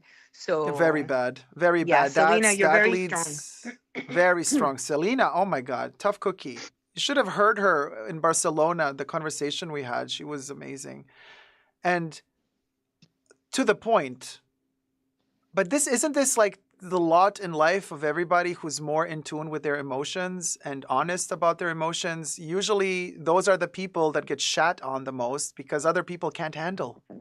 They can't deal with a mirror being put to their faces, you know? Because people always what do people do? People are so professional in running away from their emotions. Or they're so professional in sweeping everything under the rug. Oh, you know, in at work, you're deemed professional when you don't complain about anything. Everything is fine, la-di-da. You know, everything will hide your emotions. And if you dare speak your mind about something honestly, then they're like, oh, he's complicated. Oh, yeah, they're dramatic. Hate that No, word. like, no, bitch, I'm not dramatic. You're the one who's trying to put a label on me just to avoid dealing with actual issues. And so again, societal problems. Like we're taught to not show emotions because if we show emotions, then we're considered dramatic. Oh, look at oh boy, you can't take this person seriously. Look at them; they're over dramatizing everything, diva. No, not really, not really. I think I'm actually more mature than you are right now because I'm not afraid to say what's up. But this is the lot in life of everybody who's more open and in tune with their emotions because the rest of the world is just going to judge you all the time. They're going to be like, ugh, here we go again. I'm like, here we go again, what? You know? Sorry, I'm a bulldog when it comes to that. I bite and I do not let go because, you know, and people have tried to come for me, you know, in different jobs that I did and like, oh, you know, he's like too dramatic or Debbie, what's the word that one asshole used also to describe me on one of the purse forums? When Lux Collective stole my video. And then somebody created a new profile and we all thought we knew who that was, who said he's problematic. What did they call me? I'm problematic. Yeah, it was problematic. Like don't come in Jacob's defense because he's problematic. stealing your work is not problematic, because I would find that somebody stealing your creation is a bit problematic. So I'm sorry if that's dramatic, but yeah, oh my God, please don't even. Every day they're stealing something of his. Yeah, Somebody, I know. if it's not the Pro- merch, it's something he's So what done. am I? I'm problematic. So because I'm honest, A, and then B, like telling people, hey, don't come in his defense because he's problematic. So I'm telling you, I mean, I just get slaps in the face every day. You know, it's what I'm saying. We all do. We're fighting every day. Every day we have to deal with somebody slapping us somehow, whether that be emotionally or physically. And yes, we also are crazy and we slap ourselves too. Like I always say, I'm my biggest enemy. I'm the one who puts all the rocks on my own path. Before you any of you can, I'm already doing. Don't you worry. I'm the first one to put that rock in my own path. Nobody knows how to sabotage me as good as I do. That's with all of us, right? But may I say something? I just wanted to say this. You know, I don't have a problem with seeing and like Selena was saying about like being compassionate about looking at the other person's point of view. They might be afraid.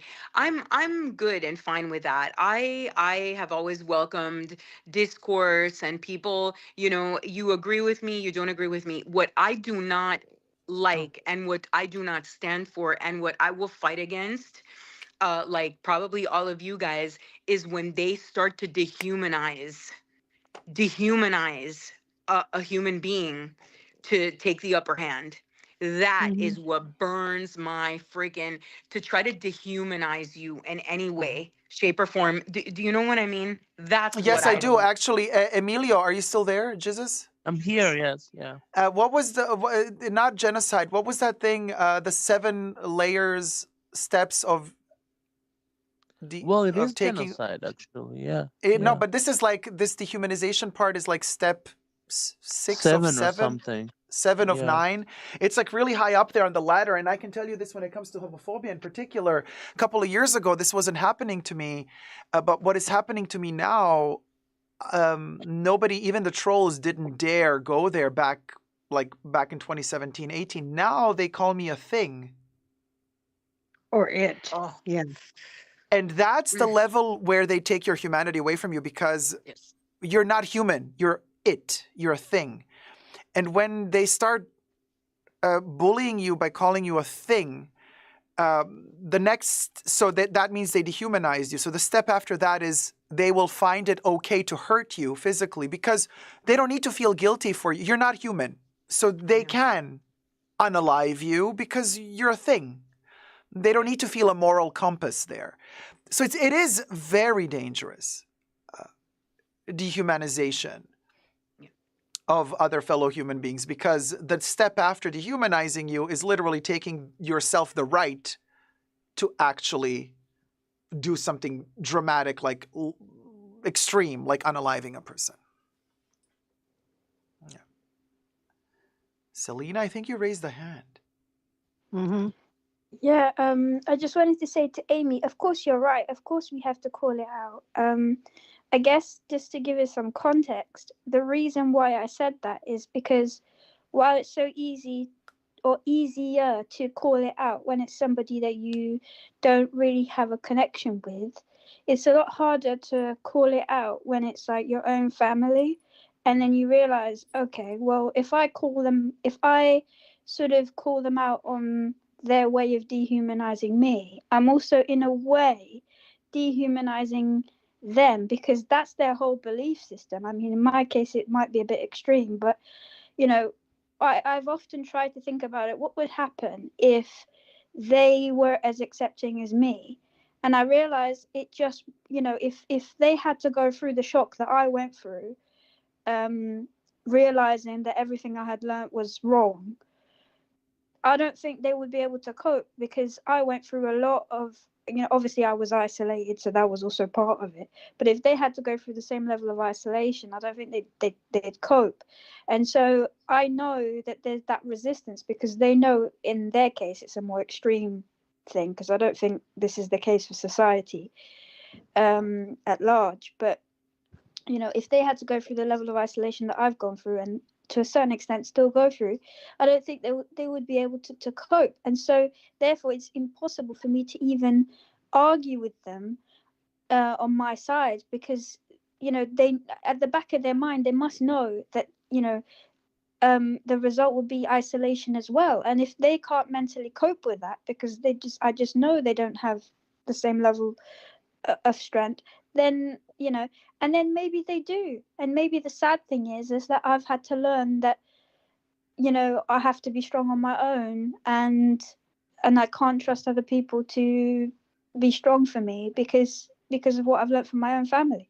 So that's what I mean in that context. But of course, from a society point of view, if we can't feel safe to call it out, and obviously that has different consequences, because it's not as if you then have to go and have dinner with that person or whatever. But sometimes, because we are removed from people, sometimes we are a little bit more harsh than we should. And I have done this myself. I've said a lot of harsh things online that I now look back and I think, oh my god, like I really shouldn't have said that. So I'm taking this opportunity to apologize to everyone that I have hurt by being very fixed and very rigid, and thinking that, oh yeah, I know what I'm doing and I'm right. And I'm sorry about that. Jesus, I'm looking at you, even though you can't see me and I can't see you. You're talking don't to worry about Jesus? anything. Oh, okay. Jesus, Don't you not worry about Jesus. anything. I don't hold grudges against people. I have nothing against you. Like, no issue at all. Likewise, I don't actually. This might be convenient. I probably don't remember everything, but I probably did push you away, and then you pushed me away, and then it was just like. But that's the thing. I've done that a lot because of.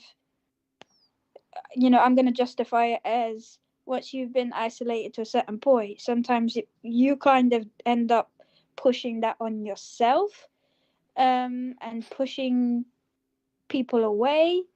And sometimes I don't know if I'm actually still trying to fit in under the radar, or if I'm actually allowing myself to be myself, because I've never really been able, because of the way I grew up, I've never really been able to know, okay, what is me and what isn't me. And even like what Jacob said about me being quite nurturing, I don't even know if that is a result of the way I was socialized. Oh, you're a girl, you have to be understanding, you can't do any of what are considered male things, or if it's truly my nature. And I don't know which one is which sometimes. So I understand it's a compliment, but at the same time it's like, well, why is it when I try to just put my opinion across in a more straightforward way, it isn't always well received. Now, it is by Jacob, and I bless him for that. But at the same time, it's like I look at traditional men and the way they are able to just put their opinion across, and it's okay. And for us women, or anyone who doesn't fit into that, it's almost like you have to keep yourself small, and you have to sort of like not take up space. And then I realized, oh my god, I realized this the other day, I'm pissing other women off because I'm taking up too much space, and they're like, how dare you not follow the social norm? And I'm like, oh my god, I didn't even realize this was a social norm. It's a shitty social norm, by the way. Take up all the space you need to take up. Nah, yeah, I say piss them off. But you, just, a part of like, I'm listening to this and I'm like hearing key points of what you're saying, and I'm relating to it so hard, and I'm just like, a big part of like breaking free of that is just not giving an F. of what anybody thinks at the same time, and it's really freeing once you do that. But like at the same time, like it's hard. It's hard to do that. Yep. Yep. And also, you don't have to explain yourself too much, Selena. Those who like you will stick around. You know what I mean? You don't have to explain yourself too much. You don't have to doubt yourself. You don't have to give so much lore. Yeah. I think when you are used to not having empathy be shown to you, you almost think you can teach other people empathy. And so you explain things in order to give them context, in order so that they may understand you empathetically rather than sympathetically. Oh, I'm so sorry that happened to you. But like they don't really have any idea of the context and therefore put themselves in your shoes. And I really don't think that you can teach people empathy because they have to actually feel something, and most people are not willing to feel. I mean, that's probably why we have so many antidepressant prescriptions, because it's a lot easier to take a pill apparently than it is to say, well, hang on a minute, we've got a social system that doesn't work, we've got an economic system that works for some, and even those people that it's supposed to work for, it doesn't really work for them. So, but we can't really figure out a better system, or we're scared to try a new system because it's just going to create anarchy. So we're just going to make do amend, and we're going to sort of like make people feel like it's all their fault, when a lot, I mean, it's like that book by Arnold, I can't pronounce his last name, but like it really tells you something about our society that now some people are questioning it and some people obviously don't care. But I think it's really cruel to come out with a book like that when so many people are struggling, and it's not through anything that they could do. They've done everything that they can, and when the reason is that it's because it's a lot easier to put the blame on someone who's smaller than you than it is to collectively say, oh, hang on a minute, we're all doing something. To give like an example, the processed food, ultra processed food, the guy who came out with the book, I think his name is Chris Van Tulleken or something, and he explains how obviously like policy needs to change and it needs to come from the government, otherwise corporations are not going to change the way that they make the food. And reading that book really helped me to realize, well, hang on a minute, we can't actually pinpoint the blame specifically on one person. Now, we could say, yeah, the government needs to change the policy, but I'm sure they'll say, well, we're dictated by the market and we don't want to interfere too much in the market, because otherwise they'll say we can't make a profit, and if we can't make a profit, then what's the point? So it's like every person has an excuse as to why they can't take responsibility, or if they take responsibility, there's a sort of a punishment for it. So why would we do that? And it's so depressing, but at the same time, if we're not even aware of it, then we can't change it. So it's great to be able to have these talks, and I'm sorry if it diverts a bit too much from fashion, but I can't think of all the answers, and sometimes I think I can, which is idiotic of me, but I'm hoping that by sharing this, someone else might say, actually, this is what we can do, and why I loved seeing Dakov's film was because that's when I realized, wow, media can be so powerful, because you can teach people in subtle ways that actually influence the way they think. We wouldn't have the level of gay rights that we have now had we not had like a gay kiss on TV and gay relationships. And I think the same has to be done for the trans movement and everything else. Instead of just having on media, oh yes, people are going to get raped because a trans person is there. We need to have more stories about what it's like to be trans, and what the reality may be, and what non-binary is, and all of that, so that we can educate people in a way that doesn't feel like it's forcing it down their throat. Yeah, it's a very complicated conversation to be had because not everybody has the right intelligence to analyze on so many different levels simultaneously like you have right now. And also, don't forget, people, they like to feel clever.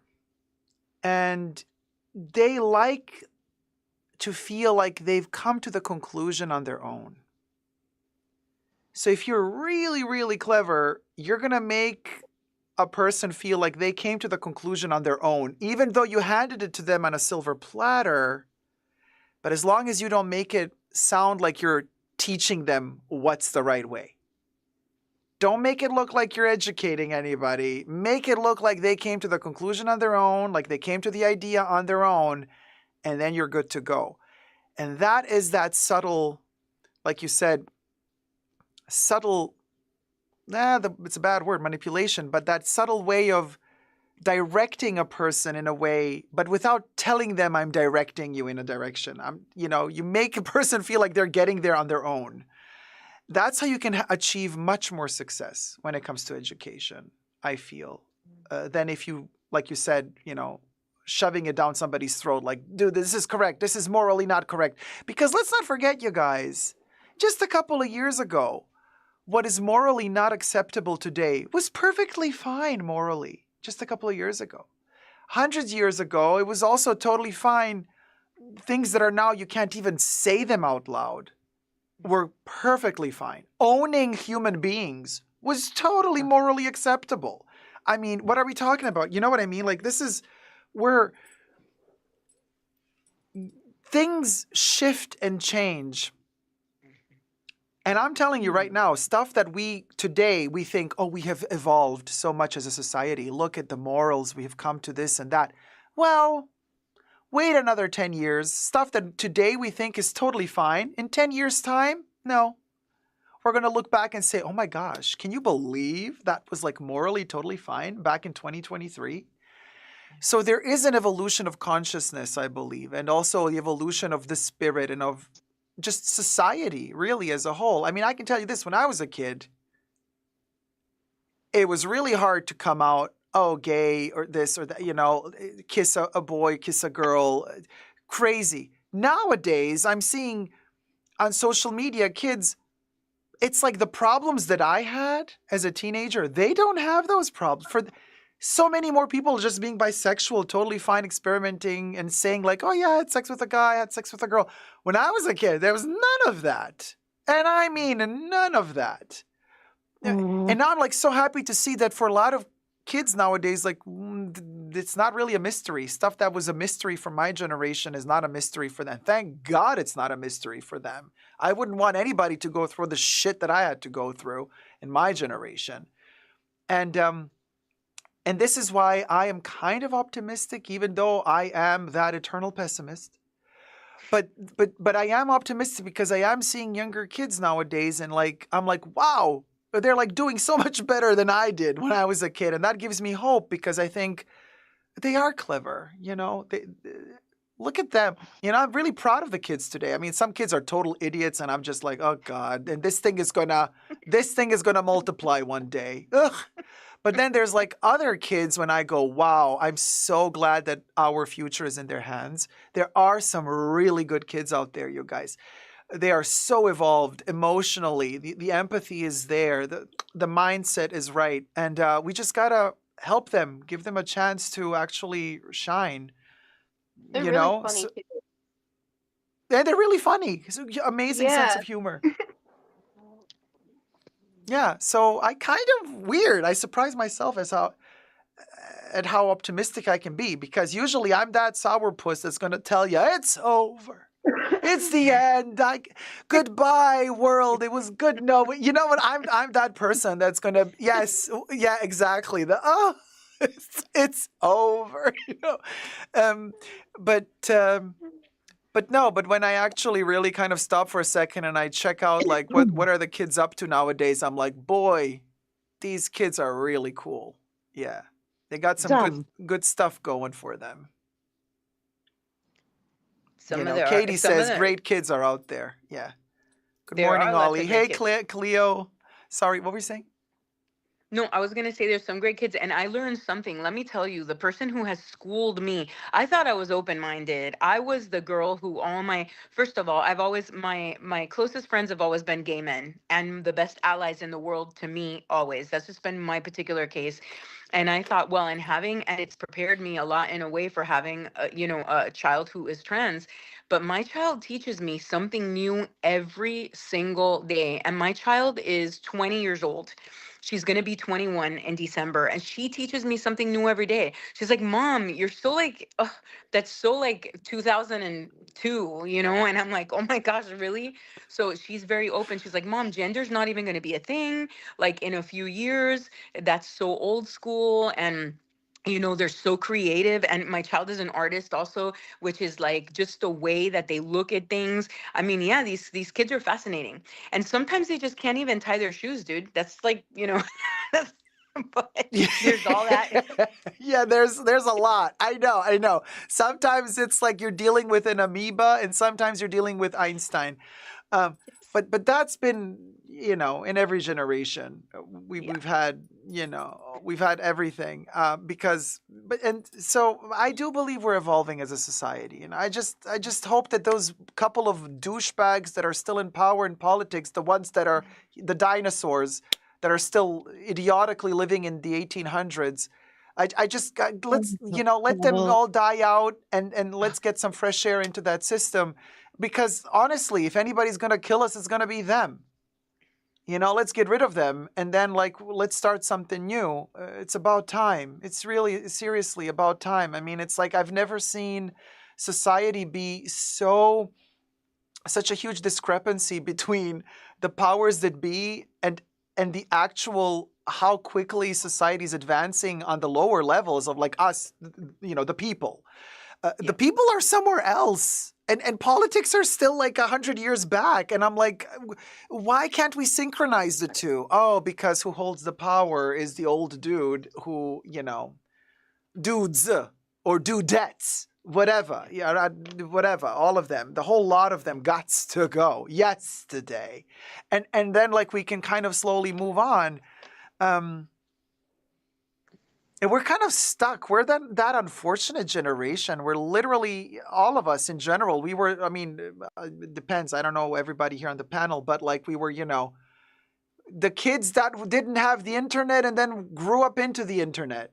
First of all, fucked up because of that. And then now, society has advanced super fast. And now there's this old dinosaur politicians, but then a new generation of kids that are so light years ahead. And so there's also that we're also living in that duality. We're also experiencing those two worlds coming to a clash, just like we've experienced the world pre-internet and post-internet. We're unlucky on every level. And plus a freaking pandemic hit us, and 3 years of our lives were chopped off like a limb. And you're like, God, okay, well, I guess this is, they always say each generation has a war. I think that's our war. This is the weird psychological terror we went through these 3 years. And we always underestimate how terrible it was for the psyche. Yeah. Oh, yeah.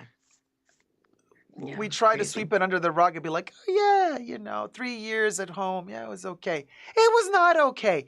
It was so debilitating on so many levels. And we're not even starting to really acknowledge it and talk, you know what I mean? To process it and to heal. We don't, most people, I'm telling you, most people don't even want to accept the fact that there is healing to be done.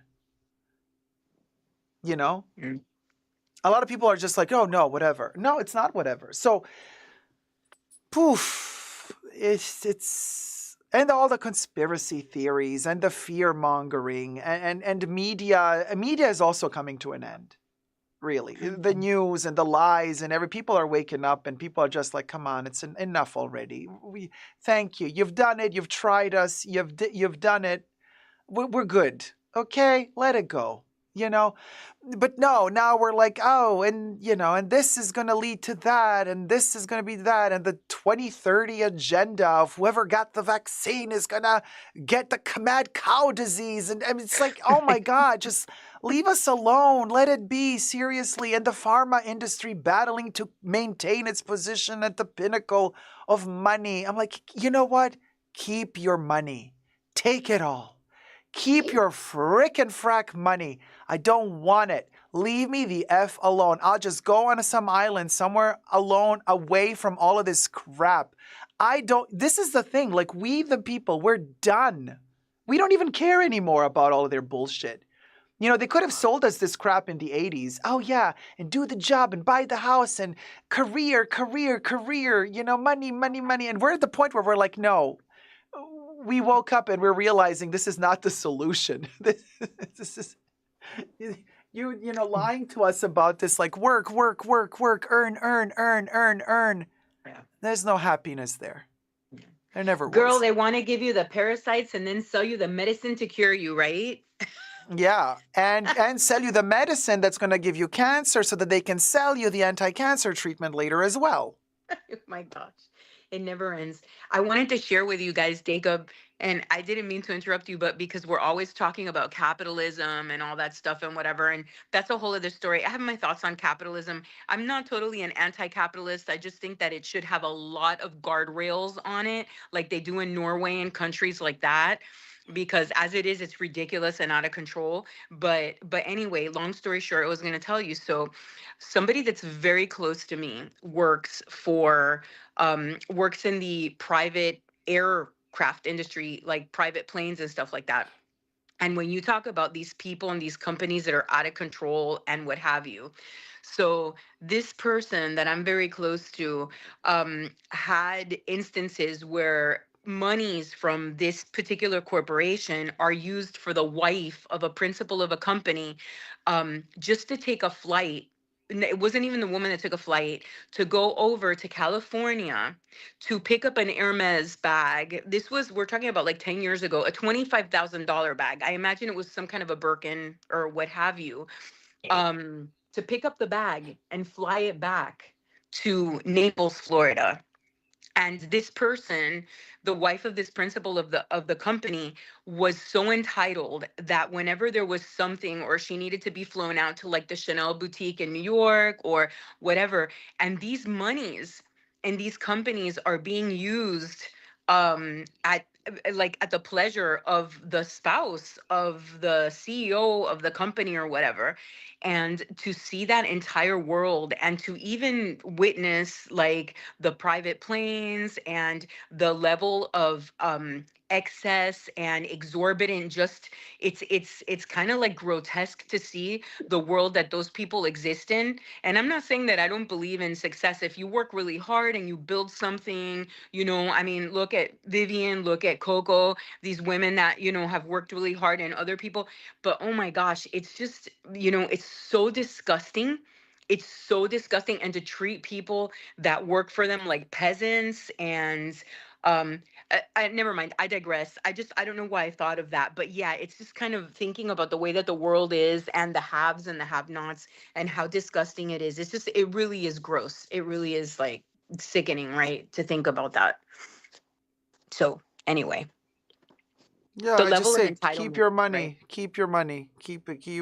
Billionaire, use your company. I don't care. Just leave me alone. That's where we're at. And this whole idea of like more, and you're not happy, you need more. Oh, now you're earning $1 million a year. Yeah, it's not now. No. Now push for 2 million. Oh, now you're at 2. No, now push for 10. Now push for $1 billion. It never ends. It's never enough, and that's the whole poison. That it's never enough, and like I think people are waking up and realizing, I don't need all that to be happy. But some people are like that naturally. My personal observation of people that are uber rich like that, and there's this greed. Sometimes for them, it's not even about the money. It's like a game, like the Bernard Arnaults of the world and those people. It's like a game to them. You know what I mean? And then there are some people that have that killer mentality that like, I'm gonna get everything, and whatever crumbs are left to the people on the bottom or what have you. Because a lot of us, especially people that are artistic, people that tend to be artistic, like a lot of us are not driven by money. Yes, we love beautiful things, hence being the suckers that consume, so many of them or whatever. But we're not driven by money. And it's like what you say, they try to make it a world where like you're driven by money and you're expected, in our generation, expected to go get the job, make more money, be more successful. And to what I've realized that my 50 years on this planet is that it's never been about the money. Yes, I like beautiful things, but I'm not driven by money. I just want to have that moment. I want to experience, to me, the most delicious experience in the world is when I wake up in the morning and I have my fresh cup of coffee and I'm sitting here and I'm looking outside and I'm taking in the colors of the sky, and I know it sounds hokey, but it's true. And I'm sitting here with my dogs and I'm feeling, I don't know if you guys feel the same way, but it just gives me like a sense of calm and peace, instead of having to like push and drive after all of those material things that are just, I don't know, it makes me crazy. I don't know what you guys think about that, but I feel like that anyway. That's Yeah, all I simple, want. simple. I Yeah, just, simple, I, simple, simple. Tone it down, tone it down, tone it down. I don't want. I just want to. I want to be able to stay in my place. I don't want to have to keep moving because people are selling their properties like crazy. Yeah. I'm just tired. Tired. I Yeah, agree where's you with you, down? Debbie. I think, we could have the sweet spot between socialism and capitalism if we just put cap on rents. Because if the government don't put caps on like the rent, then because most of us are renters anyway, we're the ones that suffer, because then the market will just keep pushing up the rents, because people see property as an investment, and it shouldn't be an investment. It should be a basic right. Yeah. Exactly. We can blame a little bit of Airbnb and those kind of places for raising the rents in some cities, because a lot of people bought those things just to rent them out short term. Yeah, And Airbnb is money, poison as well. Yeah. it is not helping the housing situation at all. No, it's Not at not. all. Mm-mm. There's no reason why we, at least in the United States speaking, and I'm somebody who's lived not all over the world, but in Europe, and my child was born in Europe. I've lived in Norway, I've lived in Spain. There is absolutely no reason why in this country we should have a situation where millennials cannot even afford to buy their own homes. Like the level of greed, because a lot of these little investment bankers are buying properties as investments, and it pricing, Yeah, people yeah, yeah. It's who all in the actually hands of the work out of the banks. market, right? Oh It's yes, it's all the disgusting. yeah, it's the banks. It's it's the banks and the central reserves, whatever it's called, the central banks that keeps printing out the money and deciding what the rules are going to be for the next mortgage percentages Federal and Reserve. everything. Yeah. But the But investors behind it too. Think about the moral compass of, there are a lot of people, and we've had a situation here in the where I live, where people buy like certain group of investors, they buy like tracts of property, and now instead of building homes like developers used to build homes to sell them to people, now they build them for the purpose of renting them out. And what's the best way of keeping somebody poor or in poverty, as you would say, is rent them a place instead of giving them their own home to own, which is not really even yours until you pay it off to the bank. But still, you're building equity in your own property. So this is what these investors are doing. And yeah, to a certain point, the banks, but the investors. So as a society, where is that moral compass that we have? How am I going to invest my money? If I have 5 pennies, let me invest that consciously, right? Like let me invest that consciously, so I'm not pricing my fellow man out of freaking homes, and so that they're not able to own anything for themselves. That makes me so freaking crazy. It's like, you have to, it's not just about us. You have to look out for your fellow man, because nobody can make it by themselves. We need each other to exist, right? That's how I feel anyway. I don't know. I Just sad. agree. I mean, it's that simple. But of course, corporations, government, everybody, they know you gotta separate in order to conquer. It's the oldest tale in the Yeah. book. So they want to split everybody up. So they start talking about individualism, and you're an individual, and you alone on yourself. Ah, why? Well, because if we unite, well, then they can't win. But if they separate us and they take on each and every one of us individually, well, then we lose. Yeah. Yeah. This Oh is my also why gosh. you can't really meet on streets and protest. You have to ask for permission first. The government has to evaluate, local government has to evaluate and decide whether or not they're going to give you permission to unify on the streets to protest, because unity is something that they try to split up as much as they can. That's why also, forming a union at work, Oh yeah. really hard to do, because they don't want you to unify. That's right. And that's always been the thing. It's always been the thing. Divide and conquer. Divide and conquer. I'm tired of it. It's not a game I want to play. It's not No, me. but that's the thing. We are tired. We don't want to play that game. But they don't care you don't want to play the game. They force you to. Exactly, and I don't That want to be forced to that's do what they that. want to do. They want to tire us out. That's part of the strategy. Get them tired, get them run down psychologically, get them to, and then you get grumpy. But we got to keep fighting and pushing back, and like Oh, for really. sure. I've been going through some bureaucratic shit this past year. I can tell you the amount of useless paperwork Ugh. that I had to file over and over and over, all done on purpose. And because I am that bulldog, when I bite, my jaw locks in place. I don't let go. I'm like, okay, bitch, I'm going to play this game with you.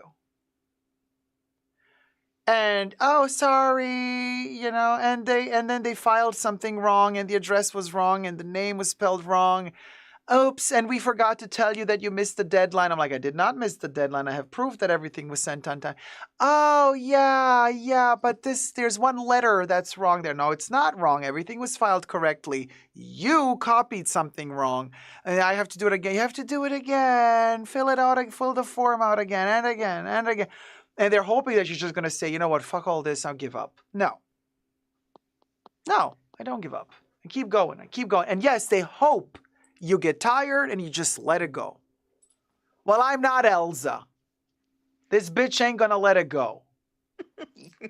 Girl. Period. I think Selena raised her hand. Oh, sorry, I don't see it because I have my screen is cut off at one end, so I only see one letter popping up. So I didn't know if it was a raised hand or if it was Jizzes who left or came back. I was trying to press the heart button, and instead I pressed the raise the hand button. But I agree with you, Amy. Everything you said, I was just nodding my head because it's so true. Oh, there you go. Jack's Bag Attack says, as a government employee, I apologize for the paperwork. We hate it too. The whole system is built up that way. You see what I mean? Even the people working in the system, they're also like, what the heck? We've all been there. We've all read the Kafka, The Process, and all his books and the whole bureaucracy system. You got the Metamorphosis. Read the book. Metamorphosis. I've read it. It's insane. The Process, also insane. He didn't actually finish that book. He kind of kicked the bucket before he finished the book. But anyway, they still made a movie out. Orson Welles did the movie. But so anyway, they count on us giving up. Yeah.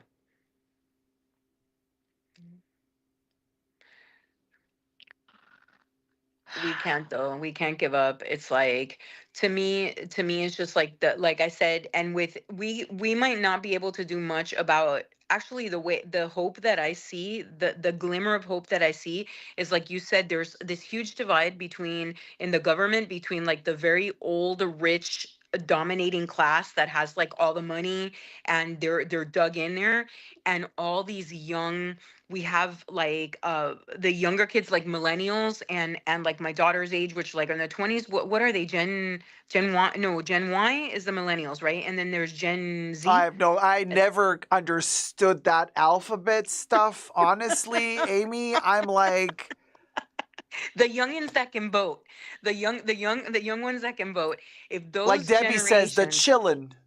the chillin', if they can unite, against that, and because they're more conscious and understand, then I think that we might be able to really throw out that, old system. And also they're tired, and speaking a little bit about like government and all that stuff, they're tired of the two-party system here, at least in the United States. They are so tired of the dysfunctional, broken Democrats versus Republicans stupidity that's going on, because they realize that nobody really gives up, and nobody really gives a shit about us. So it's like, I hope that plus a level of like conscientiousness, like I was telling you guys, if young people that are like in tech or that make a little bit of money, instead of taking their money and investing it in a corporation that's going to build apartments to rent, take that money and invest it in a builder who's going to sell homes to millennials, who's going to sell homes to older people, who's going to sell homes to whomever. I mean, it's just the lack. What am I saying? I'm saying that the lack of empathy, you guys, the lack of humanity, the lack of, we are a community, we all have to pull together. That's my biggest pet peeve and my biggest gripe. I'm that kind of person. Like I want to unite everybody, and you don't build anything on your own. All of us have to come together to build a community together. That's how I feel, right? Maybe I'm the crazy in this myself, but I feel like that. I mean, it's a as they like to call it, great grassroots movement, darling. Wha- The peeps, we's the peeps that And eat I'm Kentucky Fried Chicken that they don't let into Chanel or into Hermes. No. I am gonna get that Birkin and I'm gonna slap him all with it. I would.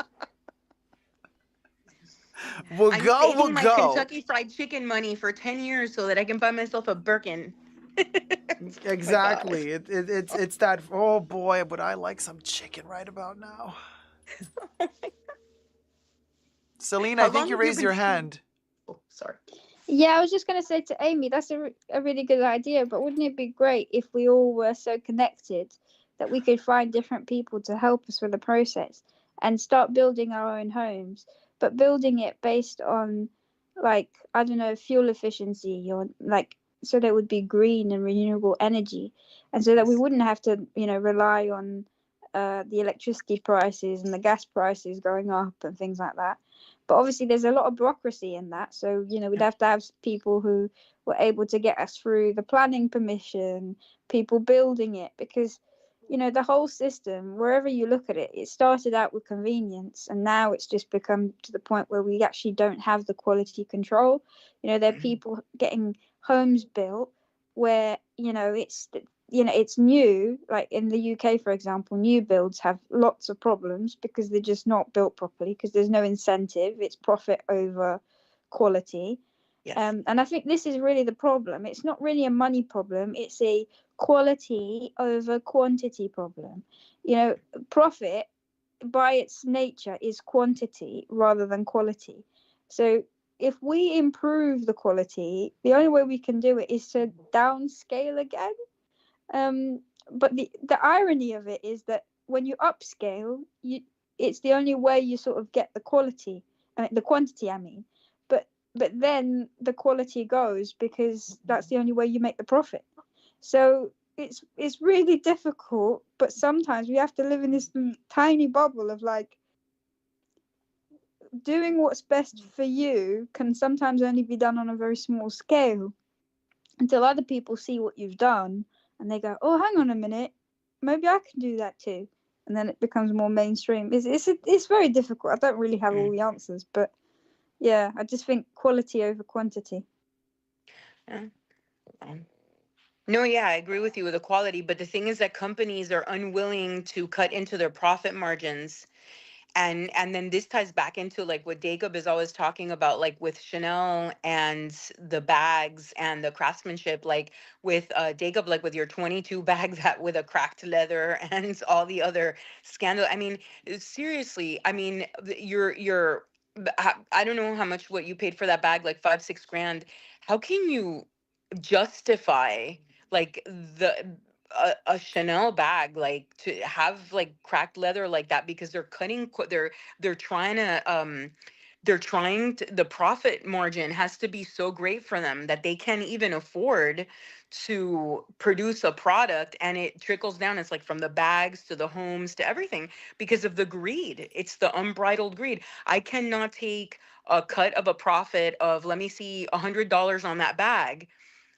But I'm just gonna make it shitty because we're gonna push it out there. Like, how much did you say that the brothers? What's her name again? The Wertheimer, how you pronounce her name? $6 billion in profits. How much did they made? I think it was $5.2 billion in dividends paid out in 2021 or 2022. To the To Cayman the Cayman Islands. Islands. The Cayman Islands, darling. Darling, peanuts. 5 billion peanuts, and we can't make a good bag. Coco must be turning in her freaking grave right Carl now. is. Yeah. Carl is. Forget Coco. Carl. Yeah, this wasn't going Oh, on. This started after Carl died. Really. Yeah. Yeah. Getting really mad. Carl wouldn't have put up with this shit. I Yeah. don't think. I Because he mean, had he power. didn't really care much, but at least he kept a little bit more attention to quality, and Yeah. quality of the goods were a little bit more. I heard like one of the sales associates tell me after he passed away and then Virginie took over, they did say like, oh, Jacob, the quality of the clothes is also not really there like it used to be anymore. Almost as if like the people working for Chanel, also in production, they had more pride in what they did because of the yes. leader that they had. hmm Uh, And he was a strong leader. I mean, and people were but also whatever. like kind of like, they wanted to also step up to the occasion of working for him, right? And now that he's gone, it's more kind of like people are like, okay, let's just get the job done. Wow. So there's a lot of that. Yeah. And that comes through in a garment. Like my grandmother was a seamstress. My grandmother was very old. My grandmother was born in around the time she was a little bit younger than Coco Chanel. My grandmother was very influenced by Coco Chanel, and she as a seamstress, she took pride in what she did. The atelier. She used to work for an atelier that made clothing for both women and for men, and she always used to show me like how everything had to be even, how everything had to be lined up, how everything had to be like meticulous, how everything, and you could see that pride that she took in her work. And I imagine that working for, Carl, or working for, of course, Coco, and that's something that for them to come and see your work and to see that it's that perfect. But nowadays, and I don't know, didn't Carl just consider himself like a dressmaker? He was very humble. He used to say, "Oh, I'm just a dressmaker." And he's very like Well, He was Carl a was lot of things. very prone to using like reverse psychology, and if somebody oh would give him a compliment, he would say, "No, I'm the opposite of that," and oh oh he would, yeah. So he big ego. So with Carl, But he deserved his ego. He had vision. he That man to had me, vision. however, he was always a stylist more than a designer. That's hmm. how I But think. people were inspired by him, is what I meant. Like as a leader, people were inspired by him. And as you know, when you have a vision, a visionary as an artist, the biggest thing is like inspiring your people and the little hands, as they call them, to inspire them to do their best and whatever. I Yes, don't he was know. always good at Right, that. And he was also right. always good at giving face, at giving interviews, having a persona, being controversial to the right extent. always keeping what he was saying slightly controversial so that he would constantly be in the news. And this is literally the opposite of Virginie Viard, who literally does not give interviews. Mouse. Not a even an mouse. interview. Not even an interview after every show. Carl would be always there at the show. The show is over, then he would talk.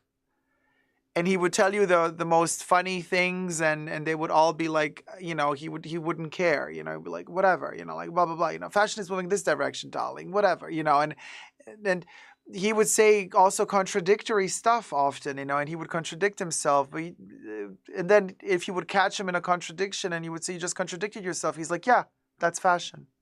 There was like, he would always like, yeah, whatever, so what? Like, oh, great. So you think you're Einstein because you figured it out? Moving on. You're boring me.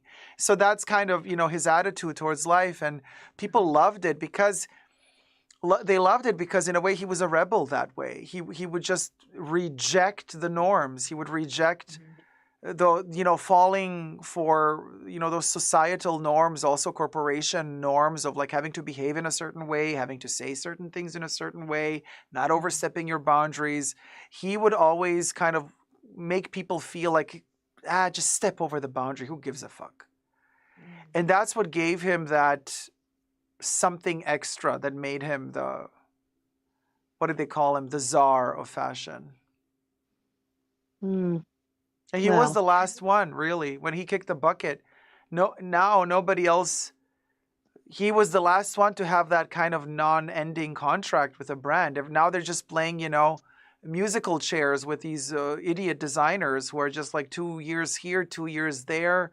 Like, I don't even know who the hell is moving from. It's all the same bullshit now. Like they're all doing. It's just musical chairs. They're just moving musical from one chairs, yeah, and there's no more stability. He was the last one who had that endless contract. Really, nobody else after him has that. Nobody. Yeah. And Carl with playing those games. When they would ask him about his contract with Chanel. Always that kind of way of talking. He's like, what Chanel? I don't care. I don't care. I told the bad time, I don't want long paperwork. I don't care. I don't. This is stuff that I do not care for the money. My contract with Chanel is 1 page. 1 page. Wow. Very simple. 2 sentences. That's all. I don't care. Done. Conversation over. That's his statement about the agreement. Look it up. It's on YouTube. Wow. Is it true? We don't know. But he wanted us to feel like he's above even a contract with Chanel. Yeah. He's above. Because he could have gone anywhere. He could have gone he did anywhere. go everywhere, Debbie. He was everywhere. I mean, like you gotta be a frick to do Chanel and to do Fendi and Chloe and your own brand at the same time. And your own brand, yeah. So in a way, he needed that. I mean, listen, I really don't care for him at Fendi, to be honest with you. It's not like I was looking forward to the Karl Lagerfeld Fendi collections, but he did not want to let that piece of meat go. Chanel was not enough for him, And and I believe he wanted also to do other stuff, not just Chanel, so that he could also have that power over Chanel to be able to say, I don't need you. Look, I'm doing other stuff as well. I'm not just dependent. Oh, yes. He was very shrewd. He could have gone anywhere. He could have gone to Dior. He could have gone anywhere. Well, he was a giant. Look at the generation that he came from. Look at the pedigree of designer Yves Saint Laurent, and I mean, oh my God, and Carl himself. He's somewhat of a, and I don't say it in a bad way at all. I say it in a good way, like as it relates to his personality. He was somewhat of an aristocrat because of his upbringing, the way. So he was very like driven by art but big brand ideas and all these things. So maybe his being irreverent was all part of that. And not to mention that I'm getting goosebumps while I'm talking to you guys about this, because the level of talent, like, and when I think of like Yves Saint Laurent, like those guys that could just freaking drape a dress, like throw a piece of cloth on you and drape you like a goddess, is like, come on guys. I mean, where are we ever going to get that again? Where are we Modern ever? Yes. Gray. No, but yes, Mm. but Carl also comes from aristocracy, from that. Yes. Oh yes, generational wealth, and he has that. You know, he had that whole attitude of collecting art, having a library, loving books. Completely. And you can afford to love books and to read books when you are that rich. And this is also something that Chanel perpetuates still to this day with their little book club when they invite all the chicks. Uh, and we have the Monaco chick. What's her name? The one who's now ambassador for Chanel. Tiffany? The Tiffany? No. Stephanie. Is it? I don't know. No. No, the What do you niece. mean? The niece of the Princess Mhm. of Monaco. Oh. I can't remember. Charlotte. Thank you, Kev. Good morning, Oh, Kev, by Charlotte. the way. Yeah. Charlotte. Kaziragi, Charlotte. So she's, I'm such a rebel. I studied philosophy and a book club. I'm like, bitch, rebel. You come from royalty. Exactly. You can afford to not do anything and just read Nietzsche and Rilke. And you can sit here and jerk off to us your mental state on camera saying like, oh, the troubles of the world. And I'm, I listen, I've dealt with people like that. I know, and they think they're like this.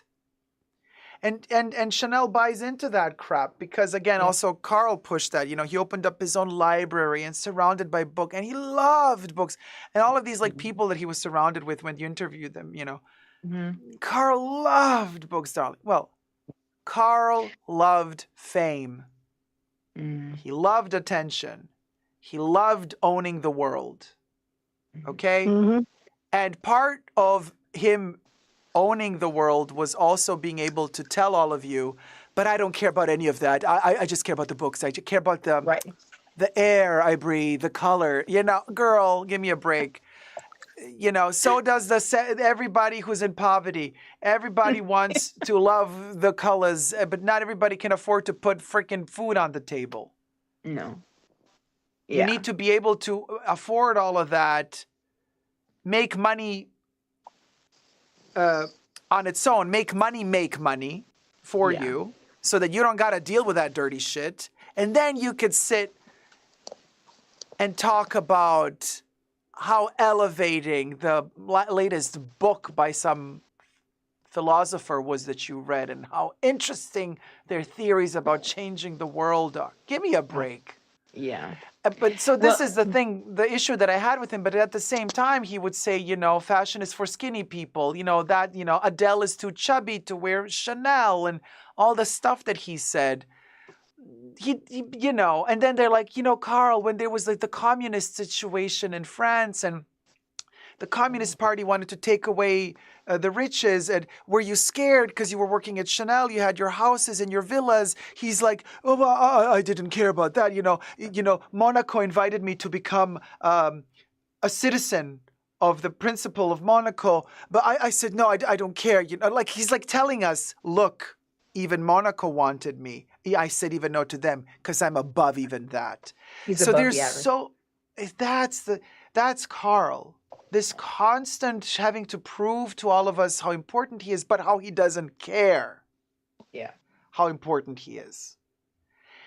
And that game, that psychological game he was always playing really worked in his favor. Now, my question was really often... worked for Chanel, too. It worked for Chanel, too.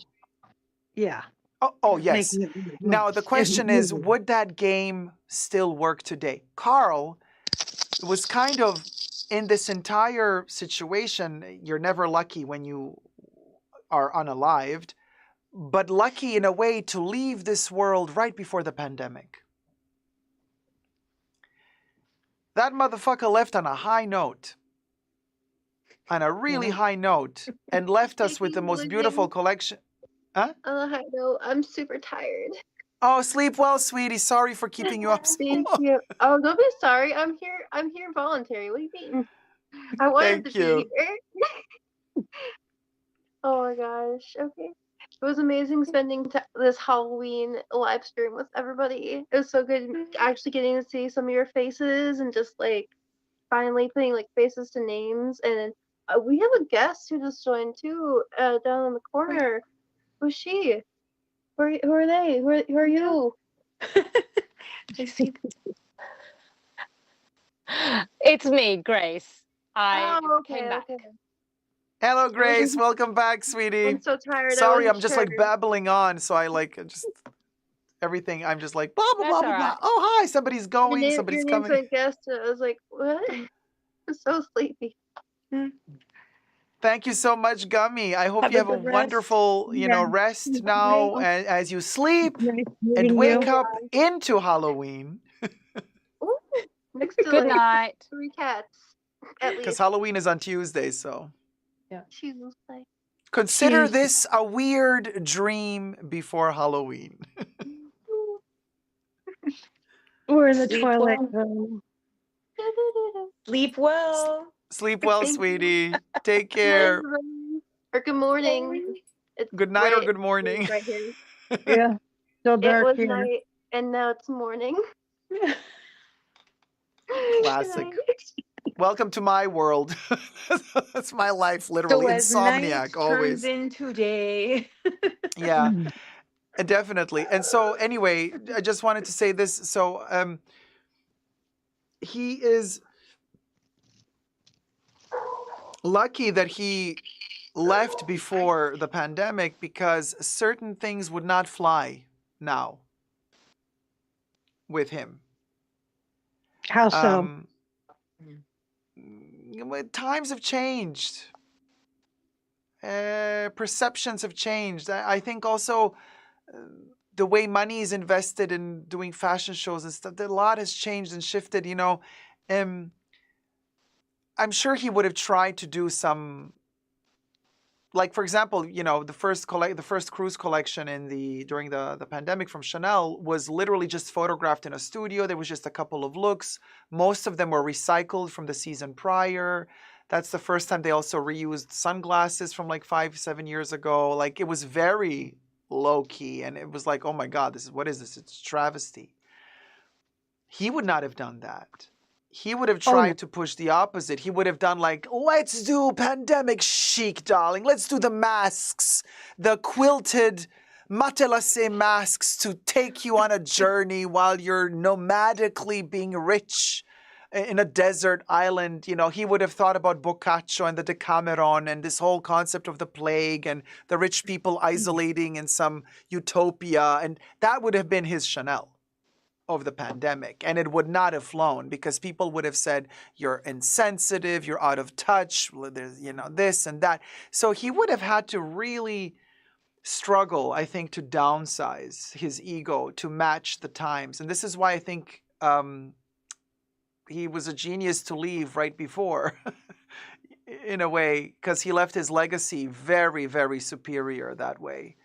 There was no way to attack his legacy because he left in 2019. And as we all know, the pandemic began in 2020. But this is, of course, like I said at the beginning of this now 10-hour live stream, it's all just my opinion, not rooted in truths or facts. Everything's alleged, obviously. We're just here brainstorming and speculating. We're not like throwing around ultimate truths, not at all. I'm just, knowing the texts that he has written, the interviews he has given, the fashion that he has delivered, the style that he has delivered. Like, I draw my own conclusions, and this is what I'm speculating would have happened with him during the pandemic. Now, would he had been able to tone it down? I don't think so, because he was already sick. And he knew that he was about to leave. It was just a matter of time. And so that grandeur, that desire to leave a legacy also brought him to making that ultimate 2019 Paris, New York, Egypt collection, which was basically the self-proclaimed immortalization. It's him as the pharaoh of fashion, delivering a testament, like a monument to himself. That golden Chanel collection was his goodbye. Let's not beat around the bush about this. It's very clear what that collection was, and boy did he deliver. I get goosebumps just thinking about that collection. Boy did he deliver literally a pharaoh goodbye. Like that I'm was glad the you got as many procession. pieces as you did. That was a funeral. Let's not be foolish here. That fashion show was a funeral procession for him and his legacy. And he was so genius that he was alive to see it, and he was there to see it. He coordinated it. Yeah. His coup de grace in that whole thing.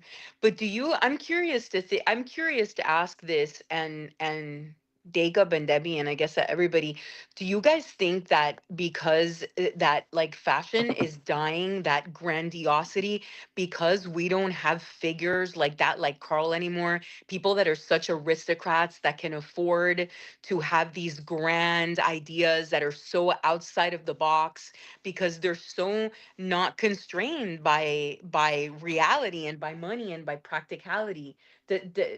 Does that make sense? Yeah, nobody can What I'm afford asking? that anymore.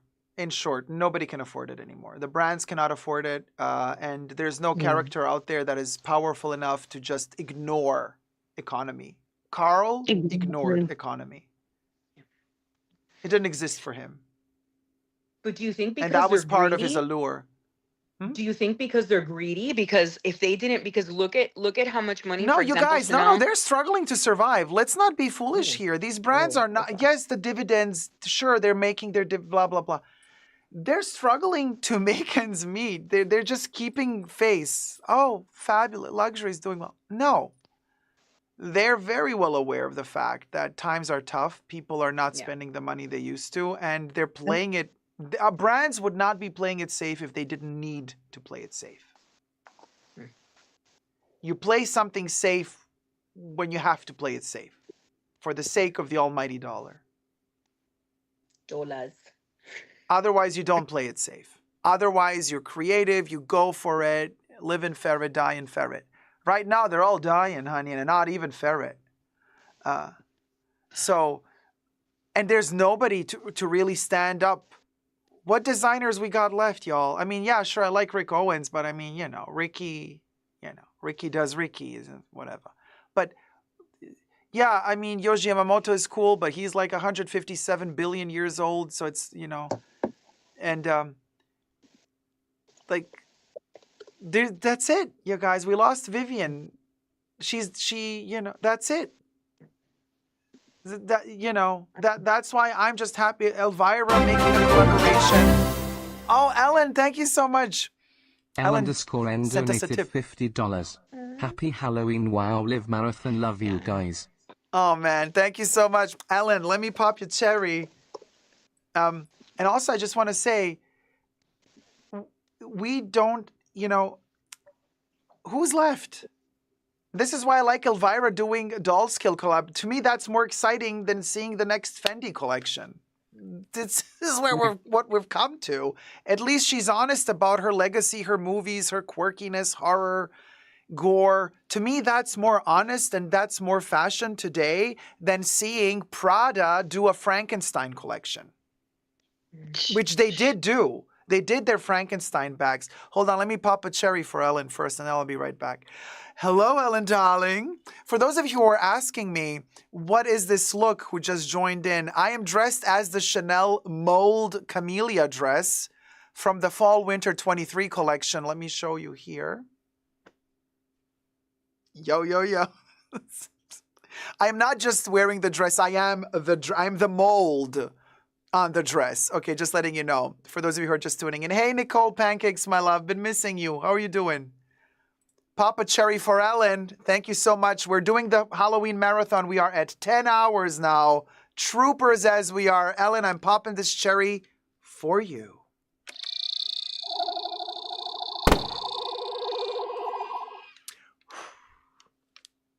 Yes, Quinn. Thank you so much, Ellen, my love. Mwah. Thank you, sweetie. Let me go back into my lovely panel. So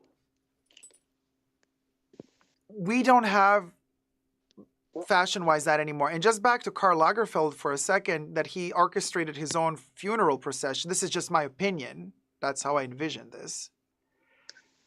He learned from the best. He learned from Coco. Guys, don't forget, Coco Chanel designed her own tombstone. Yeah. Let that sink in. That woman designed her own tombstone with the lions, with that. She planned it out. And she was the one who said, I don't want any stone above me. I just want the ground. You can plant flowers. I don't want any stone here. Because when I decide to go and create clothes for the angels, I want to have a clear way out.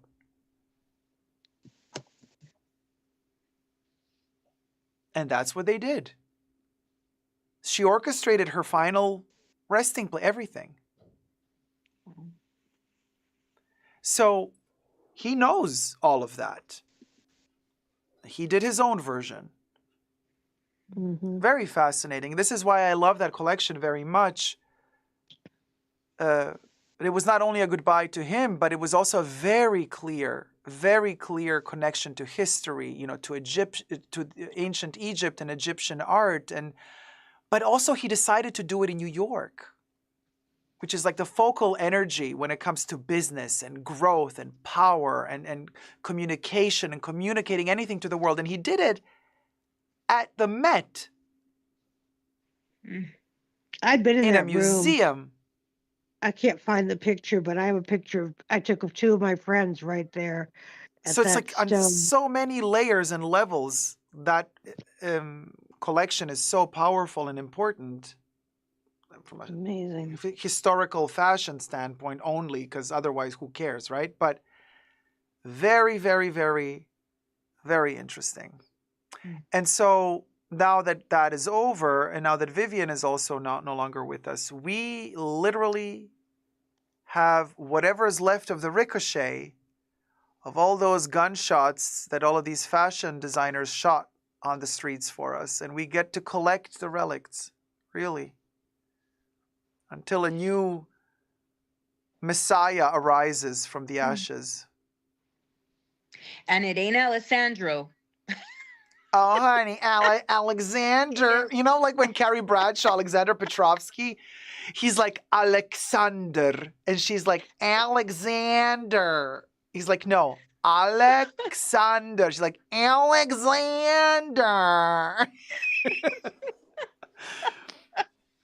No, it's Jacob's favorite, Riccardo Tisci. What about Riccardo Tisci? I said he was your favorite. Oh my God, Riccardo, travesty. That little nugget. Yeah. And his days are over too. He ruined Givenchy. And I was telling everybody, when he was at Givenchy, he's killing Givenchy, not in a good way. This is going to be terrible for the legacy. And everybody was like, what are you talking about? They're earning so much money. What money? This is disgusting. This is like John Richmond jeans when he would spell out on the ass, rich. That vulgar. And I said to everybody, you could go watch my videos from 2015 and 2016. They're all still there. And I told everybody, mark my words, this is the end of Givenchy. And Givenchy, when he left, never recovered. The stars the homemade stars you put on your sweater. Yeah. I remember that video. That was such a cool video. So he had that like black t-shirt with the white stars around it. That was his Givenchy moment. So when finally they announced that he's leaving Givenchy, I made this video. I'm like with the shirt and the stars, but what you thought it was a Givenchy shirt, but I actually made the stars out of paper. So as the video begins, I'm like, finally it's over. And I just like do this and like all the stars just like fly off. And I'm like, oh, finally. Oh my gosh. And there you go, Kev. And I told you this back in 2015. And Kev is saying here, no one has been able to revive Givenchy. He messed that company up terribly because he made it so popular with that street culture and the bull terriers on the shirts with the flowers and the black. That whole kind of he made Givenchy graffiti savvy. The Kardashians were wearing it almost Oh, exclusively as well. And they were making a lot of money in that moment, but that wasn't always going to stay popular, and he couldn't evolve, and nobody remembered anymore the elegance of Givenchy, the Audrey Hepburn moment, the Hubert de Givenchy, forgotten. The fact that Alexander McQueen also did Givenchy. But nobody cares, because the last thing we know is Tishy, and now when we look back at those clothes, they are so ugly. They're so dated. Like, and not in a good way. And that's what messed it up. And mark my words, this is also what's going to mess up Gucci with Alessandro Michele. my goodness. The vulgarity. Right. Givenchy was so, as a child, I remember, oh my God, it's so chic and so like, oh, and now all of this stuff, it's just insane. I just really wonder where we're going with this whole fashion thing. Or I wonder if you think that out of sheer necessity to survive, right, they're gonna start pulling some real talent from, not because mommy and daddy or so and so or whatever. If they find some really amazing new fresh talent to revive these fashion houses and to give them that, that push that they need, because how sad, right? It is These sad if you fashion think about it. houses, these ginormous fashion houses are colossuses. Most of them are owned by other conglomerates, either Kering or LVMH. Very few are still kind of independent. Chanel is independent. Vivienne Westwood is independent. Who knows for how long now that she's gone. Hermes is partially independent. But all of the others are, that's the end stage of capitalism. One to rule them all. One company is trying to buy up everything else. And that's it. That's the death of any creativity, really. But now we're at this position where these brands are so big, there is no space for fresh blood. These brands are so big that they can only suck blood out of who already makes it on their own. So basically, in other words, somebody is going to have to struggle, start from scratch, make a name for themselves through hard labor. And if they manage to become popular on a global scale, then these major brands are going to try to take these people in. But these brands are not going to allow you to grow from nothing. They're not going to pluck you from the streets and give you a platform. That's not going to happen. Not in at least this decade or two. So this is about new designers starting off from scratch, which is going to be super difficult for them to do because it's very expensive to start a label and to get investors to invest in you. And this is the problem. The second you have investors, they expect a return. That if you have investors, they own you. You belong to them. So basically, you're not really free anymore to do whatever you want because you kind of have to answer to them. So it's really hard to start from scratch. What are you going to do? There's just so many brands that can begin and become famous like Supreme by making frickin' t-shirts. It doesn't cut it. To break the mold, you got to have something. And you also have to be popular, charismatic, flirt with the stars, be a darling of all the famous people. And then they're going to have to accept you in their inner circle. They're going to have to push your shit forward. But usually that happens with the people who love to do the drugs with them. And then the stupidest, crappiest t-shirt with some ridiculous slogan. All of a sudden, Rihanna is going to wear it. And oh my God, the whole world wants to buy the t-shirt. And then that Jacques Mousse kind of made it that way because a couple of people of these major brands were into him and kind of pushed him. Carl also. Oh, he wanted that little furry dude. Yeah. Jacques Mousse is very furry, by the way. Very. Anyway. How do we know this? Because he loves to take pictures of himself, chest bare and literally his chest hair grows on his neck all the way on top of his head. I mean, it's like the wolf man. But anyway. Okay. So Carl played a big role in Jacques' Moussiety,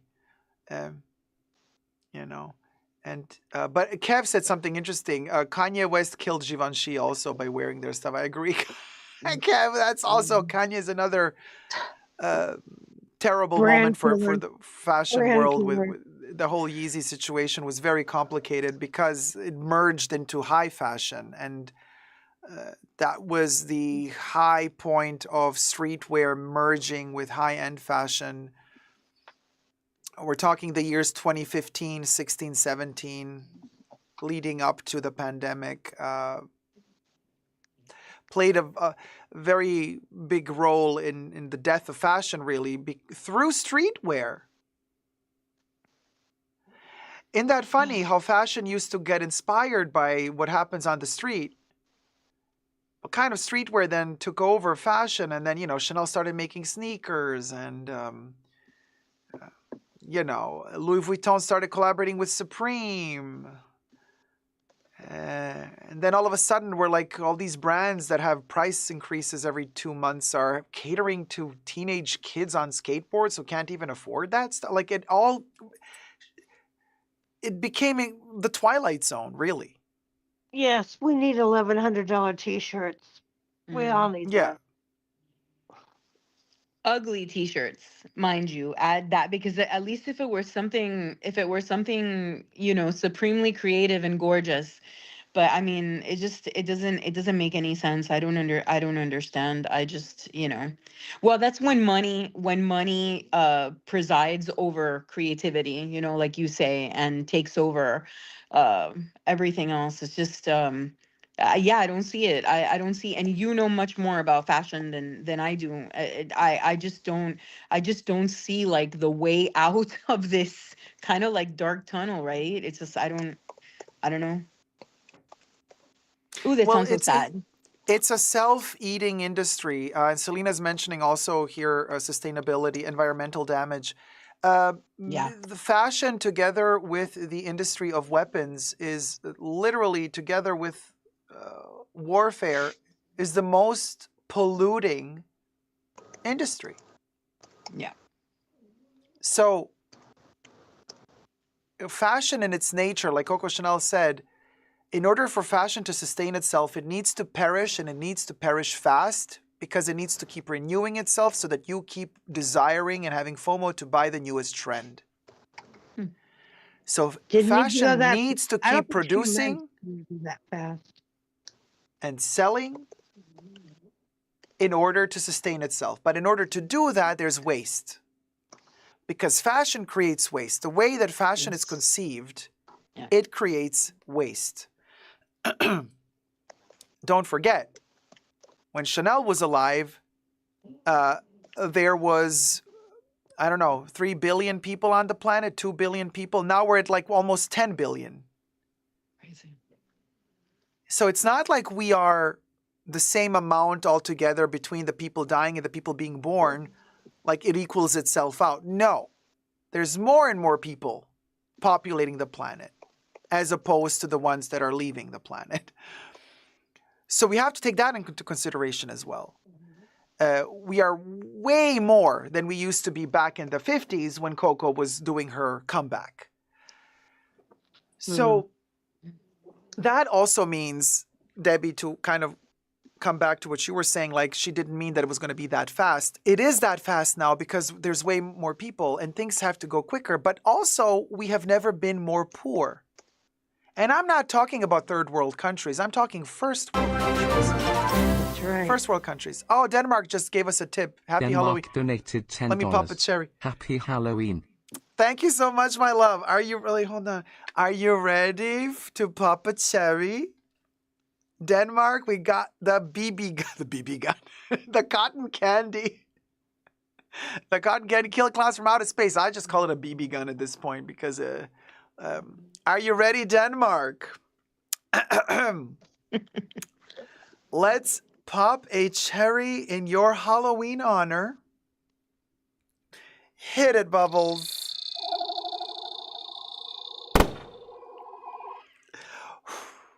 Ah! We live in Ferret. Thank you. Thank you so much, sweetie. Much kind. Much obliged. Thank you, sweetie. Let me go back to our peeps. So, And of course, I forget what I was saying. It doesn't really matter. But Debbie, what was I saying? You were talking about, I said that Coco didn't mean Right. fashion And to be Coco, that famous. thanks. Coco didn't mean it for her time. Did Coco really know that we were going to be 10 billion? Oh, Katie! Loving this talk. Kate Katie, thank you so much, _F donated sweetie. $20. Loving this talk. Quantum says, like if everyone realized how the industry is capitalizing off of FOMO while selling poor quality and just stopped buying the overpriced bags, even burning it, they would actually react and do something about it. Yeah, poor quality. Are you ready, Katie? Wait, did Katie just send a... Yeah, I Katie, don't know. you did, right? My chat stopped working on my phone. My phone's acting up. To trade it in probably. Yes, Katie. No, Katie sent it. Yeah, sorry, Katie, because... All right, let me pop a cherry. Stupid thing. Hit it, Bubbles.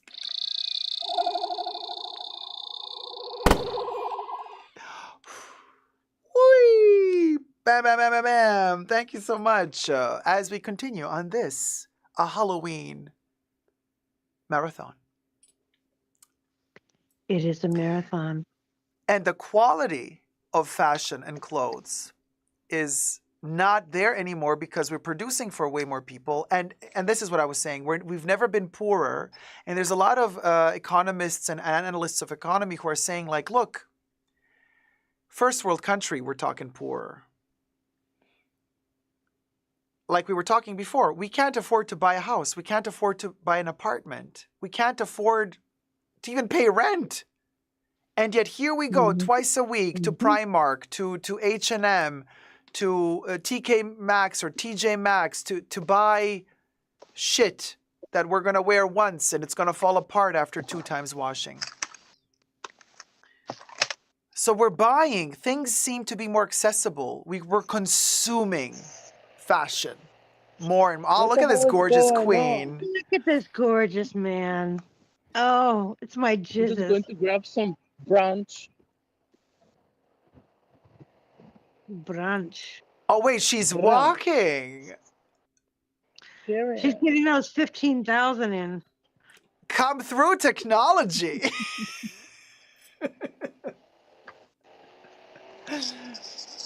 The hair looks good, Jizza, says Kev. It looks gorgeous. Oh, thank you. Thank you. And we are at this position now. Oh, his perfume of the day, his scent of the day. I actually don't have a scent of the day. I wanted to smell Cristal again. Oh my God, can you take us with you? To the perfume shop? No, they might be. No, but no, they might like tell you like, no, don't film inside, blah, blah, blah. Yeah, no, don't worry about it. Don't get in trouble because of, And don't get hit by a cat. No. And now, do you guys remember that lady we were talking about a couple of months ago that works for Bergdorf Goodman in New York? That's been working there since the 70s. Oh, Grace knows. What's her name? I forgot her name. Can't remember, but she's and I think she was saying I how do. was it about perfume or was it about fashion? She's fashion. been there for fashion and how she's seeing fashion. The trends change. Yeah.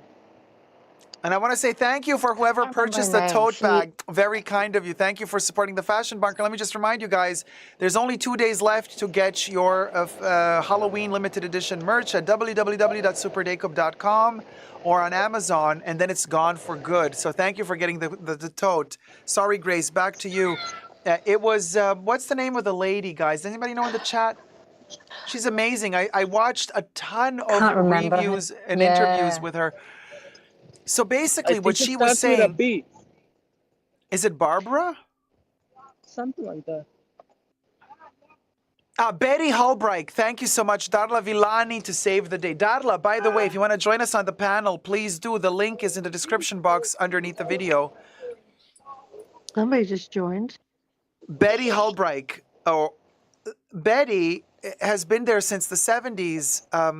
She's in her 90s now and still working. Wonderful lady. Such an inspiration. And she says, literally, you guys, Oh, hello, sweetie. Who do we have with us? Junashi. Oh, hello, Junashi. How's it going, Hello. sweetie? Hi. Wait, are you just off of work or are you at work? No, I'm just out of surgery. That's what I'm here with my Scrubs. The scrubs. It's gonna be a costume, Halloween costume. Oh my gosh. So how did the surgery go? Was it good? Did it go well? Yeah, it was good. It was a gallbladder. Yay! Success! But I've been like up and like I got a little sleep and then I left the TV on. So I've been following the live stream live on and off.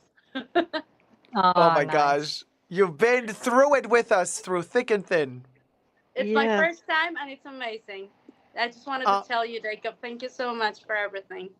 Oh man, thank you. Thank you so much. Thank you everybody also for being with us and like And kind also, of just hello from Mexico. Hola Mexico. Hola. And I just want to say thank you everybody for kind of like doing this together, sticking together. It's almost like a seance of gathering, energy and love on Halloween. That's when all the spirits are alive. This is the best time to join and unite. It's always a very, very special time of the year.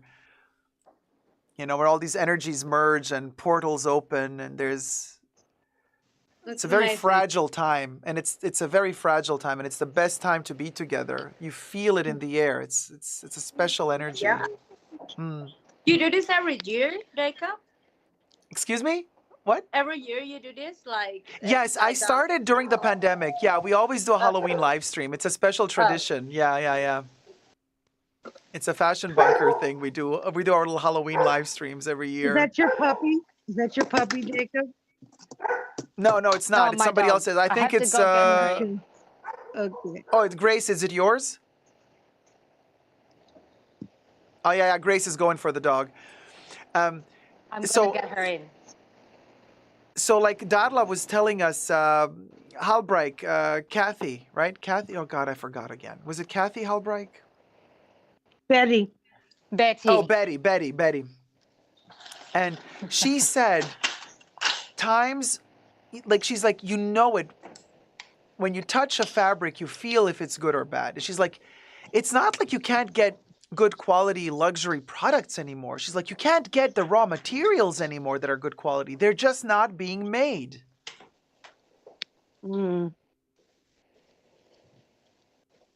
And the people who knew how to make certain quality are dead.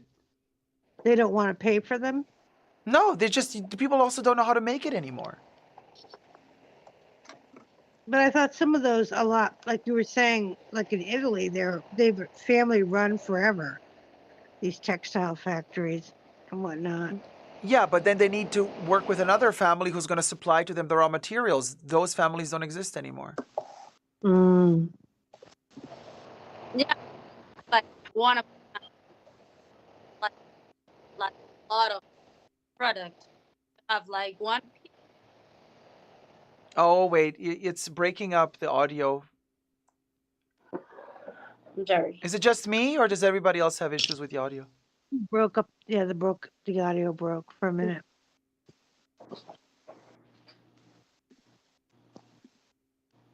I'm hearing just fine.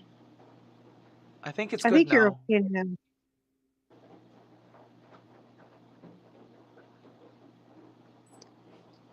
We're all frozen now. You're frozen, Jacob. No, I'm moving again. We have a Except frozen for Jesus. Sunashi and me, I think.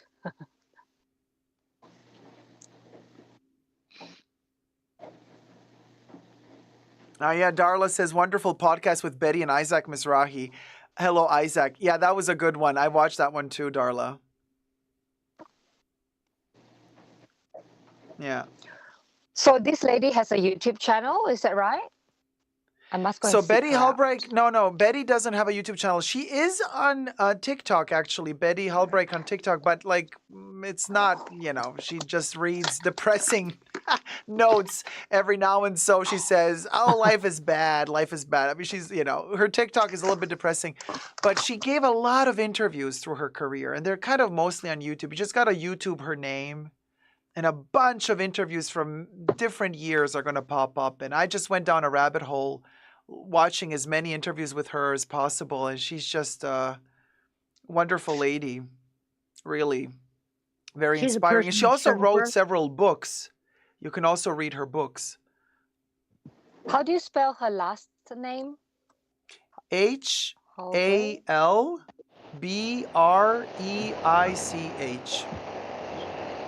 Guys, how do you flip the camera? What? Oh, How can I flip the camera? I don't think you can do that with the Skype because it focuses on faces. Oh, okay. So if you flip the camera, it's going to be invisible because it's going to be a lot of little tiny people and it's not going to capture them. Yeah. Okay. You can draw faces on the perfume bottles. No, he has to lift it. Jesus, you have to lift it like this. Under your chin. Yeah, in front of your own face. Yeah. Like Ulta, that picture. Just write on them, "Do not steal." Whatever. Oh, yeah, like stolen from Ulta. Yeah, that's what it was. That's what it was. I'm smelling something chick in the air. Oh, I want chicken. I thought you said cheap. Not chick. Cheap, something sweet. Sweet. Oh, I love Oh, your it's cat, probably Tanashi. it's probably a Baccarat Rouge dupe. No, it's very classic-like, Oh. but like with extra sweetness. Ew. Oh, the kitty. What's the kitty's name? What a candy. Oh. Hello. It's insane how many kitties we have in the fashion bunker. I know. Everybody's been popping up their pussies tonight. Yeah.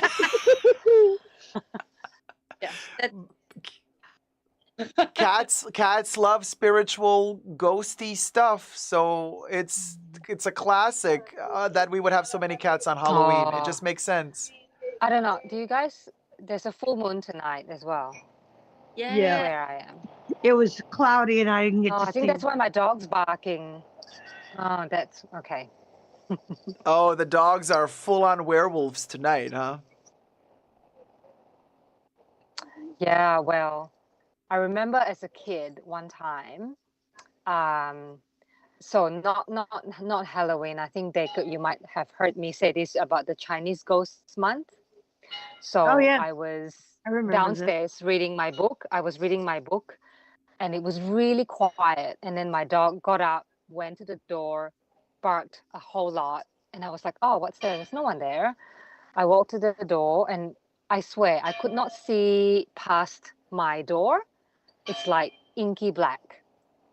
And there's a lamp outside my house, but I can't see anything. And it just felt like all this chill up my hair at the back of my neck all stood up. Oh my god. And then the dogs on the street all started howling. Ugh. So just shut the door, run upstairs. The dogs know. They always They know. always know. The dogs see it, always yeah. know. Yep. So yeah. It's the time of spirits. Some are good, some are bad. Maybe they'll return my necklaces I'm looking for after Halloween's over. Oh. Yeah. Hopefully. Maybe they need an exchange. Maybe they just want something else. They can have anything else they want in here, but those are some of my favorite necklaces, and they're just gone. I don't know. They will reappear when you least expect it. Probably. You know, Probably. it's like classic. When you're ready to let it go, oh, there they are.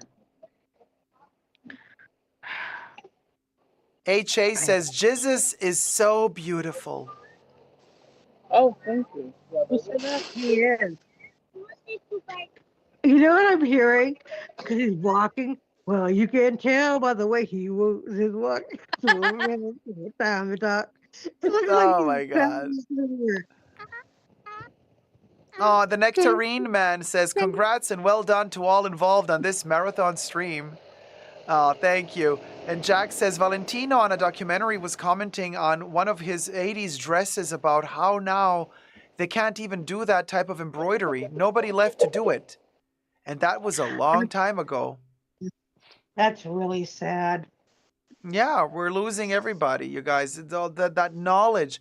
And you guys, and this is not something that is happening just now. You know, I was just watching this other documentary the other day about books and about like documenting history. Like there's no book published before a certain date. Like with certain knowledge is also gone because these books are gone, and we've been losing knowledge for centuries. This is just kind of the end of it all, you know? Oh, hello. Who just joined us? Hello. Hi, it's Rosanna from Hong Kong. Hey, Roshana, how's it going, sweetie? Welcome. Hi. Hello. Welcome. Hey, sweetie. Welcome. Well, Welcome to our Halloween marathon. Yeah, I saw you guys start during my lunch break, and now it's 11 p.m. here. I'm home. Yeah. Oh my God, you got lunch and dinner. Love it. And also, oh, hi, James Stansfield in the chat. I can't believe this is still going. I know, James. Listen, I can tell you one thing about us in the fashion bag. You know, maybe we're not showers, we are growers, but also endurance is our forte. We endure, darling. We endure. They don't have crystal in this location, but they have the new special edition for number 5. What's the special? The Christmas. Show us. Wait, you have to put it like on the. No, it's making it disappear. What? We'll go. What is that, girl? No, it keeps disappearing. The Christmas edition for number 5. Oh, Christmas edition. I saw okay. that. I think. But it's just another box. This is like typical Chanel. So lazy. Like let's do a cardboard box and make it cost more. It's the same thing. Yeah. Yeah, it's the same thing inside. The body oil is huge. Yes, it's 100 ml, right? No. Oh, that body oil. The body no, oil. no, no. But that's not the body oil. But that's a different body oil. Yeah. I have that body oil. That's different. The one that you get in the Christmas box is different. It comes in a spray bottle. The oil comes in a spray bottle?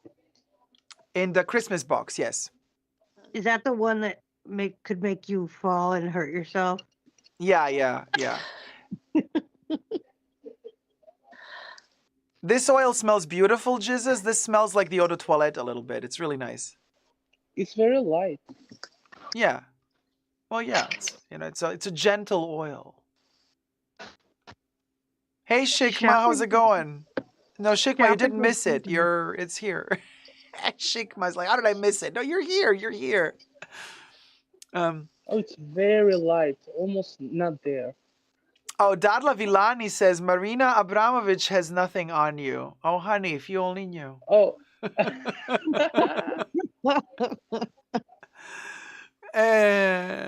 We'll go.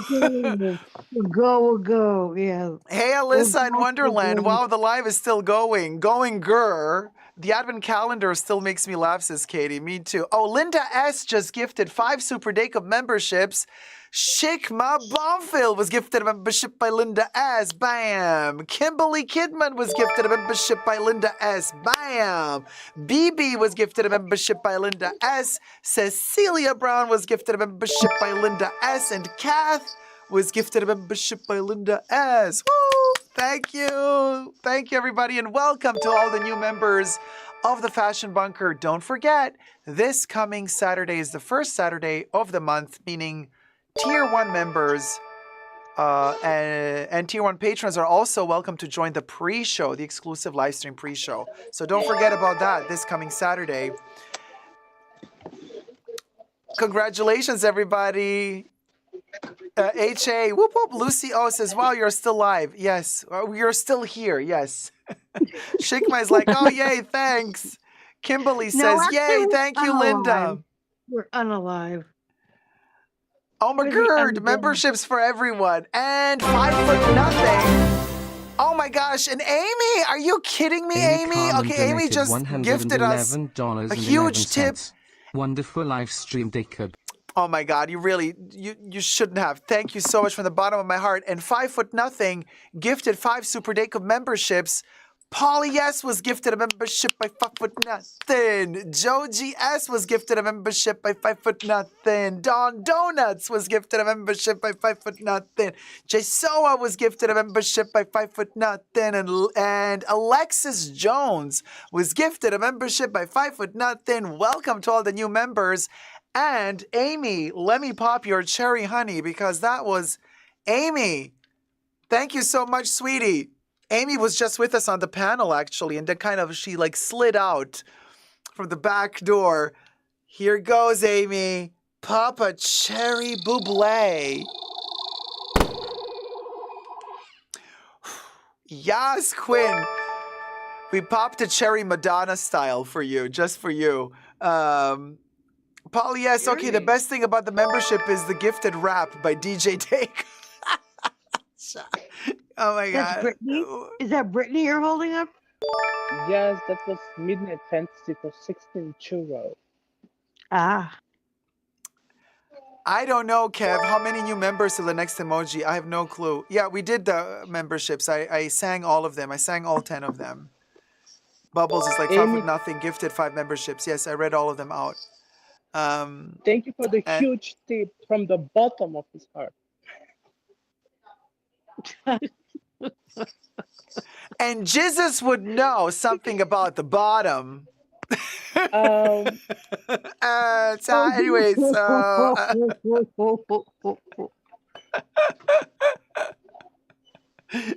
gonna make him blush. B to the O to the T to the T to the O to the M. Hooray! He's sniffing something. Really nice. So glad Jackie from Jack's Bag Attack is here, says Lucy O, sending her love to Jack. And HA says that was so lame. Smiley, smiley, laughing, laughing, laughing, laughing, laughing, laughing, laughing. Oh, and Amy says, and Jesus is beautiful. Oh my God, stay salty, Quinn. Stay salty. Thank you. So well, his mouth won't get salty. Oh, is that the foundation you use? This is my favorite foundation. Yeah, it's so good. Take a screenshot, everybody, now. What's it called? What's it called, Emil? What is it? You can find out for yourself. Oh my God, he being peppery. It's a peppery. Chanel. It's a Chanel. Yes, it's a Chanel. Selena says, Jizz's beauty comes from a bottle. Oh, Katie says, I have the membership song in my head all the time. True earworm. Is it a song? Is it really a song at this point? Just me like... It's not a song. Not really, though. It's a rhythm. It is a rhythm, though. Because I do have the same rhythm every time we get new members, right? Yeah. Like It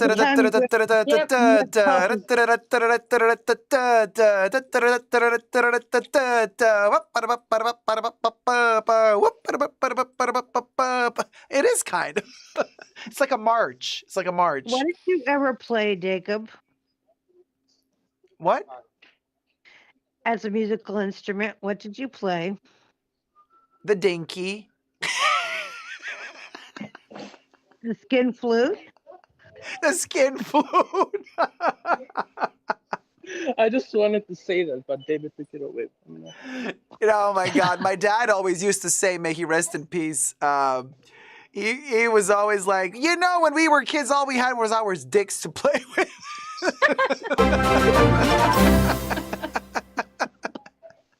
Teresa Oh, McGuire Teresa donated McGuire, Terry, my love. $150. Awesome Halloween live Thank you stream. so much, my love. Let me pop a cherry. Let me pop a cherry for Terry. Hold on. Okay, here we go. Terry, thank you so much from the bottom of my heart. Much appreciate you guys. Terry just sent us a second tip tonight, and this ginormous, gargantuan marathon live stream. Terry, this one's for you, sweetie. Actually, let's do Chucky's gonna do this one. Come on, Chucks. There you go. Chucky, okay, we're gonna do it. We'll go. Chucky, are you ready? Okay, let's do this. Chucky, you gotta look into the camera. You gotta look. Oh, no, Chucky. Oh, boy. Chucky, okay. We're gonna do this. Ow, ow, You're doing this on purpose, Chucky. Okay, here goes. Whee!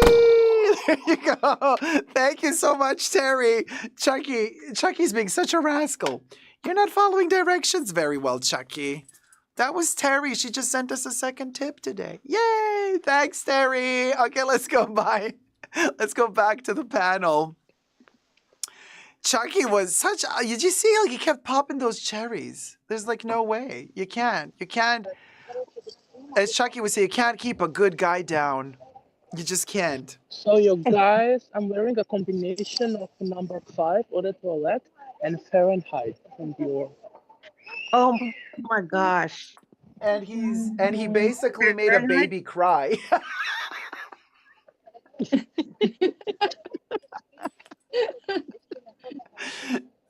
No. He's like, you want to keep the kids away from you on the street? Spray a little bit of number 5 in Fahrenheit. Fahrenheit? And you're good to go. God. I love Fahrenheit. My nose can't take that. No. I mean, I like Fahrenheit a lot, but mixing it with number 5, I mean, we'll go. You went there. And I mean, we'll go. I will go. But yeah, so wait, Debbie, what were you saying? Like, you think I should play the... Oh, so my dad said... So I'm like, Dad, what do you mean you had the dinkies, you know? He's like, there was nothing. What we got sticks and mud in the yard, and all you had, and you had your dinky, you would pull it and it would be like a thing. I'm like, oh my God, Dad. No, I asked if you played a musical instrument. And for all those people who might be watching this insane marathon live stream later on and who are thinking, oh my God, that's so gross, how dare your dad? Listen, those were other times, simpler times, more innocent times, very innocent, very, very innocent. There was nothing sexual about that comment nor what he said. It was innocent times, you guys. It was his sense of humor. And it was also his sense of humor. Guys. What happened? Bye. I need to go eat. Okay. Oh, you need to. Oh, okay. All right. Have Okay. fun. I thought the fuzz was about to get him. Not yet. Stick it to the man. Stick it to the man, Jesus. Okay. Which man? Well, that depends on which man he chooses to stick it to. That's true. That's true. Oh my God, you guys. I just got the weirdest sponsorship offer. For what? Another ball wow. saver? Right now?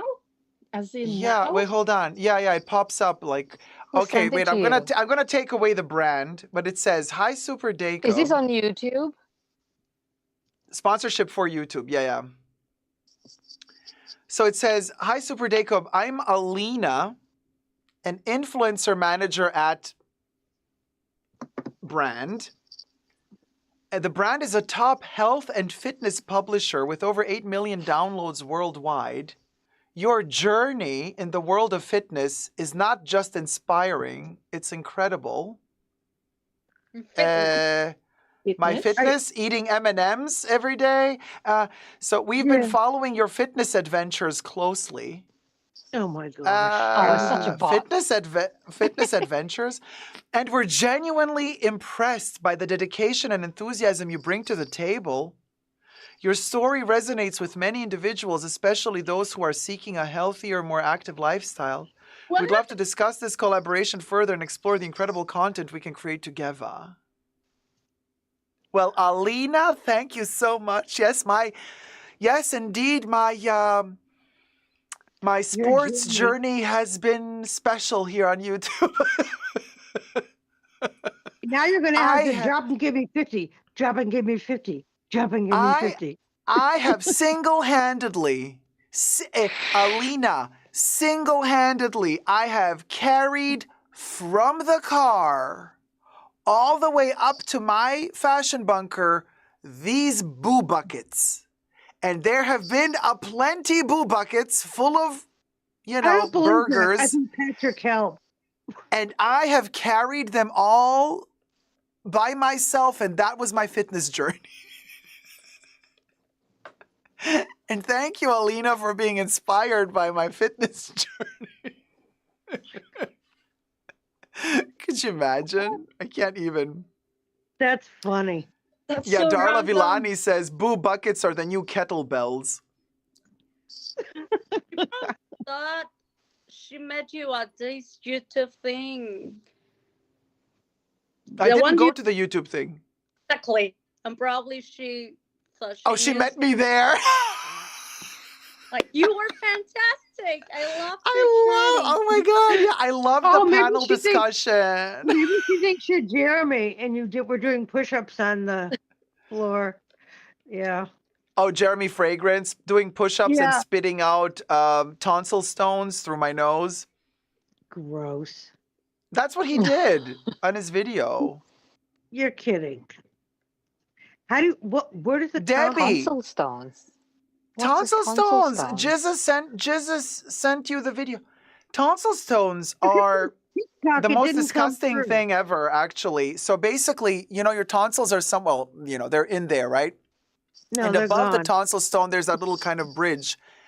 And basically, it's like when you swallow spit, you're eating, with time, there's that little crevice on both sides where spit or food can sedimentate with time, and it forms a little round, really stinky organic piece of it's a tonsil stone, and you can actually pop them out and take them out, but sometimes they loosen up and they come out on their own. And they usually come out while you're talking and you spit them out. But in case of Jeremy Fragrance, because obviously his nostrils are a little bit more consumed, if you know, you know, it flew out of his nose during a video. Oh my God. And he's like, what the hell was this? And let me tell you something. That tonsil stone was big. I have never had one that big in my life. I don't have tonsils.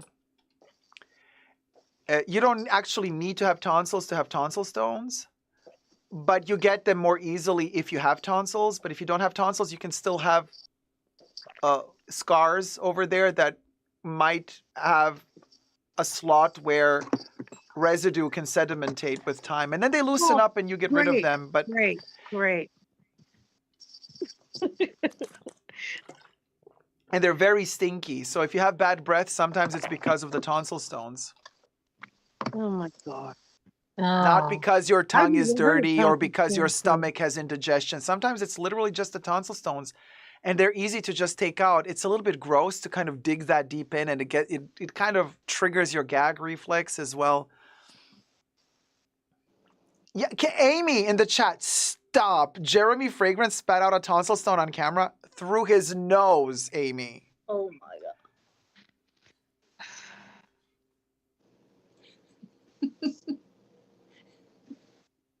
It's Alyssa is like, topic change, please. It's Halloween. If we don't talk about gore, when are we going to talk about gore? Yes, very Omen vibes. Escándalo. Amy is like, Escándalo. That's so Gloria. No, that's Amy. I know, but Gloria always. Happy Halloween, Jacob and Fashion Bunker family, says Antonella. Getting ready for work. I'm going to miss the fun. Oh, Antonella, happy Halloween to you too, sweetie. But yeah, so anyway, that's the latest news on Jeremy Fragrance. After the tonsil stone, I guess we can all call him Jeremy Fragrance. But, I always have. That you did. That you did. Gross. Him and that. I guess he's got a TV show now. Yes. Because of that. No, actually, he was on like Celebrity Big Brother or something like that. Yes, in Germany. And then after that, like he did some advertisements for like Aldi or stuff like that on television. And now he has like some TV show. I don't know what he's doing, but And he's always wearing that white shirt and stuff, and it's just getting more and more wrinkled. I think that thing has got a reek. It could probably walk away on its own. that shirt is the tonsil stone. Yeah, and then those white pants, and they just look awful. Yeah, it's A white you know, shirt it's wrinkled like that. Ugh. yeah, very we'll go. Oh, hey Louis. Louis is back, says I'm waiting for my professor to arrive. What y'all talking? Well, oh, breaking news. Phoebe Philo's fashion line just dropped. Maybe Jacob can record the first review of the products live. Oh. Who's Phoebe Philo? So Phoebe Philo used to do Celine. Okay. Didn't Phoebe Philo at a certain point take over Jill Sander? I don't follow those brands. And oh, really? Alyssa says he was here on Celebrity Jungle Survivor Camp. Insufferable personality. She did Chloe and she did Celine. Yes, she did, says Katie. We'll go. Yes, looking at the line. All right. Yeah, we'll go. What are we looking at? Phoebe Philo? So she's doing her own brand now? Okay. Oh, okay. Uh-huh. It'll be bought by Estee Lauder or the Kering Group or LVMH if it's a success.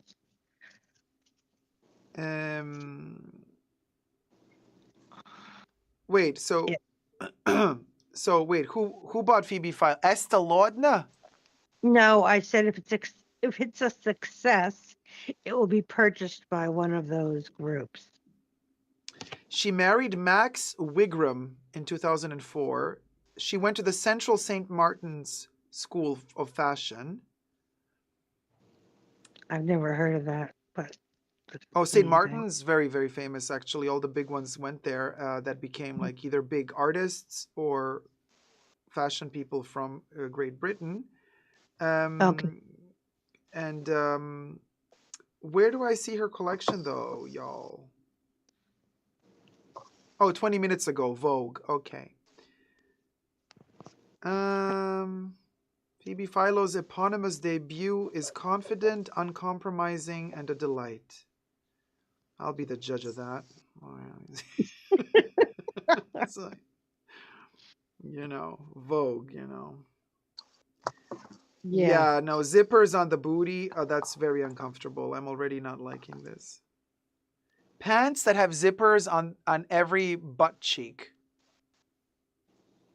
Why? How is that comfortable? If you're sitting on them, it's not going to be.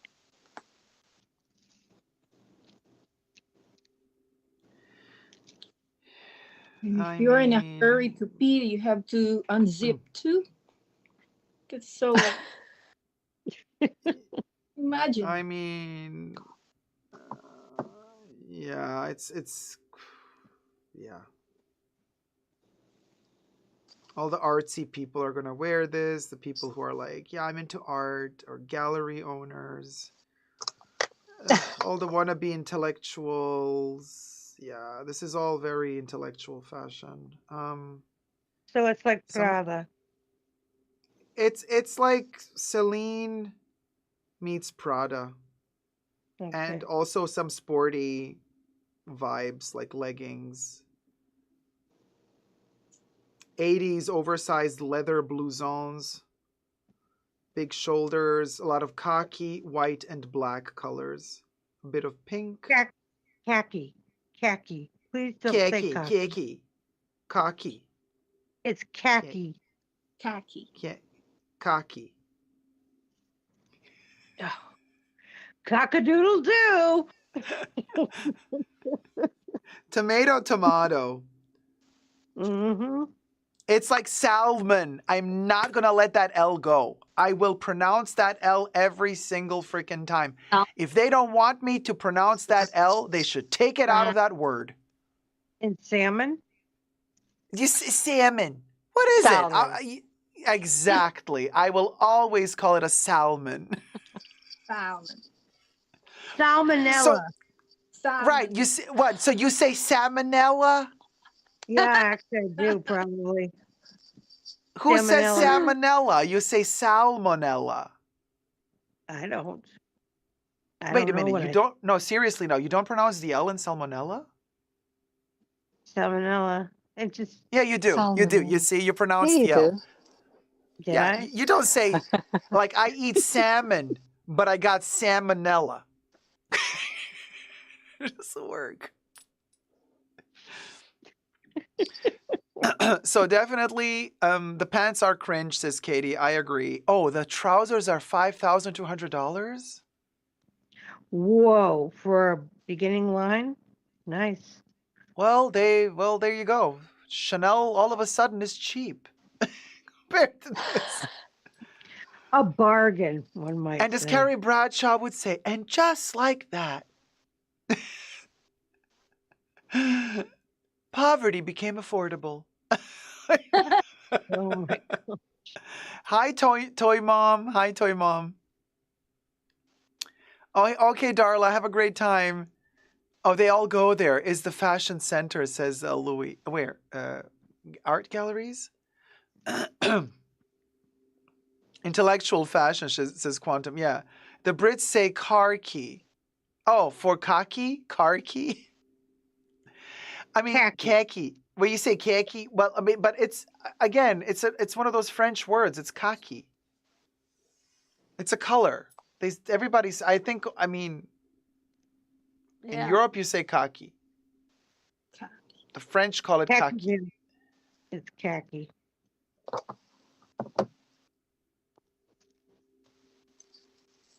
Oh wait, 5 foot nothing, bomber. Yeah, it's a bomber. Oh, you say bomber? No, I'm not gonna swallow that B. We do. We swallow that B. A bomber jacket. Yeah, no, it's a bomber. It's a bomber jacket eating a salmon in Arkansas. Oh my God. Yeah, Kev, I think it's because of the models. I'm also getting Demna vibes, but I think it's the choice of models that are giving like Demna vibes. Hello, doggy. Look at that puppy. She's 17 years old, a senior sassy poodle. Oh, wow. Wow, 17, but like full of energy. Yeah. She ate her kibble today or something. Yeah, she just finished dinner.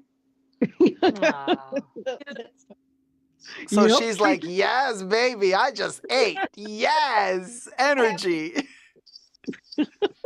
So wow. That's amazing. cute. Kev says, I'm getting Demna vibes for the rich girlies who went to art school and never had to work to pay rent. Yeah, that's the vibes I'm getting too. Oh, that's a nice lifestyle if you can get it. Amy says, New Englanders too. Sounds like car key, like khaki, car key. I'm from New England, and I said cocky. Oh, you just said cocky. Now you're making me do it. I'm gonna. Jacob. She's like, that's how I say it. I say cocky. Jacob. Debbie. Jacob. Chizus. It also reminds me of the row with Edge. The row. I don't know. Khaki. Khaki. Oh, does Debbie have to khaki? Should I take you to the loo? Oh, if I can have that quadruple toilet paper that you have. Okay, well, yeah, but I've also enjoyed the bidet? 2-ply. I've also managed to deal with the 2-ply.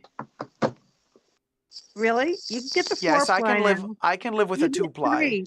You can get 3 now in the United States. I even saw it in a Yeah, grocery store. you can get 3, but I can live with 2. And it's expensive, isn't it? Yeah. That Very. must be so bougie. The 2-ply? No, Oh, the it ain't. 3-ply. Oh, 3-ply, yeah. So, yeah. Wow. Just fold it, Yeah. 4. Becomes 4. 4. Yeah, you fold and fold and fold and fold, and all of a sudden it's like, oh my gosh, and then you clog the loo. You The flush loo. and it doesn't leave. It's a So turlet. curl it? Turlet. What does that mean? Oh, into the churlet? Is that how you call toilet? Yes, I was just saying turlet instead of toilet. Cha. So Debbie wears a Kirky colored bomber while she eats salmon in the turlet. Ew, I hate Turlet. salmon, first of all. How would you live with my 1-ply situation, asked Selena? Well, just like the ladies told us, we just fold it, and a 1-ply becomes a 4-ply. Oh, 4-ply. Yes, we love 4-ply. Oh my gosh. I think it's a bit late. Jacob's making puns. I know, when the puns become this ratchet, you know it's game over. Well, then it's been game over for hours then. Oh, have I been that ratchet for hours? No, I have. HA says, I couldn't even wipe my nose with 1-ply. Yeah, it's bad. Generic 1-ply or that stuff that looks like what is it? In some public restrooms. Jacob lasts the longest? Yeah, that brown, apple. the brown toilet paper that looks like tissue, like paper towels in a restroom, but it hurts. Yeah, 1-ply toilet Oh, yeah, paper is they're like those recycled. weird papers to absorb like oil on the face. You know those makeup papers you put to absorb oil? Blotting papers. They're called blotting Yeah. papers. Yeah. Oh, And unless yeah, you Selena, get these ones. yeah. Celine says Jacob lasts the longest. Yes, because you best believe, honey, I got endurance. I might not look like much, and I might only be able to carry boo buckets from the car to the house, but trust you me, when the going gets tough, I endure. Hey, you have a video out where you're running, and you also climbed a mountain. That's right. You climbed a mountain. That Brokeback Mountain hath been climbetheth. You best believe. Yeah, I'm an energizer, baby. I can't believe we don't have a better solution than toilet paper. One guy uses leaves. Oh, well, listen, as long as it's not coca, you know what leaves I'm talking about. Okay, Colombian leaves. You don't want to get high through your booty. Trust me, you don't. Oh, from experience? Huh? Yep, exactly. Say what now? I mean, if you're really, look what, I'm literally wearing white powder here. What Yeah, you've gotten paler as the live stream's gone on. They call it mold. And mold. Where's your mole? The mold. I know, but where's your mole? Oh, Your the rich lady mole? Yeah. Well, it's white now. I'm wearing it on the. It turned gray. Rich lady mole. Oh my gosh. I know. So we'll go. The Japanese have the best toilets and cleaners, says Katie. 5 foot nothing says you'd get a numb bum if you did the Colombian cocoa leaves. Anyway, I've seen those Japanese toilets. No. I am impressed by them. But they're well, very expensive. so Jacqueline says, I beg to differ. Now, I don't know if you're begging to differ on the leaves or on the fact that the Japanese have the best toilets. I mean, those deep. Kev said The the rich bidet? lady I mold want became one. the rich lady mold. I hope she can Oh no, afford to Jacqueline have says on the it. numb bum. Jacqueline's like, no. I beg to differ on the numb bum. Yeah, those leaves, honey. Let me tell you. Coca-Cola. Hola, Colombia, ¿dónde está? Si quieres llamar, bueno, podemos hablar.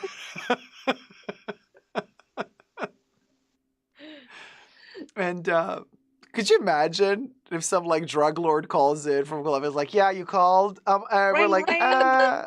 or like, ring. Hello. We have all kinds in the bunker. Hello. It's the Colombia leaf? Colombian leaf.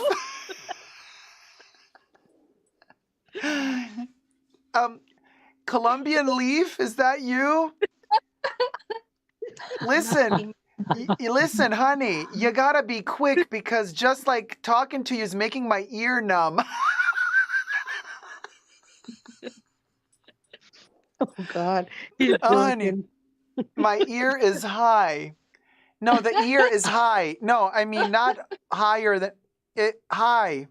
Hi. Wait, are you high? Okay. He is. He's Okay, punch Colombian drunk. Leaf. Okay, Miss Leaf. So, yeah, no, I got some hot chicks with me here in the space shuttle. We're a rowdy bunch, and we're ready to get the party started. So, yeah, where are you? Don't keep the ladies waiting. Yeah.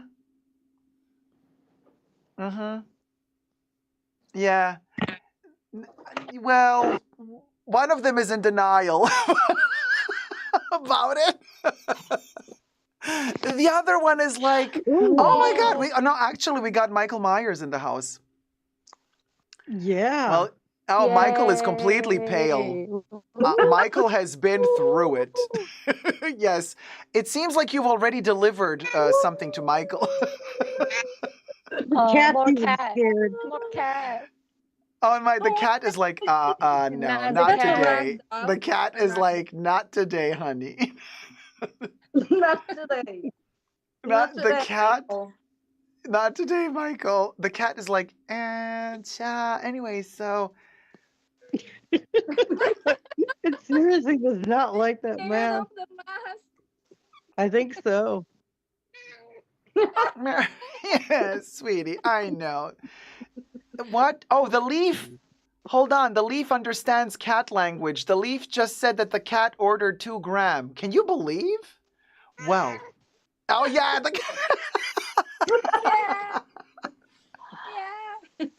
The cat is like, yeah, baby.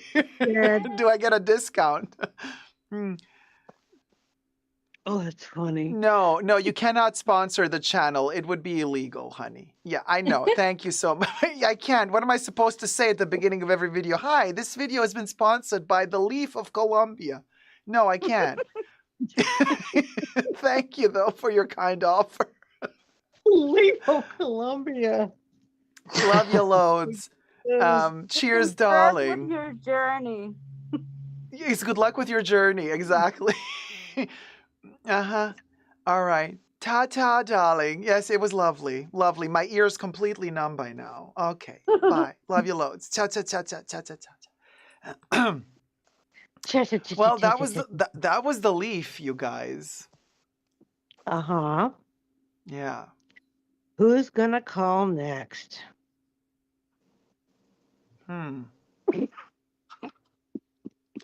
By the way, this Michael Myers is from Halloween 2. Is it? Yeah. Yeah, The because of bleeding the eyes. Yeah, the bleeding eyes are Halloween 2. I know my Mikey. You yes. do. Like, hi, y'all. We got a little Mikey. Hi, everybody. It's your boy, Mikey. Yeah. That red He's- hair. There's Him a- and Chucky. All your children have red hair. Well, except for Yoda. you know. Oh yeah. Except for No, Baby Yoda. actually, this is not red. It maybe appears red on camera, but it is brown. It's kind of like Yeah, it looks red. Chucky is like red. And Baby Yoda, well, poor thing. Baby Yoda doesn't have hair. There's Little. no He doesn't hair. need it. He has like little doesn't need it. tiny, like just a couple little hairlets, you know. Mine doesn't have any. Hairlets. Yeah, Where'd little yours hairlets. get Like from? he's slightly fluffy, but he doesn't really have the hair, you know. That's all on Mikey.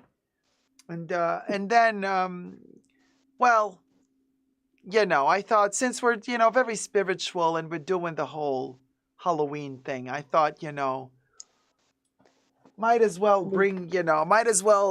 here we dig out Coco. So anyway, where did she go? Is this There you go. body bag? Yeah, the body bag.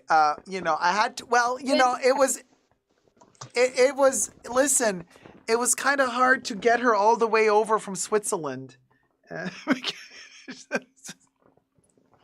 They thought had you to- put me in the body bag earlier.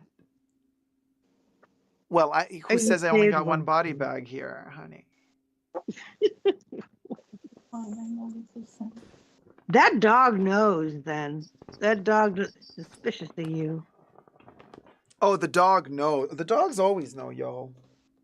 The dog knows. He's suspicious. It's Body listen, bag. the dogs, the cats, the speaking leaves. It's all a thing. The speaking leaves. Hey, Lady Bradface, how's it going, sweetie? Lady Bradface says, "Oh, it's so cute for the cat. Even my sourdough tastes different after this call," says Selena. Happy Halloween, everyone, know, says is it a Nina good thing? Nina. Oh, no, Alyssa. No. Alyssa says, your lady mold is almost falling off your head. No, it's not. Listen, it's been stuck to my head since 10 hours now. This thing ain't budging. Listen, when I do fashion, it does not fall apart, okay? When you do fashion. Even these things are attached. They don't fall off. I still like your He-Man jacket. Was it Thank you, He-Man? sweetie. No, it was Skeletor. It was Skeletor, yeah. Yes. Nina, I am feeling well. I have healed. I have tested negative to, the candy cane. And there will be no live stream on Tuesday. This is our Halloween live. Well, I mean, this live stream is going till Tuesday, apparently, at this rate.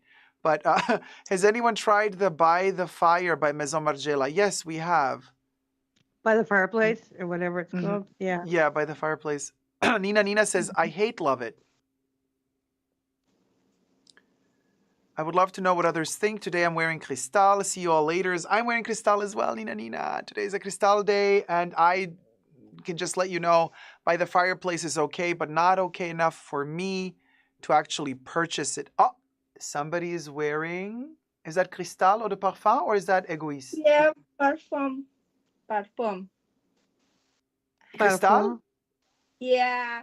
Oh So my gosh, busy. amazing. So we're all wearing almost all of us. So three of us are already wearing cristal Yeah. today. Oh, Nina, have a wonderful day. Nina has to go. And Alyssa says, I love by the fireplace, cozy autumn scent. And Terry says, if I wasn't so sick and looking awful, I'd come on camera and show my cats. Oh, Terry, don't worry about it. If you feel better, come join us. Otherwise, don't stress yourself. I mean, looking awful. I mean, look at me, honey. After 10 hours, it's a miracle. It's a miracle this kind of hasn't completely melted off my face. But a true testament to the makeup, if you think about it, because this makeup has been going strong for over 10 hours, and it's That NYX. reason to stain your eyelids. I bet that blue is going to stain your eyelids. Oh. Because you What don't are use you using? you don't use any primer. The forever optimist, Debbie. So anyway, Barbie and Ken, NYX eye makeup. Yeah. Oh. We did Ken the blue and Barbie the pink. Is that the 255 lipstick? Lippy is the 255.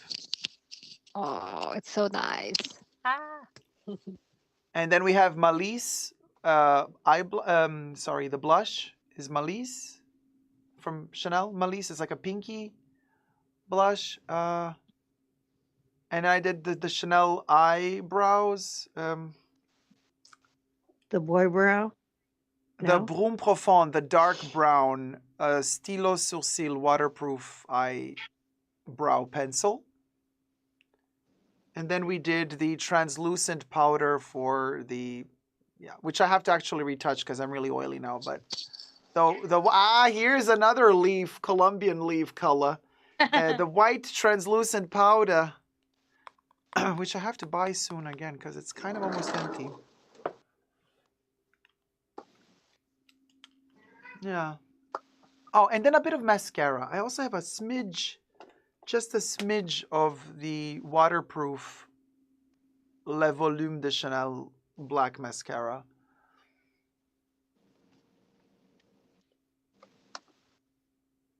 I have got so many mascaras that were free gifts with purchase. I must have like 30 unopened. Wow. I'm serious. Send it over.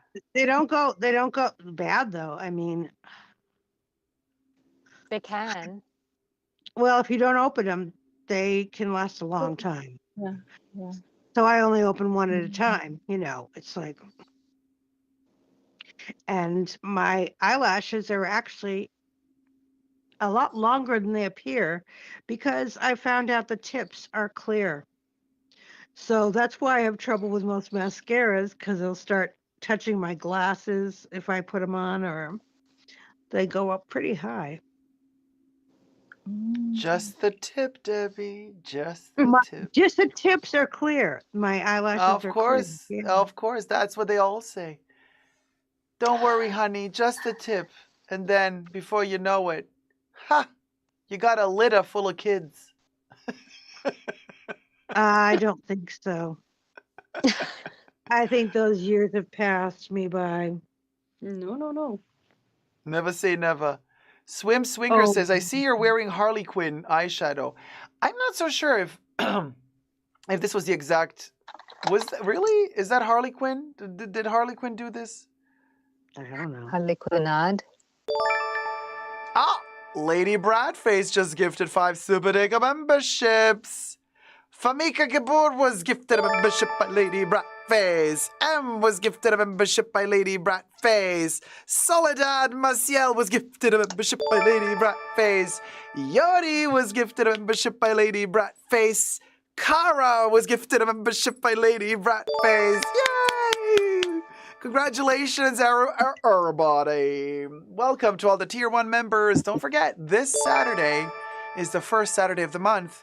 So the Tier 1 members and Tier 1 patrons also get access to the live pre-show live stream in the green room before the main show. We'll go. Yeah, we'll go. We don't know what time it'll be, but we'll go. Yeah, we'll go. Yeah, it will goes when it will goes. Selena says you could try a lash tint and lift. I'm considering one, but also they cost a bit, even though it's supposed to last 3 months. Thank you, Lady Bradface. Happy Halloween to you too. Wait, so you can lift your eyelash? Yeah, like a curl. Some people they just curl them. And it's Yeah. chemical? I Yeah, don't it's know. like a perm, like chemical I perm wouldn't for want your anything hair, like but for that your near my eyes. lashes. But if I don't it's know how it's they an do it, but you can do it. could you imagine if it like fries your eyelashes that you like really get like curly eyelash like curly like curly fries? I And then like you love close I your think eyes and then they kind of like yeah, lock with each other, the bottom ones with the top ones it's because like they're a both curly. They lock up. And then you're like, I can't open my eyes anymore because they're curly.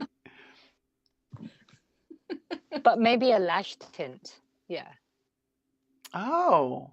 But also Jacqueline says it's Lash tint. similar to laminating your eyebrows. Yeah. Yeah.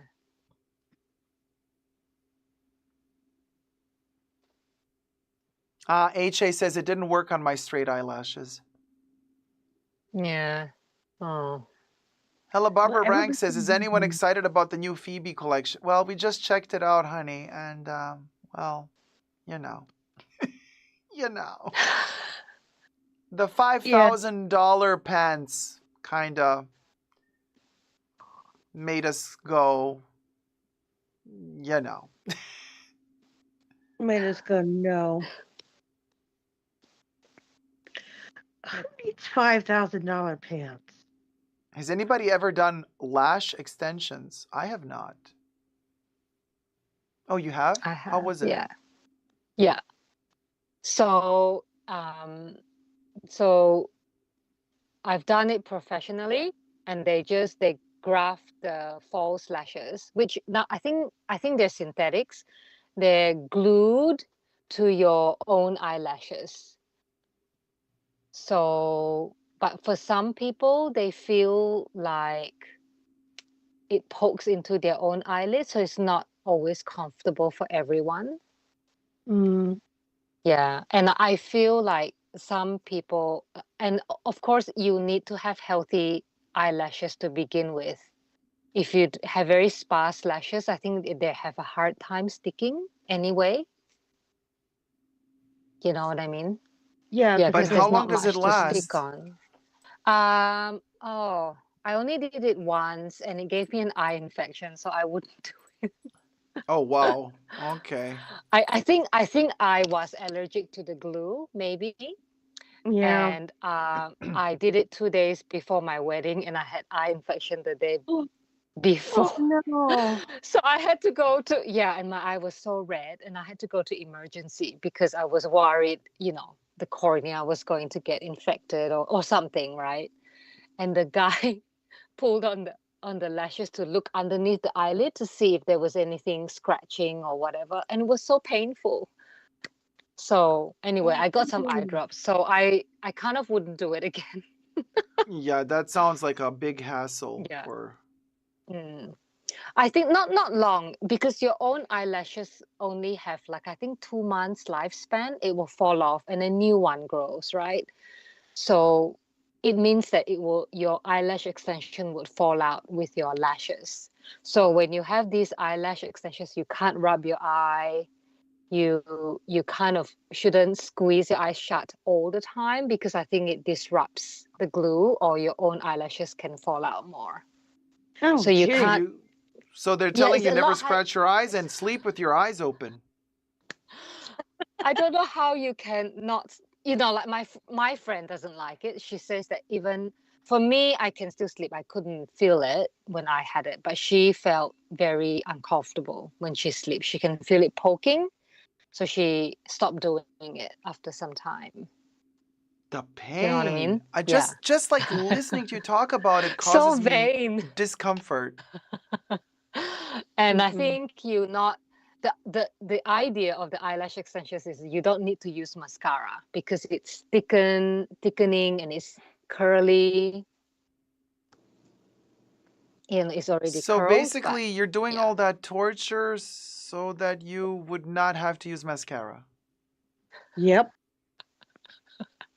And if you use mascara, it would have the same visual effect as the eyelash extension.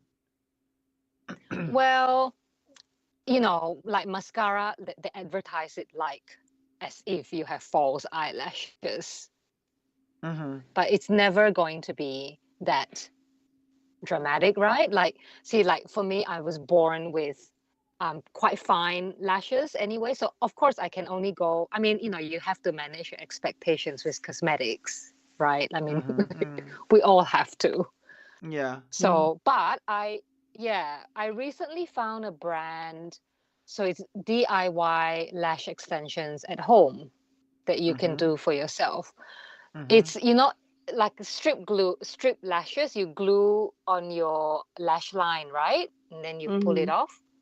But these ones, they are almost like those professional ones, but you glue it on yourself. It's quite a process. And I have bought a set and I have tried it a couple of times, but I still like to line my eyes with colorful liners, and so I would still, I would put up with my own natural eyelashes. They had that tubing mascara And for use a while too. I love tubing mascara because I think I have oily eyelids, so unless I use waterproof, it always smudges. So tubing mascara solves that problem for me. I think your eyes are so beautiful, and they would look incredible with like super, super knife sharp, thin eyeliner. Yeah, I like that look. Yeah, that But beautiful. It would give you like a I'm 60s. sagging now. Oh, girl, no, My you're not eyelids are sagging. sagging. Oh, please. No. They're not sagging at all. You look tight and perky like Tight a as a baby poodle. egg. No. As a You look poodle. fabulous. Fabulous. Thank you. Fabulous. There's just something so gorgeous about, because you see, I love eyeliner, and I always look like where would eyeliner look good, because on my eyes it doesn't really look, because I have the saggy upper eyelid, so it kind of just kind of lays on top of the eye. So I can't really pull off the eyeliner like I would love it, but your eyes are perfect for eyeliner. I think maybe you need very thin brush, very thin, almost like you are. And use a pot eyeliner then.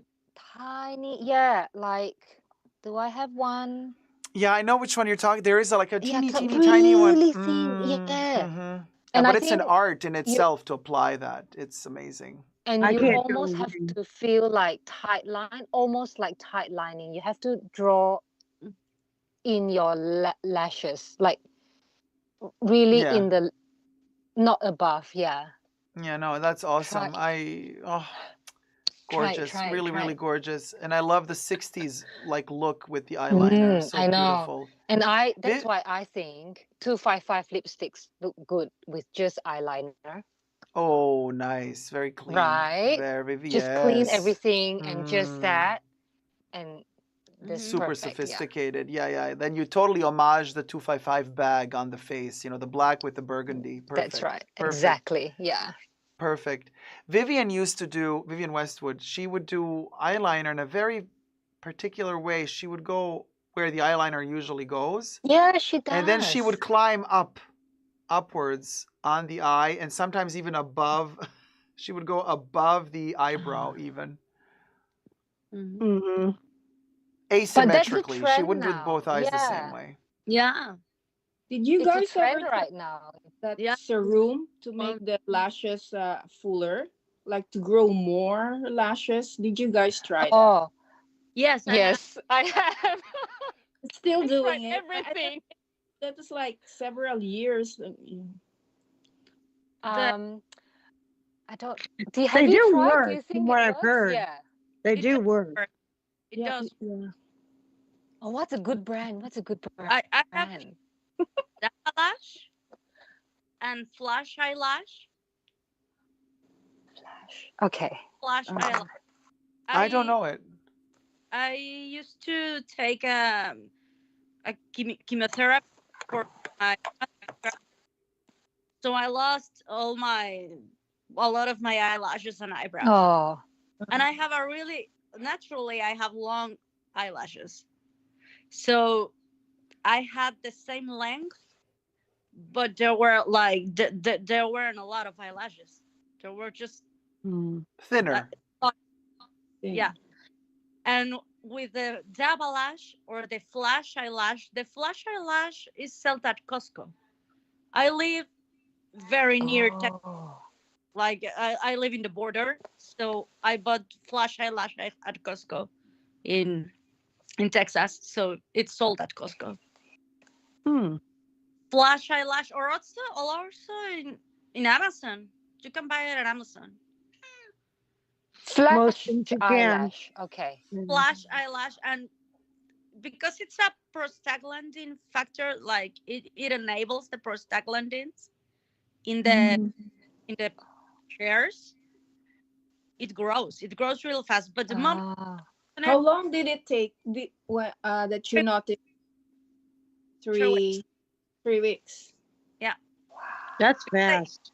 Yeah, because I stopped my medication because I changed medications, and when I stopped using it, I started to use the double lash or the flash eyelash. I use both of those, and yeah, it started to grow. Does that also work for eyebrows? Yeah. Yeah, because I was a 90s teenager and I did all the plucking. And it just, yeah, it just worked. You can tell who didn't pluck. Yeah. Flash eyelash. Yeah. It's Well, guess who's gonna be Frida Kahlo next Halloween? Oh, you're gonna grow something between your brows? I'm gonna too? grow myself a monobrow, bitches. I'm gonna be that a unibrow. I'm gonna be that bitch, and I'm gonna do it, and I'm gonna own it, and I'm you'll gonna look be. adorable. I don't know. There's something about a unibrow. I really, really like it. It gives me. And it gives me a vibe. It's like, oh, hello. Although, you know the old saying, and is it Northern European saying? They always say, never trust a man with a unibrow, because they have the temper of a wolf. Don't trust them. Really? Oh, hey, Jizzes. Oh, there's Jesus. Speaking of makeup, you're back. What are you eating? You guys need to try this one. What's The that? 8-hour cream SPF lip balm from Elizabeth Arden in the color is it honey. good? In what color? Honey. Honey. Oh, hi, honey. Oh, honey, the color. Oh, okay.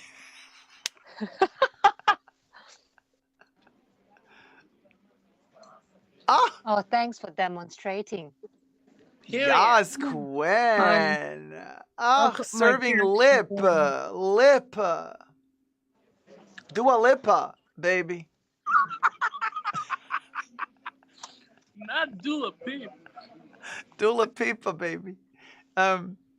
Peep. Okay. Yeah, honey. Yeah, 8-hour cream.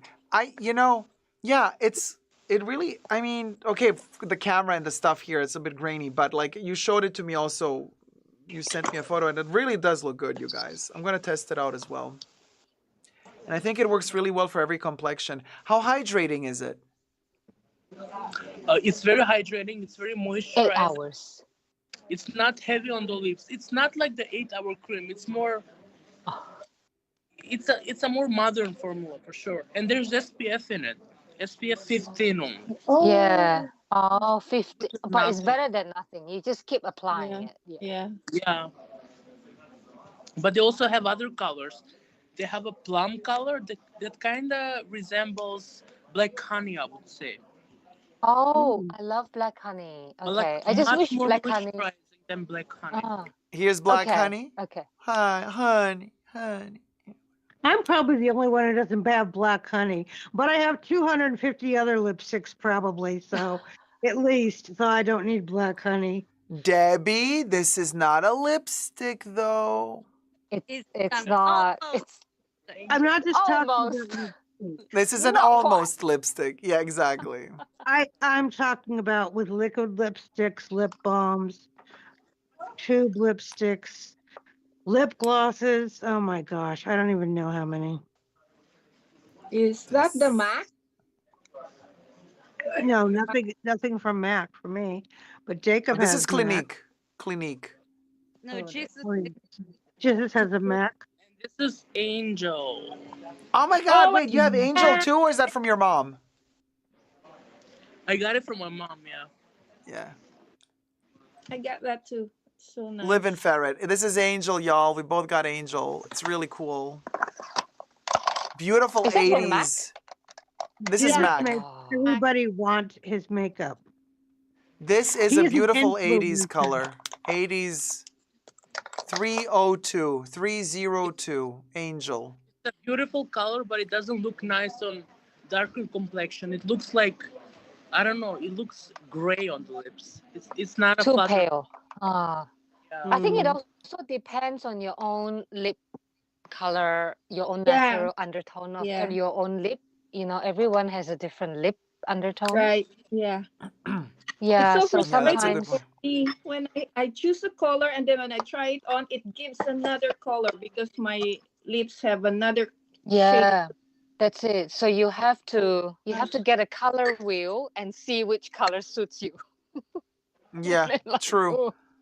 You know, that's why I really learned smoking when I was young because I saw that the lips get pale when you're a smoker, right? Oh, So I it, was able to apply orange lipstick when I was smoking Now. way back because it becomes pale when you're smoking. And so I'm able to use the light pink lipstick and the orange lipstick.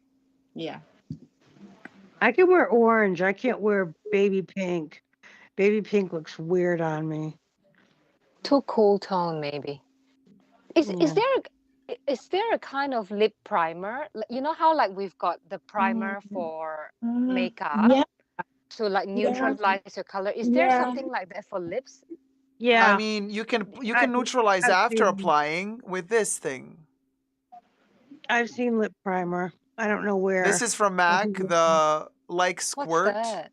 This one will Oh, that neutralize thing. red tones. Oh. Okay. So you apply that first before the No, lip. you apply it after because this thing is also plumping. It kind of cools and creates that whoop effect, but it will Whoop? neutralize even later.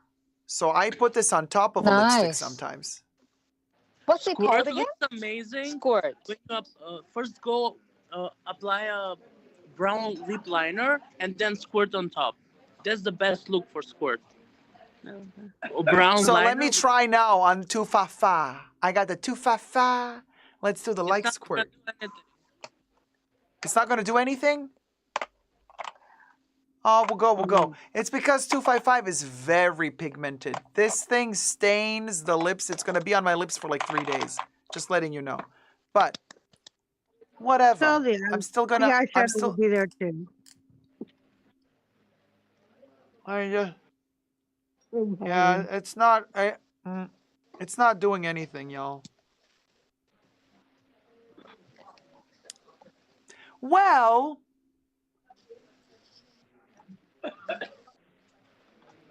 Oh, it made the lippy really glossy though, which is kind of cool. Then it could also smear. Red lipstick, I just don't trust it. I mean, I like the look, but I would never go out of the house wearing red lipstick. I'd wear it in the house, you know. Husse! You husse! I would wear a liquid red lipstick if it wasn't too drying out of the house, but not a bullet. They just Not a smear. Oh, I love Nothing. red. I mean, red lippy. Oh boy, yeah, this is really pigmented, y'all. Cha. Have you Listen, tried wearing 255 with a black liner, that's a really good look. Oh, I Yeah, have that's no, I my haven't yet. No, take I on because it. I don't have a black lip Yes. liner. I have to. I will Just use try, your but eyeliner. Use your eyeliner. Hmm? You can use a black. You can use a black eyeliner. No, a black liner on the lips and then 255. Oh. Ah.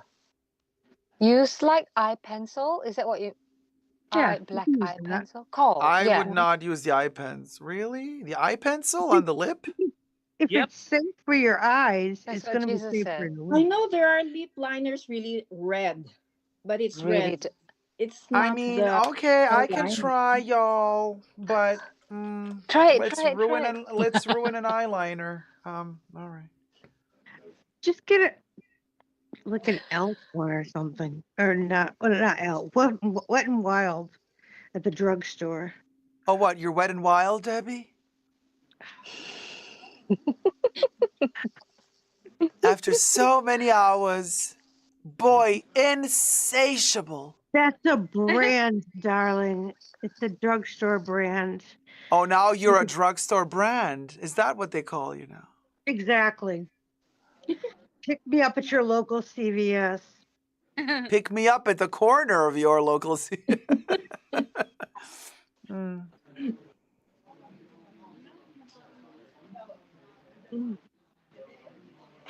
Oh my God, I look like that 90s hoe with the black eyeliner. On the lips. Uh-huh.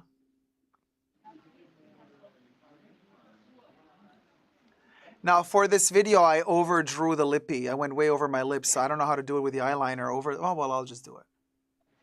It's giving Amanda Lepore. Did you do his makeup when you were there with him?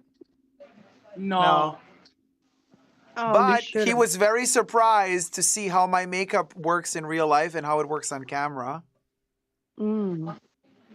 Jacob doesn't like getting his makeup done. He likes to do it himself. I see. Yeah. Well, Jesus does beautiful makeup on his mother. What? You do beautiful makeup on your mother. Yeah. He's like, okay. He knows he does.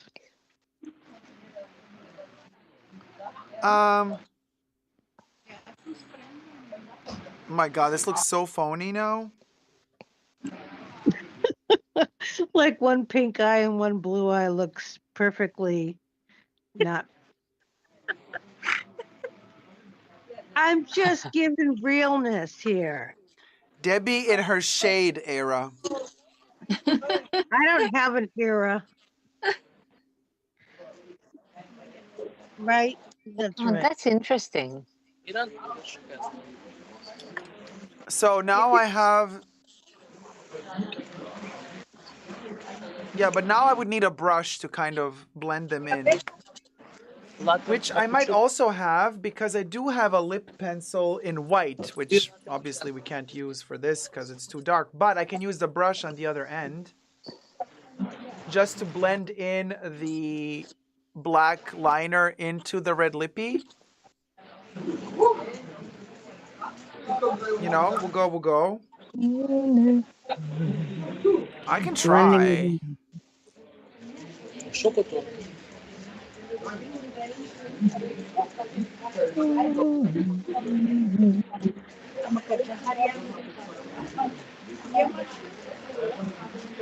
Oh, honey, she is giving.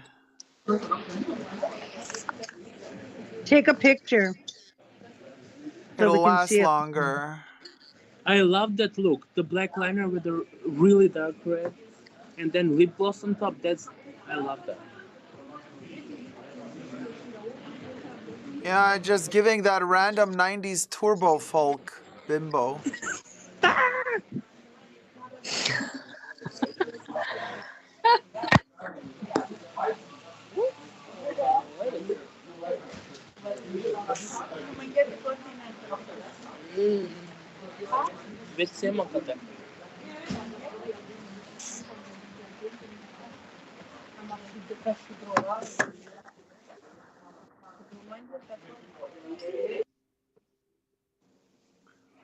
Lips are so difficult to do because then you start talking and everything smudges around. It's like not like set. It's hard to do lips, y'all. Like I said, that's why red scares me.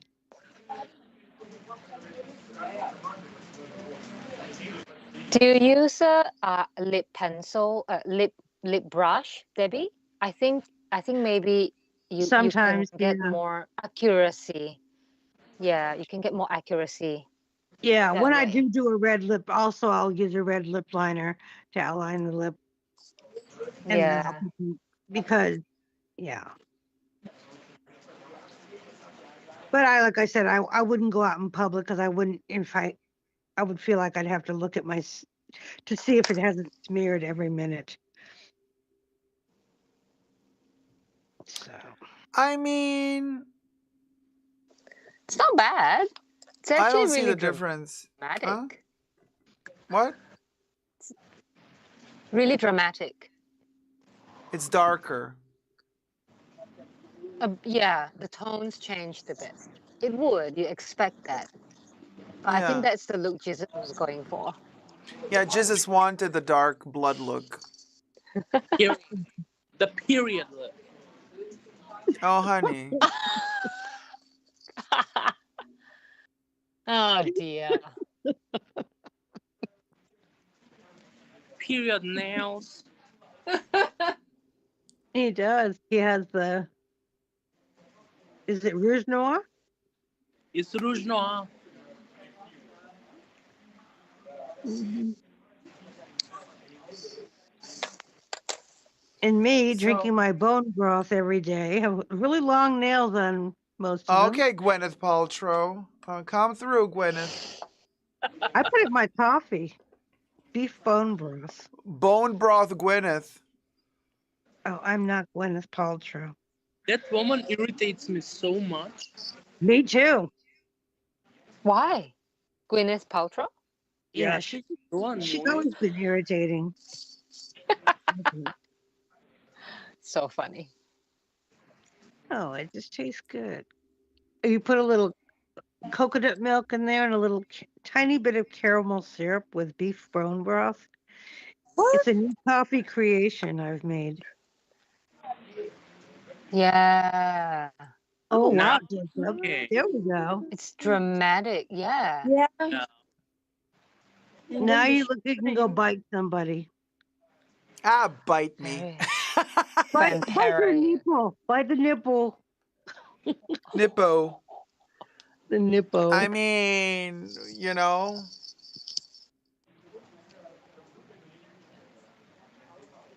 Yeah. It is a statement. Mm. I need more coffee, but the servers are not anywhere to be It's seen. quite gothic. Goth looking. Going to the gothic side from red to Yeah. Emo, Like- emo. That's the thing. Emo. Start singing, Emilio, and they will come at your feet, begging at your feet for something. Start singing cha cha cha cha.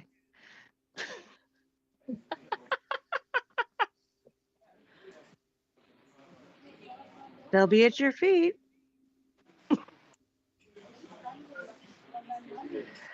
Anyway, good night, everyone. Oh, have a wonderful night, sweetie. Thank you for being with us in Thank you for this coming to Halloween sleep. journey. Nice seeing you guys. Nice seeing you too. In real life, everyone. Nice meeting you guys in Nice real. meeting you. Technically. And I mean a little bit not real, but in real. Yeah, one Real. step Put a closer. face Yeah, in the name. Yeah, exactly. Yeah. Face to name, face to name. Name to Good night, everyone. Well, happy Halloween. It's Halloween now for me. Halloween now. Yeah, 'Cause here it's already reaching our past midnight. Wait, is it Tuesday for you? Already. Yeah, it is. Yeah, what day are you in, Jacob? Ha! I am, well, what I day don't am know I what day in? it is. I think it's Monday. Yeah, it must be Monday for you guys. Yeah. Let's Tuesday just now. say, let's just say it's not Halloween yet. Yeah. Oh, okay. We'll be a little bit Switching hours behind. here now. Switching hour already. Past switching hour. Let me show you my glow-in-the-dark nail polish before I go. Okay, go for it. Let's see. Oh my God, I Hang on, hang love on. glow I in the need to dark. turn off all. Can you see it? Oh, maybe not. The computer light is too. I'll have to turn off the computer, but I can't. Wait. Then you. How can you do that with? Oh my God, you're gone. Oh well, I guess. Yeah, I have to. Then I have to turn off the light. okay. But that means you can't really see. Then Can your you? nail. Don't see any nails. Oh damn! Can't really Oh. see. I have to take a photo. Oh well. Yeah, glow in the dark is hard when the computer screen is always illuminated. That's right. I know. That's why it's kind of hard. Oh well. Never mind. Yeah. Check out my Instagram then. I'll take a photo. Good night, everyone. Good night, Good night, everyone. Happy sweetie. Halloween. Good night. Happy Deal Halloween. breaker. Nice to meet you all. Bye. Bye, Bye. Sunashi. You popped back in. See you. Guys, I have to go too. I have work tomorrow. It's past midnight here. All right, Wow. sweetie. Have a wonderful sleep. Sleep Oh, well. great time sleeping. Nice meeting you all. So Happy happy Halloween. Halloween, Nice meeting you. everyone. Thanks. Goodbye. Bye, sweetie. Sim Swinger says, yay, my mom came back from the post office with my new Moschino bag for my birthday next week. Yes, I'm lazy. Aw, happy early birthday. The barbs keep from getting the beautiful soft interior. My mom was like that. Like barbs, like Nicki Minaj barbs? Or what are we talking about? What? Amy says, Polly, yes, that's usually how it goes. The barbs keep from getting the beautiful soft interior. My mom was like that. I'm confusion. Yes, Jesus is at a cafe. Jesus is waiting for the coffee. I actually had coffee, but I'm gonna have another one now. Jesus is waiting for a second coffee. Yeah, for a cappuccino and cake. Cappuccino and cake. I would be shitting myself by that time. I've already had myself like 5 times today, so Where? Over there at the bar? Cha. yeah, in my diapers. Savage. Savage.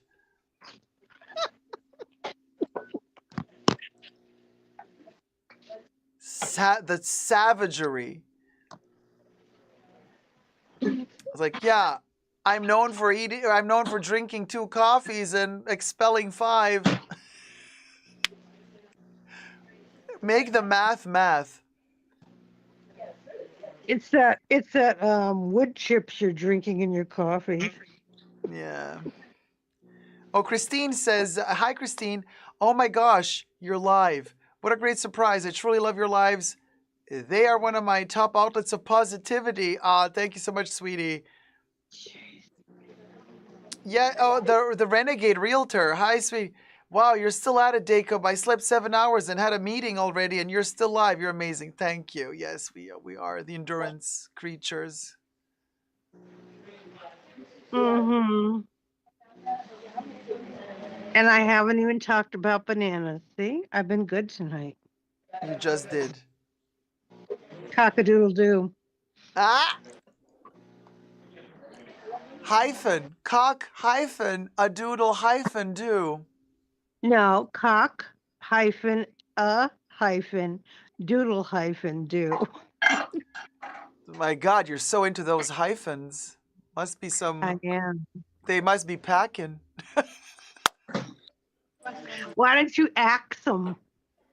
Oh my God, I will axe your hyphen. I will axe your hyphen how it's packing. You can do that. My hymen. Amy is This is axing you. great. Have you hydrated? Because yes, I have. I've been guzzling my water from the Ritz Carlton. Oh my God. Are you not hungry, child? Oh, I love how Jesus is asking the child, "Are you not hungry, child?" Cha. That is such a You Jesus were thing. like 12 hours, right? Almost. Yes, I am the skinny legend that has been living off of M&Ms, cold brew coffee caramel M&Ms. Wait. I gotta say though, you guys, I'm really craving Kentucky Fried Chicken since we've been talking about it. Oh my God. I know it's unhealthy. I know it's terrible. I always feel bad after I eat it. But I don't, somehow, it calls I my don't, name from time to time. I don't think And we I'm, have it anymore. I don't know. and I'm like, damn it, why do I always crave this poison? Because then like I feel bad after it. But then I want it again after a couple of months. Because they put stuff in it to make you crave it. Yeah. Your Coca-Cola, your Diet Coke, and your McDonald's. No, I don't do the sodas anymore. I stopped with Really? those. You Yeah, stopped? yeah. I'm clean from from sodas. I'm soda clean. Wow. Yeah. I'm soda clean. Yeah, I'm just doing water and Good, coffee and tea. good, Mostly good tea for and you. water. Tea and water, and then coffee every 2 days. I can't do too much coffee. I get like heart palpitations if I overdo it. Mm. So I Yeah, don't I do. don't. Yeah. I'm proud of you for giving up the soda. Yeah, I was just tired of it. Like I was like, okay, we'll go. I mean, if I crave it again, I'll drink it. But it's like, no, it's just done, over. My dad, he was a chain smoker, and usually, Mm-hmm. well, if you smoke since you're a kid and whatever, you get addicted, and then it's like you can't really stop, and blah blah blah. He cold turkey. One day he's just like, meh, done, and he never smoked again. That's amazing, though. And this is like after like almost 20 years of smoking. He just stopped. He's like, I'm done. He's like, it doesn't do it for me anymore. And everybody was like, yeah, sure. You're going to start again. No.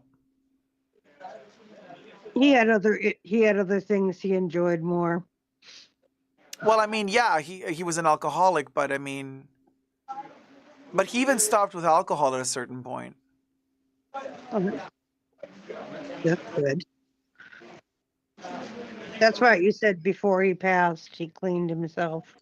Yeah. He was completely clean again. My Oh, there you go. grandpa. Andy just says that's what my dad did. 3 packs a day and then just done. Andy just said it in the chat. Wow. What did you say, Jesus?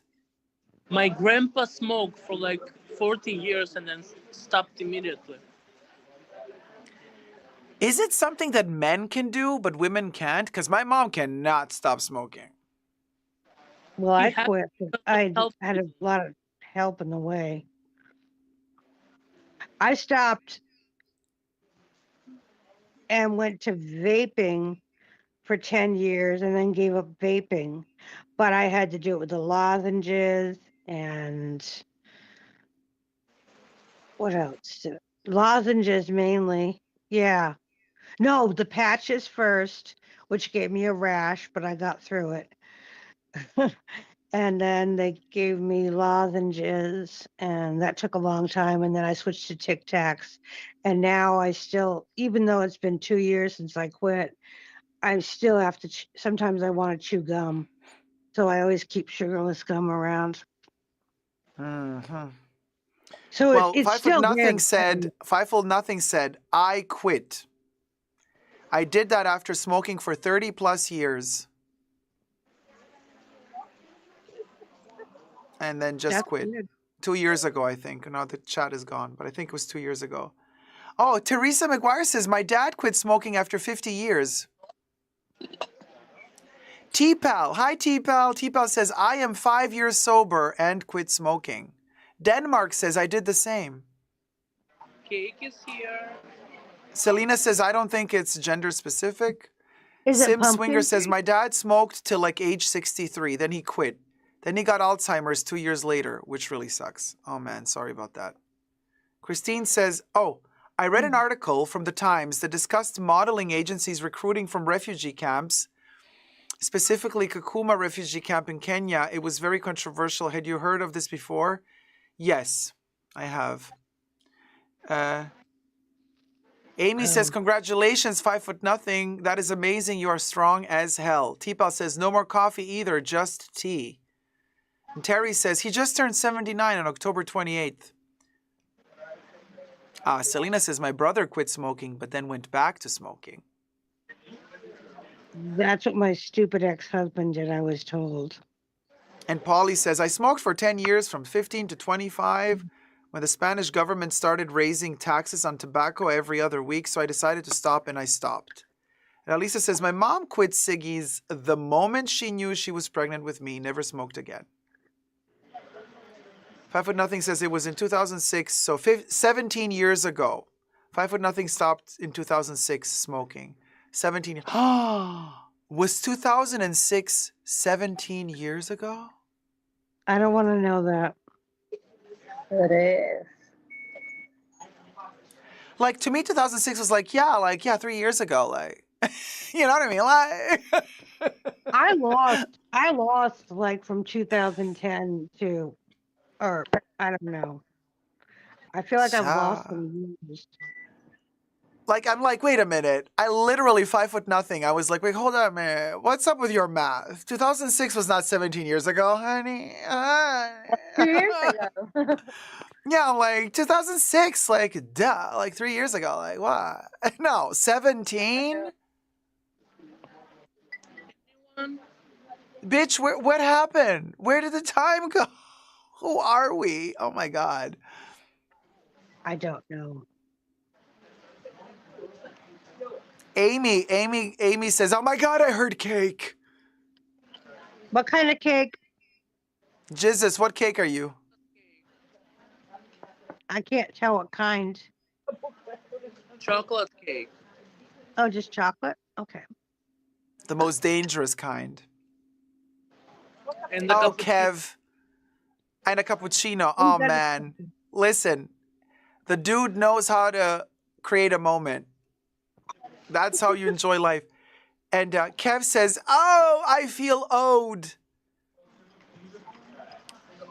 Yeah, we all do, Kev. I mean, honestly, like, what the hell, you guys? Like, really? I'm still not really processing this. 2006 was 17 years ago?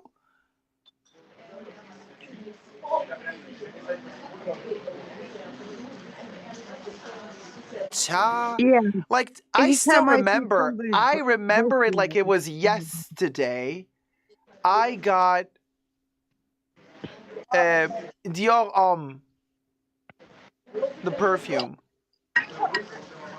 Like, I got it in 2006 or maybe even 2005, and I remember like walking into the store and getting it. Like it was yesterday, and it's 17 years ago. Like, what the hell?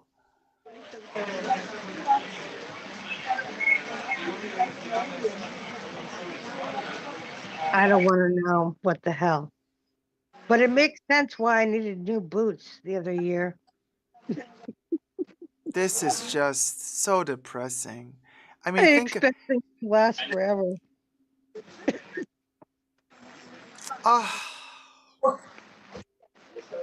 Louis wants to know what Jesus is eating. Jesus is eating a chocolate cake and drinking cappuccino.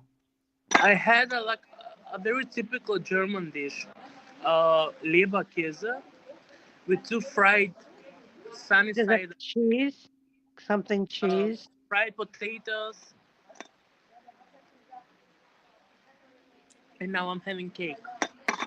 Isn't Käse cheese? So Leberkäse, it's like I don't know. It's like a meatloaf, but not really. Hmm. I don't know about Oh, German food. yeah, nobody does. Thank God. Kev says, I've been craving Krispy Kreme, but I'm too lazy and too poor to order delivery. Oh, Kev. Oh. We don't have Krispy Kreme either. No. Amy says, time melts into nothing. My gosh. 5 foot nothing says scary, isn't it? Selena says, I wasn't even 17 years ago. Yes, hate me. Oh, you weren't even 17. Wait, I wasn't even 17 years ago? Boy, that concept is Born? even too wacky for me to comprehend. I wasn't even You were 17 born. years. Cha. Oh, yeah. Kev says, Jesus is in carb heaven. Oh, mama, nice. I just ate some tacos and a latte. Tacos and latte? Tacos and a latte, yeah. Hmm. Amy says, Selena, I love that you are so young. You give me hope. And, oh, Polly S says, Jesus, Tupperware exists. Use them to send us cake. Kimberly says, so long ago, and yet, like Jacob says, also just yesterday. Amy says, Jesus, you are killing me with the cake. It's usually Jacob killing us with the cake, so Jesus had to take his turn. Ah, we'll go. It wasn't too sweet. Mm. Too sweet. Well. Oh, T-Pal says, cold front hit the Gulf today. Cat is cold and won't leave my lap. Well, the pussy's warm. On your lap. The pussy's warm. I wonder what Marina says, I temperature just it popped is. in again. Wait till you get in your 60s and your 20s were like yesterday. Then you look in the mirror. That's a good point, Marina. Yeah, when you disassociate, like you look at your body, you're like, this isn't me. There's like a 20-year-old in this body. Why can't I see it?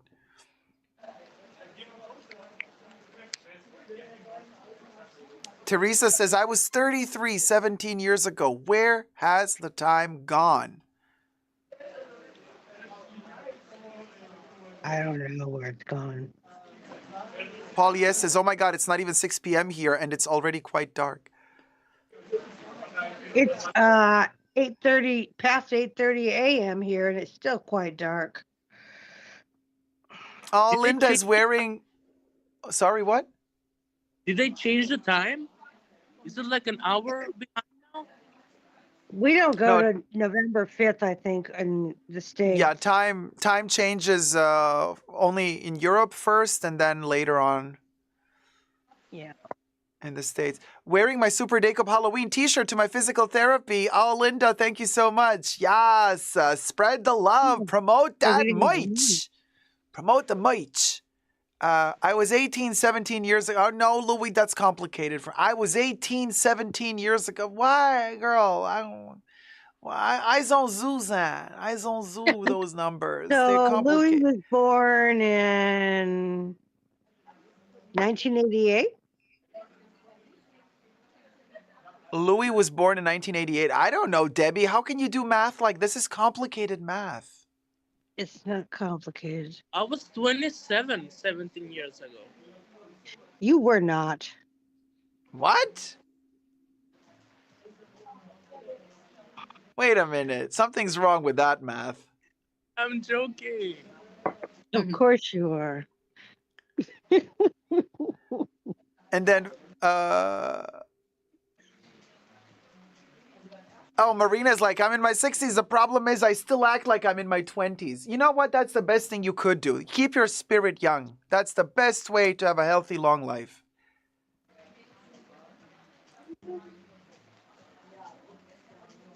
Yeah, Louis says, yeah, 1988.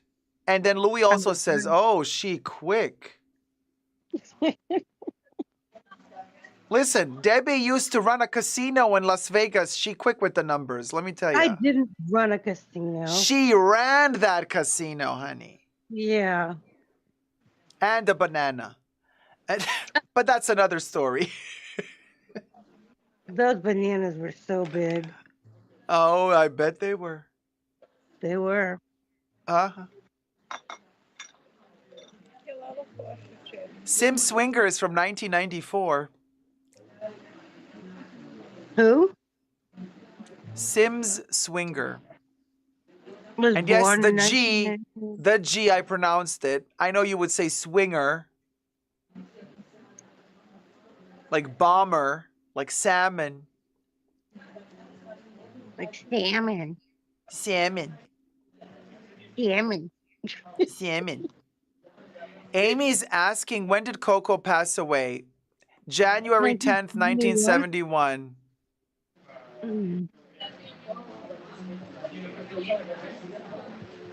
Oh, Andy's asking, which one, Debbie? What one? Which one, Debs? Which one what? That's literally all she wrote. Which one, Debs? Oh, which casino? Which casino did you run? Oh, the Venetian. And the New York. Louis says, we all ran a banana at some point in our lives. Well, the bananas happened at the Venetian. Of course they did. Of course they did. Of course they did. The big ones were at the Venetian. Yes, they were. The food at Amy the New says, York I was born a year after Coco passed. Gen X represent. Yes, Quins. Twins. Oh, Selena says, Amy, you're a 70s baby? No way. You look like late 80s baby. Oh, Zara Justina, thank you so much, sweetie. Happy Halloween, Fashion Bunker. I missed the party. Super busy day. Enjoy. Thank you, Zara. Happy Halloween to you too, sweetie. We have done all these parties in the last few years with zero, at least most of us, zero alcohol. Who needs alcohol for a good party? You need a good brain for a good party. Yeah. I only need alcohol at a party if I want to numb myself because of all the idiots surrounding me. That's why you need alcohol at a party. If you have good people around you, you don't need the alcohol. The alcohol is just there to forget about the baboons surrounding you. And because most of them are ugly, but you're horny and you think, if I numb myself, they're not going to look half as ugly. And then you wake up the next morning thinking, what was I thinking? They're still ugly.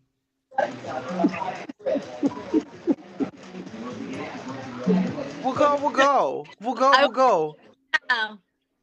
What? I will be leaving. I got a night shift, so I need to rest a little bit. Oh my God, sweetie. Thank you so much for taking time out from your super busy schedule.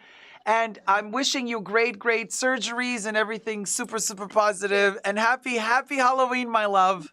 Thank you very much, Jacob. It's a pleasure to meet you. It was my honor and my pleasure. Bye, sweetie. Bye. Bye.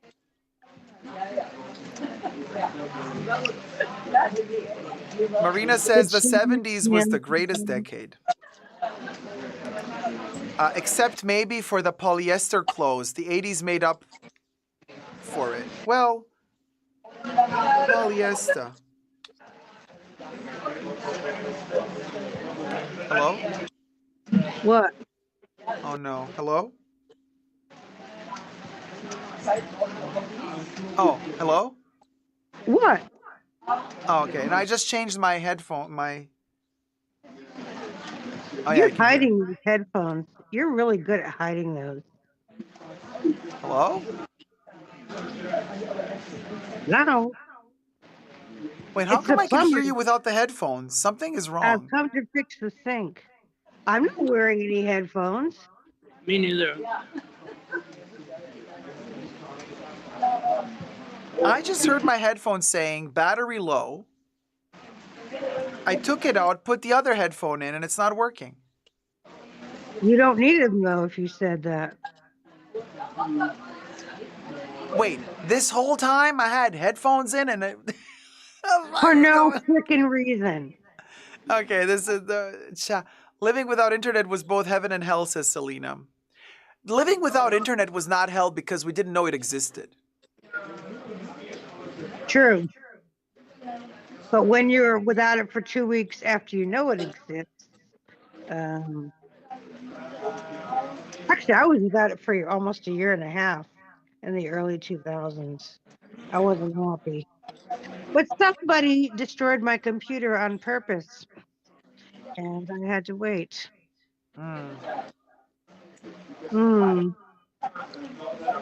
Hi, T. Hey, T pal, how's it going, sweetie? She's in the cult mood. She's got the day cult on, the hat, and the shirt. You best believe. Vivid Elliot is like, this is a long live stream.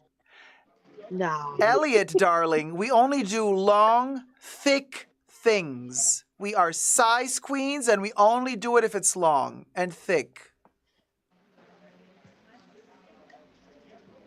And tea. We don't do coffee anymore. We do tea. Because T-Pal joined the chat. Oh, that pumpkin, honey, has a very long stem. It does. I'm impressed by its stem. Told you, we only do long.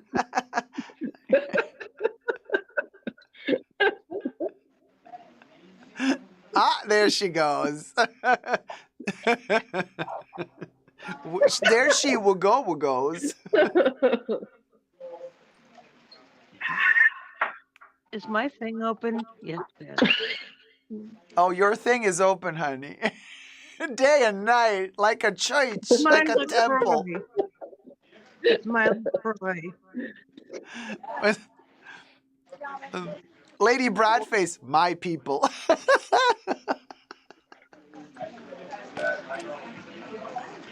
We might be. Oh, she's caressing that pumpkin. Oh wow, it's a pumpkin massage. It's a brand new Halloween like tradition spa. It's a pumpkin spa. I find that putting pumpkin on your face, you can have a good facial with that. I mean, I'm sure it's like if it's like a natural organic one, it's probably really nice to kind of just massage the face with it and without hands. Oh, somebody is very oral. Love that. Oh my God, I can see it in 2 years from now when we grow the channel. They're like, Jacob is canceled. Did you hear what he said once? And then they take the whole thing out of context and they're like, look how misogynistic and blah blah blah blah blah he is. I'm like, girl, give me a break. After 10 hours of live streaming, you try to make sense of what you're saying. I make sense sometimes.